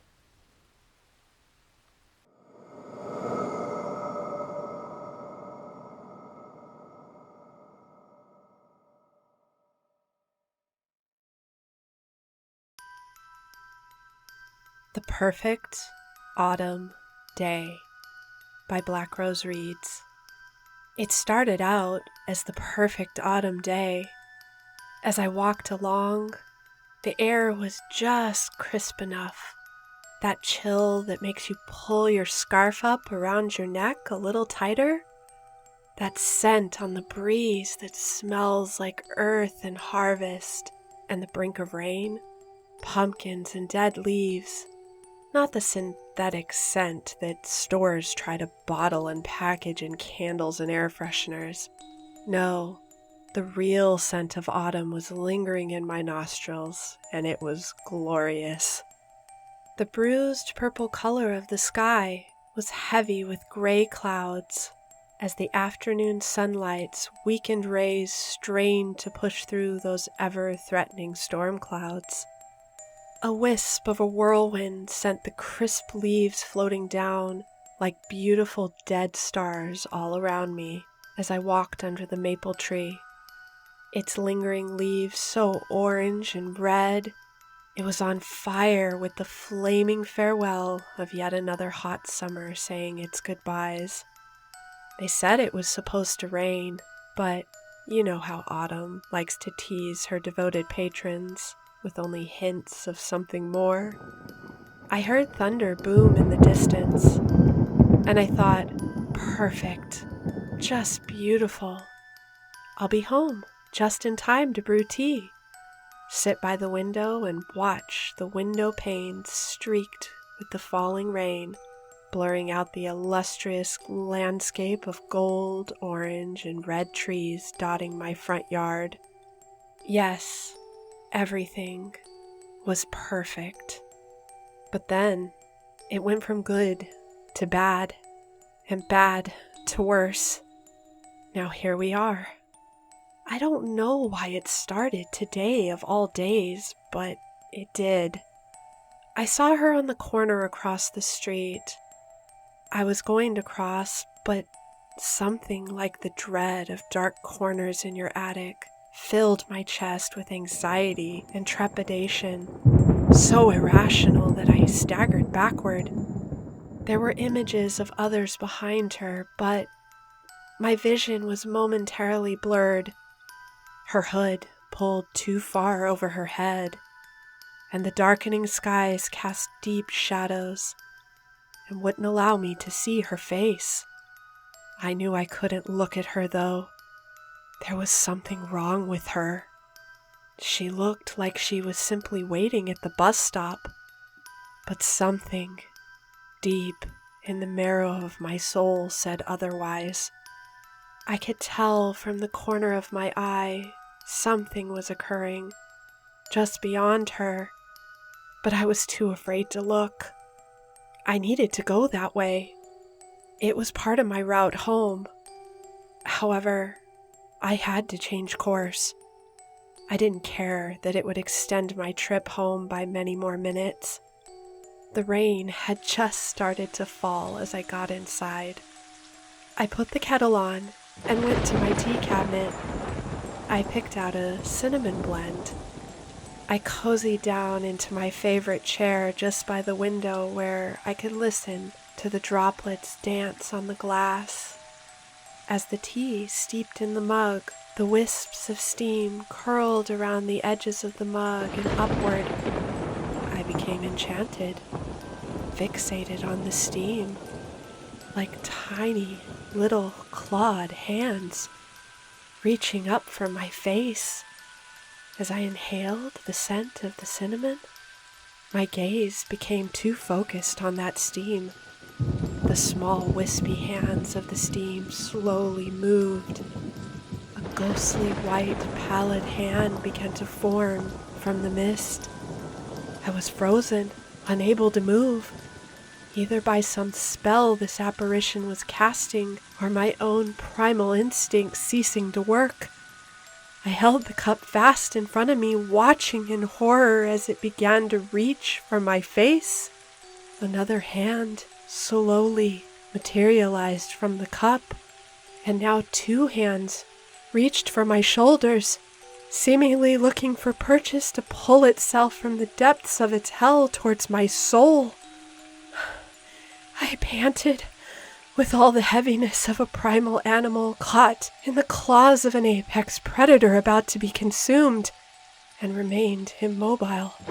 Something suddenly snapped inside me. Perhaps my fight or flight kicked in.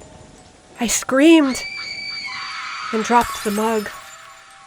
I stared at the mug and spilled tea on the floor, the shards of the cup swimming on the tiny pond of brown liquid seeping out across the wooden floor. My breathing began to slow, but I continued simply staring at the mess. I crouched down and reached for the largest shard from the black mug, when something in the reflection caught my eye. Something wasn't right. I could see myself, and another. Over my shoulder there was a wisp of a hand, gently falling down, materializing into the sharp angles of a deadened hand. The closer it threatened to make contact, my muscles seized, taking control of my mind, hindering me from all action. I looked on helplessly as the hand came to rest on my shoulder. I felt the chill of the bony fingers seeping deep into my body and mind. Mentally, some part of me was screaming, "Move!" Yet I couldn't. Whatever this otherworldly visitor was, it had a greater power than I could comprehend. I willed myself to shake off my stupor and move. My body twitched, and I jerked. I whipped around, looking behind me, brandishing the half-broken mug like a jagged knife. Such a poor defense against this formidable foe. There was a brief flash of lightning. The lights flickered, and in that flickering she was there, the girl in the hood. Her face was still obscured by the hood, but I saw her hands, just bones, white and dreadful, reaching out to me. The lights went out for just a beat, and then they flickered back on. She was gone. I pulled myself to the couch and pulled my knees to my chest like a foolish child. I grabbed the thick knitted afghan and wrapped it around myself, thinking naively that it was a shield of protection. I waited, each breath feeling like it could be my last. That ominous heaviness that had surged through me when I'd seen her earlier was back. I was somewhere near the brink of hysteria and panic, and yet I didn't know what to do. I didn't know who to call. Surely not the police. I'd be placed in the back of a little white paddy wagon and carted off. No, I had to wait. There was nothing else to do but wait. I might have sat there for 2 minutes or 2 hours. Sporadic convulsions chilled and vibrated each nerve ending within me. I sat, waiting for her return. I knew she would. I racked my brain. There was something there I felt I should know. A gnawing feeling of déjà vu, but that was not quite right. I couldn't understand what I was feeling. So on and on the night stretched. The rain pelted across the glass as the storm picked up momentum. All I could do was wait, each agonizing minute passing like a lifetime of regret, stretching on and on with no respite of relief. I suppose I began to nod off. My body's supply of adrenaline had been spent.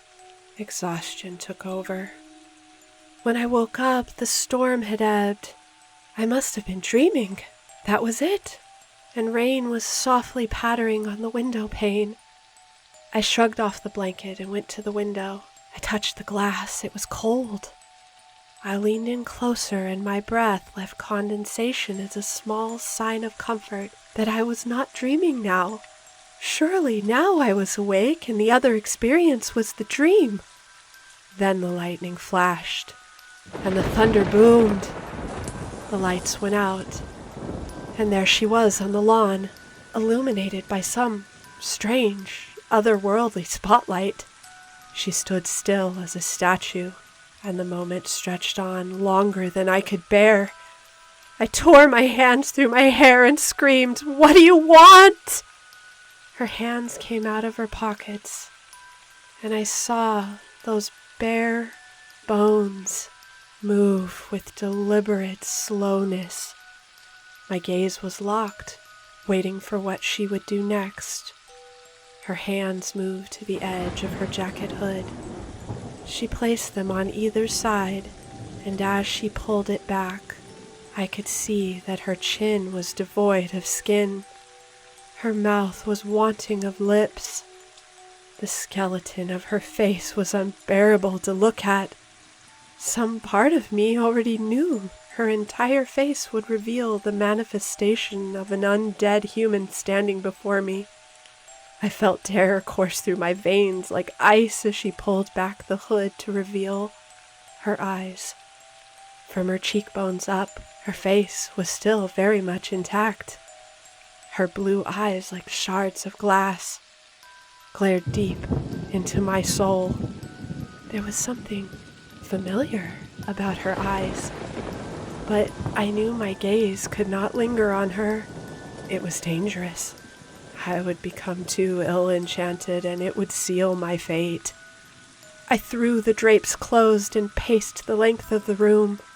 It was silly to think that merely turning my focus away from her would banish her. No, I felt it. She had a mission, a purpose, and I was the center of her sinister plans. I could feel her anger and malice closing in on me, like the storm surrounding an island and consuming all in its path. She would have me, and there was no escape. I knew this. There was no escaping my fate. The devil was here to deal out her retribution. The second I succumbed to my fate, the lights flickered, and she was standing before me, terrible in her wrath. "Why?" I whimpered. "I know you, but I don't understand." I began to cry. I forced myself to look up into her awful eyes. I saw a momentary sliver of compassion flicker there. Then it was gone, replaced by years of anguish. Somehow I knew this, but I couldn't understand how or why I knew this. Then as she stood there, only staring at me, her eyes boring into mine, willing me to see, I began to see. I began to understand very clearly what had happened.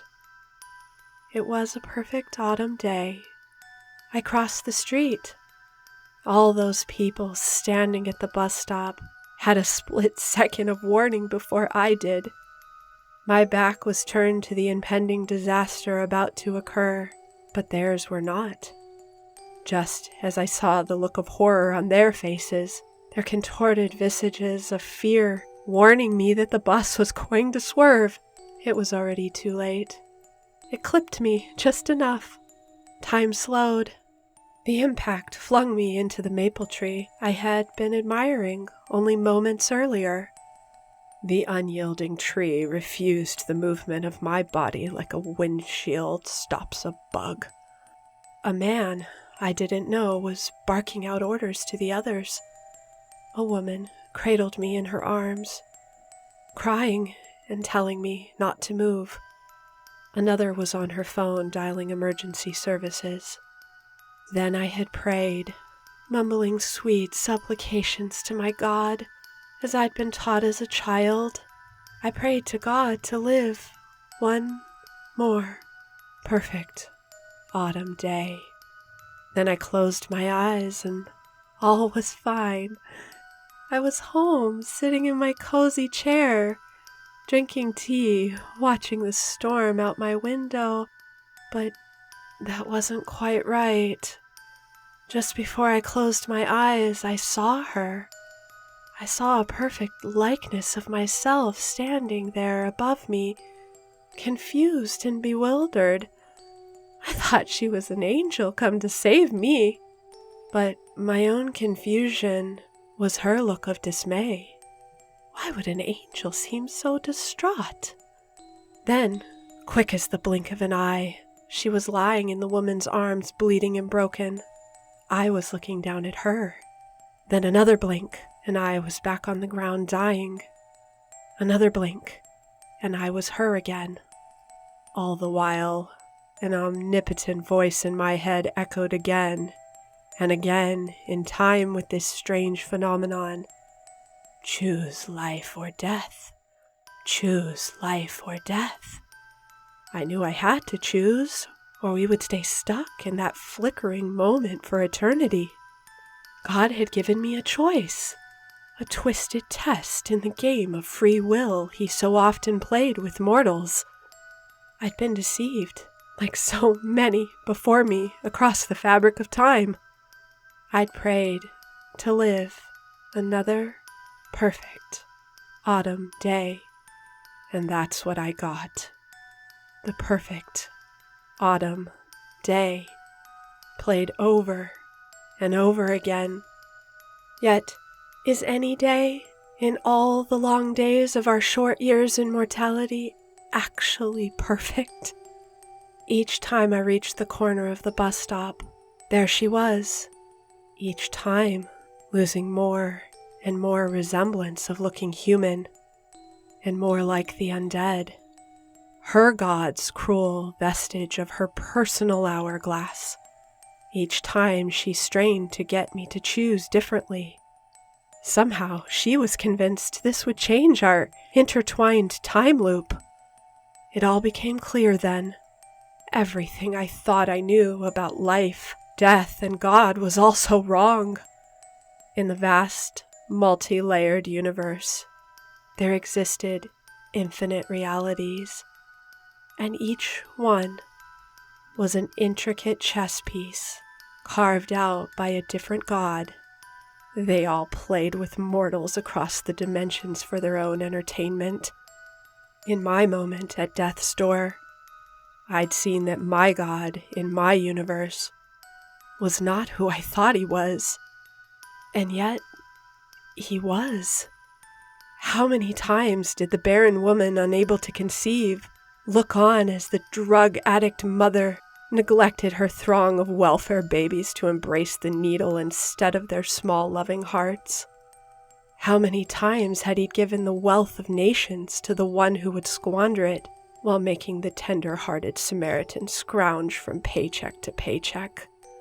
How many times had the gay or black man been turned away at God's door by explanations that they were the wrong kind of soul, and yet ironically created by his own hand? I'd been picked at random, just like all the other souls across time, and that other version of me, well, she'd been plucked up from her universe and set down in mine.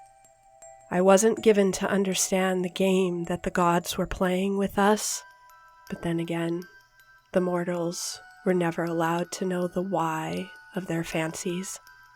One thing was clear. She'd been experiencing the same time loop for years, because I chose to live in my perfect autumn day. Yet another day, and another day, and another day.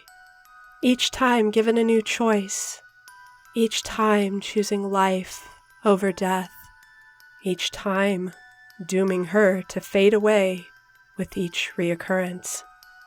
But had I doomed her? In her reality, she'd chosen to die, so that's what her god had granted her, death. Again, and again, and again, just ever so slowly. She'd gotten it all wrong.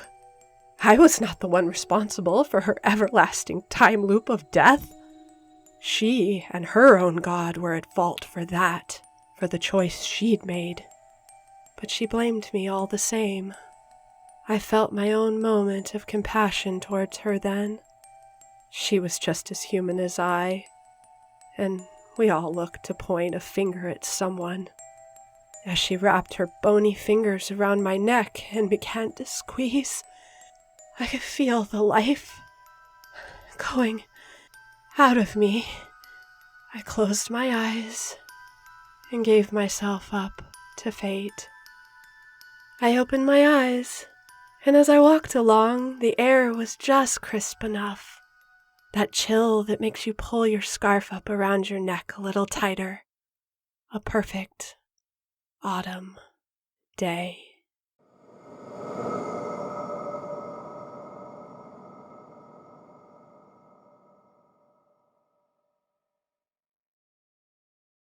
The Halloween Night Carnival by Mary Blackrose. They held hands as they walked through the festive Halloween night carnival. It was full autumn now, and the most blissful night of the year as far as Allie was concerned, because it was Halloween night. The night air was chilly but comfortable. Perfect weather for snuggling up next to Barbara. They had been dating for 2 years, and Allie was happier than she could ever remember. It had been challenging to be out and proud, but ultimately it was the best decision she'd ever made. It got tough sometimes, but they'd be graduating this spring, and then it would be her and Barb against the world. While they made their way through the carnival, Allie glanced sidelong at Barbara. She seemed distracted, even sad. She nudged her playfully. "Hey, sourpuss, what's wrong?" Barbara smiled wanly. "Nothing. I'm fine." Then she smiled more broadly, but Allie couldn't help but notice her girlfriend's behavior seemed odd. "Cheer up, it's Halloween. You can't be a downer on Halloween." Barbara smiled in earnest this time. "You're right. It's nothing. Just some home stuff. I can vent about it later. Tonight is for us and having fun. What would you like to do first?" "The Ferris wheel. You know I love it." "I know." Barbara sighed and took Allie's hand. Her skin was cool to the touch, but she didn't mind. Instead, she held it tight and relished the feeling of her closeness. "Hey, remember how we met?" Barbara asked. "Of course I remember. How could I forget? I can't believe we were only sophomores then. I can't believe we're already seniors. This year is going to go by so quick. I can't wait for homecoming and the yearbook committee. I want to do it all. I want to help with the dance, decorating committee, and..." Barbara smiled again, not saying anything. She let Allie ramble on. It was Allie's boisterous personality that she had been drawn to. She was so full of life, so excited to do everything and live life to the fullest. "Allie," Barbara interrupted her. "Yeah?" "Do you remember how we met?" Barbara repeated. Allie slugged Barbara playfully. "Yes, of course I remember." Then she paused and stopped walking. A moment of panic washed across her face, and Barbara studied her carefully. "We were sophomores." Allie was clearly struggling to get the words out. Barbara finished her sentence. "We were sophomores, and I came around the corner of the building. I wasn't looking where I was going, and..." Barbara paused then. She looked hopeful, wistful. Allie relaxed as the memory seeped into her mind like the sunlight through the window in the morning. "And I ran into you. I felt so bad. I offered to buy you a coffee at Zelna's just across the street from the high school." Allie paused and felt a little perplexed. "I forgot. How could I forget that?" Allie mumbled. As if Barbara knew what she was thinking. "It's okay. Don't worry about it.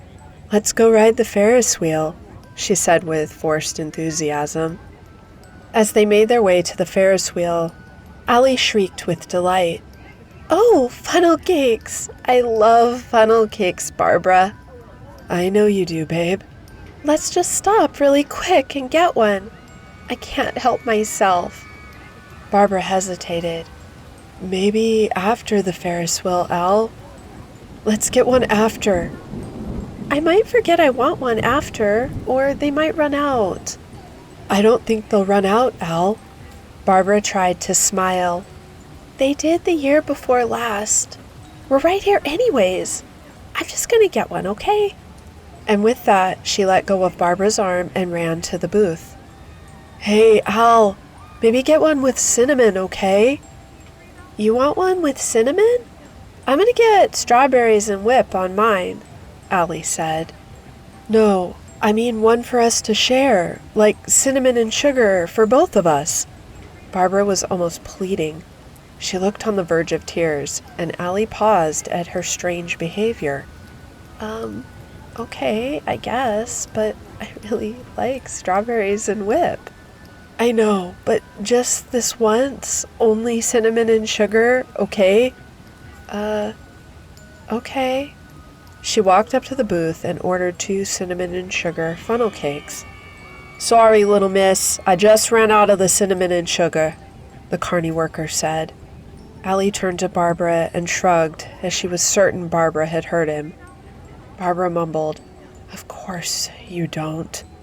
She walked away and sat at the picnic table, knowing that Allie would order the strawberries and whip on hers, again. Allie joined her at the table and gingerly picked at her funnel cake, then eventually used her plastic fork and knife. Barbara was quiet and offered a forced smile as Allie ate the entire funnel cake. The wait in line at the Ferris wheel was only 10 minutes. Barbara gave the tickets to the carny operating the ride and sat down. The man clamped down the bar across their laps, and suddenly they were hoisted up into the night air, their little seat rocking slightly back and forth. They could see the tiny dots of light emanating from street lamps, house windows, and car headlights throughout the town. Allie clamped onto Barbara's arm. Barbara pulled her arm free of Allie and wrapped it around Allie's shoulders, drawing her closer to her. Allie snuggled into Barbara's side, and Barbara buried her face into Allie's hair, inhaling the intoxicating scent that was her. This was the moment she lived for. As the man loaded more riders, they slowly cranked up and up until the car was at the highest point of the wheel, and it was as if they were alone. Barbara relished this moment. She held on to the feeling as long as possible. This moment, right now, was what made it all worth the effort. As the last of the riders clambered onto the Ferris wheel, it began to crank around in that way that is both soothing and terrifying. Barbara closed her eyes and waited. Finally, she opened her eyes and glanced over at Allie. You okay, Al? No, I don't feel so good. She held her hand as Allie bent forward. I feel like I'm going to be sick. Shh, it's okay, Al. And Barbara rubbed her back gently. I don't know if I can hold it in. It's okay. It's going to be okay, Al. You can do it. You can wait until the ride is over. Barbara's voice was calm and steady, more steady than Allie felt. When the ride ended and they were finally released from the car, Allie rushed to the nearest trash can and heaved and heaved. Barbara held her hair and rubbed her back. A group of guys walked by, and one of them all but yelled, Ew, gross. Shut up, asswipe. Barbara glared at them and suddenly became penitent when they saw Barbara's eyes boring holes into them. They shuffled along as quickly as possible. After Allie was done, she wiped her mouth on her sleeve. I'm so sorry, Barb. I think that funnel cake might have been bad. I know, Al. Probably the strawberries and whip. I'm sorry, too. Allie was near tears. This was our special night, Barb. I don't want to go home, but I feel so sick. I think we better go. I think we better go, too. And Al, just for the record, it's still our special night. Then more quietly, Barbara whispered, It always will be. They made their way across the dirt parking lot, and Allie had to find another trash can. Barbara bought her a bottle of water. Then they made their way to the car. "I better drive, Al." "Here's the keys." Barbara hesitated. She opened the door for Allie and helped her in. Barbara waited outside the car for a moment. She hated this part.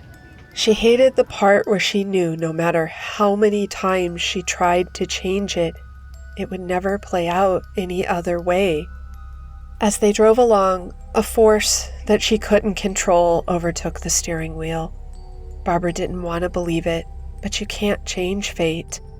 It's like a stone slab in which someone's memory inscribes the events of their lives. Apparently, Barbara learned very quickly that it could not be altered. It didn't stop her from trying, though. She never gave up hope. Barbara drove along, and as she entered the intersection, the truck came out of nowhere as it always did. Except now, she braced for the impact. She knew exactly when it would hit. It T-boned the small white Honda they drove, and their car spun into chaotic confusion. "I love you, Allie. I love you more than life itself." Allie was screaming as she always did, and no matter how often Barbara experienced it, it still felt as if it split her heart open each time. Then there was the horrible silence that always followed. Finally, Barb stood up and looked at her shell of a body that remained in the driver's seat, blood pooling into the car. Her life force trickled out like a fountain from her broken body. Then she saw the decision that had to be made, clear as day. She saw the light beckoning her. Then she looked over at Allie's unconscious, broken body. She went to Allie and held her. Allie stirred and was delirious for a moment, only muttering, "Barb, Barb, where are you?" Then Barb took her hand and knelt beside her. "I'm here, Allie. Please see me this time. Come with me." It was no good. Allie became conscious of Barbara's body in the driver's seat. She feebly reached over and shook her lover's dead body, crying and pleading, "No, Barbara, no, no, wake up." Barbara watched the scene as she had many times, more times than she could count. Barbara pleaded with her, "Allie, please see me. You have to see me this time and realize you are dead too. We both are. Come with me. Come with me into the light this time." It didn't seem to matter what she said, how softly she whispered it, how loudly she screamed it. Allie was trapped in her trauma and couldn't seem to shake free of it. If only she could come home with Barbara. If only. Then the light began to fade, and Barbara knew it was time. She had to move on. So she kissed her beloved on the head. "Until next time, Al. I'll be here again next year when the veil thins on Halloween night. And I will come for you as I always do. I won't give up hope." Barbara turned, walked into the light, and waited patiently until October 31st of the following year. They held hands as they walked through the night carnival together.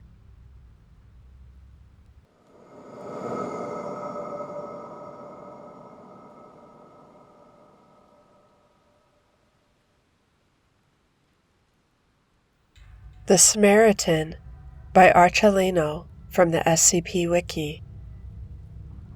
The smell of the place was putrid, rotting meat and formaldehyde, along with the coppery scent of blood. Michelle's first reaction was to turn her face away from the breeze carrying that awful smell as her mind began to struggle through the haze of drugs into consciousness. When she finally managed to crack her eyes open, she was greeted with a bare bulb hanging from a dirty concrete ceiling rather than the expected sight of her bedroom. Michelle's confusion at this strange sight was dulled by the fading, yet still pervasive fog of sedatives clouding her brain. She attempted to sit up, but all that she accomplished was a weak wriggle of her back muscles as she pushed up against the ropes holding her down to the table. A face appeared at the edge of her vision, the surgical mask stretched across it, stained with old blood. A shaved head shone in the glare of the bulb, the pale flesh almost luminescent. Glassy, slightly manic eyes stared down from above the mask. "You're awake! Wonderful! I've been waiting for hours. I thought about waking you up, but you seemed so worn out that I just didn't have the heart to deprive you of your rest. After all, today is going to be a rather busy day for you." Michelle opened her mouth to speak, but only managed a harsh gurgle. The confusion was rapidly turning to panic. How had she gotten here?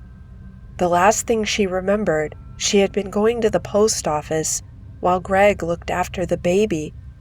"Oh, don't you talk. You'll only manage to hurt your throat. You don't want to irritate what's left of your vocal cords, do you?" What had happened to her? "A shame about that, by the way, but I couldn't have you thanking me too loudly now, could I? I mean, the last several people I helped were so loud. The neighbors raised such a fuss, even called the cops. Said I was a crazed madman. They said I was a killer. The nerve of it, slandering a good Samaritan's name like that." As the man chattered on, he was also moving around the room, though she couldn't see what he was doing. A clattering noise and some clinking only made her more panicked. She tried to sit up again, and though she could muster more of an effort this time, her attempts were again fruitless. She could barely move her head, and the straps holding her down, a surgical table, made it so she could only stare at the ceiling and the walls to her side. What she saw there only made her more terrified. Photographs taped to the wall, scenes of torture and carnage that had been highlighted on the nightly news for weeks. I mean, a photographer would want to see the world through a lens, right? So I was helping him, and he was grateful. If he wasn't grateful, why would he be screaming with joy? The man, apparently finished with his task, moved behind her head and set something down with a harsh click. Glass on metal. Other objects rattled loudly on the surface. But enough about my past works. I don't want to brag. Bragging is for the prideful, and the Lord teaches us not to be prideful. So, let's talk about you, Michelle. I have to say, I'm really happy that I saw you on the street a few days ago. Ever since I had to leave Wisconsin, I've been having a hard time picking who to help out. But when I saw you walking down the street, and I saw that you needed my help more than anyone, that look in your eyes, like you needed someone to give you purpose, to reaffirm your life, that spoke to me. And so I decided to answer your plea, and here we are, ready to get you back on the right track. The man reached down and grabbed her jaw firmly, and with his other hand reached into her mouth and fixed something in place over her teeth. A mouth guard made of rubber. He patted her cheek as his hand withdrew. Don't want you to bite your tongue. Not before we're finished. She stared at him, beseeching him with her eyes to let her go. He paid no heed, too lost in his own thoughts. Where was I? Ah, yes. So I followed you and I saw your life, the love you have for your husband and your child. But I noticed that you were unhappy, particularly when your son and husband weren't with you. Feeling lonely, didn't know what to do. I understand. Some people mock homemakers, saying they're just a relic of the past, but I disagree. I think it's your choice, and you've made a worthy decision. So, let's get you back in that role you chose." He reached down and picked something up from behind her. As he walked around to stand next to the table, she saw the scalpel glint in his hand. Her eyes widened. She began to hyperventilate, the breaths through her nose sucking in more of that stench, making her gag. With one hand, he held her stomach down, while with the other, he reached down to slit the shirt she was wearing, exposing her abdomen. The scalpel continued cutting, drawing a burning line down her diaphragm. The wet, warm feeling of her own blood trickling down her sides as each breath began to hurt. He stepped back and put the scalpel back behind her, and his hand came back up, holding a large jar, the source of that earlier sound. The smoked sides gave no indication of what was inside beyond faintly discernible motion. He turned it upside down and unscrewed the lid, holding it over the mouth as he brought it next to the cut. "Now don't worry, this may sting at first, but it's all right. A little pain is worth purpose, right?" The hand holding the lid flashed away as he firmly pressed the jar down on the cut. Michelle's breaths were harsh as she felt the sharp pinpricks of the feet of the creatures inside the jar. She tried to struggle, but was still too weak. The pain from her diaphragm and the psychological shock of what was going on, making her movements pathetically impotent. He looked down at her, one hand dropping the lid on the ground to come up and stroke her hair. "You'll soon be all better. Let them inside and they'll never leave you alone like your family does. Just what a homemaker would want, right?" His hand moved past her head, back to grab something from behind her, a tuning fork. He sharply rapped it against the side of the jar, frightening the insects inside. Michelle screamed inside her mind as the first slipped inside, a burrowing pain in her entrails. More and more entered her, a gnawing tide, clawing and biting at whatever it needed to get away. Tears streamed down her cheeks as more blood began to pour from around the jar, sliding down her rib cage and the writhing bulges under her skin. Her heart beat faster and faster until the sensation of prickling feet and devouring mandibles entering it caused it to cease completely. The man looked down at the slowly cooling body of what was once a human being, now just a hive. He reached down to the surgical table and picked up a camera. Another successful mission of mercy.